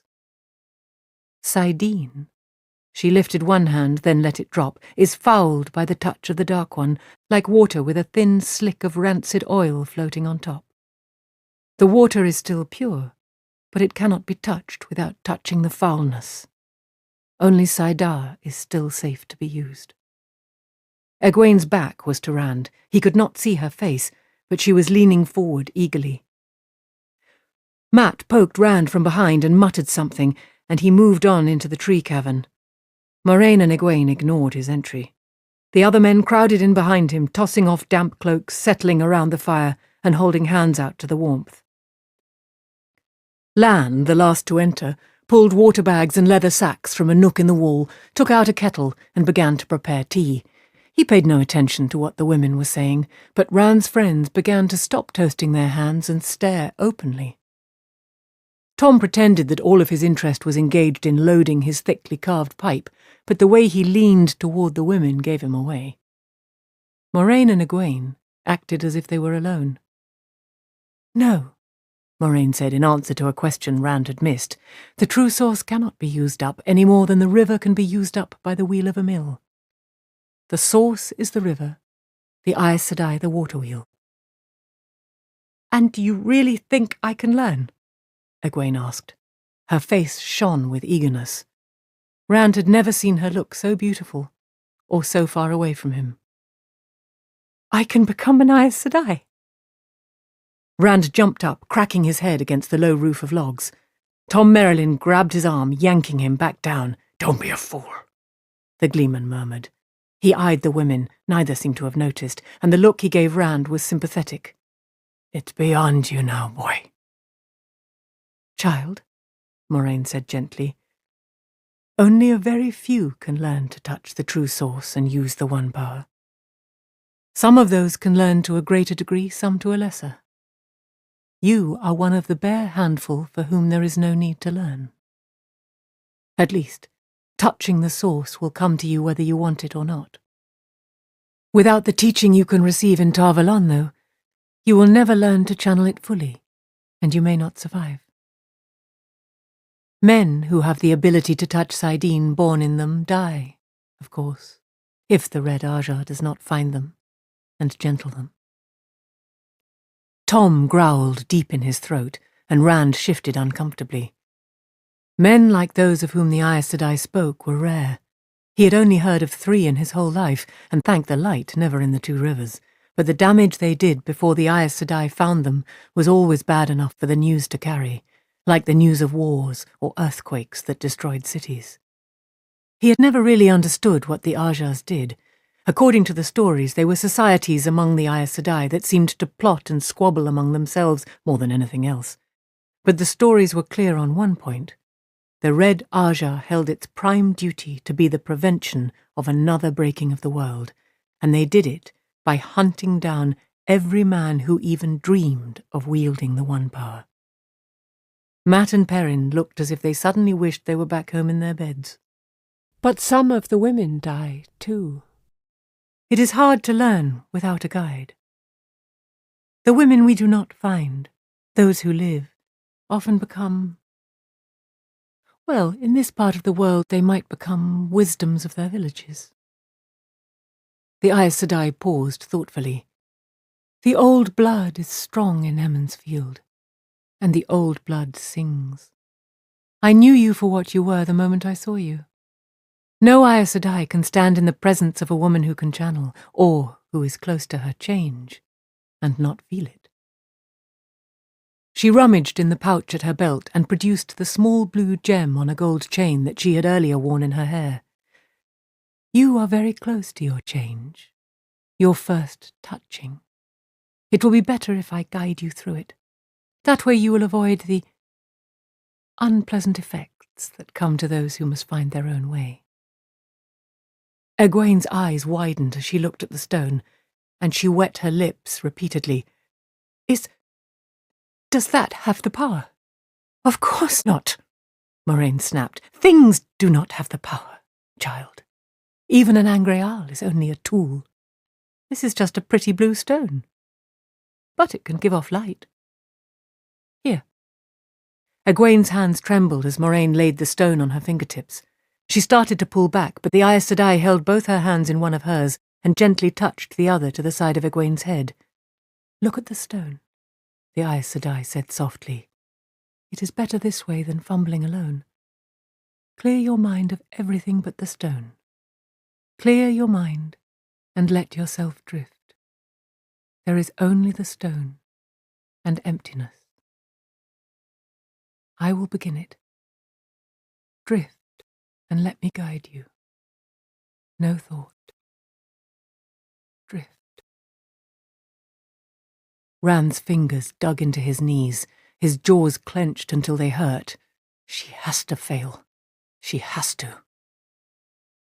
Light bloomed in the stone, just one flash of blue and then gone, no brighter than a firefly, but he flinched as if it had been blinding. Egwene and Moraine stared into the stone, faces empty. Another flash came, and another, until the azure light pulsed like the beating of a heart. "It's the Aes Sedai," he thought desperately. "Moraine's doing it, not Egwene." One last feeble flicker, and the stone was merely a bauble again. Rand held his breath. For a moment, Egwene continued to stare at the small stone. Then she looked up at Moraine. I thought I felt something, but perhaps you're mistaken about me. I'm sorry I wasted your time." "I have wasted nothing, child." A small smile of satisfaction flitted across Moraine's lips. That last light was yours alone. "It was?" Egwene exclaimed, then slid immediately back into glumness. "But it was barely there at all. Now you're behaving like a foolish village girl. Most who come to Tarvalon must study for many months before they can do what you just did. You may go far. Perhaps even the Amelin's seat one day if you study hard and work hard." "You mean—" With a cry of delight, Egwene threw her arms around the Aes Sedai. "Oh, thank you! Rand, did you hear? I'm going to be an Aes Sedai!" Chapter 13. Choices.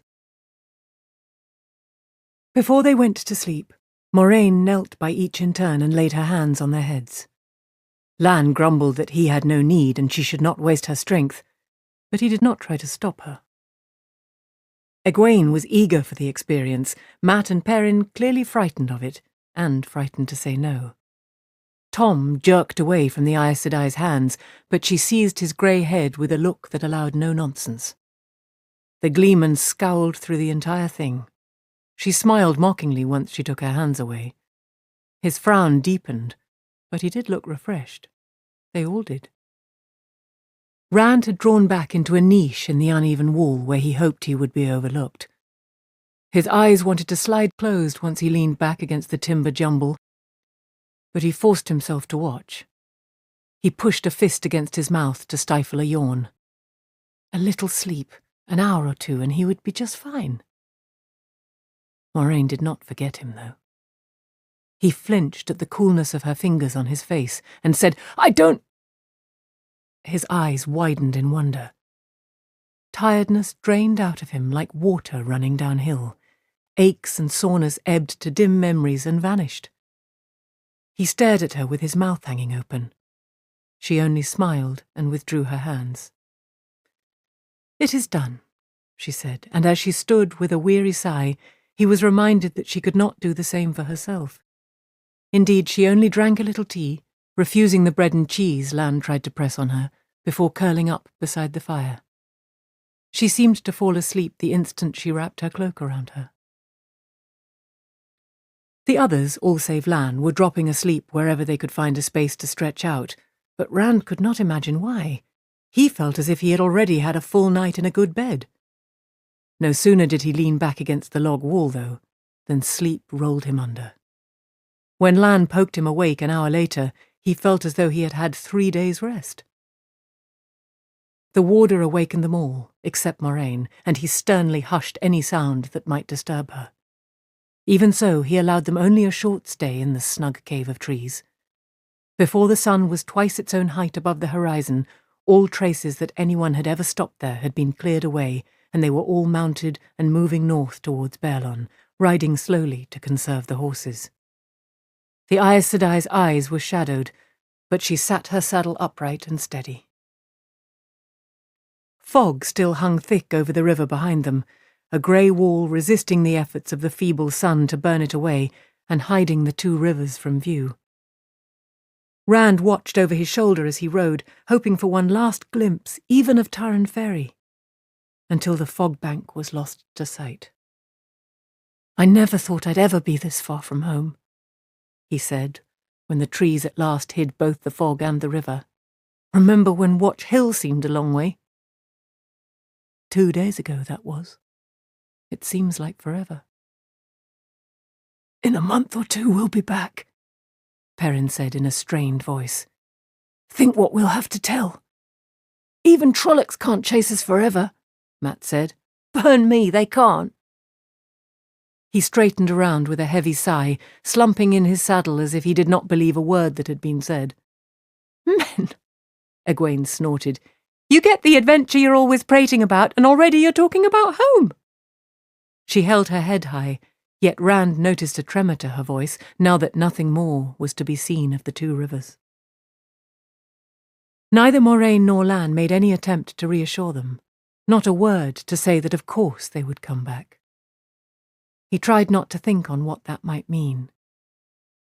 Even rested, he was full enough of doubts without searching out more.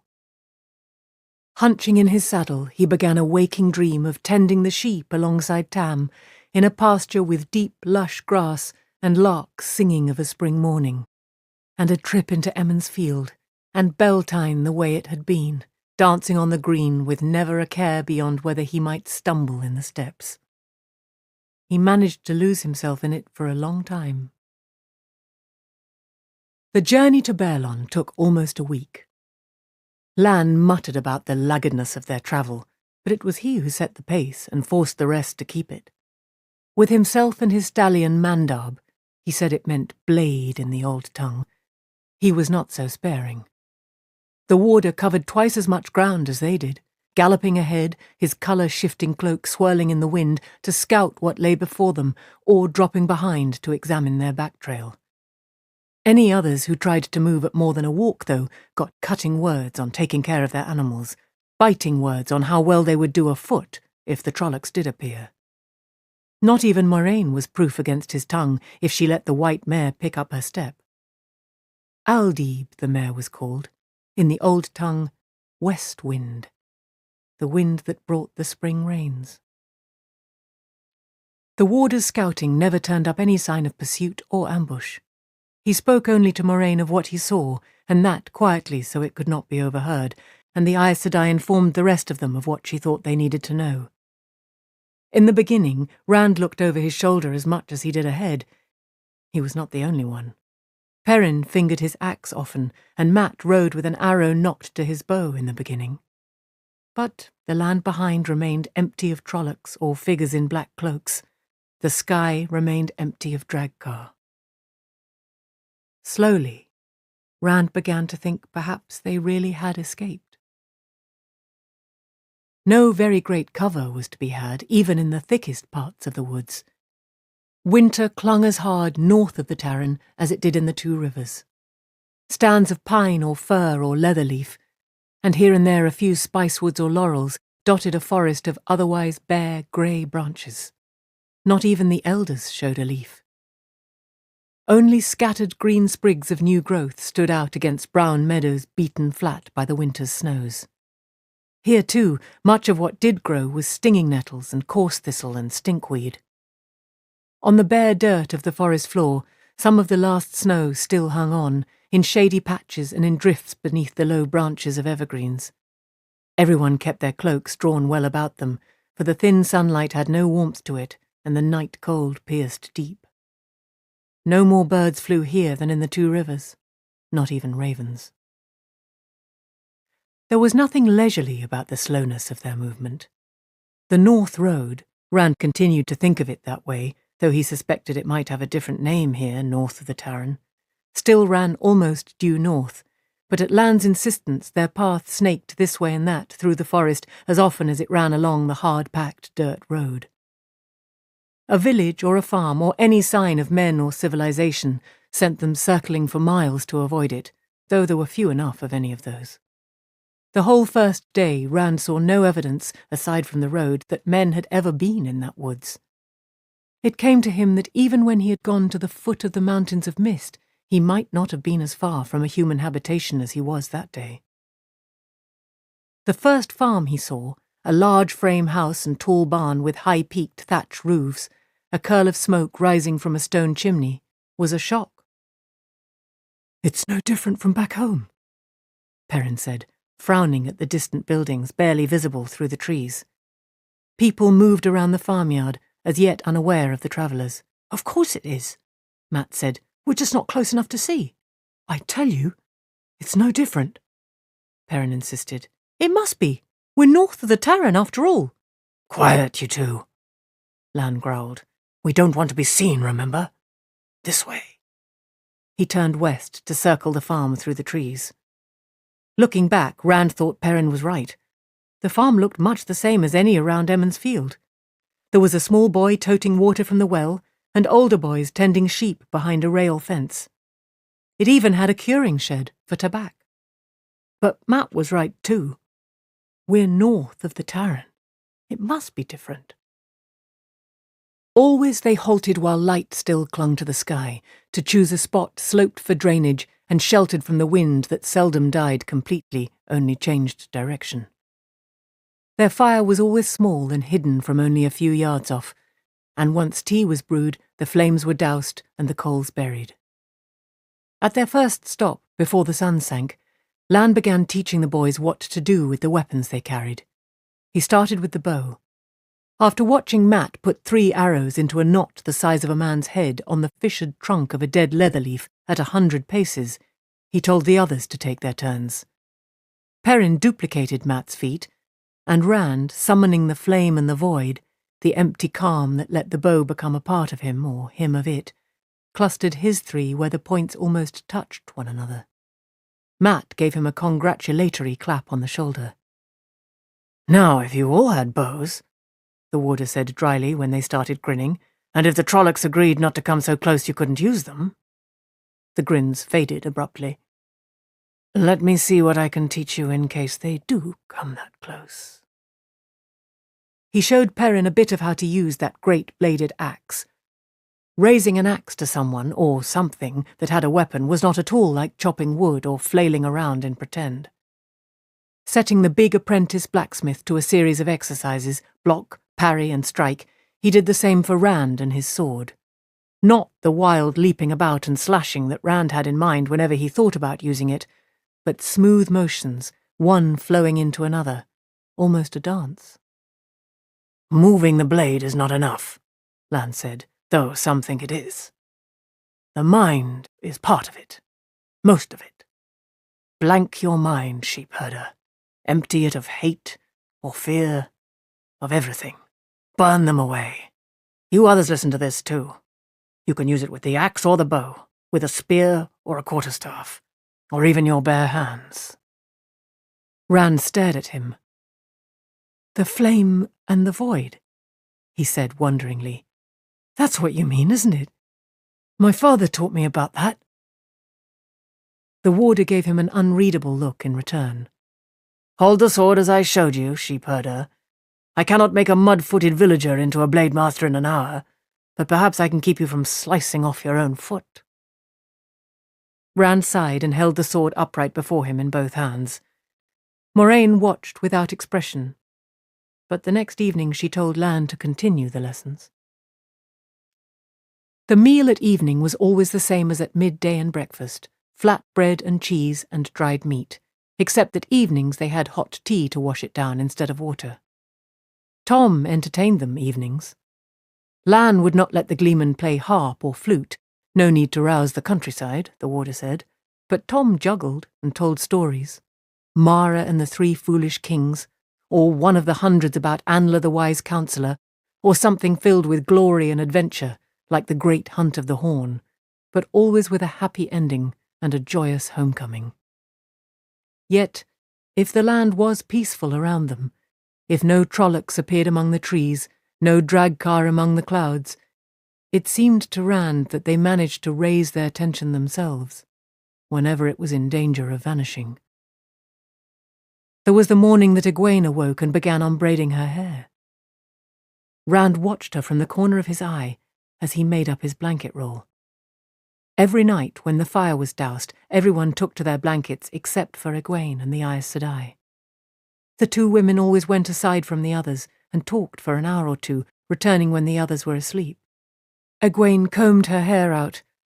100 strokes, he counted, while he was saddling Cloud, tying his saddlebags and blanket behind the saddle. Then she tucked the comb away, swept her loose hair over her shoulder, and pulled up the hood of her cloak. Startled, he asked, "What are you doing?" She gave him a sidelong look without answering. It was the first time he had spoken to her in 2 days, he realized, since the night in the log shelter on the bank of the Tarn, but he did not let that stop him. "All your life you've waited to wear your hair in a braid, and now you're giving it up? Why? Because she doesn't braid hers?" "I said I don't braid their hair," she said simply. "At least, not unless they want to." "You aren't an Aes Sedai. You're Egwene Alvear from Emond's Field, and the Women's Circle would have a fit if they could see you now." "Women's Circle business is none of yours, Rand al'Thor, and I will be an Aes Sedai, just as soon as I reach Tar Valon." He snorted. "As soon as you reach Tar Valon?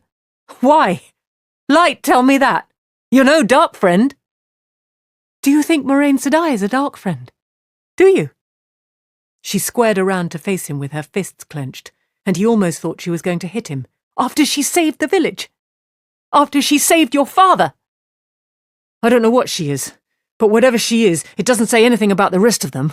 The stories—" "Grow up, Rand! Forget the stories and use your eyes!" "My eyes saw her sink the ferry. Deny that. Once you get an idea in your head, you won't budge even if somebody points out you're trying to stand on water. If you weren't such a light-blinded fool, you'd see—" "Fool, am I? Let me tell you a thing or two, Rand al'Thor. You are the muleyest, most wool-headed—" "You two trying to wake everybody inside 10 miles?" the warder asked. Standing there with his mouth open, trying to get a word in edgeways, Rand suddenly realized he had been shouting. They both had.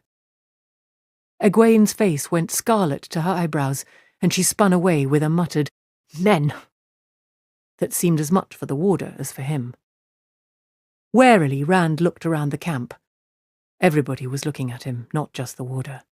Mat and Perrin, with their faces white. Tom, tensed as if ready to run or fight.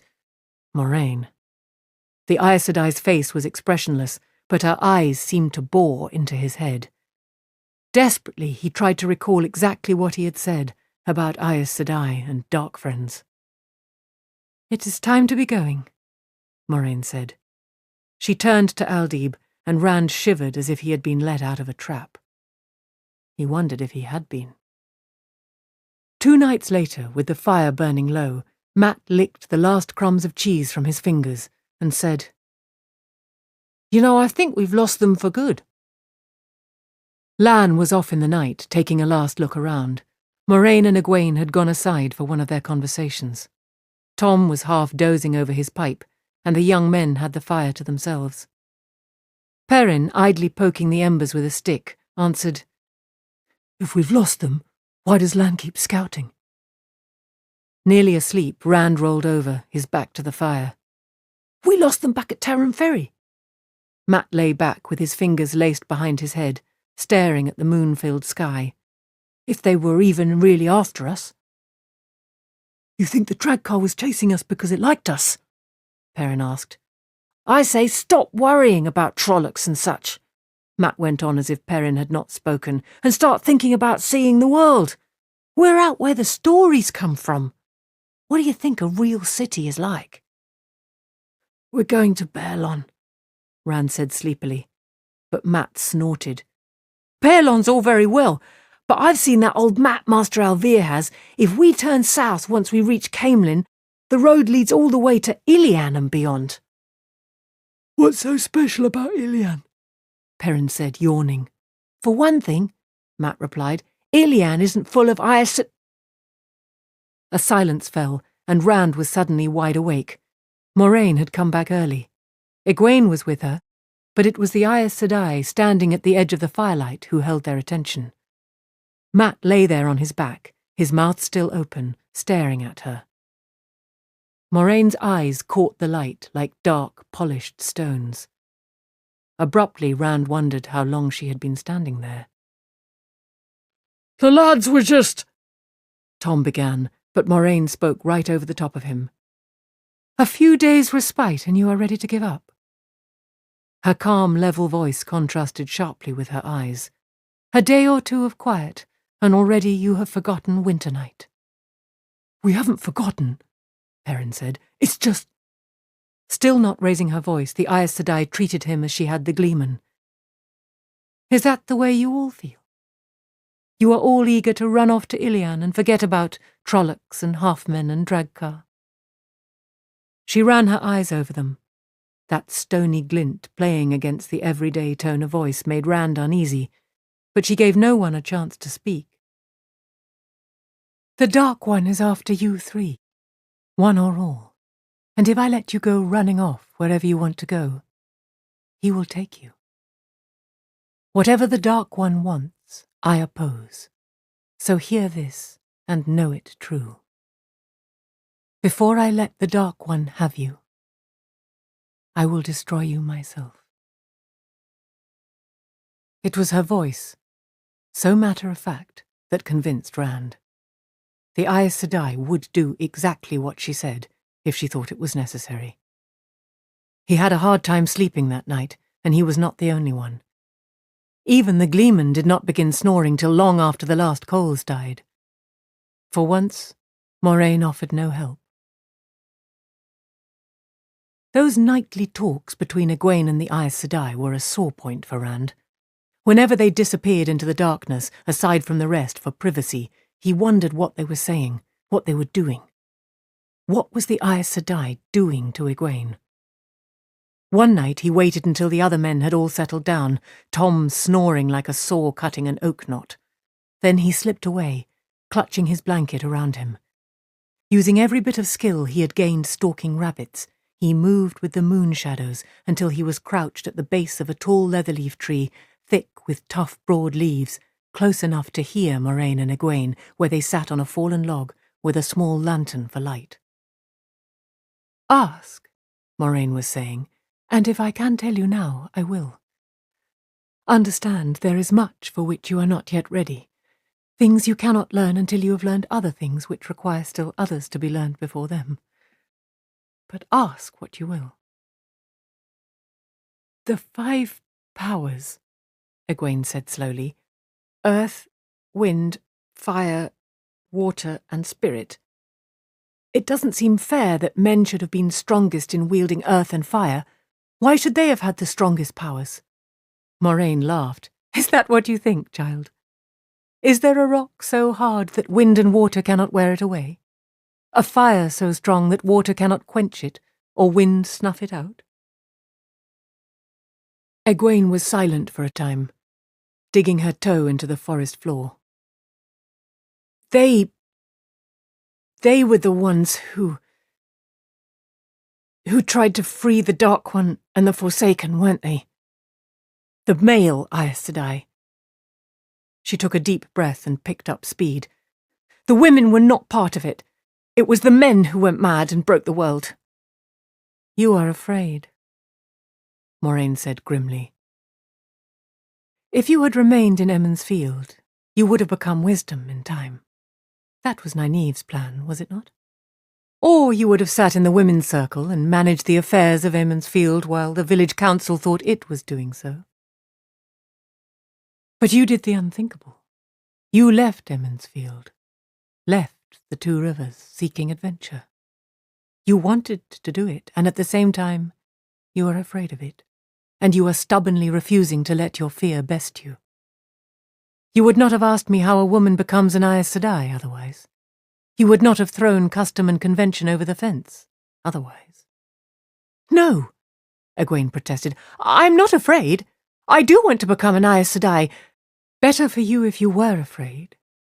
But I hope you hold to that conviction.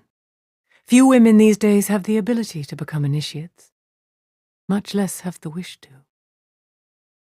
Moraine's voice sounded as if she had begun musing to herself. Surely never before 2 in one village. The old blood is indeed still strong in the 2 rivers. In the shadows, Rand shifted. A twig snapped under his foot. He froze instantly, sweating and holding his breath, but neither of the women looked around. 2? Egwene exclaimed. Who else? Is it Kari? Kari Thane? Lara Aiellan? Moraine gave an exasperated click of her tongue, then said sternly, You must forget I said that. Her road lies another way, I fear. Concern yourself with your own circumstances. It is not an easy road you have chosen. I will not turn back, Egwene said, be that as it may. But you still want reassurance, and I cannot give it to you. Not in the way you want. I don't understand. You want to know that Aes Sedai are good and pure. That it was those wicked men of the legends who caused the breaking of the world, not the women. Well, it was the men, but they were no more wicked than any men. They were insane, not evil. The Aes Sedai you will find in Tar Valon are human, no different from any other women except for the ability that sets us apart. They are brave and cowardly, strong and weak, kind and cruel, warm-hearted and cold. Becoming an Aes Sedai will not change you from what you are. Egwene drew a heavy breath. I suppose I was afraid of that I'd be changed by the power. That and the Trollocs, and the Fade, and... Moraine Sedai, in the name of the light, why did the Trollocs come to Emond's Field? The Aes Sedai's head swung, and she looked straight at Rand's hiding place. His breath seized in his throat. Her eyes were as hard as when she had threatened them, and he had the feeling they could penetrate the leatherleaf's thick branches. Light, what will she do if she finds me listening? He tried to melt back into the deeper shadows.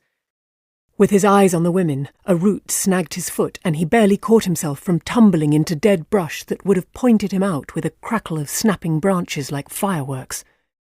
Panting, he scrambled away on all fours, keeping silent as much by luck as by anything he did. His heart pounded so hard he thought that might give him away itself. Fool, eavesdropping on an Aes Sedai. Back where the others were sleeping, he managed to slip in among them silently. Lan moved as he dropped to the ground and jerked his blanket up, but the warder settled back with a sigh. He had only been rolling over in his sleep. Rand let out a long, silent breath. A moment later, Moraine appeared out of the night, stopping where she could study the slumbering shapes. Moonlight made a nimbus around her. Rand closed his eyes and breathed evenly, all the while listening hard for footsteps coming closer. None did. When he opened his eyes again, she was gone. When finally sleep came, it was fitful and filled with sweaty dreams, where all the men in Emond's Field claimed to be the dragon reborn, and all the women had blue stones in their hair like the one Moraine wore. He did not try to overhear Moraine and Egwene again. On into the 6th day the slow journey stretched. The warmthless sun slid slowly towards the treetops, while a handful of thin clouds drifted high to the north. The wind gusted higher for a moment, and Rand pulled his cloak back up onto his shoulders, muttering to himself. He wondered if they would ever get to Baerlon. The distance they had travelled from the river already was more than enough to take him from Tarren Ferry to the White River, but Lan always said it was just a short journey, whenever he was asked, hardly worth calling a journey at all. It made him feel lost. Lan appeared ahead of them in the woods, returning from one of his forays. He reined in and rode beside Moraine, his head bent close to hers. Rand grimaced, but he did not ask any questions. Lan simply refused to acknowledge all such questions aimed at him. Only Egwene among the others even appeared to notice Lan's return, so used to this arrangement had they become, and she kept back too. The Aes Sedai might have begun acting as if Egwene were in charge of the Emond's Fielders, but that gave her no say when the warder made his reports. Perrin was carrying Mat's bow, wrapped in the thoughtful silence that seemed to take them all more and more as they got further from the two rivers. The horse's slow walk allowed Mat to practice juggling 3 small stones under Tom Merrilin's watchful eye. The gleeman had given lessons each night too, as well as Lan. Lan finished whatever he had been telling Moraine, and she twisted in her saddle to look back at the others. Rand tried not to stiffen when her eyes moved across him. Did they linger on him a moment longer than on anyone else? He had the queasy feeling that she knew who had been listening in the darkness that night. "Hey, Rand!" Mat called. "I can juggle 4!" Rand waved in reply without looking around. I told you I'd get to 4 before you. Look! They had topped a low hill, and below them, a scant mile away through the stark trees and the stretching shadows of evening, lay Bearlon. Rand gasped, trying to smile and gape at the same time. A log wall, nearly 20 feet tall, surrounded the town, with wooden watchtowers scattered along its length. Within, rooftops of slate and tile glinted with the sinking sun, and feathers of smoke drifted upward from chimneys. Hundreds of chimneys. There was not a thatched roof to be seen.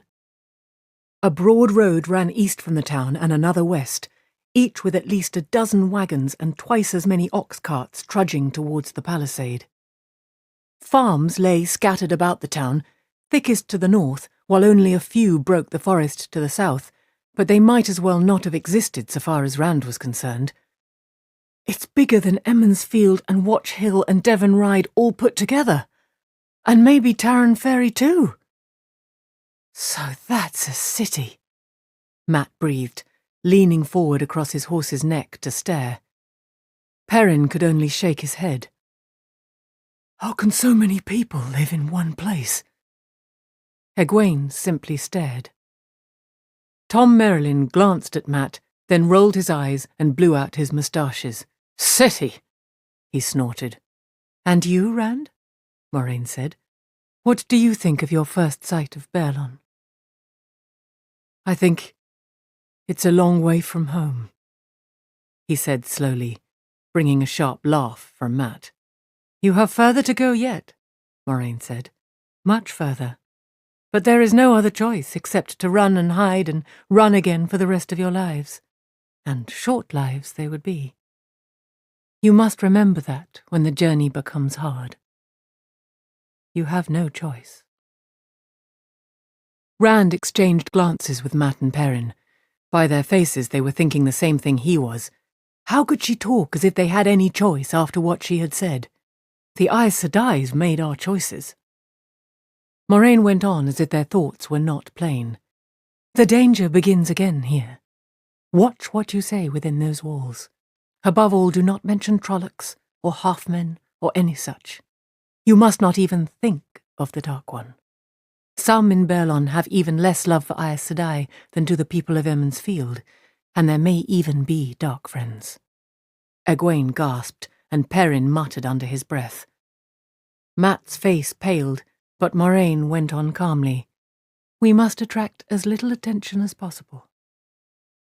Lan was exchanging his cloak of shifting greys and greens for one of dark brown, more ordinary, though of fine cut and weave. His colour-changing cloak made a large bulge in one of his saddlebags. We do not go by our own names here, Moraine continued. Here I am known as Alice, and Lan is Andra. Remember that. Good. Let us be within the walls before night catches us. The gates of Bearlon are closed from sundown to sunrise. Lan led the way down the hill and through the woods toward the log wall. The road passed half a dozen farms. None lay close, and none of the people finishing their chores seemed to notice the travellers, ending at heavy wooden gates bound with wide straps of black iron. They were closed tight, even if the sun was not down yet. Lan rode close to the wall and gave a tug to a frayed rope hanging down beside the gates. A bell clanged on the other side of the wall. Abruptly, a wizened face under a battered cloth cap peered down suspiciously from atop the wall, glaring between the cut-off ends of 2 of the logs, a good 3 spans over their heads. What's all this, eh? It's too late in the day to be opening this gate. Too late, I say. Go around to the Whitebridge gate if you want to. Moraine's mare moved out to where the man atop the wall had a clear view of her. Suddenly his wrinkles deepened in a gap-toothed smile, and he seemed to quiver between speaking and doing his duty. I didn't know it was you, mistress. Wait, I'll be right down. Just wait. I'm coming. The head dipped out of sight, but Rand could still hear muffled shouts for them to stay where they were, that he was coming. With great creaks of disuse, the right-hand gate slowly swung outward. It stopped when opened just wide enough for one horse to pass through at a time, and the gatekeeper poked his head into the gap, flashed his half-toothless smile at them again, and darted back out of the way. Moraine followed Lan through, with Egwene right behind her. Rand trotted Cloud after Bella and found himself in a narrow street fronted by high wooden fences and warehouses, tall and windowless, broad doors closed up tight. Moraine and Lan were already on foot, speaking to the wrinkled-faced gatekeeper, so Rand dismounted too. The little man, in a much-mended cloak and coat, held his cloth cap crumpled in one hand and ducked his head whenever he spoke. He peered at those dismounting behind Lan and Moraine and shook his head. "Down country folk," he grinned. "Why, Mistress Alice, you taken up collecting down country folk with hay in their hair?" His look took in Tom Merrilin then. "You ain't a sheep farmer. I remember letting you go through some days back, I do. Didn't like your tricks down country, hey, Gleeman?" "I hope you remembered to forget letting us through, Master Arvin," Lan said, pressing a coin into the man's free hand. "And letting us back in, too."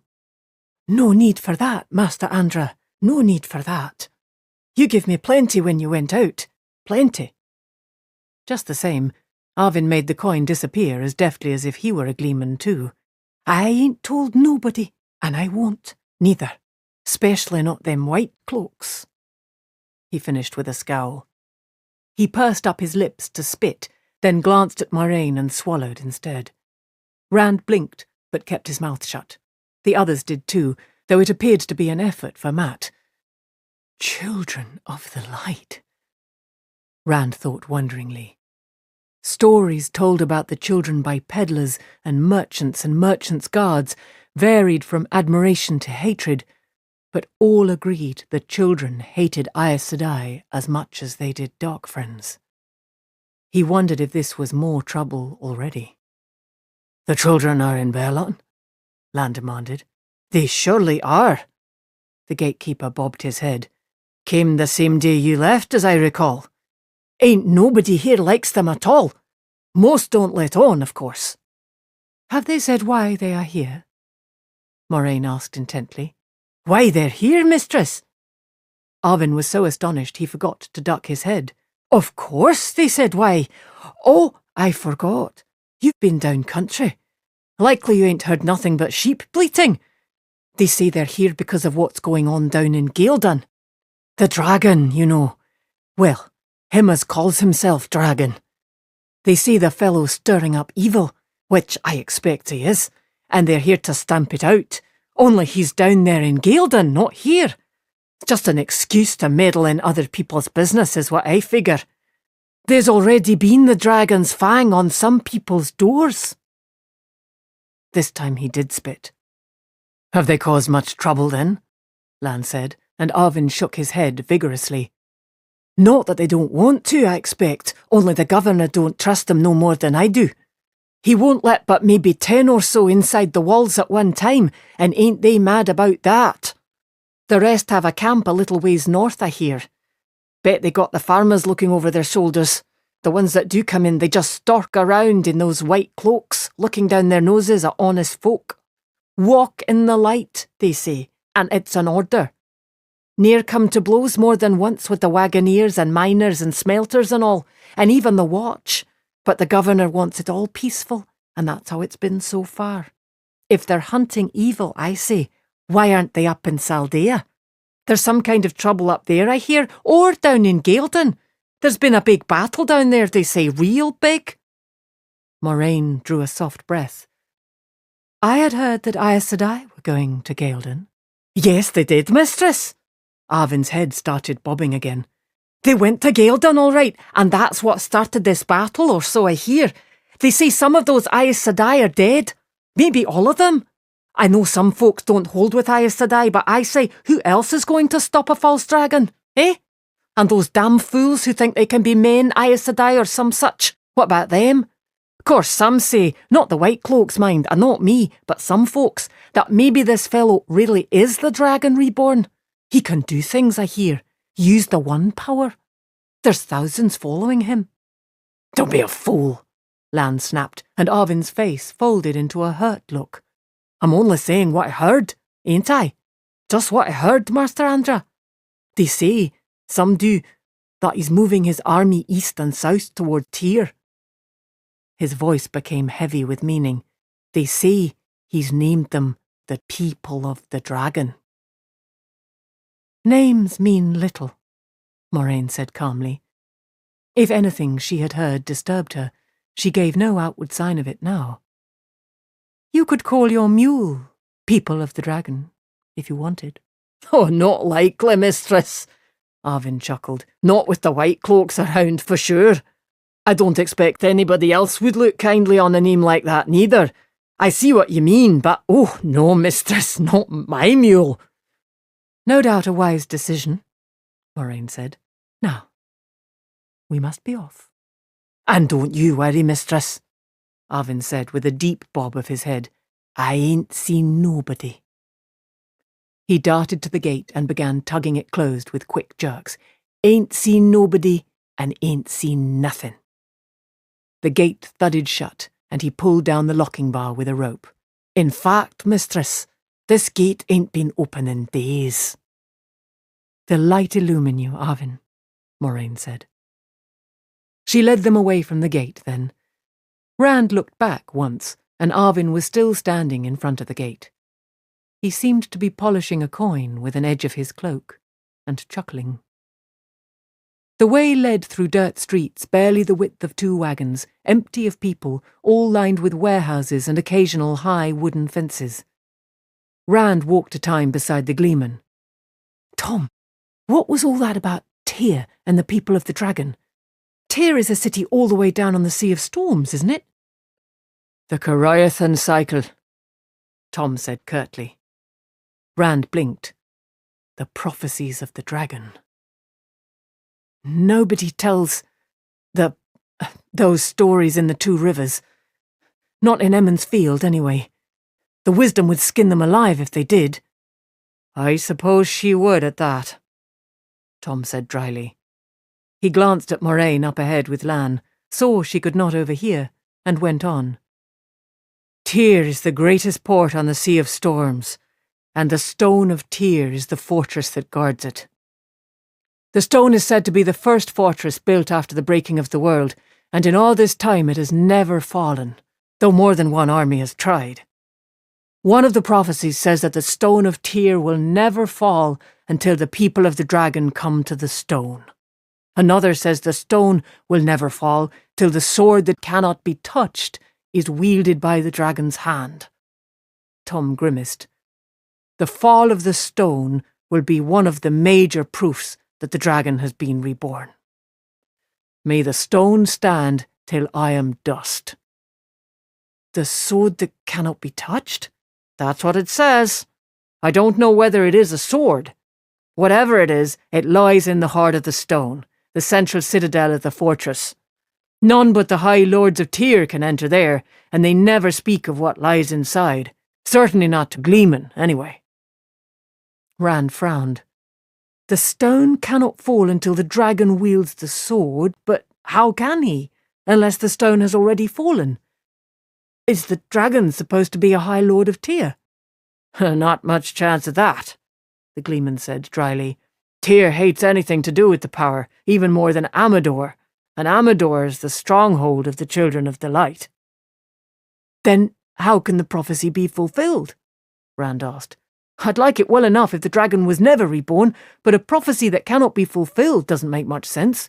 It sounds like a story meant to make people think the dragon never will be reborn. Is that it? You ask an awful lot of questions, boy, Tom said. A prophecy that was easily fulfilled would not be worth much now, would it? Suddenly his voice brightened. Well, we're here. Wherever here is. Lan had stopped by a section of head-high wooden fence that looked no different from any other they had passed. He was working the blade of his dagger between 2 of the boards. Abruptly, he gave a grunt of satisfaction, pulled, and a length of the fence swung out like a gate. In fact, it was a gate, Rand saw, though one meant to be opened only from the other side. The metal latch that Lan had lifted with his dagger showed that. Moraine went through immediately, drawing Aldib behind her. Lan motioned the others to follow and brought up the rear, closing the gate behind him. On the other side of the fence, Rand found himself in the stable yard of an inn. A loud bustle and clatter came from the building's kitchen, but what struck him was its size. It covered more than twice as much ground as the Winespring Inn, and was 4 stories high besides. Well over half the windows were aglow in the deepening twilight. He wondered at this city that could have so many strangers in it. No sooner had they come well into the stable yard than 3 men in dirty canvas aprons appeared at the huge stable's broad arched doors. One, a wiry fellow and the only one without a manure fork in his hands, came forward waving his arms. Here, here, you can't come in that way. You'll have to go round the front. Lan's hand went to his purse again, but even as it did, another man, as big around as Master Alvir, came hurrying out of the inn. Puffs of hair stuck out above his ears, and his sparkling white apron was as good as a sign proclaiming him the innkeeper. It's all right, Much, the newcomer said. It's all right. These folk are expected guests. Take care of their horses now. Good care. Much sullenly knuckled his forehead, then motioned his 2 companions to come help. Rand and the others hurriedly got their saddlebags and blanket rolls down, while the innkeeper turned to Moraine. He gave her a deep bow and spoke with a genuine smile. Welcome, Mistress Alice, welcome. It's good to be seeing you. You and Master Andra both. Very good. Your fine conversation has been missed. Yes, it has. I must say I worried, you going down country and all. Well, I mean, at a time like this, with the weather all crazy and wolves howling right up to the walls in the night. Abruptly he slapped both hands against his round belly and shook his head. Here I go on like this, chattering away, instead of taking you inside. Come, come, hot meals and warm beds, that's what you'll be wanting. And the best in Berlon are right here. The very best. And hot baths too, I trust, Master Fitch, Moraine said, and Egwene echoed her fervently. Oh, yes. Baths? The innkeeper said. Why, just the best and hottest in Berlon. Come. Welcome to the Stag and Lion. Welcome to Berlon. Chapter 14. The Stag and Lion. Inside, the inn was every bit as busy as the sounds coming from it had indicated, and more. The party from Emmons Field followed Master Fitch through the back door, soon weaving around and between a constant stream of men and women in long aprons, platters of food and trays of drink held high. The bearers murmured quick apologies when they got in anyone's way, but they never slowed by a step. One of the men took hurried orders from Master Fitch and disappeared at a run. The inn is near full, I'm afraid, the innkeeper told Moraine. Almost to the rafters. Every inn in town is the same. With the winter we just had, well, as soon as it cleared enough for them to get down out of the mountains, we were inundated. Yes, that's the word. Inundated by men from the mines and smelters, all telling the most horrible tales. Wolves and worse. The kind of tales men tell when they've been cooped up all winter. I can't think there's anyone left up there at all. We have that many here. But never fear. Things may be a little crowded, but I'll do my best by you and Master Andra. And your friends too, of course. He glanced curiously once or twice at Rand and the others. Except for Tom, their clothes named them country folk, and Tom's gleeman's cloak made him a strange travelling companion as well, for Mistress Alice and Master Andra. I will do my best, you may rest assured. Rand stared at the bustle around them and tried to avoid being stepped on, though none of the help really seemed to be in any danger of that. He kept thinking of how Master Alvir and his wife tended the Winespring Inn, with sometimes a little assistance from their daughters. Mat and Perrin craned their necks in interest towards the common room, from which rolled a wave of laughter and singing and jovial shouting whenever the wide door at the end of the hall swung open. Muttering about finding out the news, the warder grimly disappeared through that swinging door, swallowed by a wave of merriment. Rand wanted to follow him, but he wanted a bath even more. He could have done with people and laughing right then, but the common room would appreciate his presence more when he was clean. Mat and Perrin apparently felt the same. Mat was scratching surreptitiously. Master Fitch, Moraine said, I understand there are children of the light in Berlin. Is there likely to be trouble? Oh, never you worry about them, Mistress Alice. They're up to their usual tricks. Claim there's an Aes Sedai in the town. Moraine lifted an eyebrow, and the innkeeper spread his plump hands. Don't you worry. They've tried it before. There's no Aes Sedai in Berlin, and the governor knows it. The White Cloaks think if they show an Aes Sedai, some woman they claim is an Aes Sedai, people will let all of them inside the walls. Well, I suppose some would. Some would. But most people know what the White Cloaks are up to, and they support the governor. No one wants to see some harmless old woman hurt just so the children can have an excuse for whipping up a frenzy. I'm glad to hear it, Moraine said dryly. She put a hand on the innkeeper's arm. Is Min still here? I wish to talk with her if she is. Master Fitch's answer was lost to Rand in the arrival of attendants to lead them to the baths. Moraine and Egwene vanished behind a plump woman with a ready smile and an armload of towels. The Gleeman and Rand and his friends found themselves following a slight, dark-haired fellow, Ara by name. Rand tried asking Ara about Berlin, but the man barely said 2 words together, except to say Rand had a funny accent, and then the first sight of the bath chamber drove all thoughts of talk right out of Rand's head. A dozen tall copper bathtubs sat in a circle on the tiled floor, which sloped down slightly to a drain in the centre of the big stone-walled room. A thick towel neatly folded and a large cake of yellow soap sat on a stool behind each tub, and big black iron cauldrons of water stood heating over fires along one wall. On the opposite wall, logs blazing in a deep fireplace added to the general warmth. Almost as good as the wine spring inn back home, Perrin said loyally, if not exactly with a great attention to truth. Tom barked a laugh, and Matt sniggered. Sounds like we brought a Coplin with us and didn't know it. Rand shrugged out of his cloak and stripped off his clothes while Ara filled 4 of the copper tubs. None of the others was far behind Rand in choosing a bathtub. Once their clothes were all in piles on the stools, Ara brought them each a large bucket of hot water and a dipper. That done, he sat on a stool by the door, leaning back against the wall with his arms crossed, apparently lost in his own thoughts. There was little in the way of conversation while they lathered and sluiced away a week of grime with dippers of steaming water. Then it was into the tubs for a long soak. Ara had made the water hot enough that settling in was a slow process of luxuriant sighs. The air in the room went from warm to misty and hot. For a long time there was no sound except the occasional long, relaxing exhalation as tight muscles loosened, and a chill that they had come to think permanent was drawn out of their bones.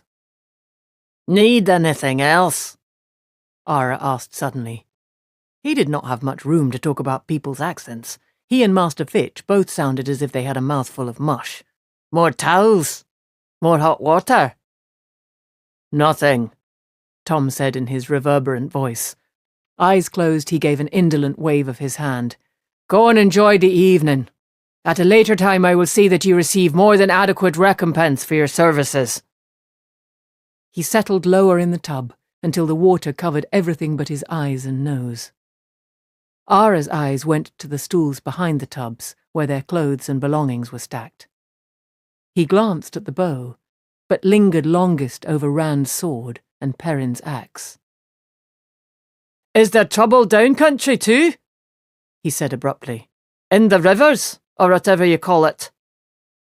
The 2 rivers, Matt said, pronouncing each separate word distinctly. It's the 2 rivers. As for trouble, why... What do you mean, 2? Rand asked. Is there some kind of trouble here? Perrin, enjoying his soak, murmured, Oh, good. Good. Tom raised himself back up a little and opened his eyes. Here? Ara snorted. Trouble? Miners having fistfights in the street in the dark of the morning aren't trouble. Or... He stopped and eyed them a moment. I meant the Gaeldon kind of trouble, he said finally. No, I suppose not. Nothing but sheep down country, is there? No offence. I just meant it's quiet down there. Still, It's been a strange winter. Strange things in the mountains. I heard the other day there were Trollocs up in Saldea. That's the Borderlands then, isn't it? He finished with his mouth still open, then snapped it shut, appearing surprised that he had said so much. Rand had tensed at the word Trollocs, and tried to hide it by wringing his washcloth out over his head. As the fellow went on, he relaxed, but not everyone kept his mouth shut. Trollocs? Matt chortled. Rand splashed water at him, but Matt just wiped it off his face with a grin. You just let me tell you about Trollocs. For the first time since climbing into his tub, Tom spoke. Why don't you not? I'm a little tired of hearing my own stories back from you. He's a gleeman, Perrin said, and Ara gave him a scornful look. I saw the cloak. You going to perform? Just a minute, Matt protested. What's this about me telling Tom stories? Are you all... You just don't tell them as well as Tom. Rand cut him off hastily, and Perrin hopped in. You keep adding in things, trying to make it better, and they never do. And you get it all mixed up, too, Rand added. Best leave it to Tom. They were all talking so fast that Ara stared at them with his mouth hanging open. Matt stared too, as if everyone else had suddenly gone crazy. Rand wondered how to shut him up, short of jumping on him. The door banged open to admit Lan, brown cloak slung over one shoulder, along with a gust of cooler air that momentarily thinned the mist. Well, the warder said, rubbing his hands. This is what I have been waiting for. Ara picked up a bucket, but Lan waved it away. No, I will see it myself. Dropping his cloak on one of the stools, he bundled the bath attendant out of the room, despite the fellow's protests, and shut the door firmly after him. He waited there a moment, his head cocked to listen, and when he turned back to the rest of them, his voice was stony, and his eyes stabbed at Matt. It's a good thing I got back when I did, farm boy. Don't you listen to what you're told. I didn't do anything, Matt protested. I was just going to tell him about the Trollocs, not about... He stopped and leaned back from the warder's eyes, flat against the back of the tub. Don't talk about Trollocs, Lan said grimly. Don't even think about Trollocs. With an angry snort, he began filling himself a bathtub. Blood and ashes, you had better remember. The Dark One has eyes and ears where you least expect. And if the Children of the Light heard Trollocs were after you, they'd be burning to get their hands on you. To them, it would be as much as naming you Dark Friend. It may not be what you are used to, but until we get where we are going, keep your trust small unless Mistress Alice or I tell you differently. At his emphasis on the name Moraine was using, Matt flinched. There was something that fellow wouldn't tell us, Rand said. Something he thought was trouble, but he wouldn't say what it was. Probably the children, Lan said, pouring more hot water into his tub. Most people consider them trouble. Some don't, though. And he did not know you well enough to risk it. You might have gone running to the White Cloaks for all he knew. Rand shook his head. This place already sounded worse than Taran Ferry could possibly be. He said there were Trollocs in Saldea, wasn't it? Perrin said.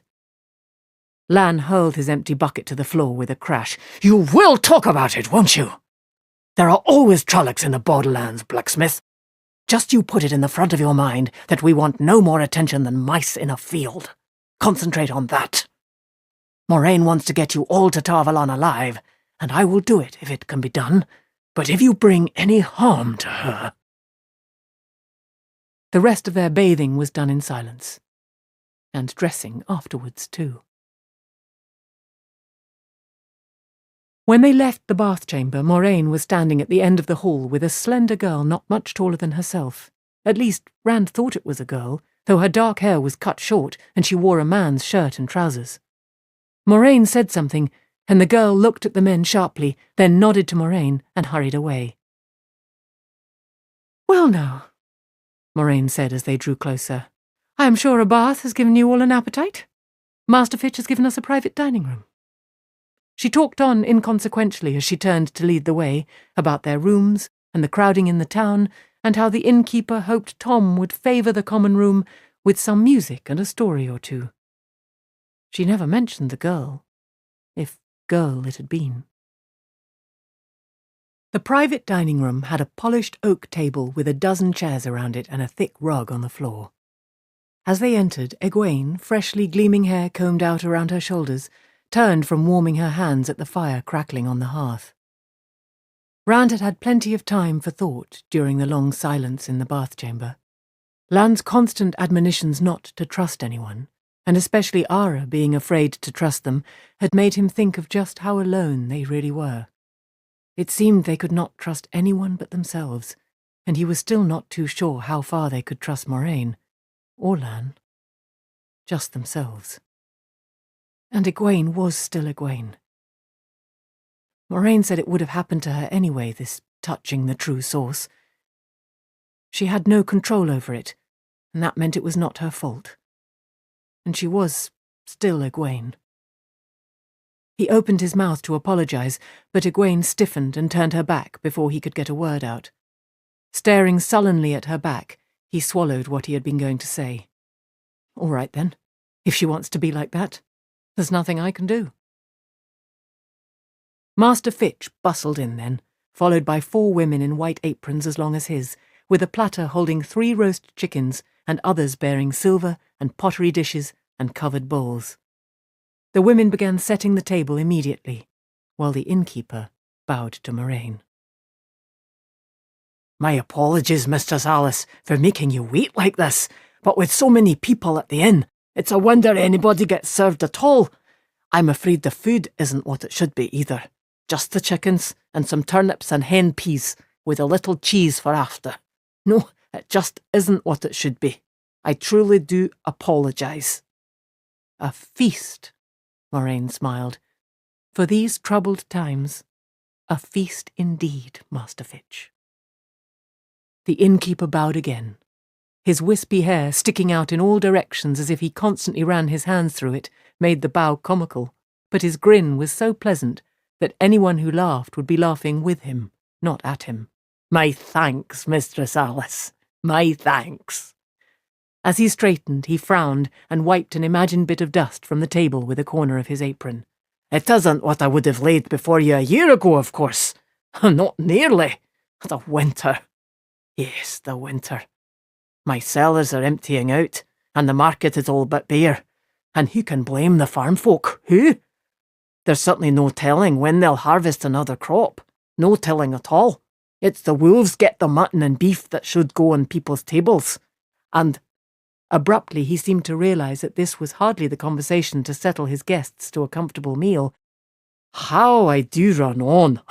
Full of old wind. That's me. Old wind. Mary, Cinda, let these good people eat in peace. He made shooing gestures at the women, and as they scurried from the room, swung back to bow to Moraine yet again. I hope you enjoy your meal, Mistress Alice. If there's anything else you need, just speak it, and I will fetch it. Just you speak it. It is a pleasure serving you and Master Andra. A pleasure. He gave one more deep bow and was gone, closing the door softly behind him. Lan had slouched against the wall through all of this as if half asleep. Now he leaped up and was at the door in 2 long strides. Pressing an ear to a door panel, he listened intently for a slow count of 30, then snatched open the door and stuck his head into the hall. They're gone, he said at last, closing the door. We can talk safely. I know you say not to trust anyone, Egwene said, but if you suspect the innkeeper, why stay here? I suspect him no more than anyone else, Lan replied. But then, until we reach Tar Valon, I suspect everyone. There, I'll suspect only half. Rand started to smile, thinking the warder was making a joke. Then he realised there was not a trace of humour on Lan's face. He really would suspect people in Tar Valon. Was anywhere safe? He exaggerates, Moraine told them soothingly. Master Fitch is a good man, honest and trustworthy, but he does like to talk, and with the best will in the world he might let something slip to the wrong ear. And I have never yet stopped at an inn where half the maids did not listen at doors and spend more time gossiping than making beds. Come, let us be seated before our meal gets cold. They took places around the table, with Moraine at the head and Lan at the foot, and for a while everyone was too busy filling their plates for talk. It might not have been a feast, but after close to a week of flat bread and dried meat, it tasted like one. After a time, Moraine asked, "What did you learn in the common room?" Knives and forks stilled, suspended in mid-air, and all eyes turned to the warder. "Little that's good," Lan replied. "Arvin was right, at least as far as talk has it. There was a battle in Gaelden, and Loghain was the victor. A dozen different stories are floating about, but they all agree on that." Loghain? That must be the false dragon. It was the first time Rand had heard a name put to the man. Lan sounded almost as if he knew him. "The Aes Sedai?" Moraine asked quietly, and Lan shook his head. "I don't know.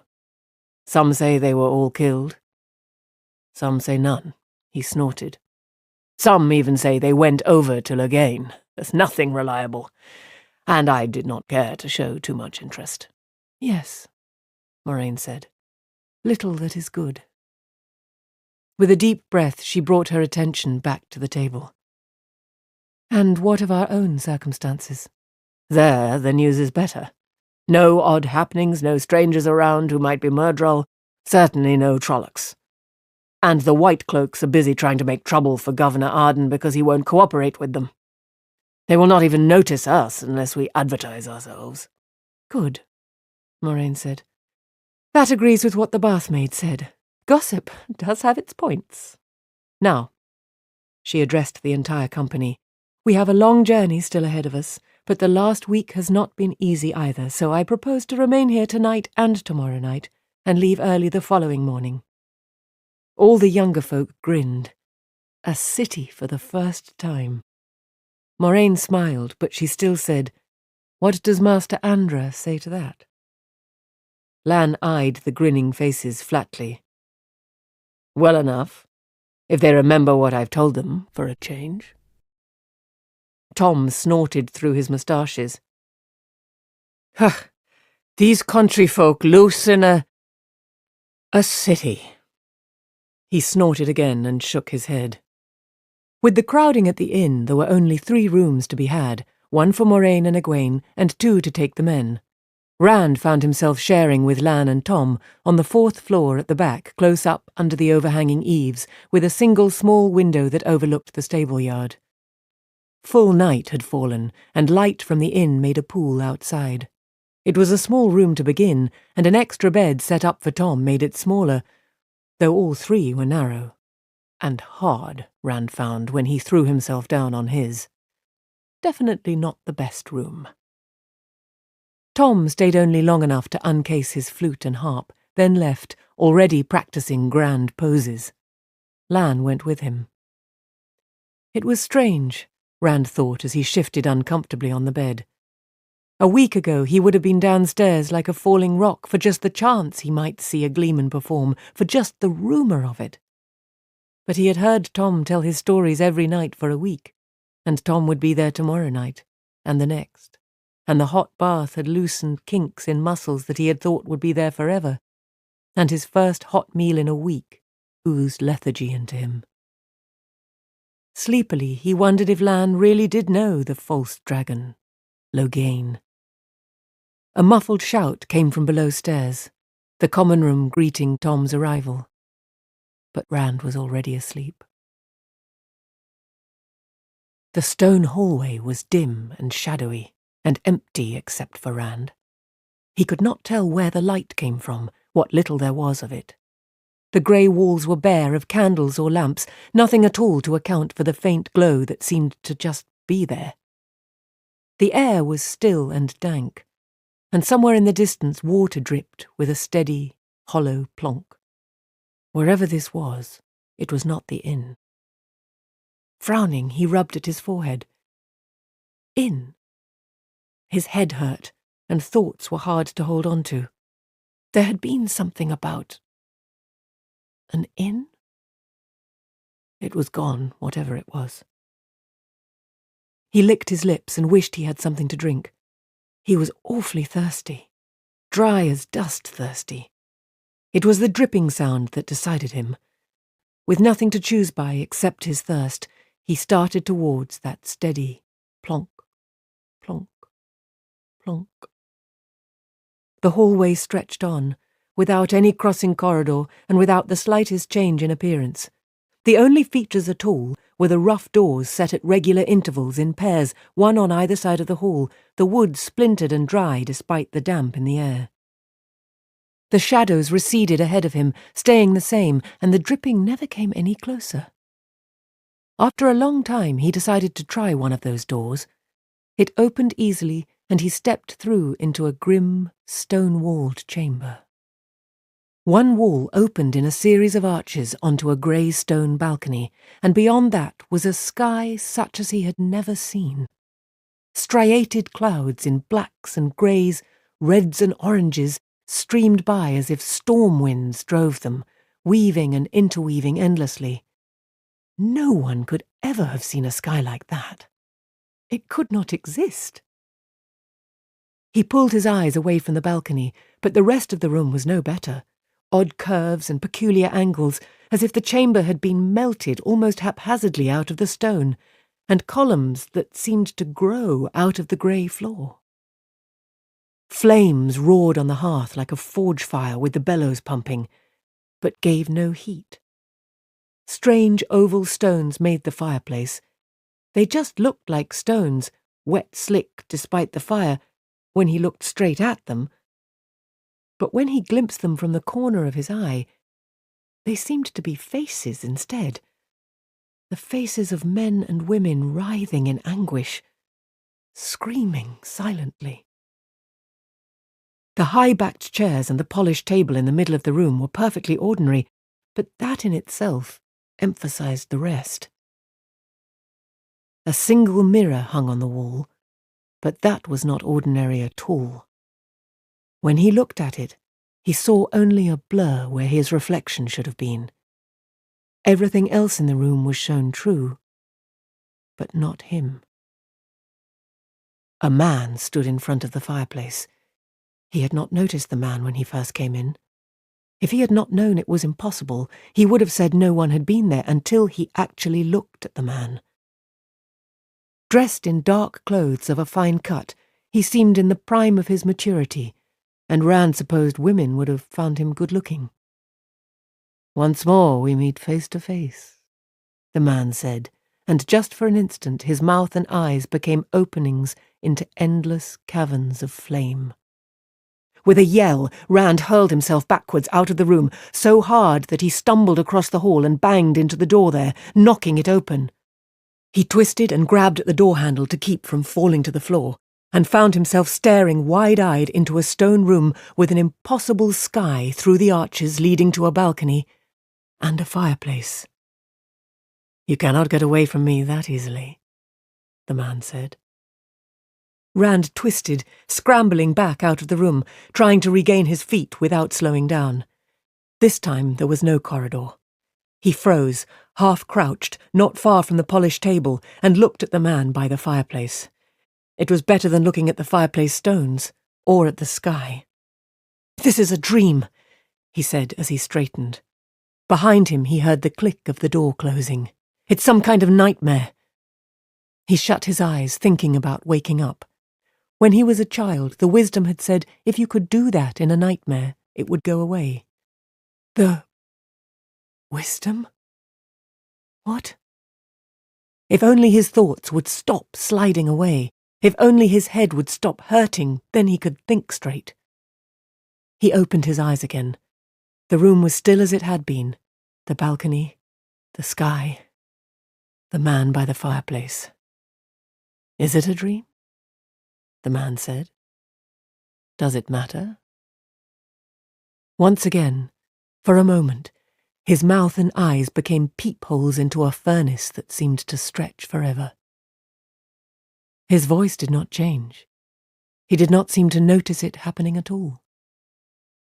Rand jumped a little this time, but he managed to keep from yelling. "This is a dream. It has to be." All the same, he stepped backwards all the way to the door, never taking his eyes off the fellow by the fire, and tried the handle. It did not move. The door was locked. "You seem thirsty," the man by the fire said. "Drink." On the table was a goblet, shining gold and ornamented with rubies and amethysts. It had not been there before. He wished he could stop jumping.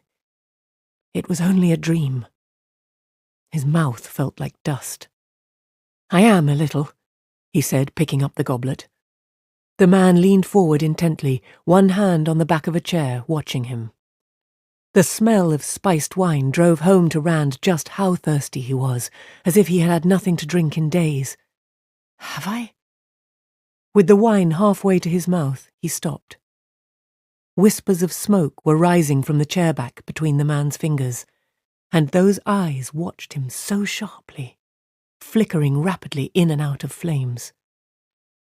Rand licked his lips and put the wine back on the table, untasted. "I'm not as thirsty as I thought." The man straightened abruptly, his face without expression. His disappointment could not have been more plain if he had cursed. Rand wondered what was in the wine. But that was a stupid question, of course. This was all a dream. Then why won't it stop? "What do you want?" he demanded. "Who are you?" Flames rose in the man's eyes and mouth. Rand thought he could hear them roar. "Some call me Baalzamon." Rand found himself facing the door, jerking frantically at the handle. All thought of dreams had vanished. The Dark One. The door handle would not budge, but he kept twisting. "Are you the one?" Baalzamon said suddenly. "You cannot hide it from me forever. You cannot even hide yourself from me. Not on the highest mountain or in the deepest cave. I know you, down to the smallest hair." Rand turned to face the man, to face Baalzamon. He swallowed hard. A nightmare. He reached back to give the door handle one last pull, then stood up straighter. "Are you expecting glory?" Baalzamon said. "Power? Did they tell you the eye of the world would serve you? What glory or power is there for a puppet? The strings that move you have been centuries weaving. Your father was chosen by the White Tower, like a stallion roped and led to his business. Your mother was no more than a brood mare to their plans, and those plans lead to your death." Rand's hands knotted in fists. "My father is a good man. Then my mother was a good woman. Don't you talk about them." The flames laughed. "So there is some spirit in you after all. Perhaps you are the one. Little good it will do you. The Amelin seat will use you until you are consumed, just as Davian was used, and Yorian Stonebow, and Guaira Amalasin, and Raulin Darksbane. Just as Loghain is being used until there is nothing left of you." "I don't know." Rand swung his head from side to side. The one moment of clear thinking, born in anger, was gone. Even as he groped for it again, he could not remember how he had reached it the first time. His thoughts spun around and around. He seized one like a raft in the whirlpool. He forced the words out, his voice strengthening the further he went. "You are bound in Sheol Ghul. You and all the Forsaken. Bound by the Creator until the end of time." "The end of time," Baalzamon mocked. "You live like a beetle under a rock, and you think your slime is the universe. The death of time will bring me power such as you could not dream of, worm. You are bound. Fool, I have never been bound." The fires of his face roared so hot that Rand stepped back, sheltering behind his hands. The sweat on his palms dried from the heat. "I stood at Luz Therin Kinslayer's shoulder when he did the deed that named him. It was I who told him to kill his wife, and his children, and all his blood, and every living person who loved him or whom he loved. It was I who gave him the moment of sanity to know what he had done." Have you ever heard a man scream his soul away, worm? He could have struck at me then. He could not have won, but he could have tried. Instead, he called down his precious one power upon himself, so much that the earth split open and reared up Dragon Mount to mark his tomb. 1,000 years later, I sent the Trollocs ravening south, and for 3 centuries they savaged the world. Those blind fools in Tarvalon said I was beaten in the end, but the Second Covenant, the Covenant of the 10 Nations, was shattered beyond remaking, and who was left to oppose me then? I whispered in Arthur Hawkwing's ear, and the length and breadth of the land, Aes Sedai, died. I whispered again, and the High King sent his armies across the Arith Ocean, across the World Sea, and sealed 2 dooms. The doom of his dream of one land and one people, and a doom yet to come. At his deathbed, I was there when his counselors told him only Aes Sedai could save his life. I spoke, and he ordered his counselors to the stake. I spoke, and the High King's last words were to cry that Tarvalon must be destroyed. When men such as these could not stand against me, what chance do you have, a toad crouching beside a forest puddle? You will serve me, or you will dance on Aes Sedai strings until you die. And then you will be mine. The dead belong to me. No, Rand muttered. This is a dream. It is a dream. Do you think you are safe from me in your dreams? Look! Ba'alzamon pointed commandingly, and Rand's head turned to follow, although he did not turn it. He did not want to turn. The goblet was gone from the table. Where it had been crouched a large rat, blinking at the light, sniffing the air warily. Ba'alzamon crooked his finger, and with a squeak, the rat arched its back, forepaws lifting into the air while it balanced awkwardly on its hind feet. The finger curved more, and the rat toppled over, scrabbling frantically, pawing at nothing, squealing shrilly, its back bending, bending, bending.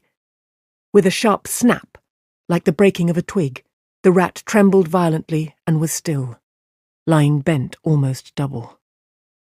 Rand swallowed. Anything can happen in a dream, he mumbled. Without looking, he swung his fist back against the door again. His hand hurt, but he still did not wake up. Then go to the Aes Sedai. Go to the White Tower and tell them. Tell the Amelin seat of this dream. The man laughed. Rand felt the heat of the flames on his face. That is one way to escape them. They will not use you then. No, not when they know that I know. But will they let you live, to spread the tale of what they do? Are you a big enough fool to believe they will? The ashes of many like you are scattered on the slopes of Dragon Mount. This is a dream, Rand said, panting. It's a dream, and I am going to wake up. Will you? Out of the corner of his eye, he saw the man's finger move to point at him. Will you indeed? The finger crooked, and Rand screamed as he arched backwards, every muscle in his body forcing him further. Will you ever wake again? Convulsively, Rand jerked up in the darkness, his hands tightening on cloth. A blanket. Pale moonlight shone through the single window. The shadowed shapes of the other 2 beds. A snore from one of them, like canvas ripping. Tom Merrilin. A few coals gleamed among the ashes on the hearth.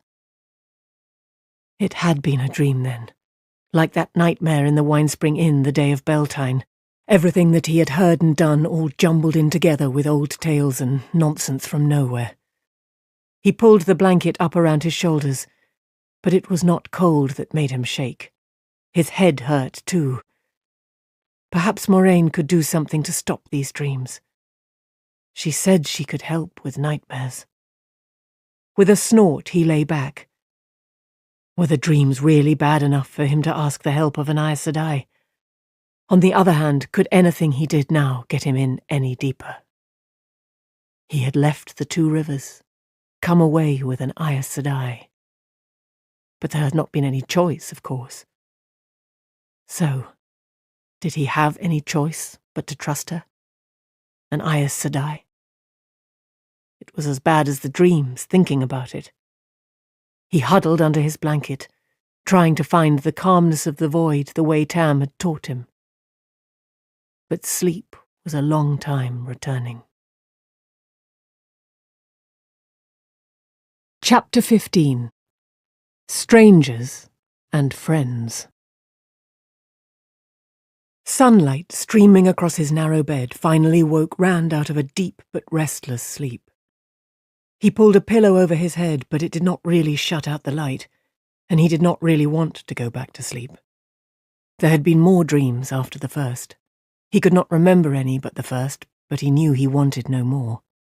With a sigh, he tossed the pillow aside and sat up, wincing as he stretched.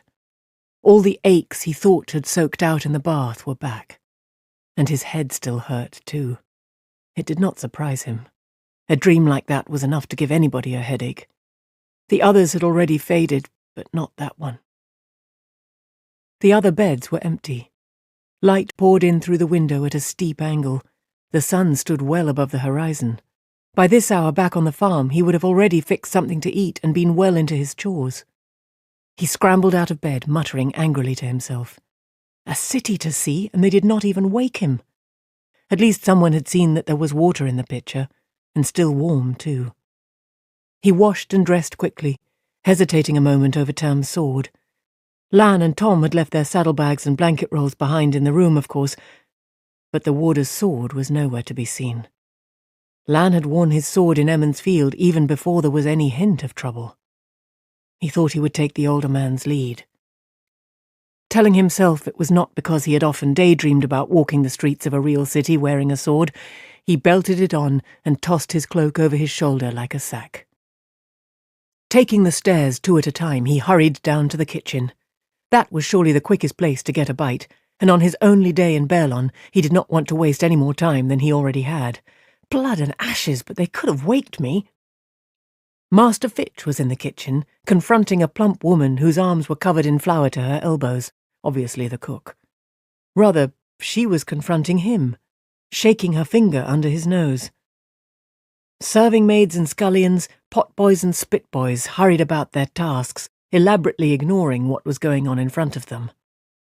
"My Kitty is a good cat," the cook was saying sharply, "and I won't hear a word otherwise, do you hear? Complaining about him doing his job too well, that's what you're doing if you ask me." "I've had complaints," Master Fitch managed to get in. "Complaints, mistress. Half the guests." "I won't hear of it. I just won't hear of it. If they want to complain about my cat, let them do the cooking. My poor old cat is just doing his job, and me, we'll go somewhere where we're appreciated. See if we don't." She untied her apron and started to lift it over her head. "No!" Master Fitch yelped and leaped to stop her. They danced in a circle, with the cook trying to take her apron off and the innkeeper trying to put it back on her. "No, Sarah," he panted. "There's no need for this. No need, I say. What would I do without you? Kitty's a fine cat, an excellent cat. He's the best cat in Baerlon. If anyone else complains, I'll tell them to be thankful the cat is doing his job. Yes, thankful. You mustn't go. Sarah! Sarah!" The cook stopped their circling and managed to snatch her apron free of him. "All right, then. All right." Clutching the apron in both hands, she still did not retie it. "But if you expect me to have anything ready for midday, you'd better get out of here and let me get to it. This may be your inn, but it's my kitchen. Unless you want to do the cooking." She made as if to hand the apron to him. Master Fitch stepped back with his hands spread wide. He opened his mouth, then stopped, looking around for the first time. The kitchen help still studiously ignored the cook and the innkeeper, and Rand began an intensive search of his coat pockets, though, except for the coin Moraine had given him, there was nothing in them but a few coppers and a handful of odds and ends. his pocket-knife and sharpening stone, 2 spare bowstrings, and a piece of string he had thought might be useful. "I am sure, Sarah," Master Fitch said carefully, "that everything will be up to your usual excellence." With that, he took one last suspicious look at the kitchen help, then left with as much dignity as he could manage. Sarah waited until he was gone before briskly tying her apron strings again, then fastened her eye on Rand. "I suppose you want something to eat, eh? Well, come on in." She gave him a quick grin. "I don't bite. I don't. No matter what you may have seen as you shouldn't. Keel, get the lad some bread and cheese and milk. That's all there is right now. Sit yourself, lad. Your friends have all gone out, except one lad I understand wasn't feeling well, and I expect you'll be wanting to do the same." One of the serving maids brought a tray while Rand took a stool at the table. He began eating as the cook went back to kneading her bread dough, but she was not finished talking. "You mustn't take any mind of what you saw now. Master Fitch is a good enough man, though the best of you aren't any bargains. It's the folk complaining as has him on edge, and what do they have to complain about? Would they rather find live rats than dead ones? Though it isn't like Carey to leave his handiwork behind, and over a dozen. Carey wouldn't let so many get into the inn, he wouldn't. It's a clean place too, and not one to be so troubled. And all with backs broken." She shook her head at the strangeness of it all. The bread and cheese turned to ashes in Rand's mouth. Their backs were broken. The cook waved a floury hand. "Think on happier things, that's my way of looking. There's a gleeman, you know, in the common room right this minute. But then you came with him, didn't you? You're one of those as came with Mistress Alice last evening, aren't you? I thought you were. I won't get much chance to see this gleeman myself, I'm thinking. Not with the inn as full as it is, and most of them riffraff down from the mines." She gave the dough an especially heavy thump. "Not the sort we'd let in most times, only the whole town is filled up with them. Better than some they could be, though, I suppose. Why, I haven't seen a gleeman since before the winter, and—" Rand ate mechanically, not tasting anything, not listening to what the cook said. Dead rats with their backs broken. He finished his breakfast hastily, stammered his thanks, and hurried out. He had to talk to someone. The common room of the Stag and Lion shared little except its purpose with the same room at the Winespring Inn. It was twice as wide and 3 times as long, and colourful pictures of ornate buildings with gardens of tall trees and bright flowers were painted high on the walls. Instead of one huge fireplace, a hearth blazed on each wall, and scores of tables filled the floor, with almost every chair, bench or stool taken. Every man among the crowd of patrons with pipes in their teeth and mugs in their fists leaned forward with his attention on one thing. Tom, standing atop a table in the middle of the room, his many-coloured cloak tossed over a nearby chair. Even Master Fitch held a silver tankard and a polishing cloth in motionless hands. "Prancing silver hooves and proud arched necks," Tom proclaimed, while somehow seeming not only to be riding a horse, but to be one of a long procession of riders. "Silken manes flutter with tossed heads. 1,000 streaming banners whip rainbows against an endless sky. 100 brazen-throated trumpets shiver the air, and drums rattle like thunder. Wave on wave, cheers roll from watches in their thousands, roll across the rooftops and towers of Ilian, crash and break unheard around the 1,000 ears of riders whose eyes and hearts shine with their sacred quest. The great Hunt of the Horn rides forth, rides to seek the Horn of Valir that will summon the heroes of the ages back from the grave to battle for the light." It was what the Gleeman had called plain chant those nights beside the fire on the ride north. Stories, he said, were told in 3 voices: high chant, plain chant, and common, which meant simply telling it the way you might tell your neighbour about your crop. Tom told stories in common, but he did not bother to hide his contempt for the voice. Rand closed the door without going in and slumped against the wall. He would get no advice from Tom. Moraine. What would she do if she knew? He became aware of people staring at him as they passed and realised he was muttering under his breath. Smoothing his coat, he straightened. He had to talk to somebody. The cook had said one of the others had not gone out. It was an effort not to run. When he rapped on the door of the room where the other boys had slept and poked his head in, only Perrin was there, lying on his bed and still not dressed. He twisted his head on the pillow to look at Rand, then closed his eyes again. Matt's bow and quiver were propped in the corner. "I heard you weren't feeling well," Rand said. He came in and sat on the next bed. "I just wanted to talk. He did not know how to bring it up, he realized. "If you're sick," he said, half standing, "maybe you ought to sleep. I can go. I don't know if I'll ever sleep again." Perrin sighed. "I had a bad dream, if you must know, and couldn't get back to sleep. Matt will be quick enough to tell you. He laughed this morning when I told them why I was too tired to go out with him. But he dreamed too. I listened to him for most of the night, tossing and muttering, and you can't tell me he got a good night's sleep." He threw a thick arm across his eyes. "Light, but I'm tired. Maybe if I just stay here for an hour or two, I'll feel like getting up. Matt will never let me hear the end of it if I miss seeing Bearlon because of a dream." Rand slowly lowered himself to the bed again. He licked his lips, then said quickly, "Did he kill a rat?" Perrin lowered his arm and stared at him. "You too," he said finally. When Rand nodded, he said, "I wish I was back home.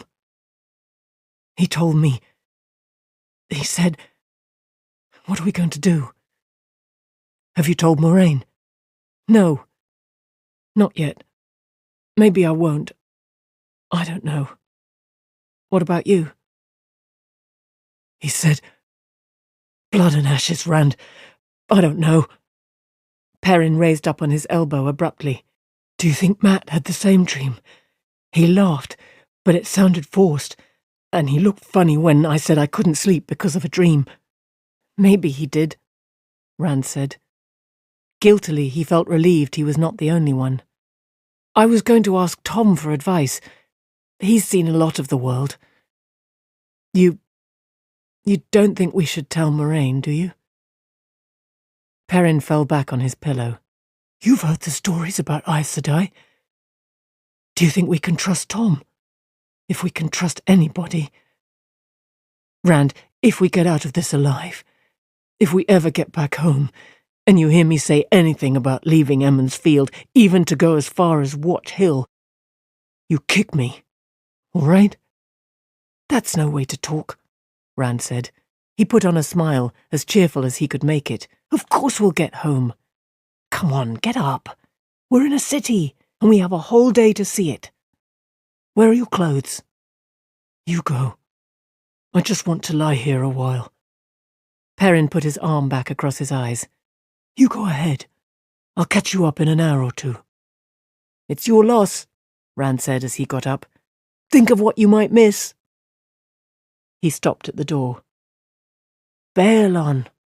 How many times have we talked about seeing Bearlon one day?"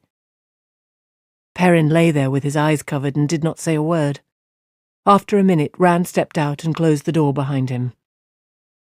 In the hallway, he leaned against the wall, his smile fading. His head still hurt. It was worse, not better. He could not work up much enthusiasm for Bearlon either. Not now.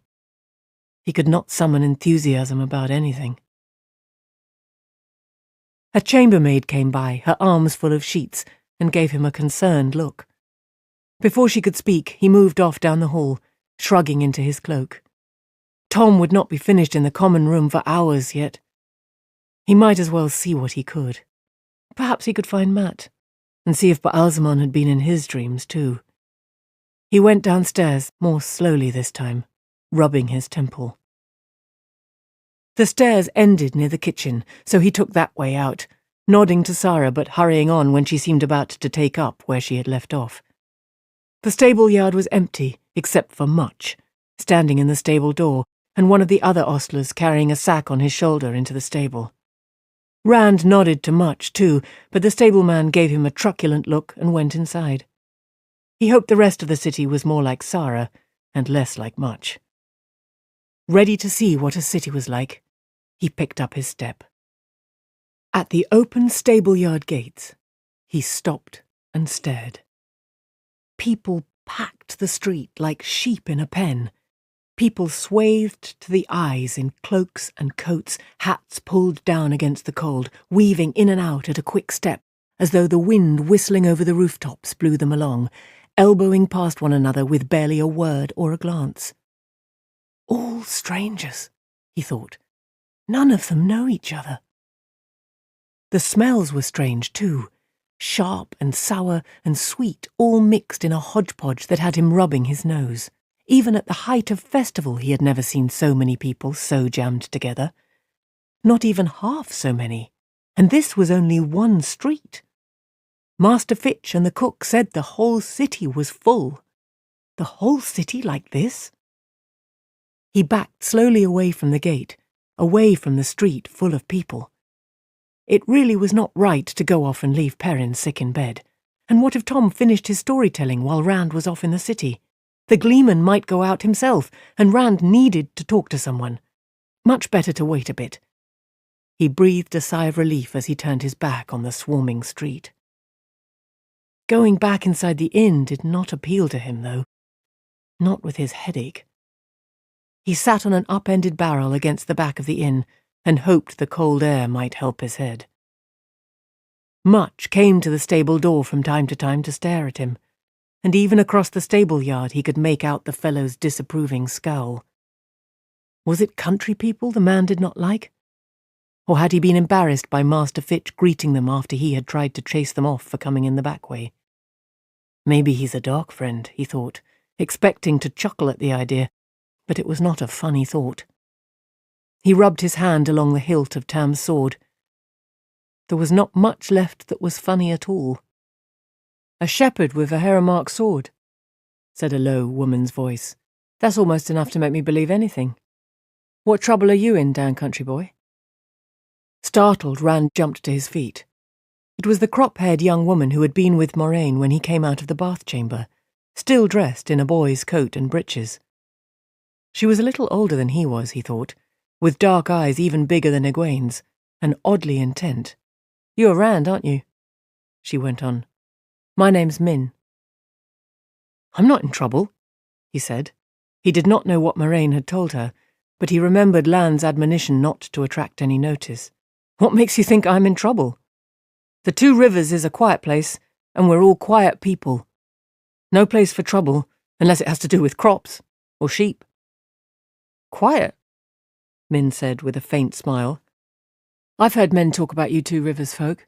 I've heard the jokes about wooden-headed sheep herders, and then there are men who have actually been down country." "Wooden-headed?" Rand said, frowning. "What jokes?" "The ones who know," she went on as if he had not spoken. "Say you walk around all smiles and politeness, just as meek and soft as butter. On the surface, anyway. Underneath, they say, you're all as tough as old oak roots. Prod too hard, they say, and you dig up stone. But the stone isn't buried very deep in you, or in your friends. It's as if a storm has scoured away almost all the covering. Moraine didn't tell me everything, but I see what I see." Old oak roots? Stone? It hardly sounded like the sort of thing the merchants or their people would say. That last made him jump, though. He looked around quickly. The stable yard was empty, and the nearest windows were closed. "I don't know anybody named... What was it again?" "Mistress Alice, then, if you prefer," Min said with an amused look that made his cheeks colour. "There's no one close enough to hear." "What makes you think Mistress Alice has another name?" "Because she told me," Min said, so patiently that he blushed again. "Not that she had a choice, I suppose. I saw she was... different. Right away, when she stopped here before, on her way down country. She knew about me. I've talked to... others like her before." "Saw?" Rand said. "Well, I don't suppose you'll go running to the children. Not considering who your travelling companions are. The White Cloaks wouldn't like what I do any more than they like what she does." "I don't understand." "She says I see pieces of the pattern." Min gave a little laugh and shook her head. "Sounds too grand to me. I just see things when I look at people, and sometimes I know what they mean. I look at a man and a woman who've never even talked to one another and I'll know they'll marry. And they do. That sort of thing. She wanted me to look at you, all of you together. Rand shivered. And what did you see? When you're all in a group, sparks swirling around you, thousands of them, and a big shadow, darker than midnight. It's so strong I almost wonder why everybody can't see it. The sparks are trying to fill the shadow, and the shadow is trying to swallow the sparks. She shrugged. You are all tied together in something dangerous, but I can't make any more of it. All of us? Rand muttered. Egwene, too, but they weren't after... I mean... Min did not seem to notice his slip. The girl? Yes, she's part of it. And the Gleeman. All of you. You're in love with her. He stared at her. I can tell that, even without seeing any images. She loves you too. But she's not for you, or you for her. Not the way you both want. What's that supposed to mean? When I look at her, I see the same as when I look at Mistress Alice.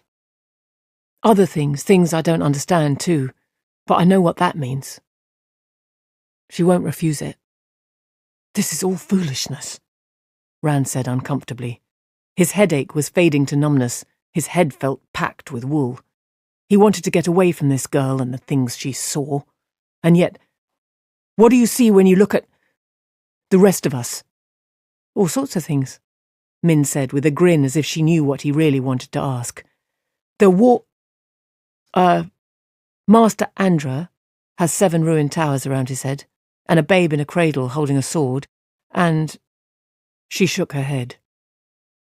Men like him, you understand, always have so many images they crowd one another.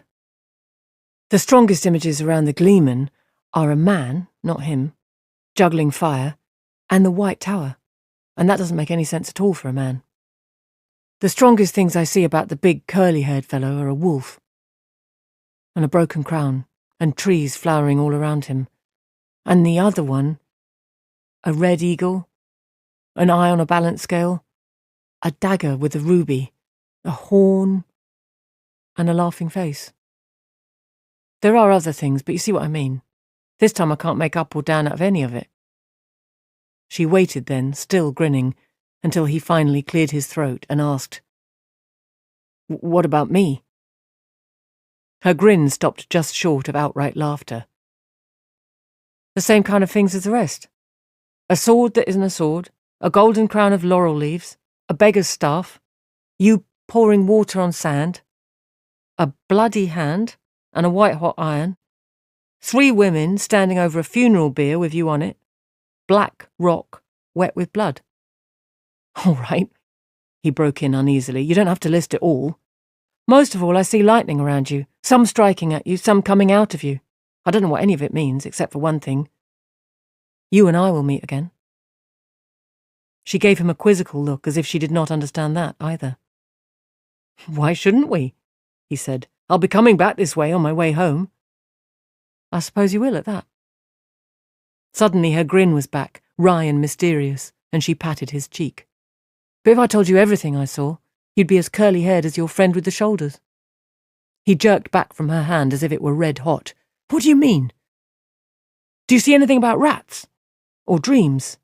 Rats? No, not rats. As for dreams, well, maybe it's your idea of a dream, but I never thought it was mine. He wondered if she was crazy, grinning like that. I have to go, he said, edging around her. I have to meet my friends. Go then. But you won't escape. He didn't exactly break into a run, but every step he took was quicker than the step before. Run if you want, she called after him. You can't escape from me. Her laughter sped him across the stable yard and out into the street, into the hubbub of people. Her last words were too close to what Baalzamon had said. He blundered into people as he hurried through the crowd, earning hard looks and hard words, but he did not slow down until he was several streets away from the inn. After a time, he began to pay attention again to where he was. His head felt like a balloon, but he stared and enjoyed anyway. He thought Baerlon was a grand city, if not exactly in the same way as cities in Tom's stories. He wandered up broad streets, most paved with flagstone, and down narrow, twisting lanes, wherever chance and the shifting of the crowd took him. It had rained during the night, and the streets that were unpaved had already been churned to mud by the crowds, but muddy streets were nothing new to him. None of the streets in Emmons Field was paved. There certainly were no palaces, and only a few houses were very much bigger than those back home, but every house had a roof of slate or tile as fine as the roof of the Winespring Inn. He supposed there would be a palace or two in Camelin. As for inns, he counted 9, not one smaller than the Winespring, and most as large as the Stag and Lion, and there were plenty of streets he had not seen yet. Shops dotted every street, with awnings out front sheltering tables covered with goods, everything from cloth to books to pots to boots. It was as if 100 peddlers' wagons had spilled out their contents. He stared so much that more than once he had to hurry on at the suspicious look of a shopkeeper. He had not understood the first shopkeeper's stare. When he did understand, he started to get angry until he remembered that here he was the stranger. He could not have bought much anyway.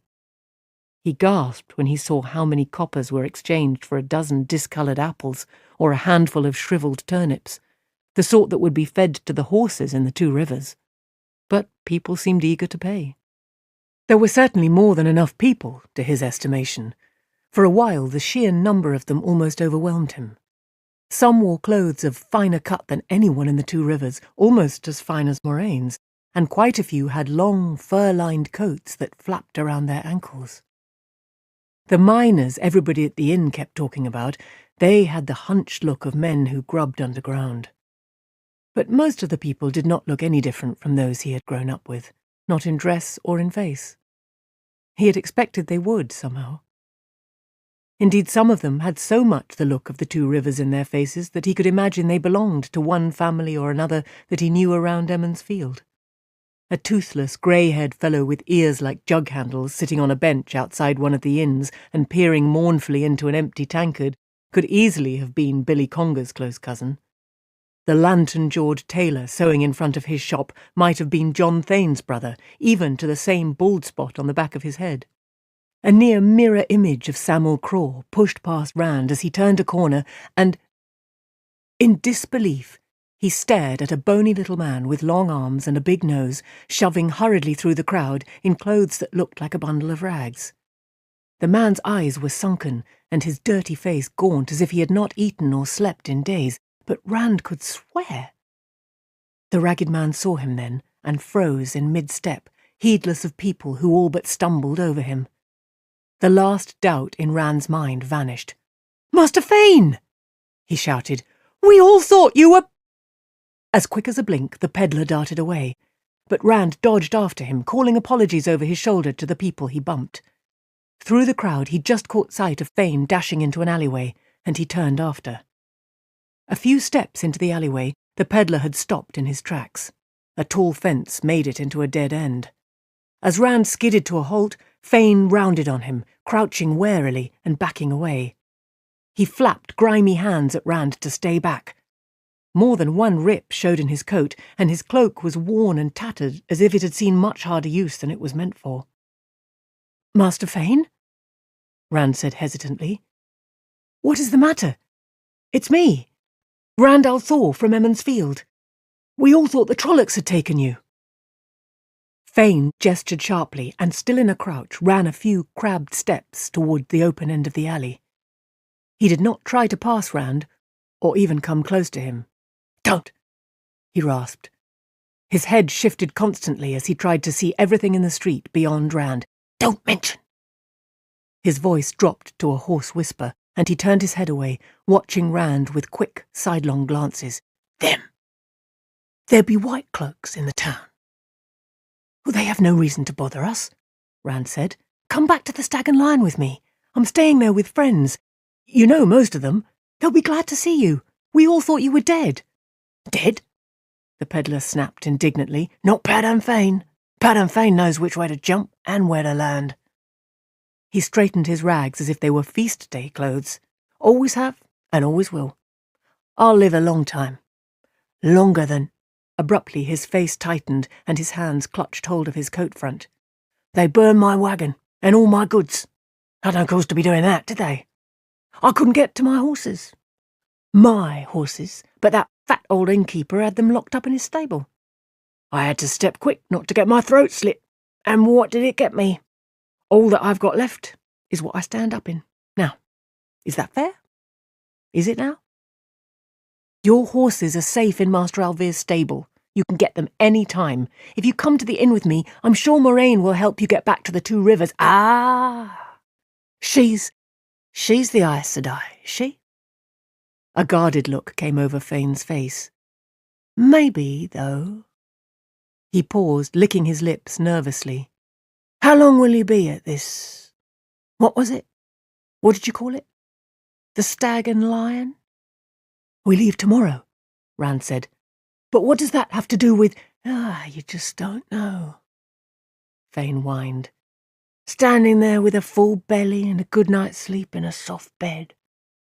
I've hardly slept a wink since that night.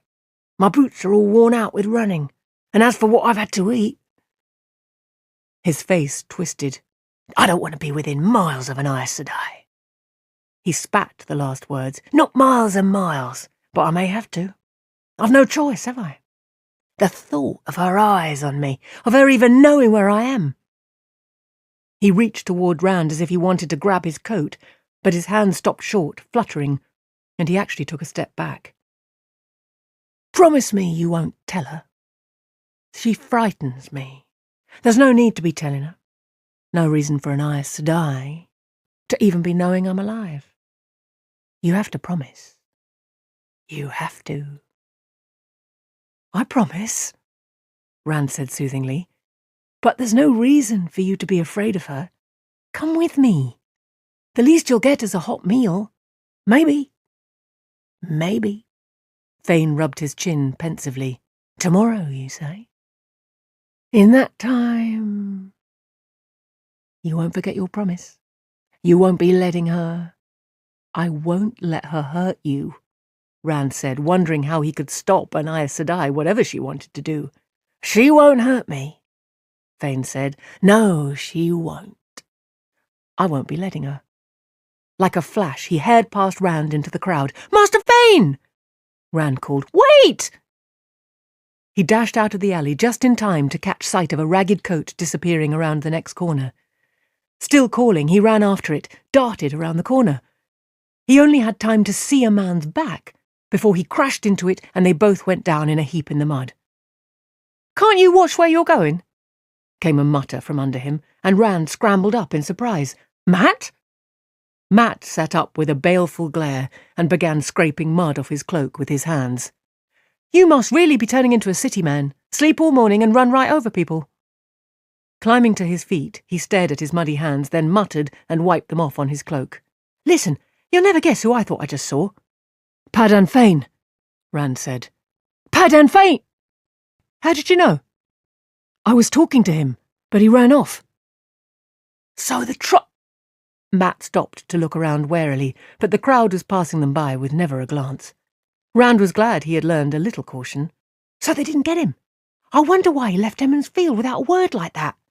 Probably started running then too, didn't stop until he got here. But why was he running just now? Rand shook his head and wished he had not. It felt as though it might fall off. I don't know, except that he's afraid of Mistress Alice. All this watching what you said was not easy. He doesn't want her to know he's here. He made me promise I wouldn't tell her. Well, his secret's safe with me, Matt said. I wish she didn't know where I was either. Matt? People still streamed by without paying them any heed, but Rand lowered his voice anyway and leaned closer. Matt, did you have a nightmare last night? About a man who killed a rat? Matt stared at him without blinking. You too, he said finally. And Perrin, I suppose. I almost asked him this morning, but... I must have. Blood and ashes. Now somebody's making us dream things, Rand. I wish nobody knew where I was. There were dead rats all over the inn this morning. He did not feel as afraid at saying it as he would have earlier. He did not feel much of anything. Their backs were broken. His voice rang in his own ears. If he was getting sick, he might have to go to Moraine. He was surprised that even the thought of the one power being used on him did not bother him. Matt took a deep breath, hitching his cloak, and looked around as if searching for somewhere to go. What's happening to us, Rand? What? I don't know. I'm going to ask Tom for advice about whether to tell anyone else. No, not her. Maybe him. But not her. The sharpness of it took Rand by surprise.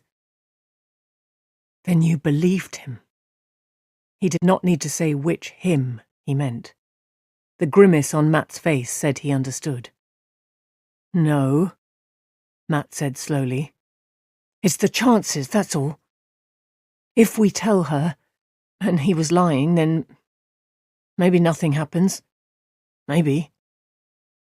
But maybe just him being in our dreams is enough for... I don't know. He stopped to swallow.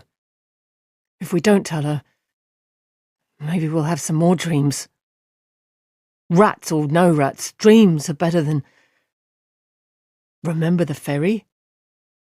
I say we keep quiet. All right. Rand remembered the ferry, and Moraine's threat, too. But somehow it seemed a long time ago. All right. Perrin won't say anything, will he? Matt went on, bouncing on his toes. We have to get back to him. If he tells her, she'll figure it out about all of us. You can bet on it. Come on. He started off briskly through the crowd.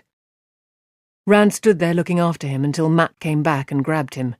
At the touch on his arm, he blinked, then followed his friend. What's the matter with you? Matt asked. You going to sleep again? I think I have a cold, Rand said.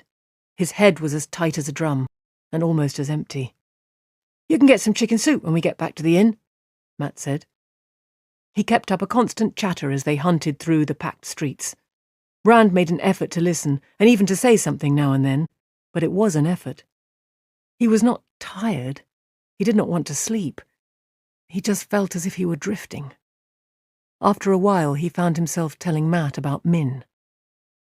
A dagger with a ruby, eh? Matt said. I like that. I don't know about the eye, though. You sure she wasn't making it up? It seems to me she would know what it all means if she really is a soothsayer. She didn't say she was a soothsayer, Rand said. I believe she does see things. Remember, Moraine was talking to her when we finished our baths, and she knows who Moraine is. Matt frowned at him. Oh, I thought we weren't supposed to use that name? No, Rand muttered.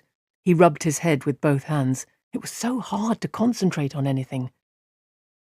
I think maybe you really are sick, Matt said, still frowning. Suddenly he pulled Rand to a stop by his coat sleeve. Look at them! 3 men in breastplates and conical steel caps, burnished till they shone like silver, were making their way down the street toward Rand and Matt. Even the mail on their arms gleamed. Their long cloaks, pristine white and embroidered on the left breast with a golden sunburst, just cleared the mud and puddles of the street.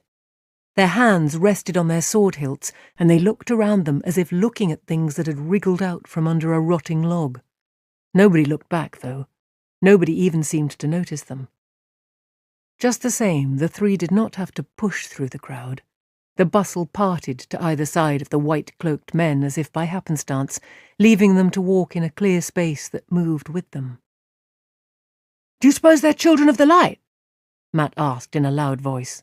A passer-by looked hard at Matt, then quickened his pace. Rand nodded. Children of the light. White cloaks. Men who hated Aes Sedai. Men who told people how to live, causing trouble for those who refused to obey, if burned farms, and worse, could be called as mild as trouble. I should be afraid, he thought. Or curious. Something, at any rate. Instead, he stared at them passively. They don't look like so much to me, Matt said. Full of themselves, though, aren't they? They don't matter, Rand said. The inn. We have to talk to Perrin. Like you would Conger. He always has his nose in the air, too. Suddenly Matt grinned, a twinkle in his eye. Remember when he fell off the wagon bridge and had to tramp home dripping wet? That took him down a peg for a month. What does that have to do with Perrin? See that? Matt pointed to a cart resting on its shafts in an alleyway just ahead of the children. A single stake held a dozen stacked barrels in place on the flat bed. Watch! Laughing, he darted into a cutler's shop to their left. Rand stared after him, knowing he should do something. That look in Matt's eyes always meant one of his tricks. But oddly, he found himself looking forward to whatever Matt was going to do. Something told him that feeling was wrong, that it was dangerous, but he smiled in anticipation anyway. In a minute, Matt appeared above him, climbing half out of an attic window onto the tile roof of the shop. His sling was in his hands, already beginning to whirl. Rand's eyes went back to the cart. Almost immediately, there was a sharp crack, and the stake holding the barrels broke just as the white cloaks came abreast of the alley. People jumped out of the way as the barrels rolled down the cart shafts with an empty rumble and jounced into the street, splashing mud and muddy water in every direction. The three children jumped no less quickly than anyone else, their superior looks replaced by surprise. Some passers-by fell down, making more splashes, but the three moved agilely, avoiding the barrels with ease. They could not avoid the flying mud that splattered their white cloaks, though. A bearded man in a long apron hurried out of the alley, waving his arms and shouting angrily. But one look at the three trying vainly to shake the mud from their cloaks, and he vanished back into the alley even faster than he had come out. Rand glanced up at the shop roof. Matt was gone. It had been an easy shot for any Two Rivers lad, but the effect was certainly all that could be hoped for. He could not help laughing. The humour seemed to be wrapped in wool, but it was still funny. When he turned back to the street, the three white cloaks were staring straight at him. You find something funny, yes?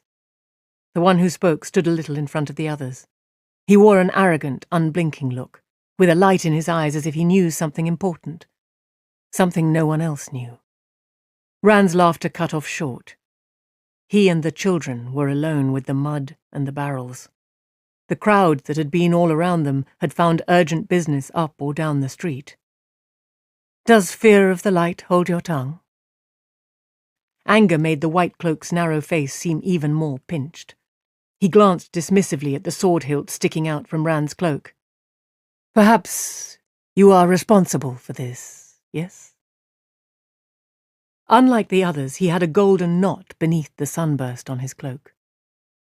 Rand moved to cover the sword, but instead swept his cloak back over his shoulder. In the back of his head was a frantic wonder at what he was doing, but it was a distant thought. Accidents happen, he said, even to the children of the light. The narrow-faced man raised an eyebrow. You are that dangerous, youngling. He was not much older than Rand. Heron mark, Lord Bornhold, one of the others said warningly. The narrow-faced man glanced at Rand's sword hilt again. The bronze heron was plain, and his eyes widened momentarily. Then his gaze rose to Rand's face, and he sniffed dismissively. He is too young. You are not from this place, yes? He said coldly to Rand. You come from where? I'd just arrived in Berlon. A tingling thrill ran along Rand's arms and legs. He felt flushed, almost warm. You wouldn't know of a good inn, would you? You avoid my questions, Bornhold snapped. What evil is in you that you do not answer me? His companions moved up to either side of him, faces hard and expressionless. Despite the mud stains on their cloaks, there was nothing funny about them now. The tingling filled Rand. The heat had grown to a fever. He wanted to laugh. It felt so good. A small voice in his head shouted that something was wrong, but all he could think of was how full of energy he felt, nearly bursting with it. Smiling, he rocked on his heels and waited for what was going to happen. Vaguely, distantly, he wondered what it would be. The leader's face darkened. One of the others drew his sword enough for an inch of steel to show and spoke in a voice quivering with anger. When the children of the light ask questions, you grey-eyed bumpkin, we expect answers, or... He cut off as the narrow-faced man threw an arm across his chest. Bornhold jerked his head up the street. The town watch had arrived. A dozen men in round steel caps and studded leather jerkins, carrying quarterstaffs as if they knew how to use them. They stood watching, silently, from 10 paces off. "This town has lost the light," growled the man who had half-drawn his sword. He raised his voice to shout at the watch. Baelon stands in the shadow of the Dark One! At a gesture from Bornhold, he slammed his blade back into its scabbard. Bornhold turned his attention back to Rand. The light of knowing burned in his eyes. "Dark friends do not escape us, youngling, even in a town that stands in the shadow. We will meet again. You may be sure of it." He spun on his heel and strode away, his 2 companions close behind, as if Rand had ceased to exist. For the moment, at least. When they reached the crowded part of the street, the same seemingly accidental pocket as before opened around them. The watchmen hesitated, eyeing Rand, then shouldered their quarterstaffs and followed the white-cloaked 3. They had to push their way into the crowd, shouting, "Make way for the watch!" Few did make way, except grudgingly. Rand still rocked on his heels, waiting. The tingle was so strong that he almost quivered. He felt as if he were burning up. Matt came out of the shop, staring at him. "You aren't sick," he said finally. "You are crazy." Rand drew a deep breath, and abruptly it was all gone like a pricked bubble. He staggered as it vanished, the realization of what he had just done flooding in on him. Licking his lips, he met Matt's stare. "I think we had better go back to the inn now," he said unsteadily. "Yes," Matt said. "Yes, I think we better had." The street had begun to fill up again, and more than one passer-by stared at the 2 boys and murmured something to a companion. Rand was sure the story would spread. A crazy man had tried to start a fight with 3 children of the light. That was something to talk about. Maybe the dreams are driving me crazy. The 2 lost their way several times in the haphazard streets, but after a while they fell in with Tom Merrilin, making a grand procession all by himself through the throng. The gleeman said he was out to stretch his legs and for a bit of fresh air, but whenever anyone looked twice at his colourful cloak, he would announce in a resounding voice, "I'm at the Stag and Lion tonight only." It was Matt who began disjointedly telling Tom about the dream and their worry over whether or not to tell Moraine, but Rand joined in, for there were differences in exactly how they remembered it. Or maybe each dream was a little different, he thought. The major part of the dreams was the same, though. They had not gone far in the telling before Tom started paying full attention. When Rand mentioned Baalzamon, the gleeman grabbed them each by a shoulder with a command to hold their tongues, raised on tiptoe to look over the heads of the crowd, then hustled them out of the press to a dead-end alley that was empty except for a few crates and a slat-ribbed yellow dog huddled out of the cold. Tom stared out at the crowd, looking for anyone stopping to listen, before turning his attention to Rand and Matt. His blue eyes bored into theirs, between flickering away to watch the mouth of the alley. "Don't ever say that name where strangers can hear." His voice was low but urgent. "Not even where a stranger might hear. It is a very dangerous name, even where children of the light are not wandering the streets." Matt snorted. "I could tell you about children of the light," he said with a wry look at Rand. Tom ignored him. "If only one of you had had this dream." He tugged at his moustache furiously. "Tell me everything you can remember about it. Every detail." He kept up his wary watch while he listened. "He named the men he said had been used," Rand said finally. He thought he had told everything else. "Guaira Amalasan, Raoul in Darksbane, Darvian," Matt added before he could go on, "and Urian Stonebow." "And Logain," Rand finished. "Dangerous names," Tom muttered. His eyes seemed to drill at them even more intently than before. "Nearly as dangerous as that other, one way and another. All dead now, except for Logain. Some long dead. Growl in Darksbane nearly 2,000 years. But dangerous just the same. Best you don't say them aloud, even when you're alone. Most people wouldn't recognize one of them, but if the wrong person overhears... But who were they? Rand said. Men, Tom murmured. Men who shook the pillars of heaven and rocked the world on its foundations. He shook his head. It doesn't matter. Forget about them. They are dust now. Were they used, like he said? Matt asked. And killed? You might say the White Tower killed them. You might say that. Tom's mouth tightened momentarily. Then he shook his head again. But used? No. I cannot see that.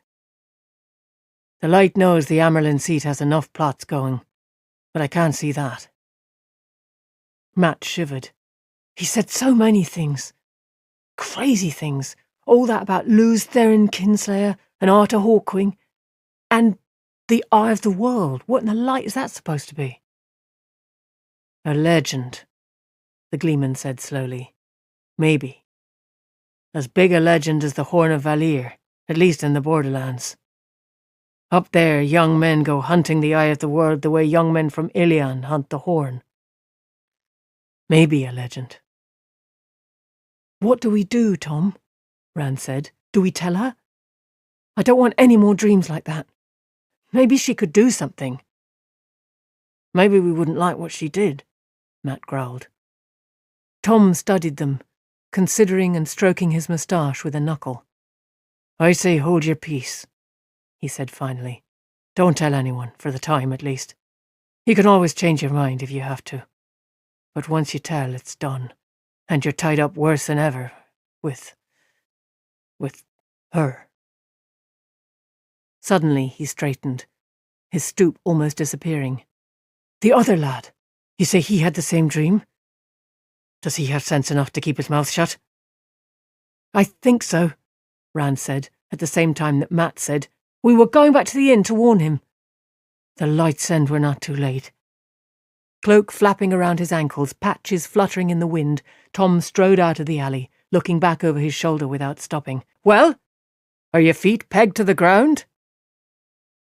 Rand and Matt hurried after him, but he did not wait for them to catch up.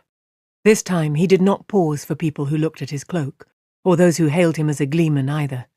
He clove through the crowded streets as if they were empty, Rand and Matt half running to follow in his wake. In much less time than Rand expected, they were hurrying up to the Stag and Lion. As they started in, Perrin came speeding out, trying to throw his cloak around his shoulders as he ran. He nearly fell in his effort not to carom into them.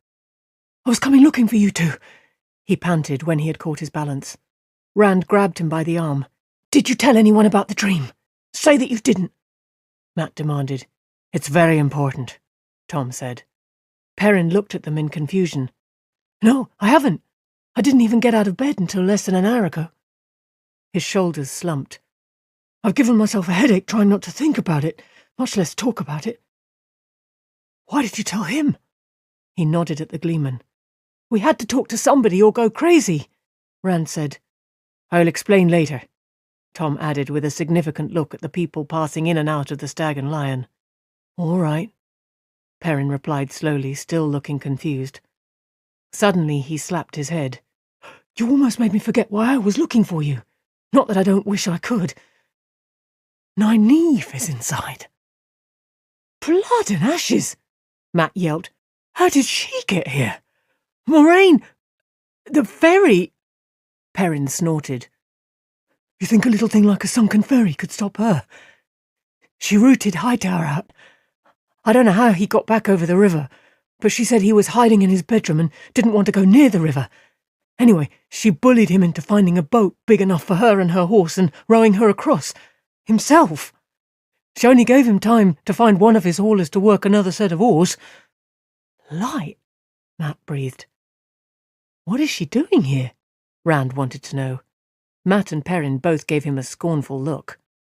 She came after us, Perrin said. She's with Mistress Eyeless right now. And it's cold enough in there to snow. Couldn't we just go somewhere else for a while? Matt asked. My da says only a fool puts his hand in a hornet nest until he absolutely has to. Rand cut in. She can't make us go back. Winter night should have been enough to make her see that. If she doesn't, we will have to make her. Matt's eyebrows lifted higher with every word, and when Rand finished, he let out a low whistle.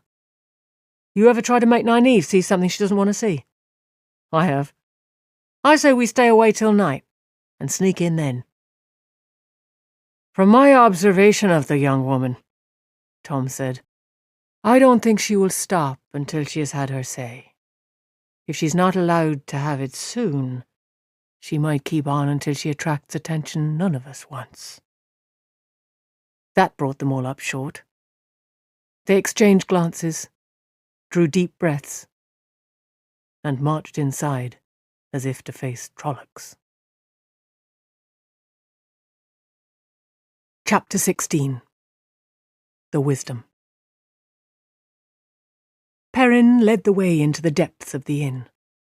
Rand was so intent on what he intended to say to Nynaeve that he did not see Min until she seized his arm and pulled him to one side. The others kept on a few steps down the hall before realizing he had stopped. Then they halted too, half impatient to go on, half reluctant to do so. We don't have time for that, boy, Tom said gruffly.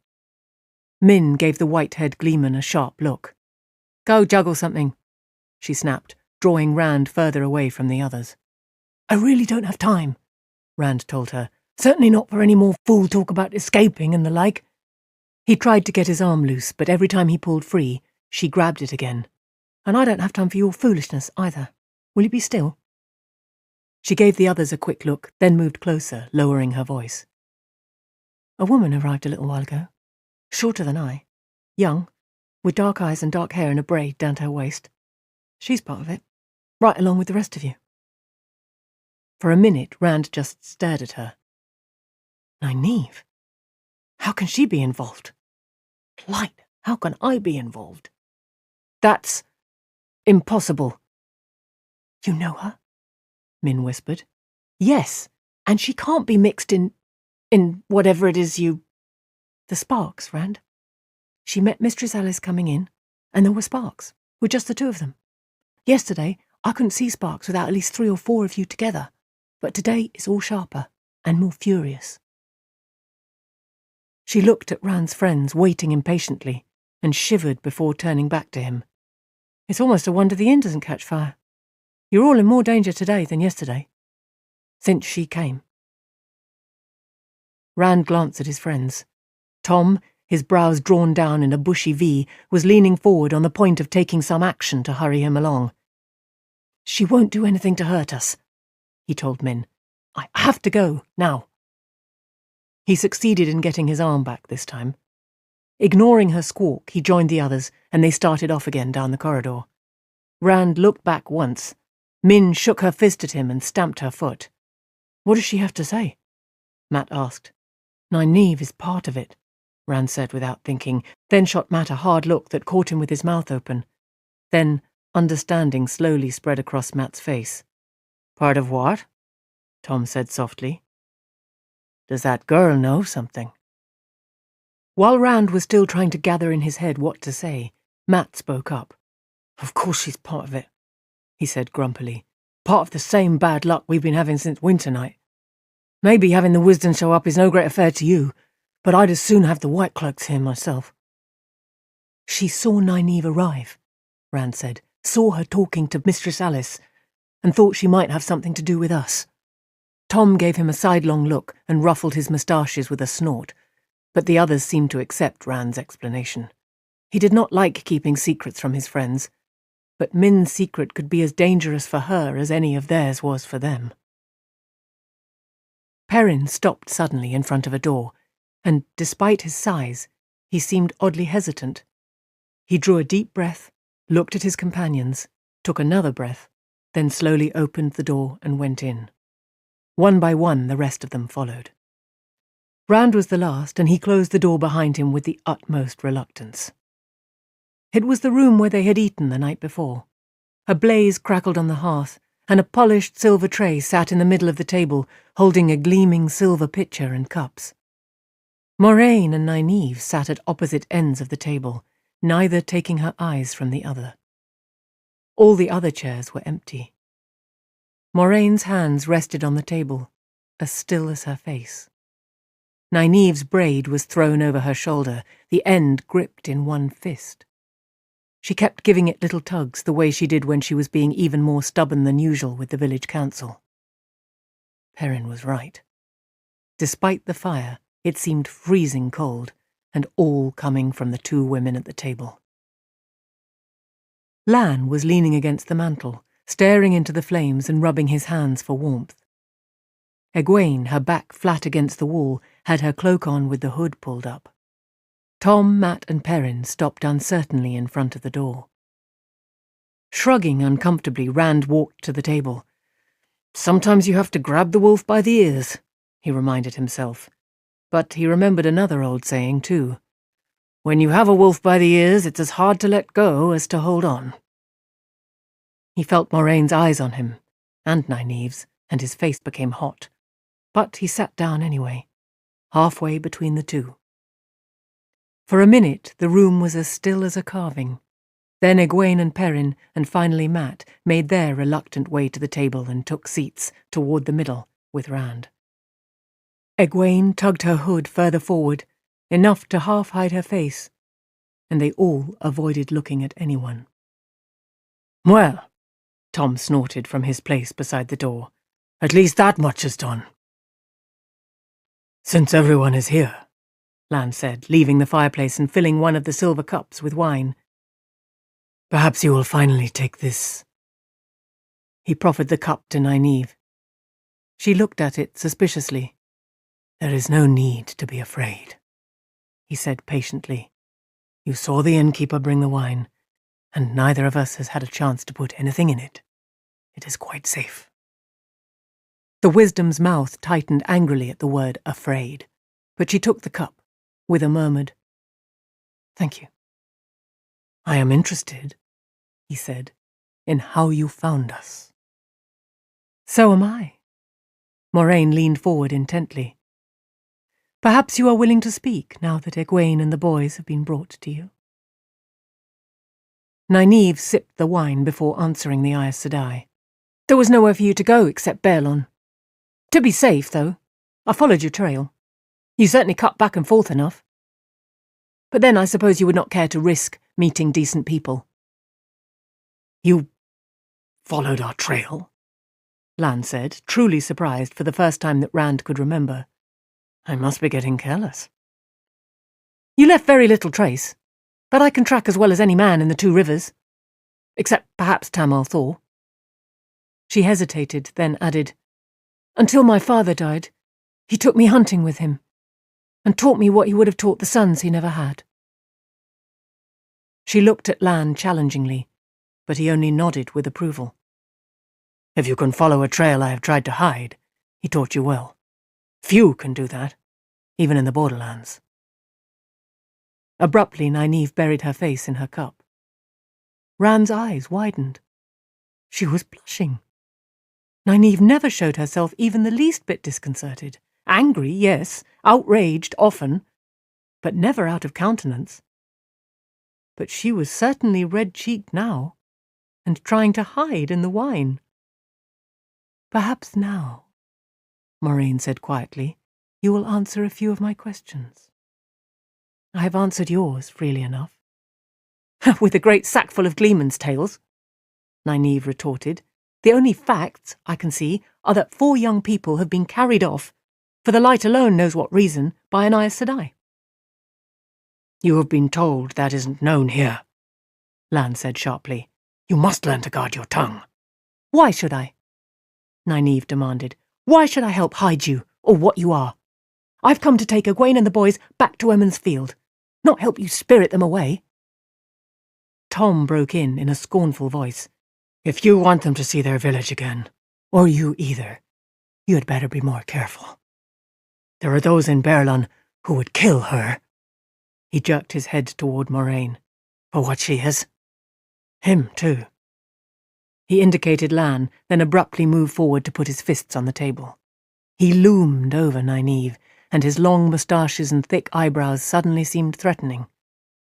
Her eyes widened, and she started to lean back away from him. Then her back stiffened defiantly. Tom did not appear to notice. He went right on in an ominously soft voice. They'd swarm over this inn like murderous ants on a rumour, a whisper. Their hate is that strong, their desire to kill or take any like these two. And the girl, the boys, you are all associated with them. Enough for the White Cloaks, anyway. You wouldn't like the way they ask questions, especially when the White Tower is involved. White Cloak questioners assume you're guilty before they start, and they have only one sentence for that kind of guilt. They don't care about finding the truth. They think they know that already. All they go after with their hot irons and pincers is a confession. Best you remember, some secrets are too dangerous for saying aloud, even when you think you know who hears. He straightened with a muttered, I seem to tell that to people often of late. Well put, Gleeman, Lan said. The warder had that weighing look in his eyes again. I'm surprised to find you so concerned. Tom shrugged. It's known I arrived with you, too. I don't care for the thought of a questioner with a hot iron telling me to repent my sins and walk in the light. That, Nynaeve put in sharply, is just one more reason for them to come home with me in the morning. Or this afternoon, for that matter. The sooner we're away from you and on our way back to Emond's Field, the better. We can't, Rand said, and was glad that his friends all spoke up at the same time. That way, Nynaeve's glare had to be spread around.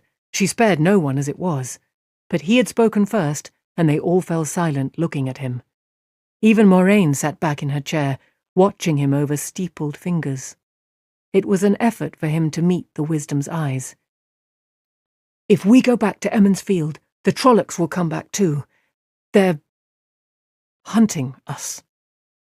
I don't know why, but they are. Maybe we can find out why in Tar Valon. Maybe we can find out how to stop it. It's the only way. Nynaeve threw up her hands. You sound just like Tam. He had himself carried to the village meeting and tried to convince everybody. He'd already tried with the village council. The light knows how your Mistress Alice, she invested the name with a wagon-load of scorn, managed to make him believe. He has a mite of sense, usually, more than most men. In any case, the council is a pack of fools most of the time, but not foolish enough for that, and neither was anyone else. They agreed you had to be found. Then Tam wanted to be the one to come after you, and him not able to stand by himself. Foolishness must run in your family. Matt cleared his throat, then mumbled. What about my Da? What did he say? He's afraid you'll try your tricks with Outlanders and get your head thumped. He seemed more afraid of that than of Mistress Alice here. But then, he was never much brighter than you. Matt seemed unsure how to take what she had said, or how to reply, or even whether to reply. I expect, Perrin began hesitantly. I suppose Master Luhan was not too pleased about my leaving either. Did you expect him to be? Nynaeve shook her head disgustedly and looked at Egwene. Maybe I should not be surprised at this harebrained idiocy from you three, but I thought others had more judgment. Egwene sat back so she was shielded by Perrin. I left a note, she said faintly. She tugged at the hood of her cloak as if she was afraid her unbound hair showed. I explained everything. Nynaeve's face darkened. Rand sighed. The wisdom was on the point of one of her tongue lashings, and it looked as if it might be a first-rate one. If she took a position in the heat of anger, if she said she intended to see them back in Emond's Field no matter what anybody said, for instance, she would be nearly impossible to budge. He opened his mouth. A note, Nynaeve began, just as Moraine said, You and I must still talk, Wisdom. If Rand could have stopped himself, he would have, but the words poured out as if it were a floodgate he had opened instead of his mouth. All this is very well, but it doesn't change anything. We can't go back. We have to go on. He spoke more slowly toward the end, and his voice sank, so he finished in a whisper, with the wisdom and the Aes Sedai both looking at him. It was the sort of look he received if he came on women talking women's circle business, the sort that said he had stepped in where he did not belong. He sat back, wishing he was somewhere else. Wisdom, Moraine said. You must believe that they are safer with me than they would be back in the Two Rivers. Safer? Nynaeve tossed her head dismissively. You are the one who brought them here, where the White Cloaks are. The same White Cloaks who, if the Gleeman tells the truth, may harm them because of you. Tell me how they are safer, Aes Sedai. There are many dangers from which I cannot protect them, Moraine agreed, any more than you can protect them from being struck by lightning if they go home. But it is not lightning of which they must be afraid, nor even White Cloaks. It is the Dark One, and minions of the Dark One. From those things I can protect. Touching the true source, touching Saidar gives me that protection, as it does to every Aes Sedai. Nynaeve's mouth tightened skeptically. Moraine's grew tighter too, with anger, but she went on, her voice hard on the edge of patience. Even those poor men who find themselves wielding the power for a short time gain that much, though sometimes touching Saidin protects, and sometimes the taint makes them more vulnerable. But I, or any Aes Sedai, can extend my protection to those close by me. No Fade can harm them as long as they are as close to me as they are right now. No Trolloc can come within 1/4 of a mile without Lan knowing it, feeling the evil of it. Can you offer them half as much if they return to Emond's Field with you? You stand up strong men, Nynaeve said. We have a saying in the Two Rivers. Whether the bear beats the wolf or the wolf beats the bear, the rabbit always loses. Take your contest somewhere else, and leave Emond's Field folk out of it. Egwene, Moraine said after a moment. Take the others and leave the wisdom alone with me for a while. Her face was impassive. Nynaeve squared herself at the table as if getting ready for an all-in wrestling match. Egwene bounced to her feet, her desire to be dignified obviously warring with her desire to avoid a confrontation with the wisdom over her unbraided hair. She had no difficulty gathering up everyone by eye, though. Mat and Perrin scraped back their chairs hurriedly, making polite murmurs while trying not to actually run on their way out. Even Lan started for the door at a signal from Moraine, drawing Tom with him. Rand followed, and the warder shut the door behind them, then took up guard across the hallway. Under Lan's eyes, the others moved on down the hall a short distance. They were not to be allowed even the slightest chance of eavesdropping. When they had gone far enough to suit him, Lan leaned back against the wall. Even without his colour-shifting cloak, he was so still that it would be easy not to notice him until you were right on him. The Gleeman muttered something about better things to do with his time, and left with a stern, "Remember what I said," over his shoulder to the boys. No one else seemed inclined to leave. What did he mean? Egwene asked absently, her eyes on the door that hid Moraine and Nynaeve. She kept fiddling with her hair as if torn between continuing to hide the fact that it was no longer braided and pushing back the hood of her cloak. He gave us some advice, Mat said. Perrin gave him a sharp look. He said not to open our mouths until we were sure what we were going to say. That sounds like good advice, Egwene said, but clearly she was not really interested. Rand was engrossed in his own thoughts. How could Nynaeve possibly be part of it? How could any of them be involved with Trollocs and Fades and Baalzamon appearing in their dreams? It was crazy. He wondered if Min had told Moraine about Nynaeve. What are they saying in there? He had no idea how long he had been standing there when the door finally opened. Nynaeve stepped out and gave a start when she saw Lan. The warder murmured something that made her toss her head angrily, then he slipped past her through the door. She turned toward Rand, and for the first time he realized the others had all quietly disappeared. He did not want to face the wisdom alone, but he could not get away now that he had met Nynaeve's eye. A particularly searching eye, he thought, puzzled. What did they say? He drew himself up as she came closer. She indicated Tam's sword. That seems to fit you now, though I would like it better if it did not. You've grown, Rand. In a week? He laughed, but it sounded forced, and she shook her head as if he did not understand. Did she convince you? He asked. It really is the only way. He paused, thinking of Min's sparks. Are you coming with us? Nynaeve's eyes opened wide. Coming with you? Why would I do that? Mavra Malin came up from Devon Ride to see to things till I return, but she'll be wanting to get back as soon as she can. I still hope to make you see sense and come home with me. We can't. He thought he saw something move at the still open door, but they were alone in the hallway. You told me that, and she did too. Nynaeve frowned. If she wasn't mixed up in it, Aes Sedai are not to be trusted, Rand. You sound as if you really do believe us, he said slowly. What happened at the village meeting? Nynaeve looked back at the doorway before answering. There was no movement there now. It was a shambles. But there is no need for her to know we can't handle our affairs any better than that. And I believe only one thing. You are all in danger as long as you are with her. Something happened, he insisted. Why do you want us to go back if you think there's even a chance we are right? And why you at all? As soon send the mayor himself as the wisdom. You have grown. She smiled, and for a moment her amusement had him shifting his feet. I can think of a time when you would not have questioned where I chose to go or what I chose to do, wherever or whatever it was. A time just a week ago. He cleared his throat and pressed on stubbornly. It doesn't make sense. Why are you really here?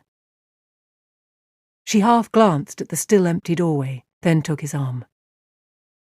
Let's walk while we talk. He let himself be led away, and when they were far enough from the door not to be overheard, she began again. As I said, the meeting was a shambles. Everybody agreed someone had to be sent after you, but the village split into two groups. One wanted you rescued, though there was considerable argument over how that was to be done, considering that you were with the likes of her. He was glad she was remembering to watch what she said. The others believed Tam, he said. Not exactly, but they thought you shouldn't be among strangers either. Especially not with someone like her. Either way, though, almost every man wanted to be one of the party, Tam and Bran Alvear, with the scales of office around his neck, and Harold Luhan, till Alsbert made him sit down. Even Senbui, the lights, save me from men who think with the hair on their chests. I don't know as there are any other kind. She gave a hearty sniff and looked up at him, an accusing glance. At any rate, I could see it would be another day, perhaps more, before they came to any decision, and somehow I was sure we did not dare wait that long. So I called the women's circle together and told them what had to be done. I cannot say they liked it, but they saw the right of it. And that is why I'm here, because the men around Emmonsfield are stubborn woolheads. They're probably still arguing about who to send, though I left word I would take care of it. Nynaeve's story explained her presence, but it did nothing to reassure him. She was still determined to bring them back with her. What did she say to you in there? He asked. Moraine would surely have covered every argument, but if there was one she had missed, he would make it. More of the same? Nynaeve replied, and she wanted to know about you boys, to see if she could reason out why you have attracted the kind of attention you have, she said. She paused, watching him out of the corner of her eye. She tried to disguise it, but most of all she wanted to know if any of you was born outside the two rivers. His face was suddenly as taut as a drumhead. He managed a hoarse chuckle. She does think of some odd things. I hope you assured her we're all Emmonsfield born. Of course. she replied. There had only been a heartbeat's pause before she spoke, so brief he would have missed it if he had not been watching for it. He tried to think of something to say, but his tongue felt like a piece of leather. She knows. She was the wisdom after all, and the wisdom was supposed to know everything about everyone. If she knows, it was no fever dream. Oh, light help me, Father. Are you all right? Nynaeve asked. He said I wasn't his son. When he was delirious, with the fever, he said he found me. I thought it was just... His throat began to burn, and he had to stop. Oh, Rand. She stopped and took his face in both hands. She had to reach up to do it. People say strange things in a fever. Twisted things. Things that are not true or real. Listen to me. Tam Althor ran away seeking adventure when he was a boy no older than you. I can just remember when he came back to Emond's Field, a grown man with a red-haired outlander wife and a babe in swaddling clothes. I remember Kari Althor cradling that child in her arms with as much love given and delight taken as I have ever seen from any woman with a babe. Her child, Rand. You. Now you straighten up and stop this foolishness. Of course, he said. I was born outside the two rivers. Of course. Maybe Tam had been having a fever dream. And maybe he had found a baby after a battle. Why didn't you tell her? It is none of any outlander's business. Were any of the others born outside? As soon as the question was out, he shook his head. No, don't answer. It's none of my business either. But it would be nice to know if Moraine had some special interest in him, over and above what she had in the whole lot of them. Would it? No, it isn't your business, Nynaeve agreed. It might not mean anything. She could just be searching blindly for a reason. Any reason why those things are after you. After all of you. Rand managed to grin. Then you do believe they're chasing us? Nynaeve shook her head wryly. You've certainly learned how to twist words since you met her. What are you going to do?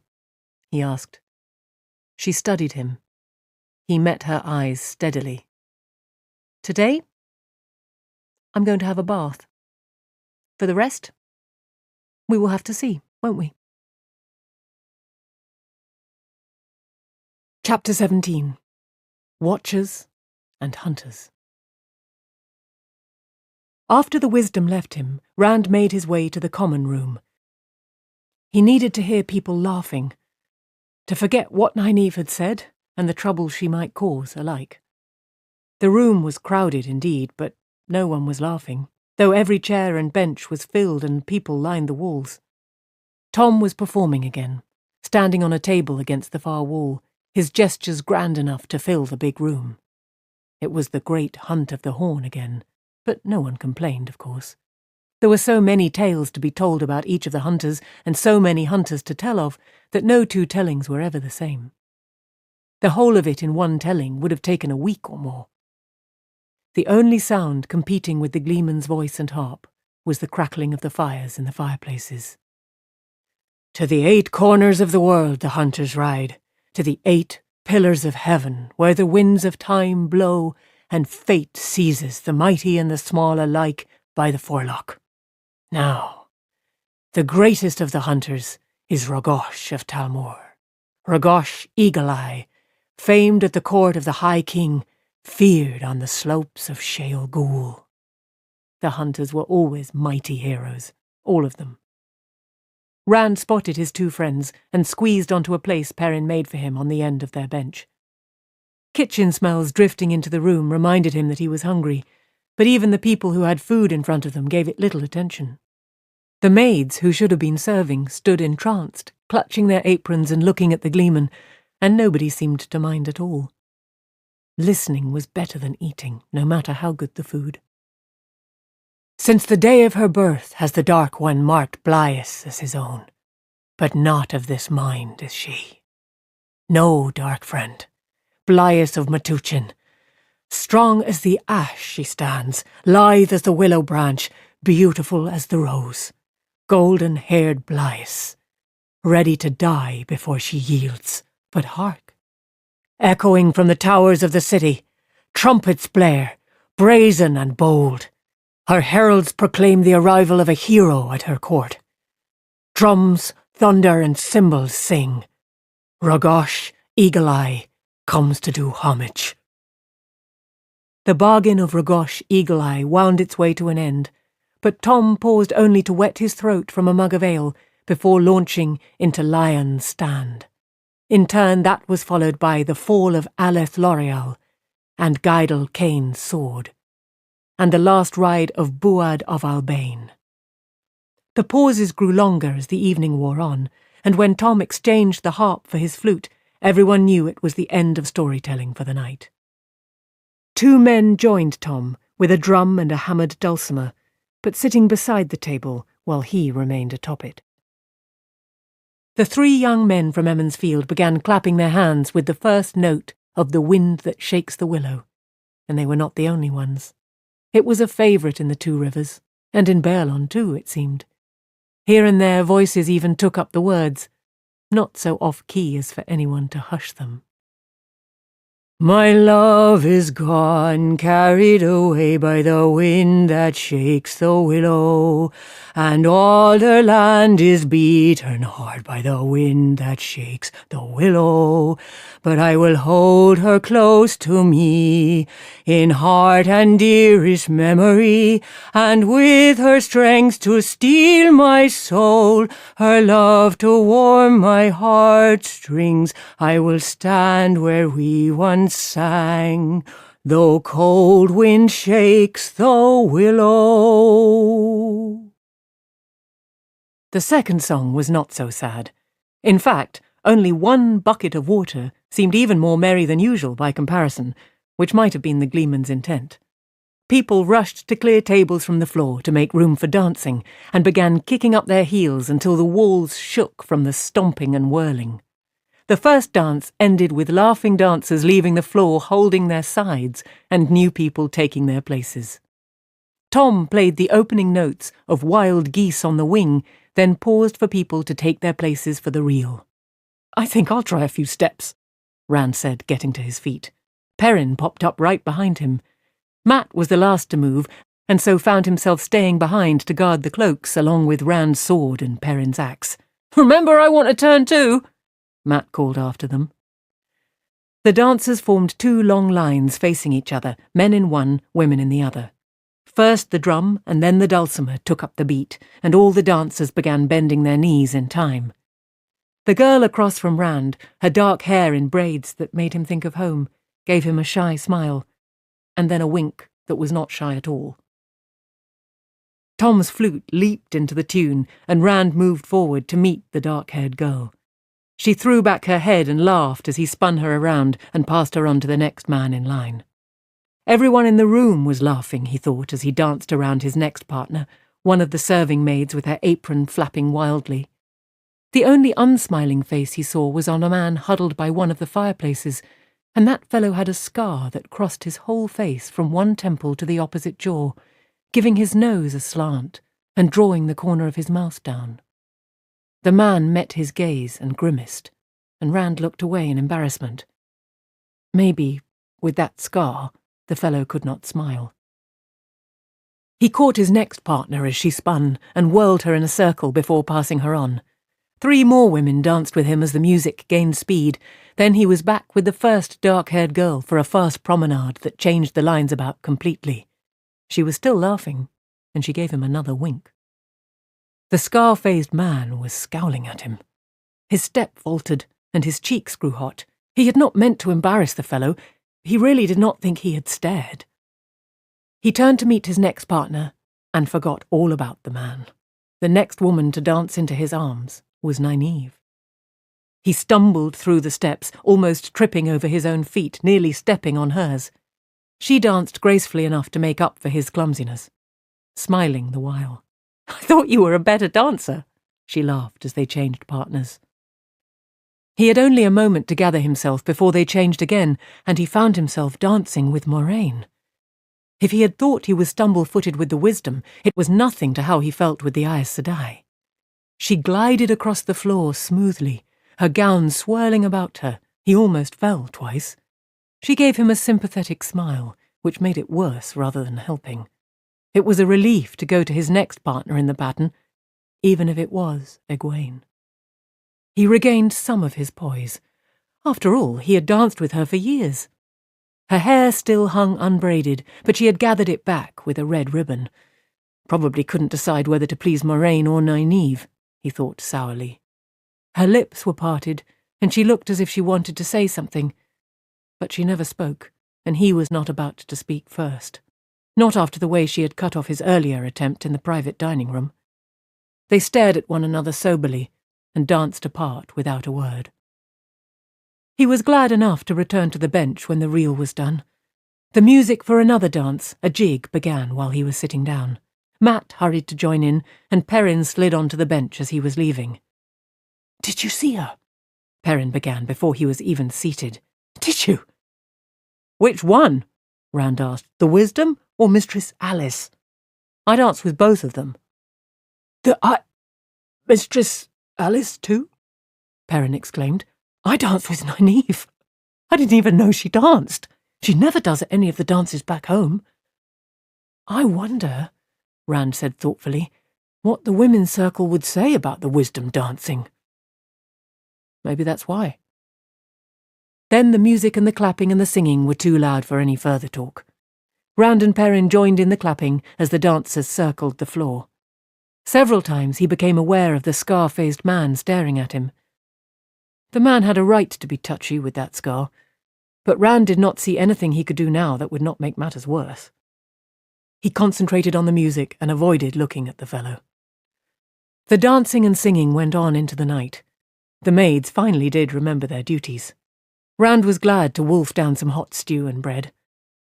Everyone ate where they sat, or stood. Rand joined in 3 more dances, and he managed his steps better when he found himself dancing with Nynaeve again, and with Moraine as well. This time they both complimented him on his dancing, which made him stammer. He danced with Egwene again, too. She stared at him, dark-eyed and always seeming on the point of speaking, but never saying a word. He was just as silent as she, but he was sure he did not scowl at her, no matter what Matt said when he returned to the bench. Toward midnight, Moraine left. Egwene, after one harried look from the Aes Sedai to Nynaeve, hurried after her.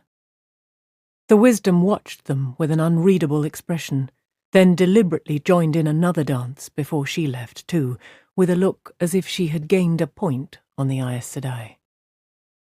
Soon Tom was putting his flute into its case and arguing good-naturedly with those who wanted him to stay longer. Lan came by to gather up Rand and the others. "We have to make an early start," the warder said, leaning close to be heard over the noise, "and we will need all the rest we can get." "There's a fellow been staring at me," Matt said, "a man with a scar across his face. You don't think he could be one of the friends you warned us about?" "Like this," Rand said, drawing a finger across his nose to the corner of his mouth. "He stared at me too." He looked around the room. People were drifting away, and most of those still left clustered around Tom. "He's not here now." "I saw the man," Lan said. "According to Master Fitch, he's a spy for the White Cloaks. He's no worry to us." Maybe he was not, but Rand could see something was bothering the warder. Rand glanced at Matt, who had the stiff expression on his face that always meant he was hiding something. A White Cloak spy? Could Bornhold want to get back at us that much? "We're leaving early," he said. "Really early." Maybe they could be gone before anything came of it. "At first light," the warder replied. As they left the common room, Matt singing snatches of song under his breath, and Perrin stopping now and again to try out a new step he had learned, Tom joined them in high spirits. Lan's face was expressionless as they headed for the stairs. "Where is Nynaeve sleeping?" Matt asked, Master Fitch said we got the last rooms. She has a bed, Tom said dryly, in with Mistress Alice and the girl. Perrin whistled between his teeth, and Matt muttered, Blood and ashes, I wouldn't be in Egwene's shoes for all the gold in Camelin. Not for the first time, Rand wished Matt could think seriously about something for more than 2 minutes. Their own shoes were not very comfortable right then. I'm going to get some milk, he said. Maybe it would help him sleep. Maybe I won't dream tonight. Lan looked at him sharply. There's something wrong tonight. Don't wander far. And remember, we leave whether you are awake enough to sit your saddle or have to be tied on. The warder started up the stairs. The others followed him, their jollity subdued. Rand stood in the hall alone. After having so many people around, it was lonely indeed. He hurried to the kitchen where a scullery maid was still on duty. She poured a mug of milk from a big stone crock for him. As he came out of the kitchen, drinking, a shape in dull black started toward him down the length of the hall, raising pale hands to toss back the dark cowl that had hidden the face beneath. The cloak hung motionless as the figure moved, and the face, a man's face, but pasty white like a slug under a rock, and eyeless. From oily black hair to puffy cheeks, was as smooth as an eggshell. Rand choked, spraying milk. You are one of them, boy, the Fade said, a hoarse whisper, like a file softly drawn across bone. Dropping the mug, Rand backed away. He wanted to run, but it was all he could do to make his feet take one halting step at a time. He could not break free of that eyeless face. His gaze was held, and his stomach curdled. He tried to shout for help, to scream. His throat was like stone. Every ragged breath hurt. The Fade glided closer, in no hurry. Its strides had a sinuous, deadly grace like a viper, the resemblance emphasized by the overlapping black plates of armor down its chest. Thin, bloodless lips curved in a cruel smile, made more mocking by the smooth, pale skin where eyes should have been. The voice made Bornhold seem warm and soft. Where are the others? I know they are here. Speak, boy, and I will let you live. Rand's back struck wood, a wall or a door. He could not make himself look around to see which. Now that his feet had stopped, he could not make them start again. He shivered, watching the murdral slither nearer. His shaking grew harder with every slow stride. Speak, I say, or... From above came a quick clatter of boots, from the stairs up the hall, and the murdral cut off, whirling. The cloak hung still. For an instant, the Fade's head tilted, as if that eyeless gaze could pierce the wooden wall. A sword appeared in a dead white hand, blade as black as the cloak. The light in the hall seemed to grow dimmer in the presence of that blade. The pounding of boots grew louder, and the Fade spun back to Rand, an almost boneless movement. The black blade rose. Narrow lips peeled back in a rictus snarl. Trembling, Rand knew he was going to die. Midnight steel flashed at his head and stopped. You belong to the great Lord of the Dark. The breathy grating of that voice sounded like fingernails scratched across a slate. You are his. Spinning in a black blur, the Fade darted down the hall away from Rand. The shadows at the end of the hall reached out and embraced it, and it was gone. Lan leaped down the last stairs, landing with a crash, sword in hand. Rand struggled to find his voice. Fade! He gasped. It was... Abruptly, he remembered his sword. With the murdral facing him, he had never thought of it. He fumbled the heron-mark blade out now, not caring if it was too late. It ran that way! Lan nodded absently. He seemed to be listening to something else. Yes, it's going. Fading. No time to pursue it now. We're leaving, sheepherder. More boots stumbled down the stairs. Matt, and Perrin and Tom hung about with blankets and saddlebags. Matt was still buckling his bedroll with his bow awkward under his arm. "Leaving?" Rand said. Sheathing his sword, he took his things from Tom. "Now? In the night? You want to wait for the half-man to come back, sheepherder?" the warder said impatiently. "For 6 of them. It knows where we are now." "I will ride with you again," Tom told the warder, "if you have no great objections. Too many people remember that I arrived with you. I fear that before tomorrow this will be a bad place to be known as your friend.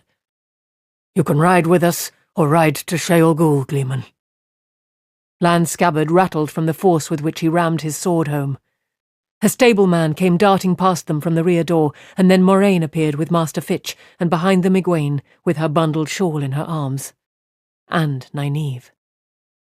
Egwene looked frightened almost to tears, but the Wisdom's face was a mask of cool anger.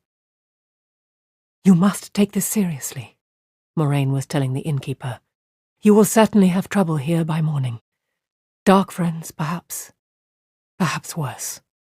When it comes, quickly make it clear that we are gone. Offer no resistance. Just let whoever it is know that we left in the night, and they should bother you no further. It is us they are after." "Never you worry about trouble," Master Fitch replied jovially. "Never a bit. If any come around my inn trying to make trouble for my guests, well, they'll get short shrift from the lads and I. Short shrift. And they'll hear not a word about where you've gone or when, or even if you are ever here. I've no use for that kind. Not a word will be spoken about you by any here. Not a word." "But, Mistress Alice, I really must see to your horses if you're going to leave in good order." He pulled loose from her grip on his sleeve and trotted in the direction of the stables. Moraine sighed vexedly. Stubborn man. He will not listen." "You think Trollocs might come here hunting for us?" Matt asked. "Trollocs?" Moraine snapped. "Of course not. There are other things to fear, not the least of which is how we were found." Ignoring Matt's bristle, she went right on. "The Fade cannot believe we will remain here, now that we know it has found us. But Master Fitch takes dark friends too lightly. He thinks of them as wretches hiding in the shadows. But dark friends can be found in the shops and streets of every city, and in the highest councils too. The murderer may send them to see if he can learn of our plans." She turned on her heel and left, Lan close behind her. As they started for the stable yard, Rand fell in beside Nynaeve. She had her saddlebags and blankets too. "So you're coming after all," he said. Min was right. "Was there something down here?" she asked quietly. "She said it was—" She stopped abruptly and looked at him. "A Fade," he answered. He was amazed that he could say it so calmly. "It was in the hall with me. And then Lan came." Nynaeve shrugged her cloak against the wind as they left the inn. "Perhaps there is something after you. But I came to see you safely back in Emond's Field, all of you, and I will not leave till that is done. I won't leave you alone with her sort." Lights moved in the stables where the ostlers were saddling the horses. "Much?" the innkeeper shouted from the stable door where he stood with Moraine. "Stir your bones!" He turned back to her, appearing to attempt to soothe her rather than really listening when she spoke, though he did it deferentially, with bows interspersed among the orders called to the stablemen. The horses were led out, the stablemen grumbling softly about the hurry and the lateness. Rand held Egwene's bundle, handing it up to her when she was on Bella's back. She looked back at him with wide, fear-filled eyes. At least she doesn't think it's an adventure anymore. He was ashamed as soon as he thought it. She was in danger because of him and the others. Even riding back to Emond's Field alone would be safer than going on. "Egwene, The words died in his mouth. She was too stubborn to just turn back, not after saying she was going all the way to Tar Valon. What about what Min saw? She's part of it. Light. Part of what? "Egwene," he said. "I'm sorry. I can't seem to think straight anymore." She leaned down to grip his hand hard. In the light from the stable, he could see her face clearly. She did not look as frightened as she had. Once they were all mounted, Master Fitch insisted on leading them to the gates, the stablemen lighting the way with their lamps. The round-bellied innkeeper bowed them on their way, with assurances that he would keep their secrets and invitations to come again. Much watched them leave as sourly as he had watched them arrive. There was one, Rand thought, who would not give short shrift to anyone, or any kind of shrift. Much would tell the first person who asked him when they had gone and everything else he could think of concerning them. A little distance down the street, he looked back. One figure stood, lamp raised high, peering after them. He did not need to see the face to know it was Much. The streets of Baerlon were abandoned at that hour of the night. Only a few faint glimmers here and there escaped tightly closed shutters, and the light of the moon in its last quarter waxed and waned with the wind-driven clouds. Now and again, a dog barked as they passed an alleyway, but no other sound disturbed the night except their horses' hooves and the wind whistling across the rooftops. The riders held an even deeper silence, huddled in their cloaks and their own thoughts. The warder led the way as usual, with Moraine and Egwene close behind. Nynaeve kept near the girl, and the others brought up the rear in a tight cluster. Lan kept the horses moving at a brisk walk. Rand watched the streets around them warily, and he noticed his friends doing the same. Shifting moon shadows recalled the shadows at the end of the hall, the way they had seemed to reach out to the fade. An occasional noise in the distance, like a barrel toppling or another dog barking, jerked every head around. Slowly, bit by bit as they made their way through the town, they all bunched their horses closer to Lan's black stallion and Moraine's white mare. At the Camelin gate, Lan dismounted and hammered with his fist on the door of a small square stone building squatting against the wall. A weary watchman appeared, rubbing sleepily at his face. As Lan spoke, his sleepiness vanished, and he stared past the warder to the others. "You want to leave?" he exclaimed. "Now, in the night? You must be mad." "Unless there is some order from the governor that prohibits our leaving," Moraine said. She had dismounted as well, but she stayed back from the door, out of the light that spilled into the dark street. "Not exactly, mistress." The watchman peered at her, frowning as he tried to make out her face. "But the gates stay shut from sundown to sun-up. No one to come in except in daylight. That's the order. Anyway, there's wolves out there. Killed a dozen cows in the last week. Could kill a man just as easy." "No one to come in, but nothing about leaving," Moraine said, as if that settled the matter. "You see, we are not asking you to disobey the governor." Lan pressed something into the watchman's hand. "For your trouble," he murmured. "I suppose," the watchman said slowly. He glanced at his hand.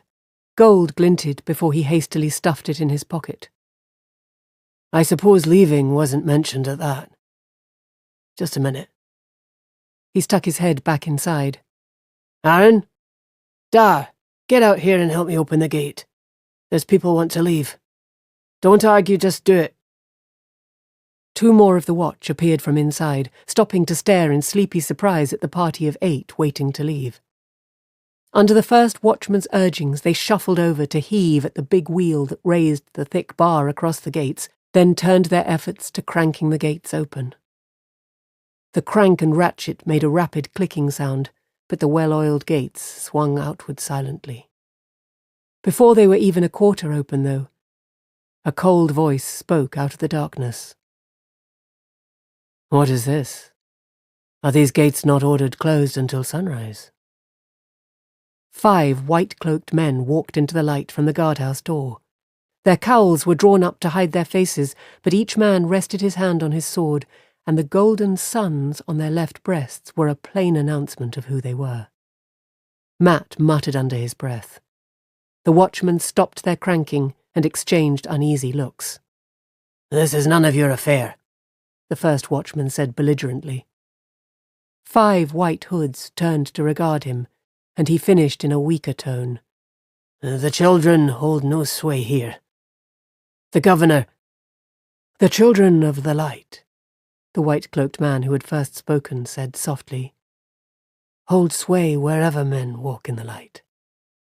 Only where the shadow of the Dark One reigns are the children denied. Yes? He swung his hood from the watchman to Lan, then suddenly gave the warder a second, more wary look.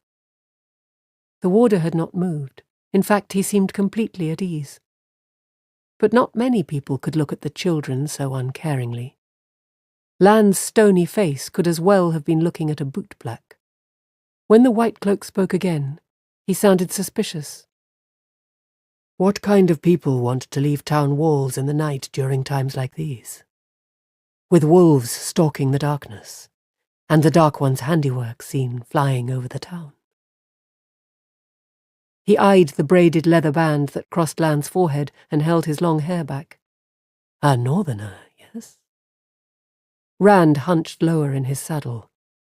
A drug car.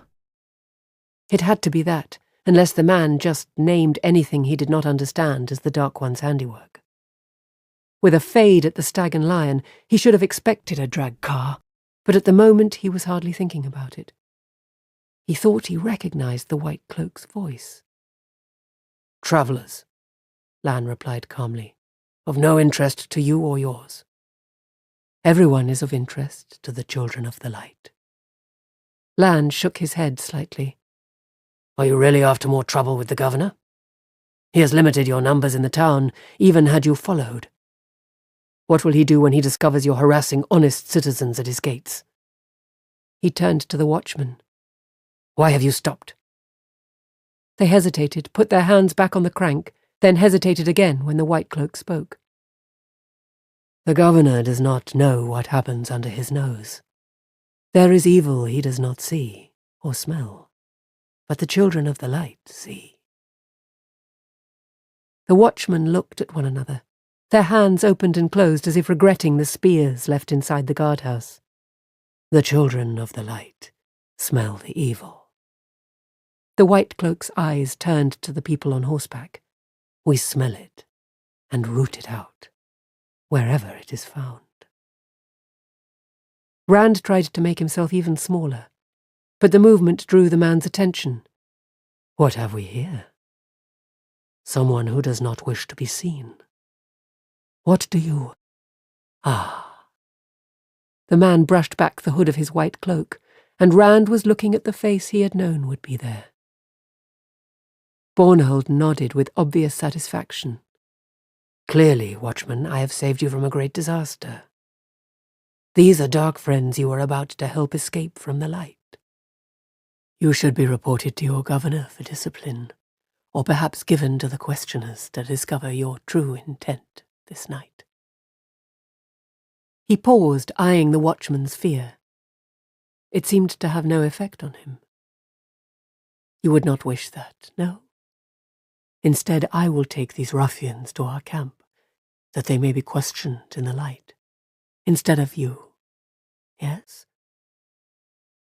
You will take me to your camp, White Cloak? Moraine's voice came suddenly from every direction at once.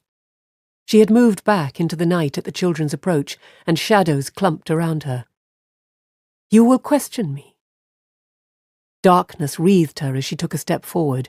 It made her seem taller. You will bar my way.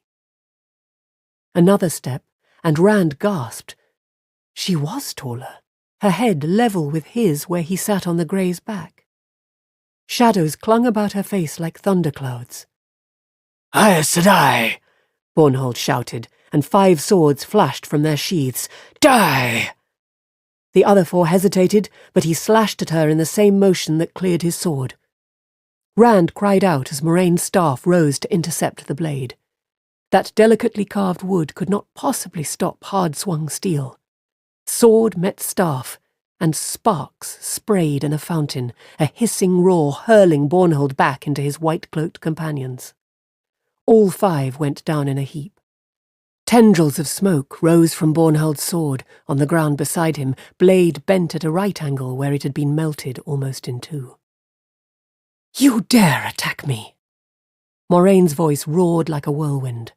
Shadows spun in on her, draped her like a hooded cloak. She loomed as high as the town wall. Her eyes glared down, a giant staring at insects. Go! Lan shouted. In one lightning move, he snatched the reins of Moraine's mare and leaped into his own saddle. Now! He commanded. His shoulders brushed either gate as his stallion tore through the narrow opening like a flung stone. For a moment, Rand remained frozen, staring. Moraine's head and shoulders stood above the wall now.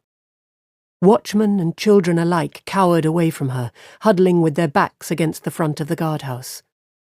The Aes Sedai's face was lost in the night, but her eyes, as big as full moons, shone with impatience as well as anger when they touched him. Swallowing hard, he booted Cloud in the ribs and galloped after the others. 50 paces from the wall, Lan drew them up, and Rand looked back. Moraine's shadowed shape towered high over the log palisade, head and shoulders a deeper darkness against the night sky, surrounded by a silver nimbus from the hidden moon. As he watched, mouth hanging open, the Aes Sedai stepped over the wall. The gates began swinging shut frantically. As soon as her feet were on the ground outside, she was suddenly her normal size again. Hold the gates! An unsteady voice shouted inside the wall. Rand thought it was Bornhold. We must pursue them and take them. But the watchman did not slow the pace of closing. The gates slammed shut, and moments later the bar crashed into place, sealing them. Maybe some of those other white cloaks aren't as eager to confront an Aes Sedai as Bornhold. Moraine hurried to Aldib, stroking the white mare's nose once before she tucked her staff under the girth strap. Rand did not need to look this time to know there was not even a nick in the staff. You were taller than a giant, Egwene said breathlessly, shifting on Bella's back. No one else spoke, though Mat and Perrin edged their horses away from the Aes Sedai. Was I? Moraine said absently as she swung into her saddle. I saw you, Egwene protested. The mind plays tricks in the night. The eye sees what is not there. This is no time for games, Nynaeve began angrily, but Moraine cut her off. No time for games indeed. What we gained at the Stag and Lion we may have lost here. She looked back at the gate and shook her head. If only I could believe the drag car was on the ground. With a self-deprecatory sniff, she added, or if only the Myrddraal were truly blind. If I am wishing, I might as well wish for the truly impossible. No matter. They know the way we must go, but with luck we will stay a step ahead of them. Lan? The warder moved off eastward down the Camelin road, and the rest followed close behind, hooves thudding rhythmically on the hard-packed earth. They kept to an easy pace, a fast walk the horses could maintain for hours without any Aes Sedai help. Before they had been even 1 hour on their way, though, Mat cried out, pointing back the way they had come. Look there! They all drew rein and stared. Flames lit the night over Baerlon as if someone had built a house-size bonfire, tinting the undersides of the cloud with red. Sparks whipped into the sky on the wind. I warned him, Moraine said, but he would not take it seriously. Aldib danced sideways, an echo of the Aes Sedai's frustration. He would not take it seriously. The inn? Perrin said. That's the Stag and Lion. How can you be sure?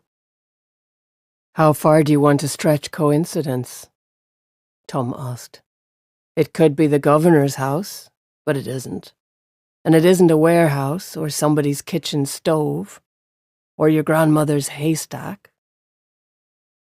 Perhaps the light shines on us a little this night, Lan said, and Egwene rounded on him angrily. How can you say that? Poor Master Fitch's inn is burning. People may be hurt. If they have attacked the inn, Moraine said, perhaps our exit from the town and my display went unnoticed. Unless that's what the Myrddraal wants us to think, Lan added. Moraine nodded in the darkness. Perhaps. In any case, we must press on. There will be little rest for anyone tonight. You say that so easily, Moraine, Nynaeve exclaimed. What about the people at the inn? People must be hurt, and the innkeeper has lost his livelihood because of you. For all your talk about walking in the light, you're ready to go on without sparing a thought for him. His trouble is because of you. Because of those three, Lan said angrily. The fire, the injured, the going on, all because of those three. The fact that the price must be paid is proof that it is worth paying. The Dark One wants those boys of yours, and anything he wants this badly, he must be kept from. Or would you rather let the Fade have them? Be at ease, Lan, Moraine said. Be at ease. Wisdom, you think I can help Master Fitch and the people at the inn? Well, you are right. Nynaeve started to say something, but Moraine waved it away and went on. I can go back by myself and give some help. Not too much, of course. That would draw attention to those I helped, attention they would not thank me for, especially with the children of the light in the town. And that would leave only Lan to protect the rest of you. He is very good, but it will take more than him if a Murdral and a fist of Trollocs find you. Of course we could all return, though I doubt I can get all of us back into Baerlon unnoticed, and that would expose all of you to whomever set that fire, not to mention the White Cloaks. Which alternative would you choose, Wisdom, if you were I? I would do something, Nynaeve muttered unwillingly. And in all probability hand the Dark One his victory, Moraine replied. Remember what? Who it is that he wants. We are in a war, as surely as anyone in Gaelden, though thousands fight there and only 8 of us here. I will have gold sent to Master Fitch, enough to rebuild the Stag and Lion, gold that cannot be traced to Tar Valon. And help for any who are hurt as well.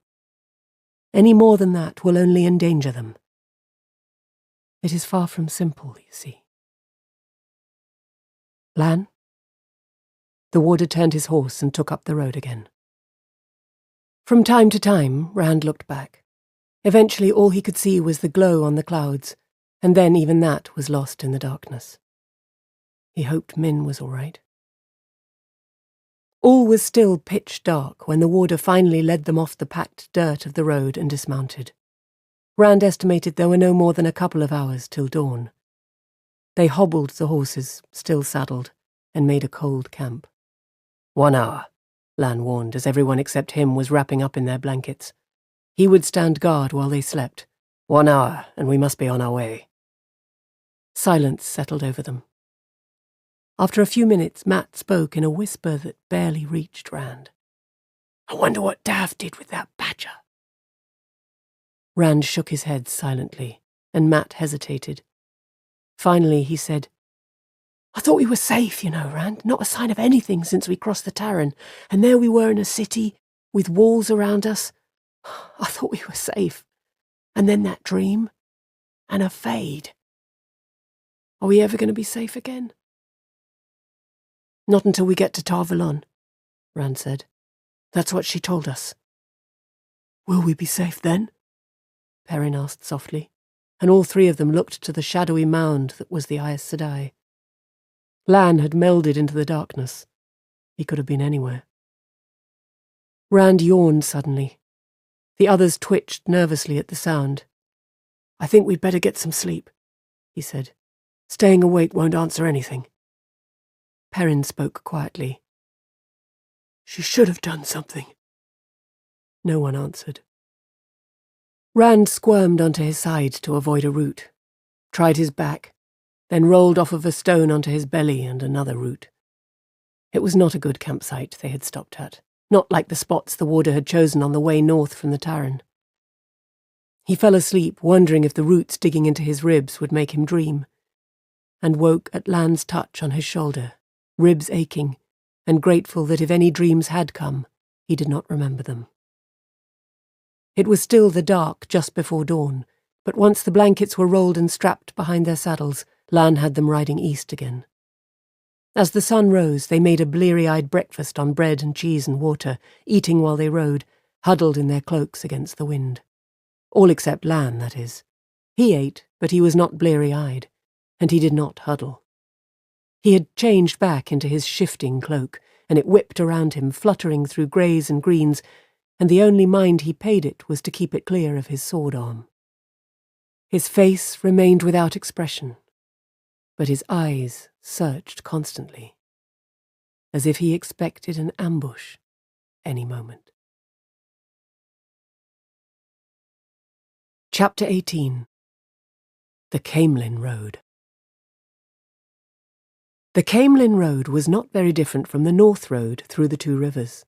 It was considerably wider, of course, and showed the wear of much more use, but it was still hard-packed dirt, lined on either side by trees that would not have been at all out of place in the two rivers, especially since only the evergreens carried a leaf. The land itself was different, though, for by midday the road entered low hills. For 2 days the road ran through the hills, cut right through them sometimes, if they were wide enough to have made the road go much out of its way, and not so big as to have made digging through too difficult. As the angle of the sun shifted each day, it became apparent that the road, for all it appeared straight to the eye, curved slowly southward as it ran east. Rand had daydreamed over Master Alvere's old map. Half the boys in Emmons Field had daydreamed over it, and as he remembered, the road curved around something called the Hills of Arbshire, until it reached Whitebridge. From time to time, Lan had them dismount atop one of the hills, where he could get a good view of the road both ahead and behind, and the surrounding countryside as well. The warder would study the view while the others stretched their legs or sat under the trees and ate. "I used to like cheese," Egwene said on the 3rd day after leaving Baerlon. She sat with her back to the bole of a tree, grimacing over a dinner that was once again the same as breakfast, as supper would be. "Not a chance of tea? Nice hot tea?" She pulled her cloak tighter and shifted around the tree in a vain effort to avoid the swirling wind. "Flatwort tea and andalay root," Nynaeve was saying to Moraine, "are best for fatigue. They clear the head and dim the burn in tired muscles." "I am sure they do," the Aes Sedai murmured, giving Nynaeve a sidelong glance. Nynaeve's jaw tightened, but she continued in the same tone. "Now, if you must go without sleep." "No tea," Lan said sharply to Egwene. "No fire. We can't see them yet, but they are back there somewhere. A fade or two and their trollocs, and they know we are taking this road. No need to tell them exactly where we are." "I wasn't asking," Egwene muttered into her cloak. "Just regretting." "If they know we're on the road," Perrin asked, "why don't we go straight across to Whitebridge?" "Even Lan cannot travel as fast cross-country as by road," Moraine said, interrupting Nynaeve, "especially not through the hills of Arbshire." The wisdom gave an exasperated sigh. Rand wondered what she was up to. After ignoring the Aes Sedai completely for the first day, Nynaeve had spent the last 2 trying to talk to her about herbs. Moraine moved away from the wisdom as she went on. "Why do you think the road curves to avoid them? And we would have to come back to this road eventually. We might find them ahead of us instead of following." Rand looked doubtful, and Matt muttered something about the long way round. "Have you seen a farm this morning?"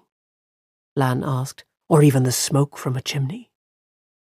"You haven't, because it's all wilderness from Baerlon to Whitebridge, and Whitebridge is where we must cross the Arenelle.